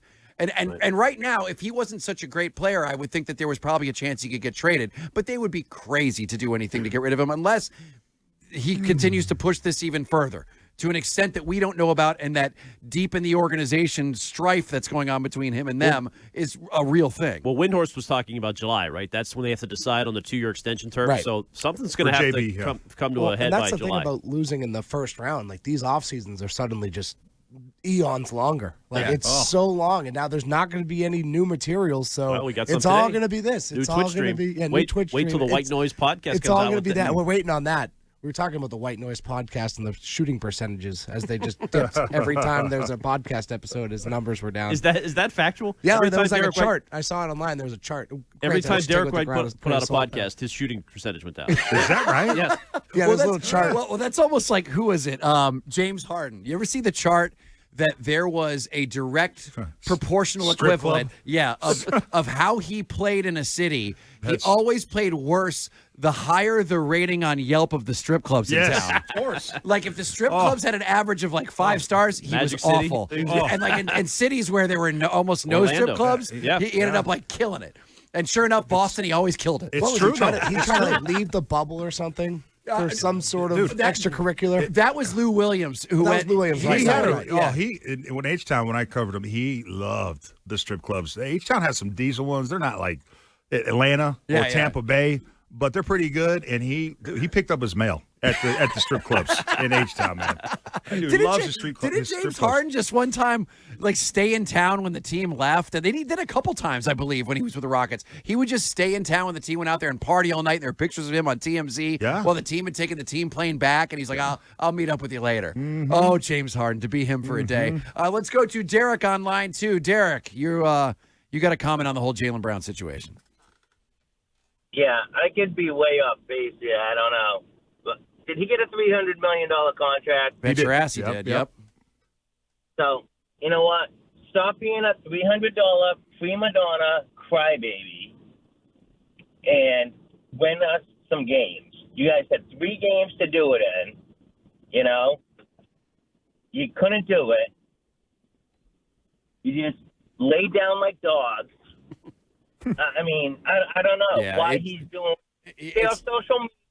I mean, listen, I'm not one of these people. I like when athletes talk. I do too. I love it. I do. I don't want to mute him. But as a fan, it kind of scares me because I want him to be a Celtic. Like he's anyone wanting to get rid of him for other than just I don't like the guy is crazy because his talent is elite. He's an elite player. The playoffs obviously didn't work out the way that everyone wanted them to be, but like who else are you going to trade him for? There's maybe 10 players in this league that even a direct swap, I'd be like, cool. Maybe even less than that. But maybe like 5 players, I'd be like, cool, great direct swap. Yeah, Wiggy was talking about Bam this morning. Is there any chance of that? What? Bam Adebayo? I do not see that one happening. I like Wiggy. somebody on the free agents list that we were looking at before. Like a straight-up trade? I don't know. Wiggy has a lot of options. He's got a parlay in mind. Okay, all right. Bam Adebayo. I had somebody younger. What's that? Totally. He's a younger player. Bam's kind of build up. Very end. You talk about Giannis being at the end. Bam's at the end. How funny is it that he set the record for most points scored? I still can't believe that. How many points did he end up scoring? It was like 80 83, right? 83 Bam Adebayo. That is of all crazy. people. I know. What a weird ass That is crazy. stat. All right, Carlos, what's going on, man? Thanks for joining the show. Hey guys, I completely agree, and I feel like the whole social media aspect of it. I mean, I love JB. Don't get me wrong; it is scary as a fan, but I don't blame him from his stance. Lost you. That we had, it was worse than our last one, but I just feel like Vucevic didn't perform, Derek White didn't perform, Tatum coming back, he had to share the offense that he was pretty much leading the entire year. Yeah, I mean it's definitely it's going to be a you can't put it on the role players, man. No, you can't. No. And on top of that, all right, thank you, Carlos, for calling. Terp, when you were down there with Brad Stevens today, what kind of sense did you get as far as their plans for this offseason? Because, I mean, he talked longer than I remember him talking in a long 30 time. minutes, over 30 minutes. And seemed like, I thought his answers were pretty good as far as, how they were relying on the three too much, although he had a decent answer. Like, it's not just the threes, it's every shot we have to analyze. And they weren't getting off good shots for a while, which, as you said, Yeah, he basically said the dunk or the layup is your first choice, but then... I have that right here. Can we generate looks at the rim? Yeah, everybody wants to do that, and every one of us would prefer a dunk over a three. Giannis. Every single one of us. Those are hard to get. Thank you. And we struggle to generate them. Thank you, Terp. So, Terp, what does this offseason look like? It's kind of it was weird because he was stressing the need to get better, but he also had a line in there, I think in like the second or third question, where he's like, we were good when we were fully complete. We're not that far off. So he kind of contradicted himself. I just think where they're at right now, in the spot that they're at with the luxury tax, there is a benefit to ducking it again this year, because if you duck it again this year, you can go out and spend the way you did in 2023-24 when you brought in the Holidays and the Porzingises. You can do that. You can free up that flexibility in ducking the tax this year. But again, it's easier to stomach that after you have a long playoff run and you come close. They blew a 3-1 lead. And he also said that there's a lot of teams that were tanking, so there's a lot of teams he think weren't playing like up to. So that's the opportunity to seize it. Like, you have an opportunity to win now. I don't think we're like way far away. Okay. All right. You know what? There was a great question that Gary Washburn asked, because it's something that we've been worried about, and that is this team being front runners and having problems with prosperity, I believe was the way. That was the word, yes. That was phrased. Perfect question by Gary Washburn. Do we have that answer by any chance? There. Okay, you got Stiz has it? Okay, Stiz. Oh, no, Ken's got it. Okay. All right, but it was because it was frustrating. Like, this team gets up 3-1. We knew that in the last year against the Knicks, 2 games that they were up by 20 points. They just have a tendency to take their foot off the gas. I got the stat for you. Ready? The Celtics have lost 3 straight series that have gone 6 or 7 games. When they won in 2024, no series stretched beyond 5 games. Yeah. Yep. So, I mean, when they take their foot off the gas, the trend is they don't advance to the next round. Yeah. So when they handle their business and win the games they're supposed to, then they win the championship. All right, here is Brad Stevens' answer to Gary Washburn. Brad, 3 out of the last 4 years, you've lost as the higher seed. You've lost multiple home games. You lost 3. What is the common thread there where you're losing so much at home in the playoffs? Does this team need a leadership overhaul? Not at the top, I'm talking about on the team. Like, do you need more leaders? Do you lead? And how do you kind of move forward and become a more consistent franchise because it seems like prosperity is something you guys struggle with and have for years. Love that. I think that's a legitimate question. And, I would say the prosperity, human nature is human nature for a reason. But, we win game 1, and played pretty well. And then we did not play well in game 2, and it goes back 1-1. It doesn't matter how much you win by in these series, they all count as 1, right? It doesn't matter how much you lose by, they all count as 1. Thank you. But you go back to our championship year, and we did that in the Miami series and the Cleveland series with a very experienced, good team. Now, you go back to the Miami series 3 years ago, we had big lead in game 1, right? You go back to the New York series last year, big lead game 1 and 2. You go back to game 5 this year. And so to me, it is somewhat prosperity within the game. I like the way that Washburn first said, is it a leadership problem? Not at the top. Yeah, then he kind of hedged Not his you, bets there. Brad, but You know how many times I found myself thinking of either Al Horford or Drew Holiday this past series? Boy, that's a great point. Yeah. If you had just that adult in the room, and it shouldn't be that way anymore, right? Like Jalen's in year 10. You would think not. Jason's in year You 9. would think like not. we should be past that. But I always just found myself thinking, it's like if they just had that steady hand, like a Horford or a Holiday, I think that series goes a lot different. Do you think that Jaylen Brown, I mean, would we know by now whether he's a leader? You would think 10 years in, you would know if he's got Rich, it. You already know. You already know. I think those leaders, like that veteran leadership, that know-how is just so unique, and that only so many players possess that in the league. And I think the Celtics are fortunate enough to have 2 in Horford and Holiday, but it's just such a unique leadership style that, like, I'm not sure anyone on that roster necessarily fits. That doesn't mean they're not good leaders, but not in that sense that those guys were. All right, we'll continue to take your calls. Also, I want to get to this Stephon Diggs trial audio. I don't know if you got to watch any of it. I heard. Oh. I heard she did a bang-up job. I have She some crushed questions. it. I need Ted to translate what's going on in this relationship. Oh, I got the answers. This is was- my expertise right here. It was fantastic. I mean, truly, this is one of the rare times where you're glad that a trial is broadcast for all of us. It's like, Steph, do you want to take the chair? No, I'm good. She handled everything. I don't need to say a damn word after she's testified. All right, well, we'll take your calls on the Celtics. Also, we'll get to that Stephon Diggs stuff. Terp, as I said, you can leave anytime you want. It's always great when you have it, especially a day like today, having in studio. So just whenever you want to leave. Sounds good. All right, Justin Turpin from WEEI.com. Thanks for coming on. We'll be right back. Now, here's what's trending on WEEI. Here's what's trending on WEEI and WEEI.com. Brought to you by Boston Prolotherapy. Red Sox, a chance for a sweep tonight in Detroit. 6:40 your first pitch across the Shaws and Star Market. WEEI Red Sox Radio Network. Shaw is proud to be local since 1860. Sonny Gray taking on Jack Flaherty. Arcan has your Mass Mutual pregame show at 5:40. Justin Slayton, a successful second rehab outing with Worcester today. Brad Stevens, season wrap-up press conference, downplaying rumors of a growing rift between Jaylen Brown and the C's. Joel Embiid, by the way, ruled out for Game 2 tonight in New York due to ankle and hip injuries. If your doctor said surgery was the only solution for your joint pain, get a second opinion. Do what Ted Johnson and thousands of others have done. Eliminate that joint pain with Boston Prolotherapy online at bostonprolotherapy.com. More coming up with Rich, Ken, and Ted. Tonight,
You told Steph's girlfriend on January 1st, 2026. I don't understand the question. I'm sorry.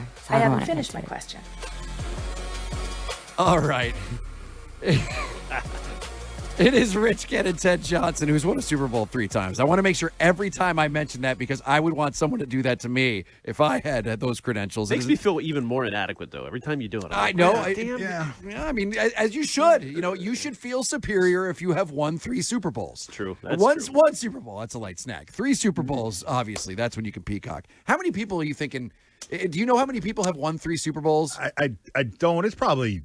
I mean, there's guys that were on on the Chiefs for those 3 years. Yep. You have guys that were played for both the Cowboys and the 49ers, like a Charles Haley, right? Yeah, 5. Are we thinking under 200 people? I was going to say probably more than that because I was going to say 1,000. Steelers in the 70s. Steelers in the 70s. You say 1,000 people? I'd say 1,000 players. There's Chiefs. There's 20. For the first, I can tell you. For the first 3 Super Bowls that the Patriots won, there was 21 guys that were on all 3. Ooh. Okay. 21. Stiz just said, no, he asked AI, and they said, how much? He said, more than 100. More than 100. Oh, really? Yeah. So probably less than 2, but more than 100. Wow. Yeah, that's not a lot. Okay. Yeah, I mean, if you think about it, if it's the same, because people get traded off of those teams. There's just like a small core that end up winning the 3. Yeah, you're probably looking at like 140, 150, I would think. Yeah. I'm in elite company then. You are in elite company, my friend. Yeah, I like that. And you've played in 4, so that's even probably a lesser number. That's right, Ken. Yeah, I love. All right, you know what? I've been underselling myself. We didn't hang that banner, but you could. Yeah. You ever bust out your AFC Championship T-shirt from that year? We call that the loser ring, and I don't know where that loser ring is. I swear, I'm not even kidding you. When I used to be married, my stepson, who was like 5 years old at the time, I saw him playing dice basically with my AFC Championship ring, and I had no problem with it. I'm sure. like, yeah, that's the loser ring. Yeah. I mean, whoever wears their conference championship ring, bro, really? The big one is what it's all about. Right.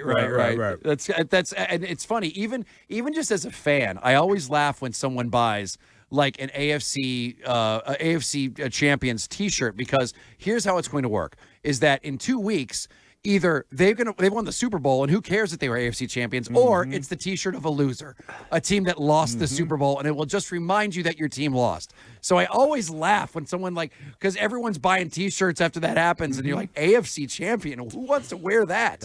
Yeah. I you know what? The one just popped in my head.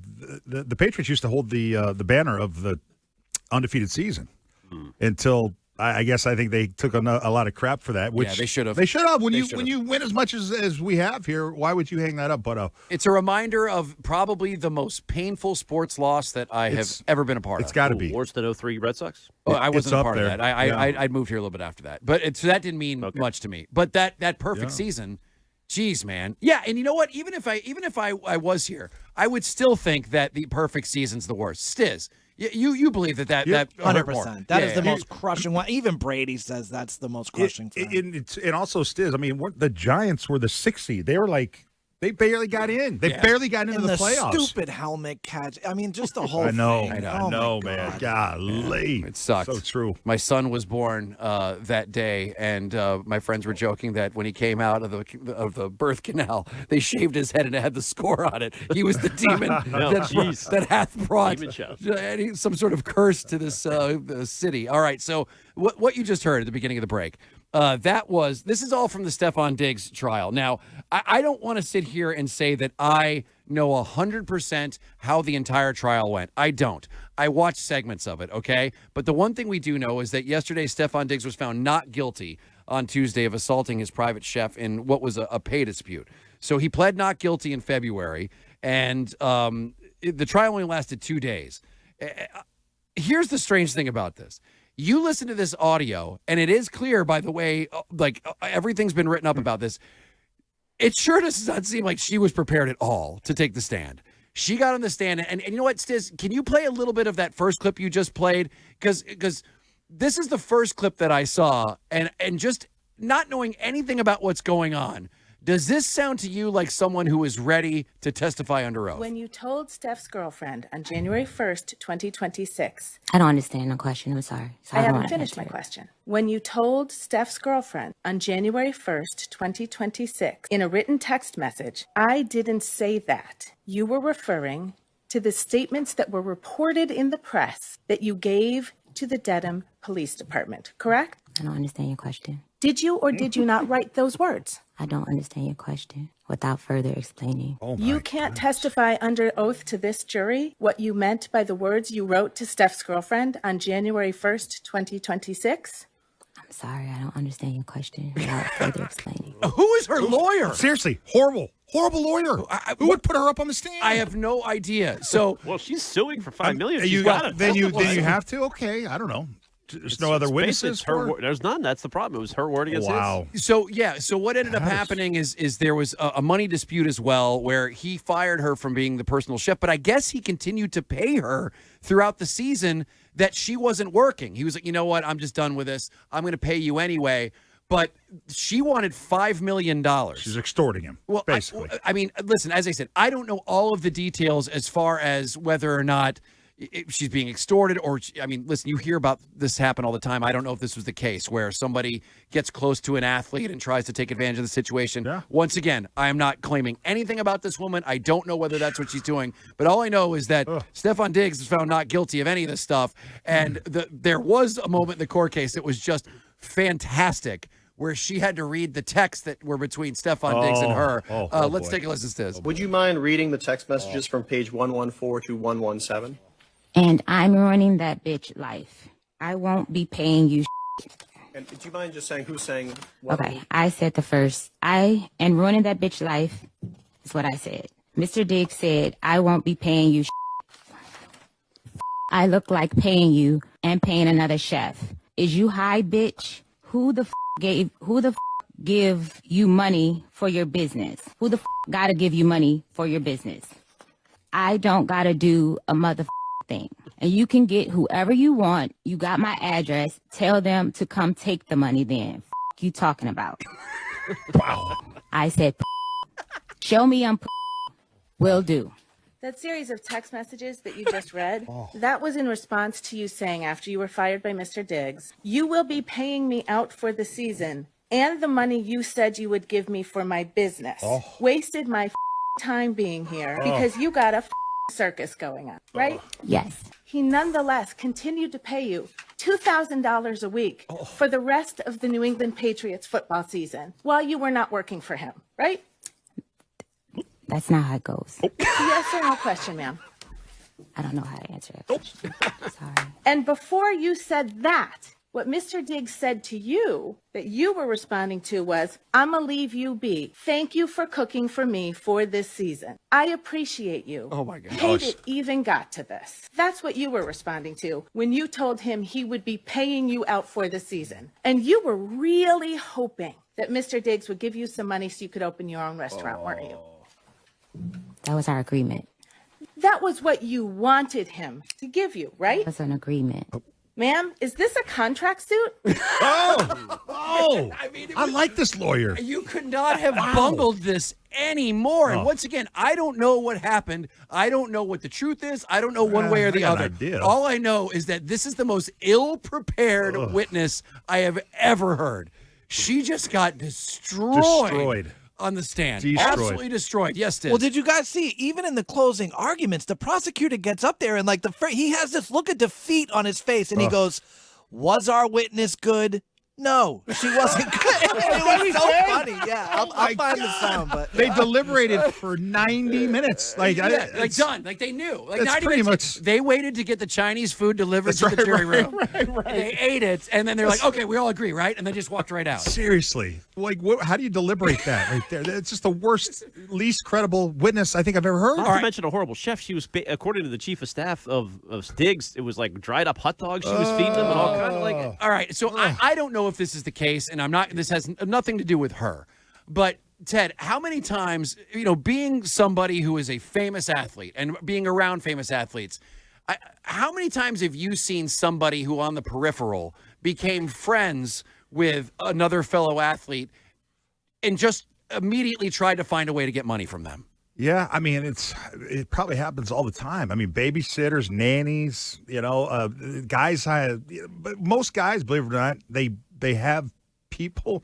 This was all a new thing for me when I got to the NFL. But they have guys that they grew up with, that they're childhood friends with. Yeah, that come work for them. Yeah, Gronk had what was Gronk's guy's name? I forget, but he had a dude that was with him all the time, and it was like his assistant. So it avoided a lot of the problems because of the guy. And Willie Mack, I swear, we'd go out with Willie Mack, and there'd be a guy like sitting in a restaurant like around the corner, and I'd be like, Willie, do you want your friend to? No, he's good. No, he's cool. Like he's and basically all he did was pick up Willie's groceries and drive him, pick him up to practice and drop him off at practice. But so the point is, guys that kept people in close with them were usually people they trusted in childhood friends. From being a child, from being friends in childhood. Correct.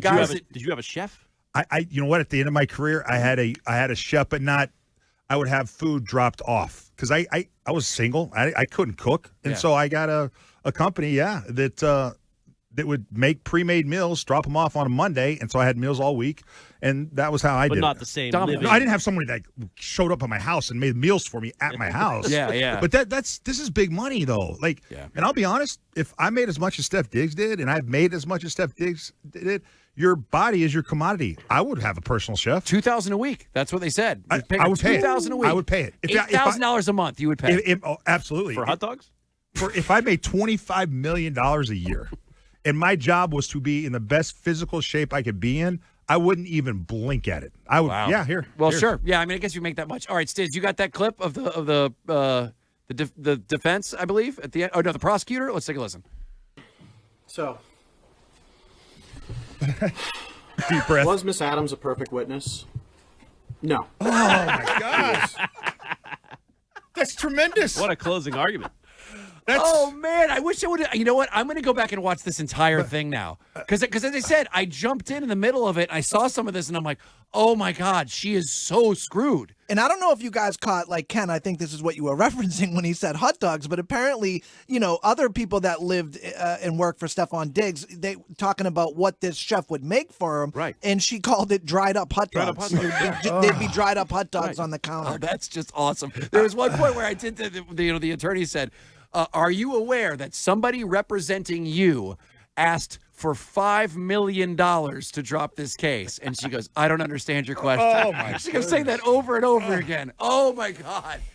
I mean, how do you not fire that attorney right now? Oh, you have that too? Let me hear this, because this is great. Come on. Give it to me, Stiz. Give it. I 3 can't weeks get ago, enough. your lawyer demanded $5.5 million from Mr. Diggs, didn't he?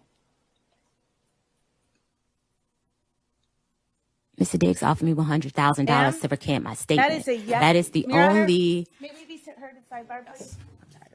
Objection, move to strike. Okay, all right. But then she kept, they asked the question like 3 or 4 more times, and she kept saying I couldn't understand the question. Oh, man, that is just, well, listen, now Stephon Diggs is free to play, I guess. I don't know. Part of me questions his decision-making, though, after the, like, that you thought that would be a good chef. Chef. You should give him some advice. You could reach out and be like, look, I had this service. It was not one chef you had to rely on. They switched it up. They delivered. Yeah. She needs a job now. Maybe EEI. Why did I read as something that she's kind of a chef to the stars? Like, I don't know. It's again, I don't know enough about her to speak on authority. I don't. And I don't want to listen. I don't even know what happened. I just know that that's some of the funniest audio I've heard in a long time. Ted, I have an idea of why Stephon Diggs hired her. Okay. I mean, have you seen her? Stiz, when you put it that way, I'm picking up what you're putting down. This trial fit right in with the Celtics loss, the Bruins loss. I mean, it's just a perfect trial for the sports landscape. At least I know it's like Ken changing the subject awkwardly. This is worse than the Celtics collapse. But listen to that trial audio. But you know what? Can we for a moment though go back in time in December when that story broke, and then you had a few days later you had the defensive lineman. Why am I forgetting his name? Barmore. Christian Barmore was accused of. So it was like, oh boy, is this going to bring down the Patriots season? Right. You know, kind of thing. I know, and the thing is you have to, when it first comes out, you have to believe you have to, or not believe it, but you have to definitely have the benefit of the doubt that it could have happened. Sure. You can't immediately go, well, this is a money grubbing, blah blah blah. But then you hear this, and you're like, oh my god. Like, and I don't know whether she's telling the truth or not. All I know is that that's the worst prep I've ever heard for anyone ever being on the stand. And now he's a free man. It's not, it looks like he's not guilty. Don't they simulate, like, put Yes. her, like, Yes. lawyers? Okay, so I'm going to ask you this question. Yes. This is how you should answer it. I mean, how many times in the simulation did she go, I don't understand that question? I don't understand the question. It's a yes or no question. I don't understand the question. All right, 617-779-7937. Jaylen Brown is on Twitch again. He's talking to Kevin Garnett. Is he talking about the Celtics and the discontent between him and the organization? We will find out here in a minute. Is your Vegas trip like the Red Sox club?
93.7 WEEI, Rich Shirtlieb, Ken Laird, three-time Super Bowl champion Ted Johnson. And your calls at 617-779-7937. You can also contact us with the old Odyssey app. You just go to the WEEI page and press the microphone, and it shoots a message right to us. You can record it right there on your phone. We play it at the end of the show. The name we've been calling it is Bitch to Rich, but tomorrow we will debut a brand new name. Oh, aren't you excited? Is it the Love Bomber? No, it is not the Love Bomber. That was Ted's philosophy on the guy that proposed at Fenway yesterday. I love that. That's, you know what? I thought about that a lot yesterday. That term, you never heard that term? I never heard, because it's a great term, and it's for somebody. Ted, the way you described it was how, like when you would love bomb somebody. When you just to win their favor, you give them gifts, you take them on trips, you just basically overwhelm them with your affection and your words and your money, and that's, you win them over with money and gifts. And that's usually when it's not being reciprocated. You think just the more you throw on them, you will win them over. Correct. And boy, I know so many people who were like that. Sad. It is sad. Yep. And that's kind of what it felt like when watching that guy at Fenway propose to the girl, and the girl goes, what'd you say? I don't know? Yeah. I don't understand the question. Pretty much. Marry me. You don't understand. Do you want to marry me? That's right. He was looking for an escape route. Sis, what were you saying over there, buddy? I was just going to say, can we name it? I don't understand the question, but the drop ended up working better with what's going on. I do like that. So you can leave us a message, and we will play those at the end of the show. In the meanwhile, also, we had Chad Tracy on, the interim manager of the Boston Red Sox, earlier. You can hear that whole interview on the Odyssey app as well. And I'm rooting for the guy. First of all, he seems like a good guy. Second of all, I mean, the team does seem to be playing with a little more attitude lately, and lately being the last couple of games. I liked what I saw yesterday with a hit by pitch, and all of a sudden Contreras is out there in two craps, and they were ready to go. It was a benches clearing discussion of some note. It was as tough as it gets. It's like in Braveheart when they charge each other and then they stop and then start shaking hands. Right. It was a baseball skirmish of the kindest proportion. Yeah, I mean, listen, nothing real happened. But they showed a little bit of life, and God knows they need something to wake this team up, and the last couple of games have been homers in 10 of the last 12 games. People have been mocking the power of this team. All of a sudden, a little bit three-run homer here, thanks three-run to homer Jaron there. Duran being all right, and now he's had a little bit of a streak, and last night was good. I mean, he has a winning record. I think they're 9 games, 5-4. 5-4 in the Trace. Yeah. Are they? Well, as I said, he seemed like a good guy, and we've got that over there. I thought you kind of leaned in a little bit on some questions, and he seemed to just answer them no problem. Yeah, and I wasn't like trying to put him on the spot, but they were good questions. Well, there's a pointed questions, kind of. But Ted, there's a lot of stuff that we don't know about how it all went down, and obviously he's not anybody that should get any kind of blame for anything that happened. I mean, it would be kind of awesome to be him. Imagine just, for years and years you've been grinding. Yeah. You're working on the Woo Sox. According to him, he said it came out of nowhere. He had no clue this was going to happen. I believe that. I believe that. And getting a call and being like, dude, you're the guy now. Now, temporarily, but you are the guy. You know what? Could have, because it was interesting, because Craig Breslow has basically said that even Chad Tracy is not secure for the season, right. which Rich kind of asked him in the interview, which I want to listen to again later in that show. But he basically said, you asked him if it was going to be hard to operate that way. Yeah. that's right. With the interim term. So that was a way in which to ask it. Okay, yeah. And he I forget how did he say this? He said it was very diplomatic. It was, I'm just thinking about how we can win the next game and what I think about the guys in the locker room. It's what you should have said. I can't imagine, though, a scenario in which Craig Breslow actually hires a manager while the season is going on. That wouldn't make any sense to me. I think it would. Really? Oh yeah. To what end, though? To what? You get the right guy. You get an Rocco Baldelli, Dustin Pedroia, David Ross, one of these names, and you don't just wait till the end of the season and start fresh. Not if you think this team's a winner, which they said they it do. is. I mean, that's the crazy thing is that Breslow put some expectations on Chad Tracy. Like, hey, this is a playoff team, so get them in the playoffs. Yeah, I know. Which is crazy. All right, when we come back, more evidence that potentially Jaylen Brown might not be long for this team. We will take your calls as well at 617-779-7937. We'll be right back.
93.7 WEEI-FM and HD1, Lawrence, Boston, an Odyssey sports station. You know, his frustration lies deeply within the organization and other things that we don't really have details to.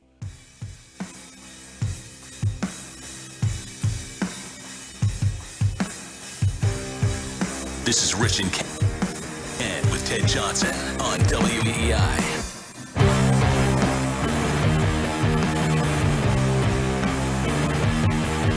Now, this is a great band that not many people know about. They are called Slomosa. S-L-O-M-O-S-A. They are a Norwegian dirt rock band. That's right up your alley. If you like, it sounds like Sweet Leaf by Sabbath. It does. Well, that's what basically dirt rock, stoner rock, all comes from Sabbath. Like, I mean, you know, there was Sabbath, and then there was Caius, which has Josh Homme from Queens of the Stone Age, and that ended up branching out a bunch of other bands, like, you know, The Sword and Clutch. Like, dirt rock is a great genre of music. That band absolutely rules. Slomosa. There's my recommendation for the day. It is Rich, Ken, and Ted Johnson. We got Stiz Jackson in the other room, and you can give us a call at 617-779-7937. And it's the story that won't go away because, well, Jaylen Brown won't let it go away. Although he has caught a rain delay on the podcast. I heard. Yeah, that is unfortunate. I know. Maybe he had it talking to. Maybe they announced this. They're trying to talk some sense into him. Yeah, their intervention maybe. That is interesting. Yeah. Because, I mean, so what we're talking about is obviously there's been a lot of controversy after what Jaylen Brown not only said on his podcast, or I'm sorry, his Twitch stream after the game where he criticized the refs, ended up getting fined $50,000, but also in a vague way said some things about Joe Mazzulla and the lineups that were out there. So it seemed like he was taking a few shots at the team and definitely the coaching. But that's all on top of him also saying that this was the best year, his favorite year that he's played. It was more fun than any year that he's ever played, which is strange because it's also the only year that he's played, you know, without Jason Tatum for the majority of it, except for his first year. And that just, like, what else could you possibly take from that? I had a fun year. This is probably one of my most fun years playing basketball. Yeah, wow. But the worst part of it is that last night you had Tracy McGrady, who I didn't know this. Everyone in the world seems to have known that he was like Jaylen Brown's mentor. I had no idea. But he goes on this podcast and says that there is an issue between him and people deep in the front office, I think was the way that they said it. Deep in the organization. Deep in the organization. What does that mean? I don't know. And I also don't really know what he's bitching about. And I don't understand it. But one thing I do know is that the more you talk and the more this stuff gets out there, the bigger the chances, I believe, that the Celtics might actually trade him. And like you were saying, that they have a decision they have to make pretty soon, right, Ken? Mm-hmm. Yeah, Windhorst talked about this at length yesterday on the Eisen podcast, but basically they have, in July, a decision to make. They can offer Jaylen a 2-year extension on top of his current deal for like basically $70 million a year. And Jaylen can either say yes or no as well. There's a decision to offer it and to accept. And if it happens, it's a pretty good sign he's sticking around here for a long time. If he doesn't, it's a pretty good sign there's something brewing. So there was an announcement, I guess, about like 2 hours ago that Jaylen Brown was going to go back on his Twitch stream, and he was going to join Kevin Garnett. I'm sorry, it's not the Twitch stream. He was going to do a podcast with Kevin Garnett, and it was supposed to have started about 30 minutes ago. And right before it was about to go, all of a sudden it was yanked, postponed. Rain delay till 7:30, I think, tonight. Is what it was rescheduled to go off. Maybe the Celtics are trying to steal Red Sox ratings. They wanted to go head-to-head. Maybe. That could be the case. I think there's something. I think something fishy going on. I think they're getting to him. Oh, the ownership. I mean, Brad called him up. There's a point in which it's like enough is enough, kid. I know you pretty much do whatever you want and say whatever you want, but you're going and talking about the season is putting your organization and you and all of us in a bad light. Yeah, but he postponed it to 7:30. So, like, I mean, if that was the case, wouldn't he just cancel it altogether? Well, they're trying to talk some sense into it between now and then. Yeah. This made me laugh out loud at the Brad Stevens press conference. He said he's mad. Look out. This is why this is hard for me to reconcile 3 days after the playoffs because I'm pissed. Oh, Brad Stevens is pissed. Bad to the bone. Someone's angry. I am G golly Willikers. I am pissed. He was like a hesitation before. Do I say pissed or do I say really upset? Let me tell you after something. The playoffs because I'm I'm pissed. I'm pissed. I straight up have my knickers in a twist. Ask me. I've got a bee in my bonnet. If I say pissed, it's just going to have a better effect. I'm pissed. You know what, though? The thing about all this, too, is that this could have easily all gone away. I mean, listen, you crap yourself that bad. You're going to just eat it for what? 3 days. And then we've all learned the news cycle turns and you find something else to crap on. Next week, when we'll be talking about this. All you had to do was just sit and not say anything, but you're putting gas on the fire, man. Mm-hmm. And I'll tell you, this was interesting. Do you have get Brad Stevens clip ready if you don't mind? Which one? The one about Jaylen Brown, where he addresses any kind of strife between the order. Mm-hmm. This open door policy. I thought this was interesting because if it's true, it almost sounds like he probably felt good doing it, almost shooting, like throwing it back in Jaylen Brown's face. I think it's true. Okay, well, let's take a listen. This is his response to any kind of strife that there is between Jaylen Brown or Jaylen Brown has towards the organization. Brad, Jaylen has expressed a lot of frustration in the immediate aftermath of the loss, and Tracy McGrady came out today or yesterday. Obviously, Tracy's close with Jaylen and said Jaylen has some frustrations with the organization. Have you felt any of those frustrations? Has he expressed them to you? Is the relationship with Jaylen, has that evolved at all? I talked to Jaylen Monday a little bit after he just real quickly and was nothing but positive. He has not expressed those frustrations to me. We've been here 10 years together, and I do think that, obviously I love JB and everybody around here loves JB. And, I think just like any of our other guys, as we get to the end of the season, I'll be here and my door's always open. And if anybody ever wants to come in and talk about it and talk about. Oh, well, let me tell you something. So the compression and expansion of the longitudinal waves cause the erratic oscillation. You can see it there. Let's not put him in the Breslow bot kind of case. He's not that nerdy. Come on. That nerdy, yeah. I know, but the way he's like, boy, darn tootin', I sure am inflamed. He dropped the P word later. I'm pissed. Whoa, hey, wash your mouth out. Jeez. That is kind of funny because if that really happened, like if Brad Stevens knew that Jaylen Brown was talking all that trash, for him to just go out and say, yeah, he didn't say anything about that to me. Yeah. I mean, that's kind of saying, you want to say it to my face, say it to my face. Yeah. I mean, it's no surprise. JB is the kind of guy that he'll bitch on his podcast or on his Twitch, but he won't go address to the people that he should be addressing it with. It sure does. I hate when people do that. And this is, once again, I love JB the player. I don't want him to be traded. I don't want him to go anywhere. It's just a character flaw because I hate when people complain to somebody that is not the direct source that they have a problem with. Yeah. If you have a problem, this is just in life. It's not just sports. Go directly to the person and deal with it. Exactly. And for Tracy McGrady to use the word deep issues, so it's not a new thing. This has been probably an issue for years that he's had. Or at least a year. Here's a theory. He hasn't said anything. Before the year, Wick came on with Greg Hill in the morning. He basically said, we're not counting on Tatum coming back. And Brown repeatedly said how much fun he's having. And then Tatum came back. Do you think Brown felt misled that he was coming back at all? He didn't really he wanted the runway, and that's his frustration that they changed course on what they thought before the year, and they said, all right, Tatum, you can come back. I don't think so. I think what you're seeing is just somebody who's not emotionally mature in a tough moment where he was embarrassed. I think right now what a lot of people do is they just start blaming everyone but themselves. And I believe that probably a week later, they might look at themselves in the mirror and go, oh, you know what, I probably shouldn't have acted that way. He's 29. He's not 19. I understand that, but this was historic. It was a historic embarrassment. I mean, he's lost before, but the way that they lost especially after you got your tires pumped all year long about look what you've done with this team. Yeah. MVP talk. Yeah. Who would have ever thought this? And he was tweeting like gap year, huh? Yeah. And that's a great example. Yeah, so he's basically, such a good point. He's basically gap year. Okay. And then after he gets bounced in the first round, I mean, we did the best we could. I mean, see how hard we played?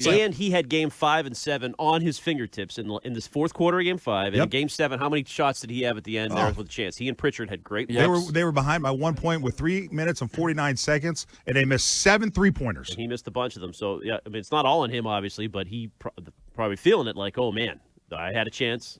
slipped away. This was painful. Let's go to Mike on line 4. Mike, what's happening, my man? Hi, Mike. What's up, Mike? Hey, how you guys doing? Hey, what's happening? Nothing. I just wanted to do a thought exercise. Like, I'm trying to put myself in Jaylen Brown's shoes. He's always been second fiddle. And I always wondered, if JT was the one who was healthy and Brown tore his Achilles, do we think this team would have done as well? I personally don't. I think JB has more of an aggressive attitude.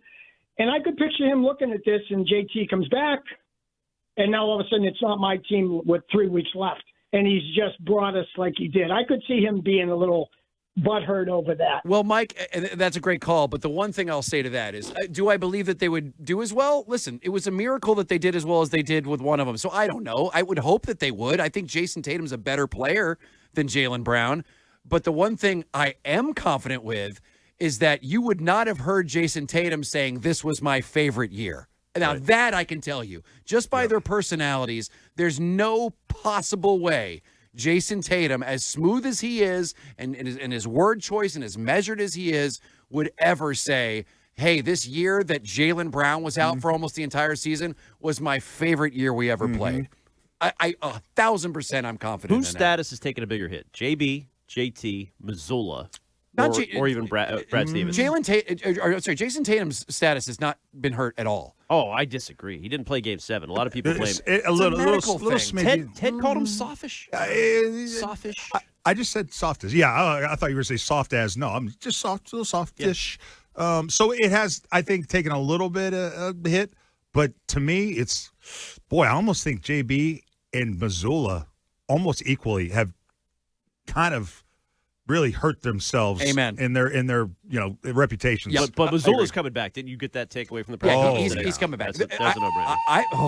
Yes, Mr. I was just a dog of holes. I was when I lost when we won, except for the fact that I was gyrating like a madman when I was on the duckboat. Rich, going back to duality, as I said about duality, okay, bro, we all know, you won 2 The year we won, I felt just as empty as we did when we lost. You know what? That's sad. That's sad. Then what's the point? If you never get excited for winning the ultimate goal, which you're playing for, then what's the point? Why are you coaching that? I just want someone to go, dude, come on, drop the act. We all can see through it, Joe. What changed in the series was Joel Embiid came back. I'll be honest. Well, he's right about that. He is a method actor. I've hung out with Joe off the court. He's locked in like that all the time. It's like everything he sees the world through that lens all the time. It's not just basketball. Okay, so he brings it home. Like he brings that duality home. Yeah. He's like Daniel Day-Lewis on the set of The Gangs of New York. He never went out of character the entire time that they were filming it. Yep. Oh, I like it. All right. Boy, what a weirdo. You know what? Let's go to, did you say John? All right, let's go to John on line 2. John, what's happening, man? Hey, guys. First off, Rich, welcome and best of luck to you. Thank you, buddy. I appreciate it. Hey, Teddy, you're right on point on one thing. I just want to get a couple things off, if you don't mind. But, Teddy, you said it right about JB. He cries to everyone else, but does he go to the front office? And everyone's calling it about he's this warrior. Did you guys watch Game 7? Where was he the first quarter? In second quarter, he started to wake up, but he seemed like he was slow, passive, and almost moody in the first quarter. He was doing nothing like you saw all year. Okay, now all this stuff goes on. This goes back from probably COVID or after. I know Ken would like the COVID thing there. Oh. But he always complained. Ken, I'm only kidding. But he always complained. He always had a voice of something from COVID. Always wanted to be the topic of discussion or something. He wants to be outside of the box. These podcasts, these sayings. He's upset about something. But what gets me is he didn't pull through. He didn't come through in Game 7. If that's what you have, you take that on. You take that challenge on. And I didn't see that from jump. I really didn't. I saw Embiid punk him off and almost challenge him. That would have got like a war going where you get going. And he didn't. Yeah. He didn't get going. I don't understand that about him. And I got one more thing on this. Do you trade him? No, but I think now you're going to have to, unfortunately. Now you're going to have to, because now you're calling out the front office. Now you're calling out everybody else. Yeah. You had the big, and it seems for this one series that the trade with Simmons didn't work, because maybe if you had that young, quick scoring guard that could have helped you. Yeah, Simons, I'm sorry. Could have helped you in this first stash. John, that's a great. You know what I mean? It's great call, John. And I appreciate you calling in. COVID cheap shot. I mean, obviously, I know. Boy, you must have really been a maniac during COVID. Yeah, I turned a little left, but I'm fine now. But can I play the Brad Stevens Giannis clip when we come back? The evidence that Brad Stevens is thinking about Giannis. Yes, I do want to get to that, but I do find this whole thing with Jaylen Brown firing him, almost like firing himself off the team. And once again, step in if I'm misinterpreting what's happening here. Because we've seen this happen a lot where you think everything's all right and someone talks himself off the team. You're at 75%? I still think because he's so good. That's coming down every hour. And because it's easier to keep him. We'll be at 70 before we get off the air. All right. What they're referencing is at the beginning of the show, he said, what percentage do you think that Jaylen Brown will still be on the Celtics next season? And I said 75%. And these guys over here, it's 25 and 35. I don't know that. She's at 62. You got to get, you know what you're going to have to get back to get rid of Jaylen Brown. Now, I understand people can say that I hate this team so much and they're going to be a problem. I don't think Jaylen's at that place. And I don't think he'll get to that place. I think he'll calm down once this all blows over and he stops doing these stupid things to put more grease on the fire. He won't stop doing those stupid things. That's the thing about JB. He just when I start liking him again, he does something stupid that goes, oh, that's why I was questioning ever backing him in the first place. Is it a millennial thing? Like, because he's in that late millennial Gen Z. Like, your kids aren't that. Maybe. Are they in that phase where they want to be me? They want to be Twitch? Heck no.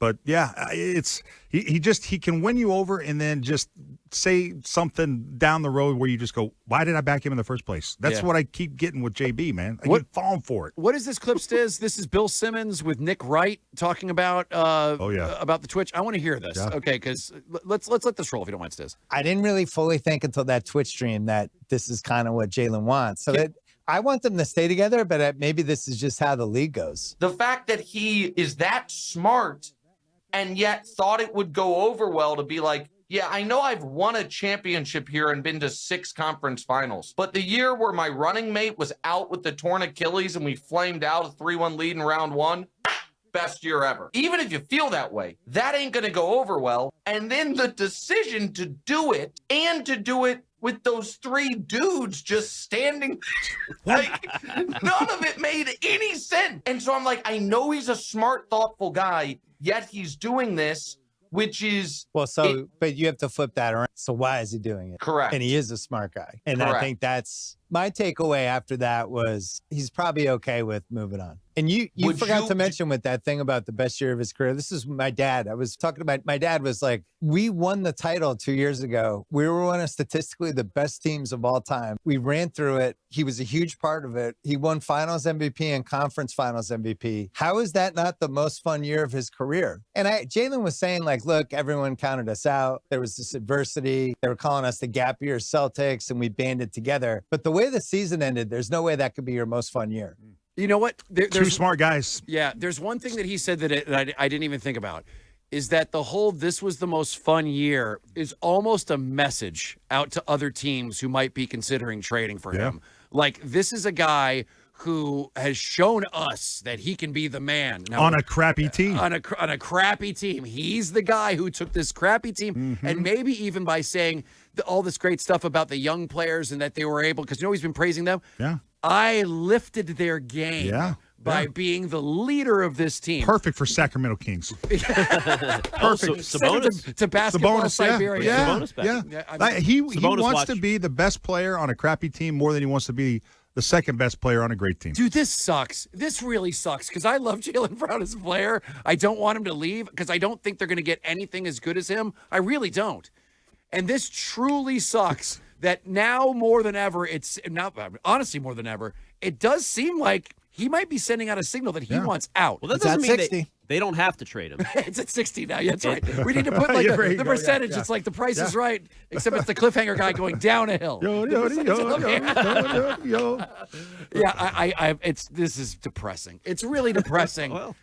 I don't want this era to end because they've got at least another championship in them. I don't. In a big Do you think they're close? You agree with Brad? No. Well, that's what he's saying. No, I'm saying that with those 2, you can rejigger a few things around. You can end up making a couple of small changes. Get Cornette back. You're good. Get a damn veteran in there who pushes them around. Was it you who said Yep, if they had Al Draymond. Horford? Al Horford, yeah. Yeah. That was Terp. Yeah, Yeah, Turpin Terp was saying said that. Yeah. Like if you had Al ain't Al coming Horford back. back, He's not coming. Drew Holiday, Al Horford. and Drew Holiday, if you had like an adult adults. in the room, Yeah.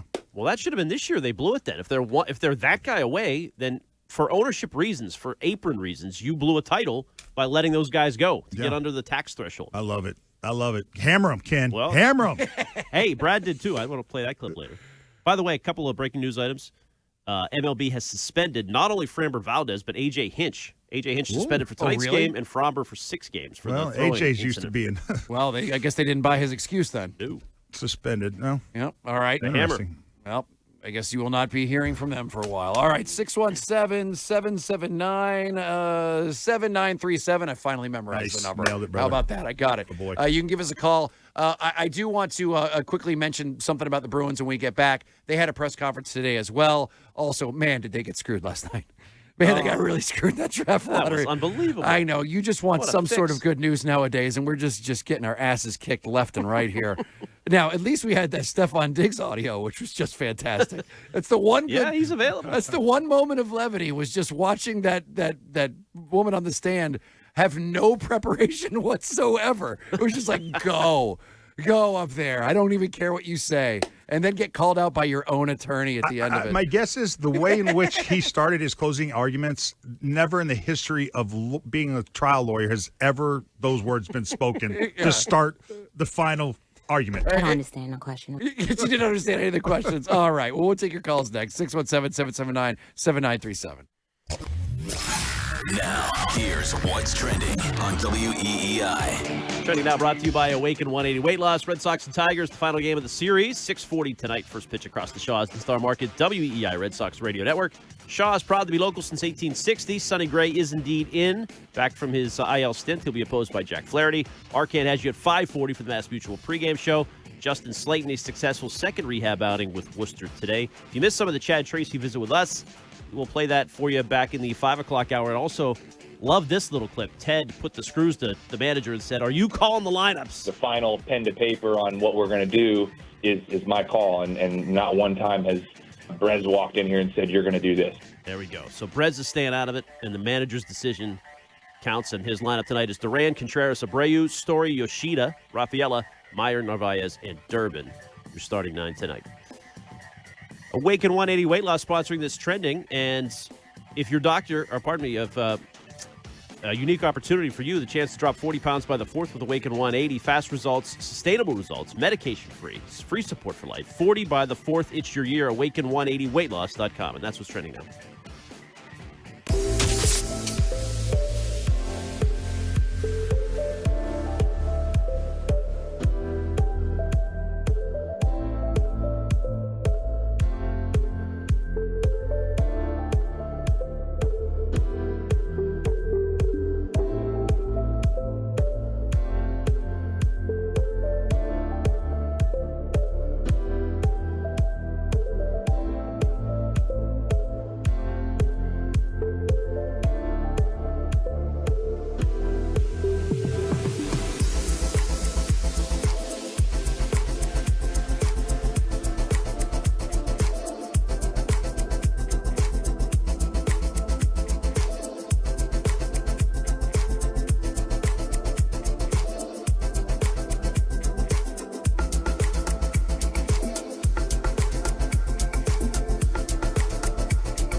Ted Johnson on Boston Sports Original 93.7 WEEI.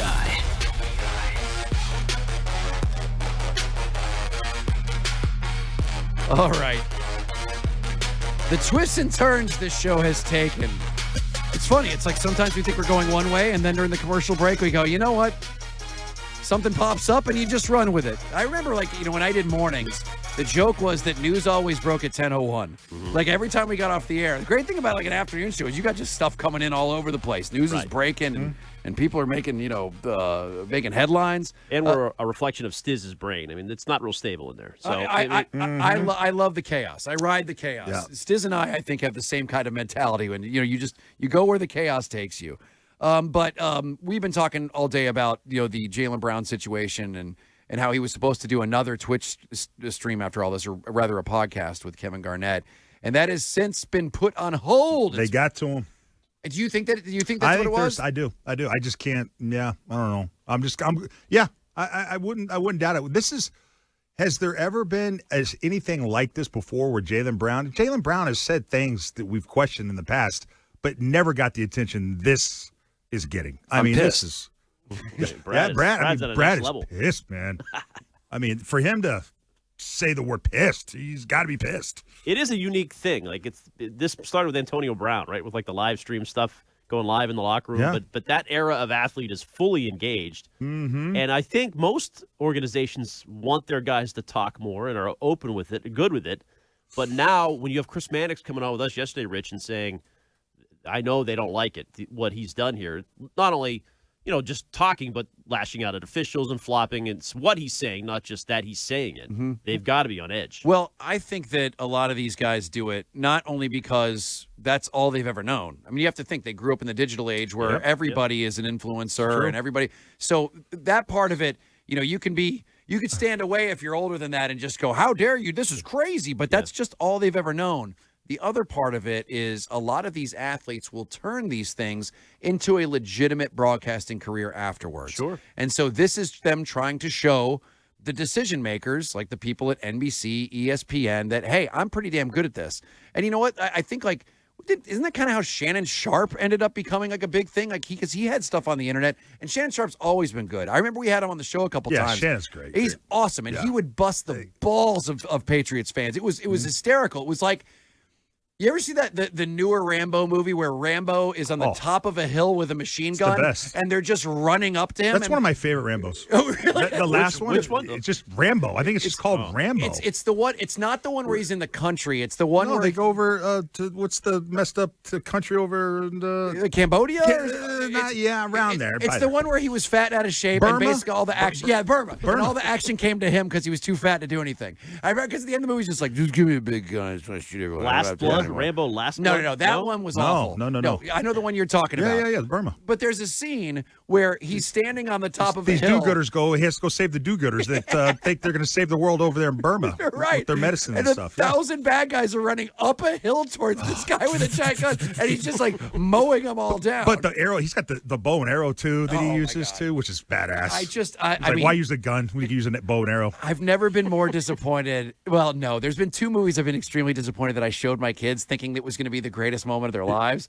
I showed them Rambo, and I'm like, dude, it's the greatest action movie of all time. They laughed a few times at how cheesy it was, and they're like, it wasn't great. Like the original one? Yeah. Well, First Blood? First Blood Part 2. No, the First Blood's too serious. I didn't want to show them that. I went straight to Rambo, First Blood Part 2. Gotcha. Okay. The one with the explosive arrows. I would laugh at that too. But it was great. But then I showed them Dumb and Dumber, and Dumb and Dumber I saved. I saved until they were just the perfect age where they thought diarrhea and farts were funny.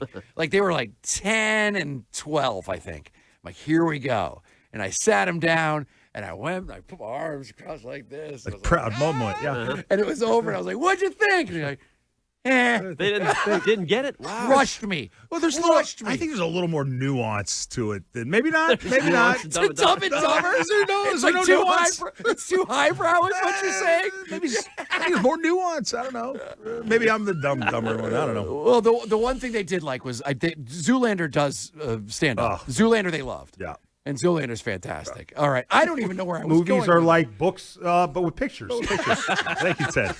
Thank you. Well, Cam Neely's in Dumb and Dumber, so maybe you wanted to talk Bruins or no? Do we want to go No, to Celtics? you wanted to talk. You wanted to talk.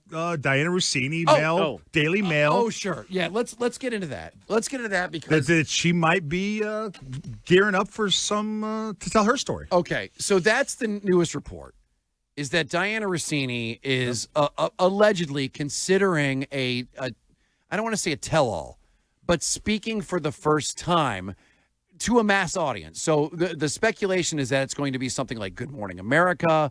It's going to be something like an Oprah interview, but basically one of these talk shows where they're going to sit down and do a piece with her, whether it's 60 minutes, and go through the entire situation in an effort to get her reputation back and try to make her hireable again. That's a scary phrase. Get her reputation back. But you know what, though? At anyone's expense? Here's the thing. Exactly. It can work. It can work. And it's a recent example that you can point at.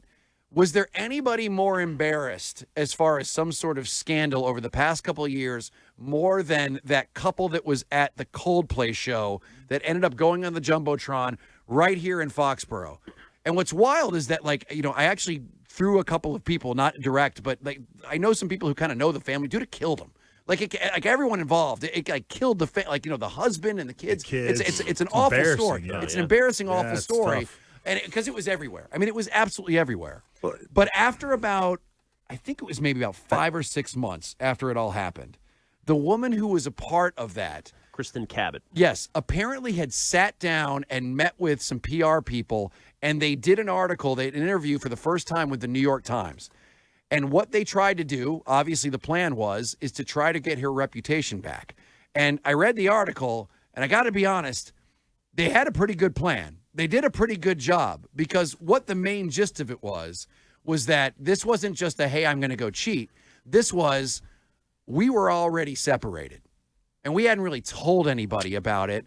And I just wanted to go out and have a good time, put on like a fun dress and have a few drinks. And I was dancing around with a guy that I thought I kind of liked because I was already separated. And then this happens and it blows up. And now everyone wants to, like, I'm getting threats. Like, there's people like literally saying horrible things, leaving voicemails that are, I mean, you know how awful people can be. I know, man. It's crazy. And she was like, I wanted to do this interview so I could teach my kids you are allowed to screw up every once in a while and still get on the other end and be stronger and learn from what you did wrong. Yeah. And you read the article and you're like, okay, I can't think of anyone who was just killed more than this woman was. Yeah. But she sat down with the right people. More than the guy? But Rossini was married 6 years ago, and we have pictures going back 6 years. She can't use that excuse.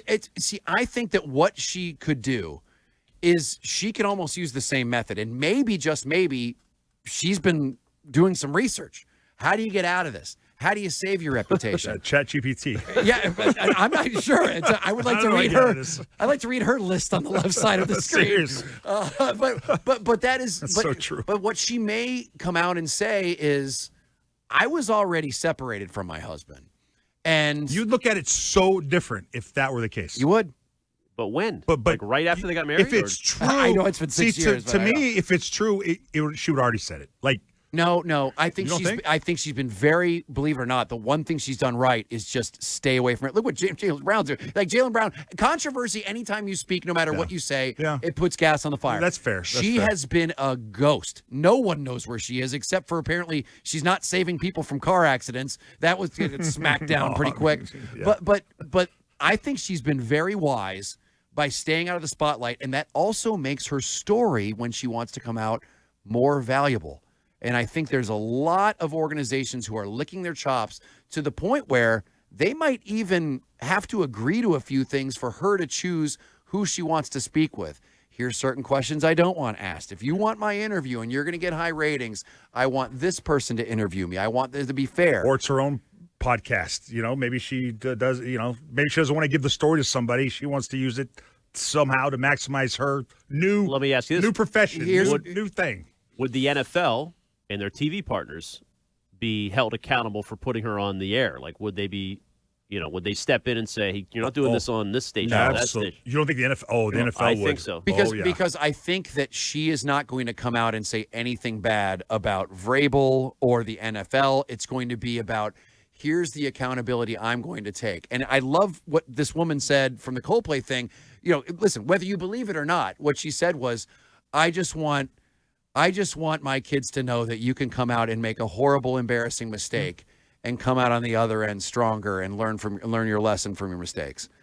And I think that if she comes out and says that, and it has nothing to do with Mike Vrabel.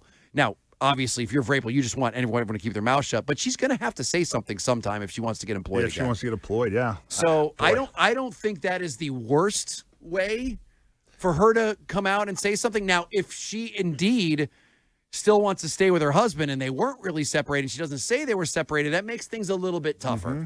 But you still can try to take that angle like, it was a lack of judgment, but this is something that I know that many people in America, have experienced, heartbreak, betrayal, and I take full responsibility, and I just want my kids to know that I'm a better person now than I was beforehand. And so what the benefit of that was just, hey, you make things cool with your kids, and your kids look at you different. That's fine. She will never, ever, ever, no matter what she does, be in the same occupation. No, but she doesn't have to be. Okay. But you say get her job back. She'll never get her job back. She still has value as a broadcaster, as an entertainer, as a storyteller. And you know what? On top of that, she's now someone with 1 million connections because she was an insider. She's got everybody's phone number. So if she wanted to be on a radio show, or if she wanted to be on like a studio show, that talks about football, it doesn't have to be on the NFL Network, obviously. Do we know she's good at it though? She was a good insider. See, I made a lot of money as an insider. I thought I've seen her as a guest on certain shows, and she's very good. Okay, she's very good, and she seems like a kind of a fun party girl. As we obviously know she is. First thing though, she's going to have to apologize for the first time ever. The last time we heard from her in a statement, she was defiant, right? And she'll even say that. She'll even say even what Vrabel did. Vrabel was just like, "Hey man, I was just trying to protect my family. That's why I said that it was laughable." Didn't the Coldplay the guy kind of come out with a strong statement initially? It was almost defiant. And it backfired. Right. It backfired. And by the way, nobody felt sorry for him because he was a billionaire. Nobody felt sorry for him. Yeah. However. And he had a whatever history of that. It feels the more you read about it. It feels too soon, though. Don't you think Rossini's not been gone long enough? I don't think my just read on it is people are not ready to forgive her yet. It's just still too. I mean, because I said this the other day, and I do believe it. I think that the one thing that people like to tear down someone from their tower, but what they like even more is once they're down to say, "I forgive you," and it's a weird duality of man, as Thank you, Joe. Joe Mazzulla would say, but it's true. And so people like to feel the power that I'm giving you your likability back. Correct. So are we at that point yet? I don't know. It does feel early. She has to admit her part in it. She can't, if she deflects or doesn't take responsibility, then she's not going to get that forgiveness that she so seeks. And the Daily Mail source says she's not trying to take Vrabel down, right? Yeah. So that's key. But I can imagine every member of the Pats organization is watching whatever she sits down, and they're going to be hanging on every word, because this holds your whole franchise 60 minutes. in limbo. Leslie Stahl. Leslie Stahl. Get a little. Oh, sure. But Leslie Stahl will kill her. You think she's kind of a killer? You're right. Yeah. Like I would not do 60 not minutes. a female. No. I would not do that. I would. I was being bad. I would do Nick Jr. What? I would go straight to Nickelodeon. Just have one of those kids who asks the softball questions at the NFL at the media day. What does it feel like to touch Mike Vrabel? She needs to do like a podcast, like New Heights, maybe with the Kelsey brothers. Or So you something can like that. edit it. No. Here's what she can't do is something that will make her money. Like when she does this, it can't be something because people were saying, "Oh, well, now you're trying to earn cash off of something that was horrible to all the people around you." Good point. It needs to be something that she does and doesn't make any money from it. Now, it could all be a completely selfish effort to eventually make money so she can go back and work again. But I'm telling you, the first time she speaks on it, it's got to be free and it's got to sound sincere. And there is a way out. There is absolutely a way out. And you know what? To be quite honest, the quicker this is over, the better for Vrabel. It's pulling off the Band-Aid, man. You get this thing done, the better it is for everybody. That's true. There's going to be one more giant bomb that goes off. She's got to speak and just get it over with. And Our then phone lines are open. and then everyone can Jalen's move got a on. pod tonight. Get on there. Yeah, that's right. He could do it on jail. Listen, a lot of people will be listening. All right. Well, there you go. So I that's interesting. I wonder how quickly she will do it. I mean, I guess we'll find out soon. 617-779-7937. We'll be right back. Jones and Keefe.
Nope, they won't be good.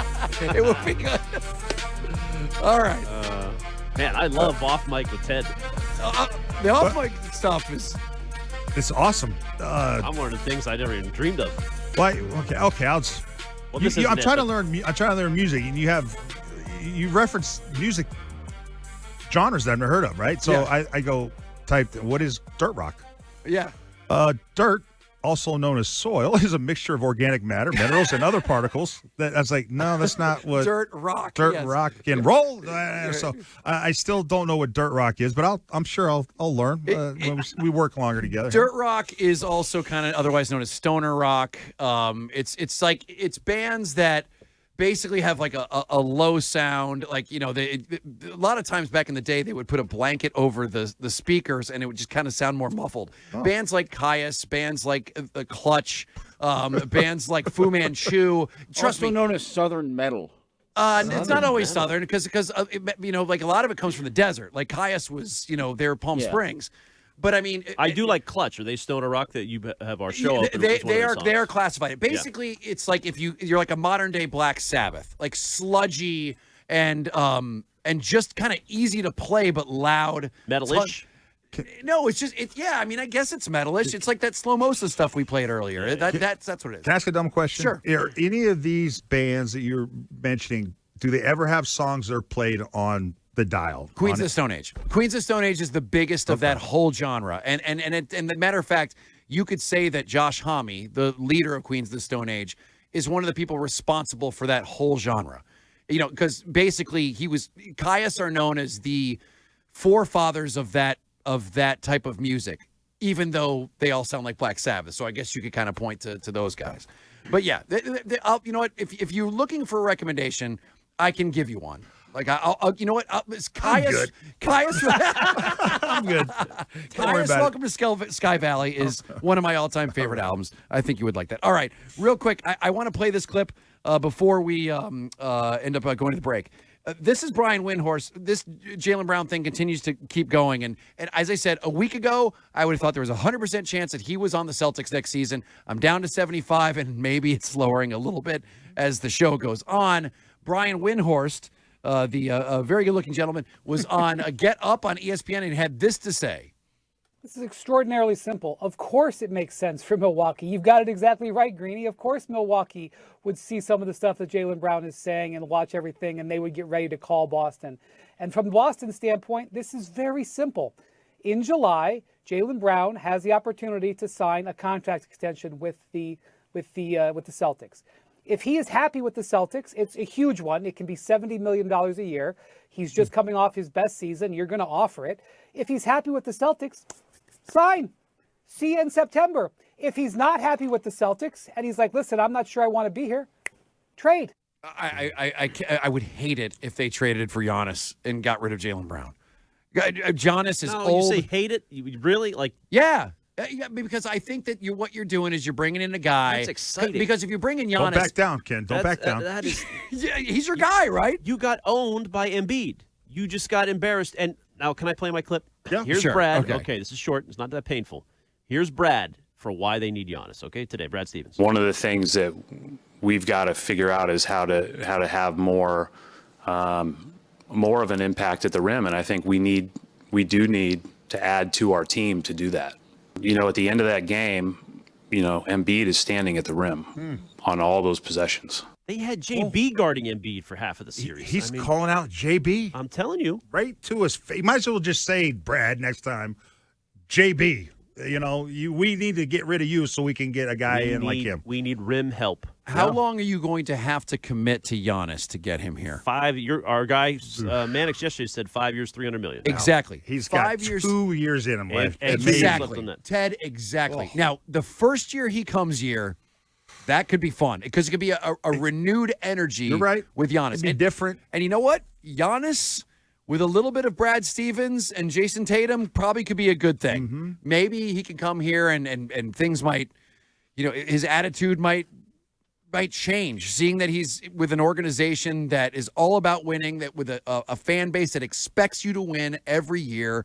Who knows? A renewed energy. How long that will last, I have no idea. But, man, the dude's already 32. He's 31. JB. He's going to be 32 when the season starts. JB was born October 96. Giannis was born December 94. They're not that far apart. Well, it's 2 years. But he's also a big man. Right. Right. Yeah. Different styles. Okay, but he took the year off. He's fresh. Okay. All right. I mean, that could be the case. He's taking multiple years off. Yeah. Then I would. You know what I would love? I would love it because you can't continue to have the same stupid system that they've had of shooting up threes all the time. Right. Exactly. He doesn't take threes. He takes some and then he doesn't shoot well, so he shouldn't. I think there's a solution out there that doesn't involve getting rid of one of the Jays. I do. And I don't think that Giannis is the only guy out there who could help this team who is a big man. All right, well, Terp said he loves Walter Kessler, 7'2". He plays for Utah. Yeah. And he's 24, and you got Danny Ainge out there and his son, so that's where he would go. Okay, free agent. That makes sense. Giannis, Walter, I don't know. Yeah. If you're going to keep I'm the with you, Ted. Jays, Freak watch. then we shall see. All right, 617-779-7937. We have got Chad Tracy, the interim manager of your Boston Red Sox, on with us next. This is Rich Schertenlieb, Ken Laird, and Ted Johnson. Rich, Ken, and Ted on WEEI.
Studios. Every game, all season, the Sox play here. 93.7 WEEI-FM and HD1, Lawrence, Boston, and Odyssey Sports Station. Rich and Ken with Ted Johnson. Boston Sports Original, WEEI.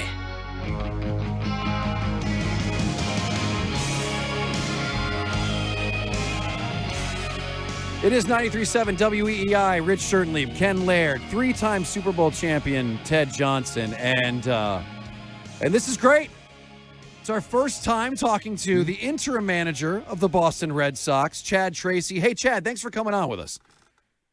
Thanks for having me, guys. Hey, Chad, we haven't talked to you. Obviously, this is our first time doing it since you have been the interim manager. How are you informed that you were going to be the new guy in charge for the Boston Red Sox? That was a whirlwind of a day. Obviously, it was. I was managing the game in Worcester. I think we were in the bottom of the fourth inning. I was in the dugout, and just it's easy for our people, our farm directors. A lot of communication that occurs during a game if players are needed. And there was a phone call that came, and I was told I need to step inside and call Perez, which I did, and that's where I found out the news. So crazy day. Did you have any inkling that this was going to happen? Not at all. No. I think it's well documented in what I've said so far about the relationship I had with some of the people that were here that went through that. But no, there was no knowledge whatsoever, and sat there for quite a few moments in shock, trying to gather myself, not only about what they had told me, but what had happened to them. So no idea. I mean, it's obviously a strange situation, and I don't know, how was your relationship with Alex Cora? Has he contacted you after all this? Alex and I are great. I've known him for a really long time. He obviously played for my father years ago. So, yes, we've talked a number of times. Obviously, like the details of those I'll keep to he and I, but we have talked a handful of times. Now, has there been any discussion, Chad, about your the potential removal of the interim from your manager title by anybody in the front office? We haven't talked about that yet. I mean, the main focus when I came here was to, everybody's been incredible about just getting me settled. And it wasn't just me. There was a lot of staff shifts and new people that came in, getting everybody settled, and our primary focus being on our players, getting them settled with the changes, and then just stabilizing things and getting it moving in the right direction. That's where our focus is right now. And if and when the time comes for that, it'll present itself. But we have not gotten any conversations about that at this point. Chad, there was a good article. I think it was Sean McAdam who wrote it. And he was talking about how he believed that the interim title should be taken away. And not as this was going to be anything permanent, but at least for the time being or for the rest of the year, because he believed, and I don't mean to paraphrase incorrectly, but that he believes that it would make your job, the stress would be off your back a little bit, because you could basically continue to plan for a little bit of a longer term instead of knowing that at any moment you could be back with the Woo Sox. Do you believe that to be the case? Would it make your job easier if they did remove that title?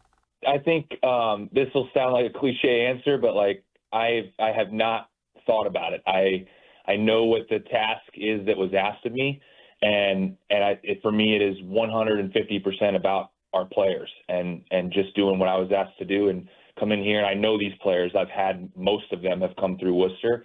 So my focus is on that and helping the Red Sox get on track. It really is. That's all I've concentrated on. A lot of the things happening right now for me are I'm one that tends to count my blessings, and there's been a lot of cool things that have happened to me in the last couple of weeks to get this opportunity. So I have not put any thought into what's next, or we need to talk about this or that. Those times will come, and right now we have a job to do and a focus on our players. Chad, you mentioned your father. He had an unbelievable start when he took over the Rockies. Reflecting back, is there anything any advice that he's given you that has particularly hit home here as you've taken over the Red Sox here some years later? Yeah, a lot of advice. I mean, it's you guys know what he did, in his career. So that's an incredible resource for me stepping into this chair. So for me and I've talked with him a lot, and he's my main resource, and just leaned on him. I've leaned on him the whole way through my career, through the minors, doing everything, it's the climb to here. But even now, leaning on him, but his biggest advice has always been, developing relationships with your players and being as open and honest with them as possible. And that's where you get respect from your group. So I'll continue to lean on him for as long as I am blessed with the opportunity to do this, which hopefully is a long time, but as long as I have him there, I'll always lean on him. Your dad managed Adrian Beltre. Did he ever talk to you about how weird it was that he hated when people touched his head? No, I don't recall. I mean, I was old enough in the time he was doing that in LA, managing in LA. Yeah. I was very old enough to have remembered. I don't know if that became more of a thing later on in his career, but I don't recall that when he was in LA. But I mean, my dad was also my dad was at the helm of the Dodgers when Adrian Beltre was a rookie when he first arrived on the scene. So that may have been something developed later once he, started to build his Hall of Fame resume. Oh, the videos. I remember when he was here, like David Ortiz used to totally F with him. He would go behind him, and when he wasn't doing anything, he'd just tap him on the back of the head. And I'm talking, he would have a fit. Like, he would truly freak out when someone would do that. I remember in Texas, his time that he went through and spent with the Texas Rangers. I remember that being a thing with Elvis Andrus would always mess with him. I remember, I definitely remember that. I just don't remember him doing it as far back as, he probably made his debut around 2001 or something. It was that was around that time that my dad was there, but I don't remember doing it then. But he's a rookie player at that point. He probably was like, anybody can slap me on the head when they want, but as you get a little bit more established. Well, what's it like, Chad, to take over a clubhouse in midstream like this with all these unique players? Has anybody stepped up to fill the leadership void, or are you able to do that right away, or do you have to kind of let it grow? Well, we have, you guys behind the scenes when you're in here, there's perceptions of, you don't have that, but we do. Trevor Story's a leader, Wilson Contreras a leader, Garrett Crochet's a leader. There's plenty of them. Chappie, there's plenty. From my perspective, there was a bit of ease to it in the sense that, what I told you earlier, I think there's 16 or something players or maybe more, including rehabs, that have played for me in Worcester. So my familiarity with the group was pretty high. And even some of the veterans that I haven't had, I spent a lot, most of the camp with them or multiple spring trainings with them. So coming in here and talking to the players and addressing the players was honestly pretty low on the list as far as things I had to worry about, because I've developed a pretty good rapport with a lot of them over the years. So that was just kind of reacclimating with them, and that happened pretty quickly. Hey, Chad, you've inherited a pretty versatile roster. Guys that can do a lot of different things, and so you have your lineup's going to change all the time. And I'm just curious if you have autonomy over those lineups, or is the lineups that are put out there more of a collaborative effort? No, I have autonomy over those. But to say I have autonomy over those and say that's not a collaborative effort. And when you're sitting in the manager's chair, I sit here at the end of the game and I talk to Jose Flores and we go through and talk through it. I talk with Andrew Bailey about who's available on the mound tomorrow out of the bullpen, and we go through it. Brez is in here. We all talk. If you just sit in the chair and just make every single decision on your own, you're not using the really smart, intelligent people around you. That's not the best way to go about it. But the final pen to paper on what we're going to do is my call, and not one time has Brez walked in here and said, you're going to do this. If that's a perception, that's completely false. But we do have a lot more information available to us on making those than obviously people in the public have. So we're making the best and most educated decisions we can, and also keeping front of mind, there are 13 position players on this team, and there isn't a whole lot of successful teams out there that play 9 of them and don't play the other 4. You have to find the ways to maximize your roster. That's part of a 162 game season. All right, we're talking to interim Sox manager Chad Tracy. All right, let's get to last night. Valdez, was that intentional? The ball they threw at Trevor Story. I said last night when they asked me on the post game, I said yes, it was. It was fairly obvious to me. If you were here in person and saw it, it looked pretty indisputable that was intentional. Yeah. Valdez is denying that. But when you see, your team, I got to be honest, when you watch a team, it looks like they were all fired up. They kind of rallied around them. Is that, I know it sounds bad, but can a moment like that actually energize your team and unite them at a time where they really need it? Well, I think it's, you prefer something like that. First and foremost, you prefer that something like that doesn't happen, just because you don't want to see one of your players get hurt, like if Trevor Story got hurt right there, that would have been upsetting. But in the second half of it, like to see Wilson and the rest of the group immediately out there right behind Trevor without hesitating, those are certainly moments where it becomes very clear to the group and to Trevor and everybody else, like, this is a family in here and we got each other's back.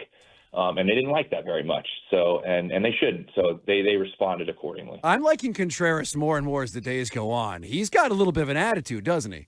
He's a great dude. Great dude, good leader, high energy, plays the game the right way, has been around for a long time, pays attention, helps our young guys. If you guys really pay attention to him on the infield, he's constantly watching where everybody's positioned.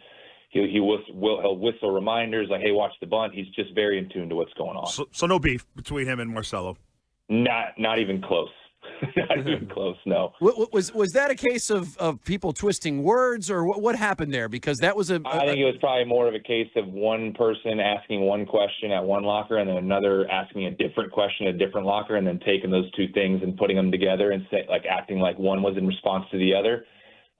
There was not 1 ounce of beef between those two guys. They're in a really good spot. And despite there not being a beef, it's a reality of a locker room nowadays where you get like two different factions of people, like the youth and you get the veterans, and sometimes they don't see eye to eye on a lot of different things. How is it as a manager to be able to kind of speak the language of both of them and make them all agree that they all have the same goal? Well, yeah, I mean, I think I'll speak on our team, like in my time here, which has been coming up on just only a week and a half, but we have an incredibly awesome group in here. Including the veteran players that have been around a while, Sonny Gray, Chappie, guys like that, that are unselfish and willing to do whatever. Like you guys have seen Chappie pitch in the 8th inning before. Like if that's a dangerous, like they're just egoless, really, really good people. So as far as dealing with, people saying, oh, you're going to have to deal with this or that. No, I've dealt with nothing. These guys have welcomed me with open arms and been incredible. And then you couple that and pair that with a whole plethora, I guess you could say, of young players that I've managed for extended periods of time in the minor leagues. And I've gotten to know them, really intimately over the time I had them. This has been, it's a really fun group to be a part of. Chad, how does it work with the new hitting coaches? Because, it's unusual. You have 3 of them midstream here. Does anything change with the philosophy? How does that work? No, I don't think. I mean, yeah, there's different conversations we're having. I wouldn't say a bunch of stuff changes. The early part of that, as you guys can imagine, if you're a hitting coach and you're coming in to work with a group of hitters that doesn't know you that well, step one is you got to get to know them. The coaches have to be delicate as far as like, I need to get to know the player, what he likes, what he doesn't like, what makes him tick, all those things. You can't just come in and say, we're going to do this, this, and this. The player will look at you and say, you haven't spent time around me. So they've been great about that. Mainly taking the information we have and simplifying as much as possible. From my perspective, like hitting a baseball is very, very hard. And hitting a baseball, if you got 7, 8, 9 different things you're worried about, it's even harder. So how do we take the information we have and simplify it into a very concise plan? And I know just recently there's been conversations around like, hey, it's Major League Baseball, they throw hard, let's not be late to the fastball. If you start from there, that's a good base. So those are just some small things we've started to talk about here in the last handful of days. And let's build from there, but keeping it as simple as we can. How scary was it seeing Roman Anthony hurt his hand the other day? Yeah, I mean, it's Roman, right? Like, we love Roman. He's a great player. Anytime you see any one of your really good players, or any player for that matter, kind of wince on the field and you're wondering what's going on, it's scary. And you immediately start thinking about, like, what's going on here? How bad is this going to be? How long can we be without him? Those thoughts go through your head. So, and I obviously have a great relationship with Roman, so I felt for him. So, yeah, it was a little bit of a scary moment for him, especially once we decided he's going to have to come out of the game, and we had to make a change. All right, Chad, this is there's just, I don't know if you know the answer to this, but it's kind of confusing to me. When everything happened with you being made the interim manager and obviously Alex Cora moving on, there was an announcement that Jason Varitek was going to be part of the organization. And now all of a sudden, it sure doesn't seem like he's part of the organization. Do you know what happened there? I don't, and I'm not dodging that in any way. I was not a part of here or a part of what went on as far as why or any of that. So I can't comment on it other than to tell you I've also talked to Tech, who I've become close with over my years here. So the relationships with those people are still strong. But I didn't, and and I know Tech's such a classy person. Like we have not in conversations got into a lot of the details of what, why, how, none of that.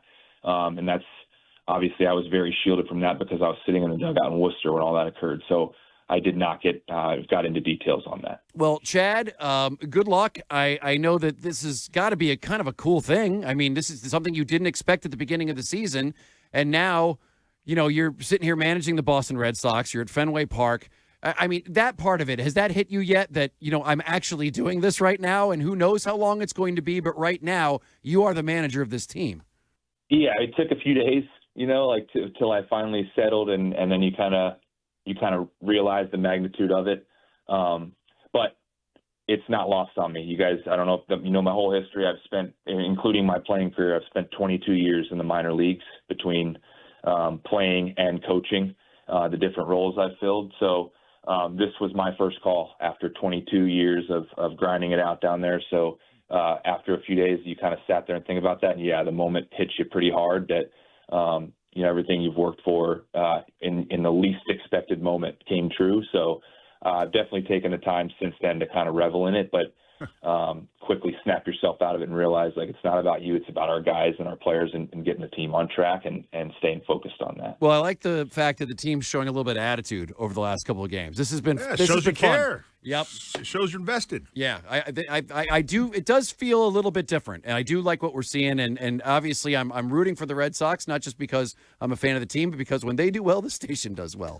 So, right. Selfishly, I've got two different reasons. They're fighting. You're dead on. I'm proud of them. They're fighting right now and definitely showing signs of life. So we just got to try to keep them moving in the right direction. There's a long way to go, but they are fighting. They're a good group. That's awesome, Chad. All right, Chad, thanks for coming on with us. We really appreciate it, and we'll talk to you again soon. Sounds great. Thanks for having me, guys. All right, thanks, Chad. Chad Tracy is brought to you by Shaw's and Star Market, the official supermarket of the Red Sox Radio Network, by Arbella, here for baseball fans, here for good, and by John's Sewer and Drain Cleaning, the name to know when your drains don't flow. Jones and Keefe, weekdays 10 to 2. Now, here's what's trending on WEEI. Well, Chad Tracy's Red Sox go for the sweep tonight in Detroit. Here's what's trending now on WEEI and WEEI.com. Brought to you by Boston Prolotherapy. It'll be a 6:40 first pitch across the Shaw's and Star Market. WEEI Red Sox Radio Network. Shaw's, proud to be local since 1860. Sonny Gray taking on Jack Flaherty. Arcan's Mass Mutual pregame show starts at 5:40. Justin Slayton's successful second rehab outing today with Worcester. Also, Framber Valdez suspended 6 games by Major League Baseball for throwing at Trevor Story, and the manager of the Tigers, A.J. Hinch, a 1-game suspension. He will serve that tonight. Brad Stevens and the Bruins brass also had a season wrap-up press conference this morning and this afternoon. Brad Stevens downplaying rumors of a growing rift between Jaylen Brown and the C's. Tonight, Joel Embiid ruled out for Game 2 for Philly in New York due to ankle and hip injuries. If your doctor said surgery was the only option and solution for your joint pain, get a second opinion. Ted Johnson has done that. Thousands of others have done it. Eliminate your joint pain with Boston Prolotherapy. Online at bostonprolotherapy.com. I'm Ken Laird. That's what's trending. Rich, Ken, Ted Johnson. More coming up. Tonight.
on social at Rich Ken Ted.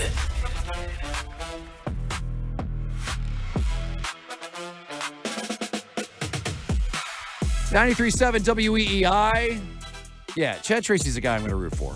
He seems like a good guy, and he's put in a tough situation, you know what? You kind of imagine busting your ass like that your entire career, and then all of a sudden, just out of nowhere, at least according to him, you are the manager of the Boston Red Sox, interim manager, but nonetheless, you're the dude in that role. That's got to be fairly intimidating. But you know what?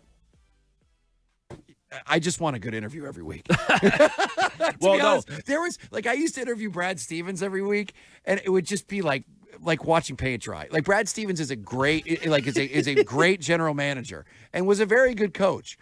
But I just remember every week he's just extremely dry. As a matter of fact, today's 30-minute press conference really was the most information and good stuff we've gotten out of him in a long time. The guy was on fire today. He I'm was pissed. He was pissed. Oh, he was pissed. He was very pissed. We had gone from Danny Ainge every week to Brad Stevens. Danny Ainge ruled. He gave 0 Fs. 0 Fs. And then, sometimes he would just call us from the golf course, kind of half paying attention. It was hysterical. And you were good stuff. Well, sick brag again, Woo Sox broadcaster that I am. I talked to Chad Tracy a couple weeks ago, and the first time we sat in his office, he talked, and it was baseball stuff, and he's definitely a baseball guy and a lifer and knows his stuff. But I came out of that, I was like, this guy's going to be a big league manager someday. Just because you could tell he's got that sense of he's under control, he's calm. Yep. But he's just got a slow heart rate, and I just had a good feeling about it. And then little did I know, 2 weeks later, the guy's going to be the big league manager of the Red Sox. Yep.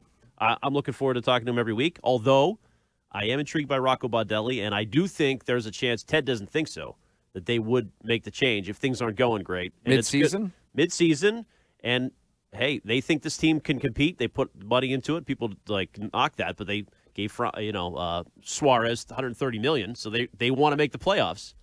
And if you think you have another guy that's more ready to go to be the long-term guy, make the change. Well, let's play this clip. So all morning, or all afternoon rather, we have been talking about Jaylen Brown on his stream. We have played Tracy McGrady, who is a friend of Jaylen Brown's, a mentor, saying that he has been hearing that there are problems between Jaylen Brown and people in the what's the phrase he used? The deep in the organization. Deep in the organization.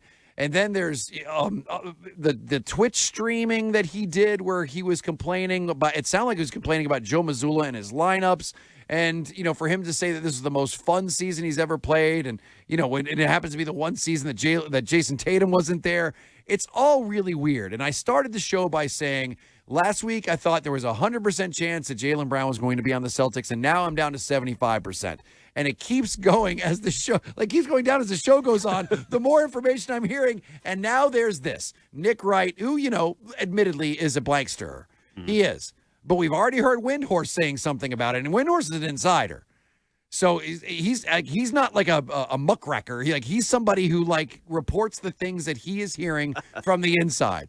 And he came out and said that there's a chance that it could happen. Here's Nick Wright on Jaylen Brown and the chances he might not be here next season. Listen, he's done 10 years in Boston. He's won a championship. He's been a finals MVP. Yeah. He's gotten the huge contract. What he hasn't ever been prior to this year, and then it wasn't really at the end, is the number one guy. I think he liked it. He told us it was the most fun he's ever had. And I think given the fact that Brad Stevens said we weren't that close this year, we were 3-11 against the top seeds, we lost in round one, that all of that and with Giannis hanging out there makes me believe it is more likely than not that Jaylen Brown is not on the Boston Celtics next year. Okay, that sounds to me more like someone just saying something and not something that he actually has some sort of information right. on. That's a pot stirrer. Yeah, muckraker. That's headline grabbing stuff there where I don't think he really has any inside information. I listen, people crap on Nick Wright, but he knows what he's doing. He knows what gets people tuning in. So he mentions this clip that Brad Stevens about top teams, and he's right about this. I have this isolated real quick. Here's Brad today. There's no question when you look at what's true that though we did a lot of good things, we lost in the first round, and we were also 3-11 against the top 3 seeds in the West and the other top 2 in the East.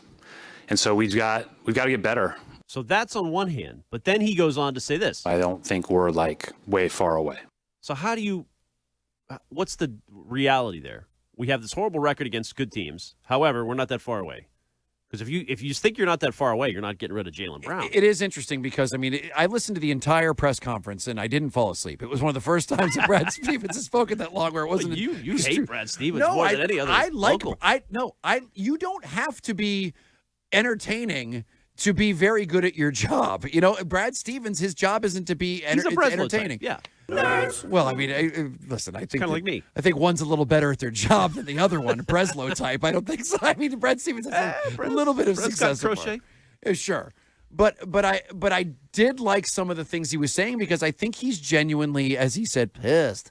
He's got his panties on a twist. Like, he is somebody who, when he says we need to reevaluate our whole entire way that we think of this team, and I'm pissed. My God, that was so insincere. But I honestly, I think that they might be considering making some sort of move where they know that they need to get in the paint more. They were embarrassed by Joel Embiid. Right. He said it himself. And how funny is it that Ted and I nailed it? The minute the Sixers played the Knicks, they fell apart. And I mean literally fell apart. Yeah. If you didn't hear the update a minute ago, Joel Embiid not playing tonight. Eesh. He's out, injured. It's like Knicks OKC again. I mean, this is a fait accompli. It's just that freight train coming down the track. I mean, I know that Pistons. I know that all the networks are praying for it to be the Knicks, but how funny would it be if it's like, Detroit OKC or something like that? That would kind of suck. All right, so there's that going on. Let's just go to Joe and Lowell. Joe, what's happening, my man? Hello, Joe. Hey guys, what's up? Hey, has anybody given an inkling of thought to the fact that maybe this team isn't that good? I mean, in the last 20 years, we've won 2 championships, has been bounced about a half dozen times, and our star player sits at Game 7.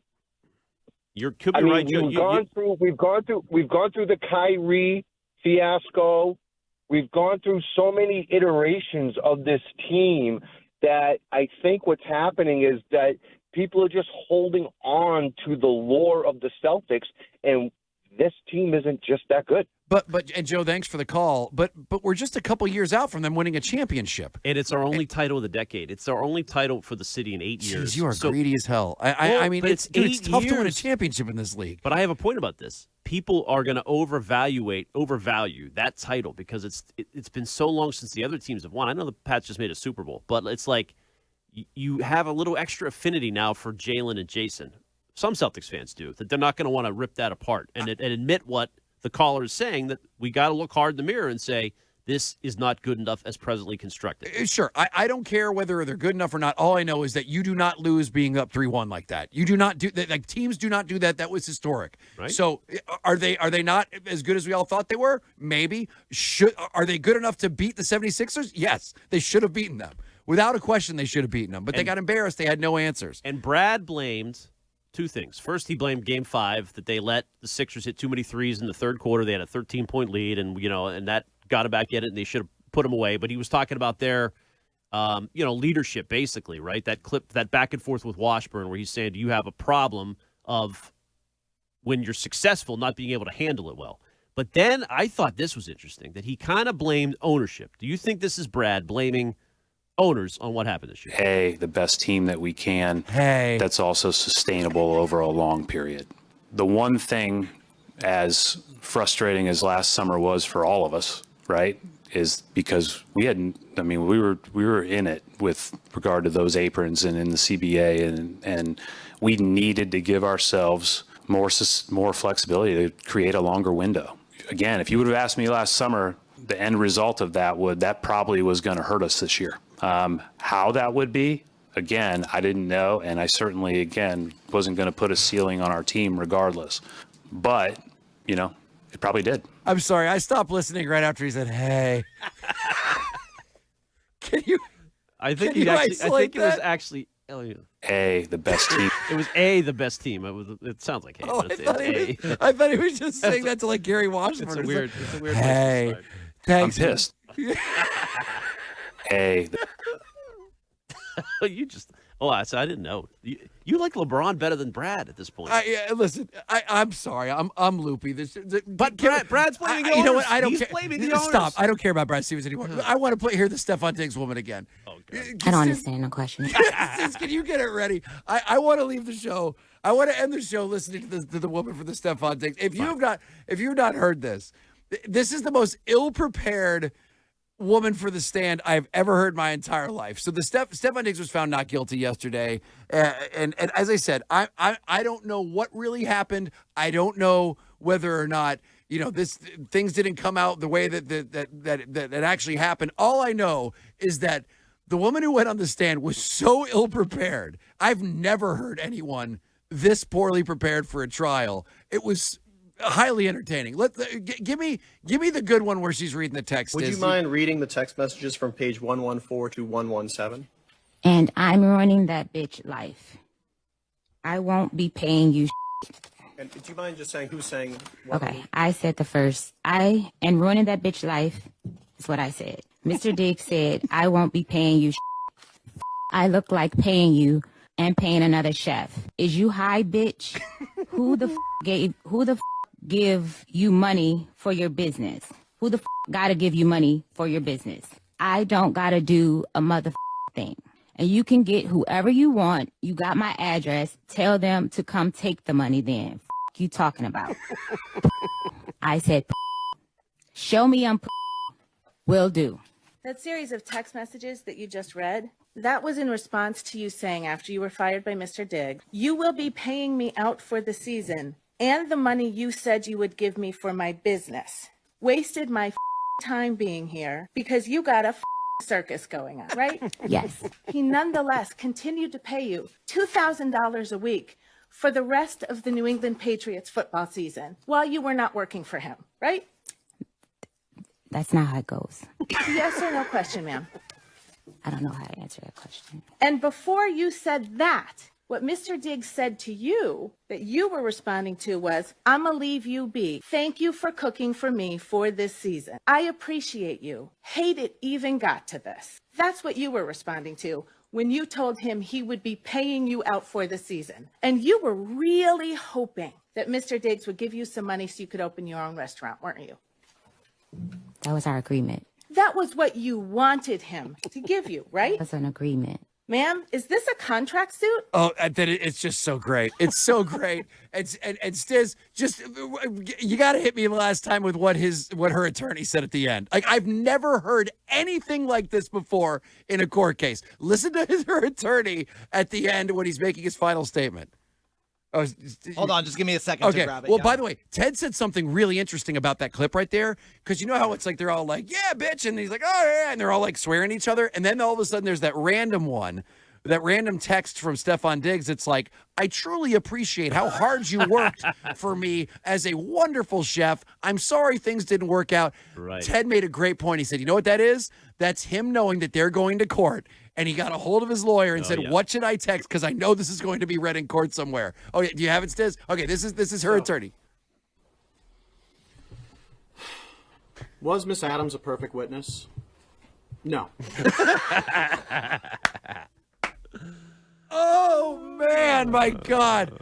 It's too good. It's too good. And as I said, I don't know anything about what actually happened. I don't. All I know is that I saw that audio where she was just being asked yes or no questions. She's like, I don't know how to answer that question. I don't know how to answer that question. Well, Steph is exonerated now. He's free and clear. Yeah. You want him back? Now, is the NFL officially, like, did they ever, like, no, they can still sanction investigate him or anything like that? No, or okay. That could still happen, I guess. All right. Well, I mean. But after hearing this, I mean, the NFL's not going to fine him or suspend him No, for this, right? This was and it's sad because if something actually happened, all anyone's going to remember is what a clown show the court case was. Brad Stevens, hello. Do you have the clip? Come on, Ken, come on, help me out here. I lost it. Brad Stevens, how are you doing? No, it's gone. Oh, you got rid of the clip? I got rid of it. Good Sox Hey, baseball Stiz, coming up. Brad Stevens, how are you doing? I'm pissed. I was looking for, hey. Oh, hey. You're lucky. I may have got us canned. Okay. All right, Christian Arcan, what's up, my man? Not much. Might have some beef tonight. Little beef in Detroit. I like it. Looking forward to it. I like it. We've got a suspension and everything. 2 suspensions, I believe. And a sweep. We might have a sweep tonight, Rich. Let's go. This is a team that's shown a little bit of heart. I love it. Thank you so much for listening to us. We will see you again tomorrow. Here is some Red Sox baseball with my favorite, Christian Arcand. See you tomorrow.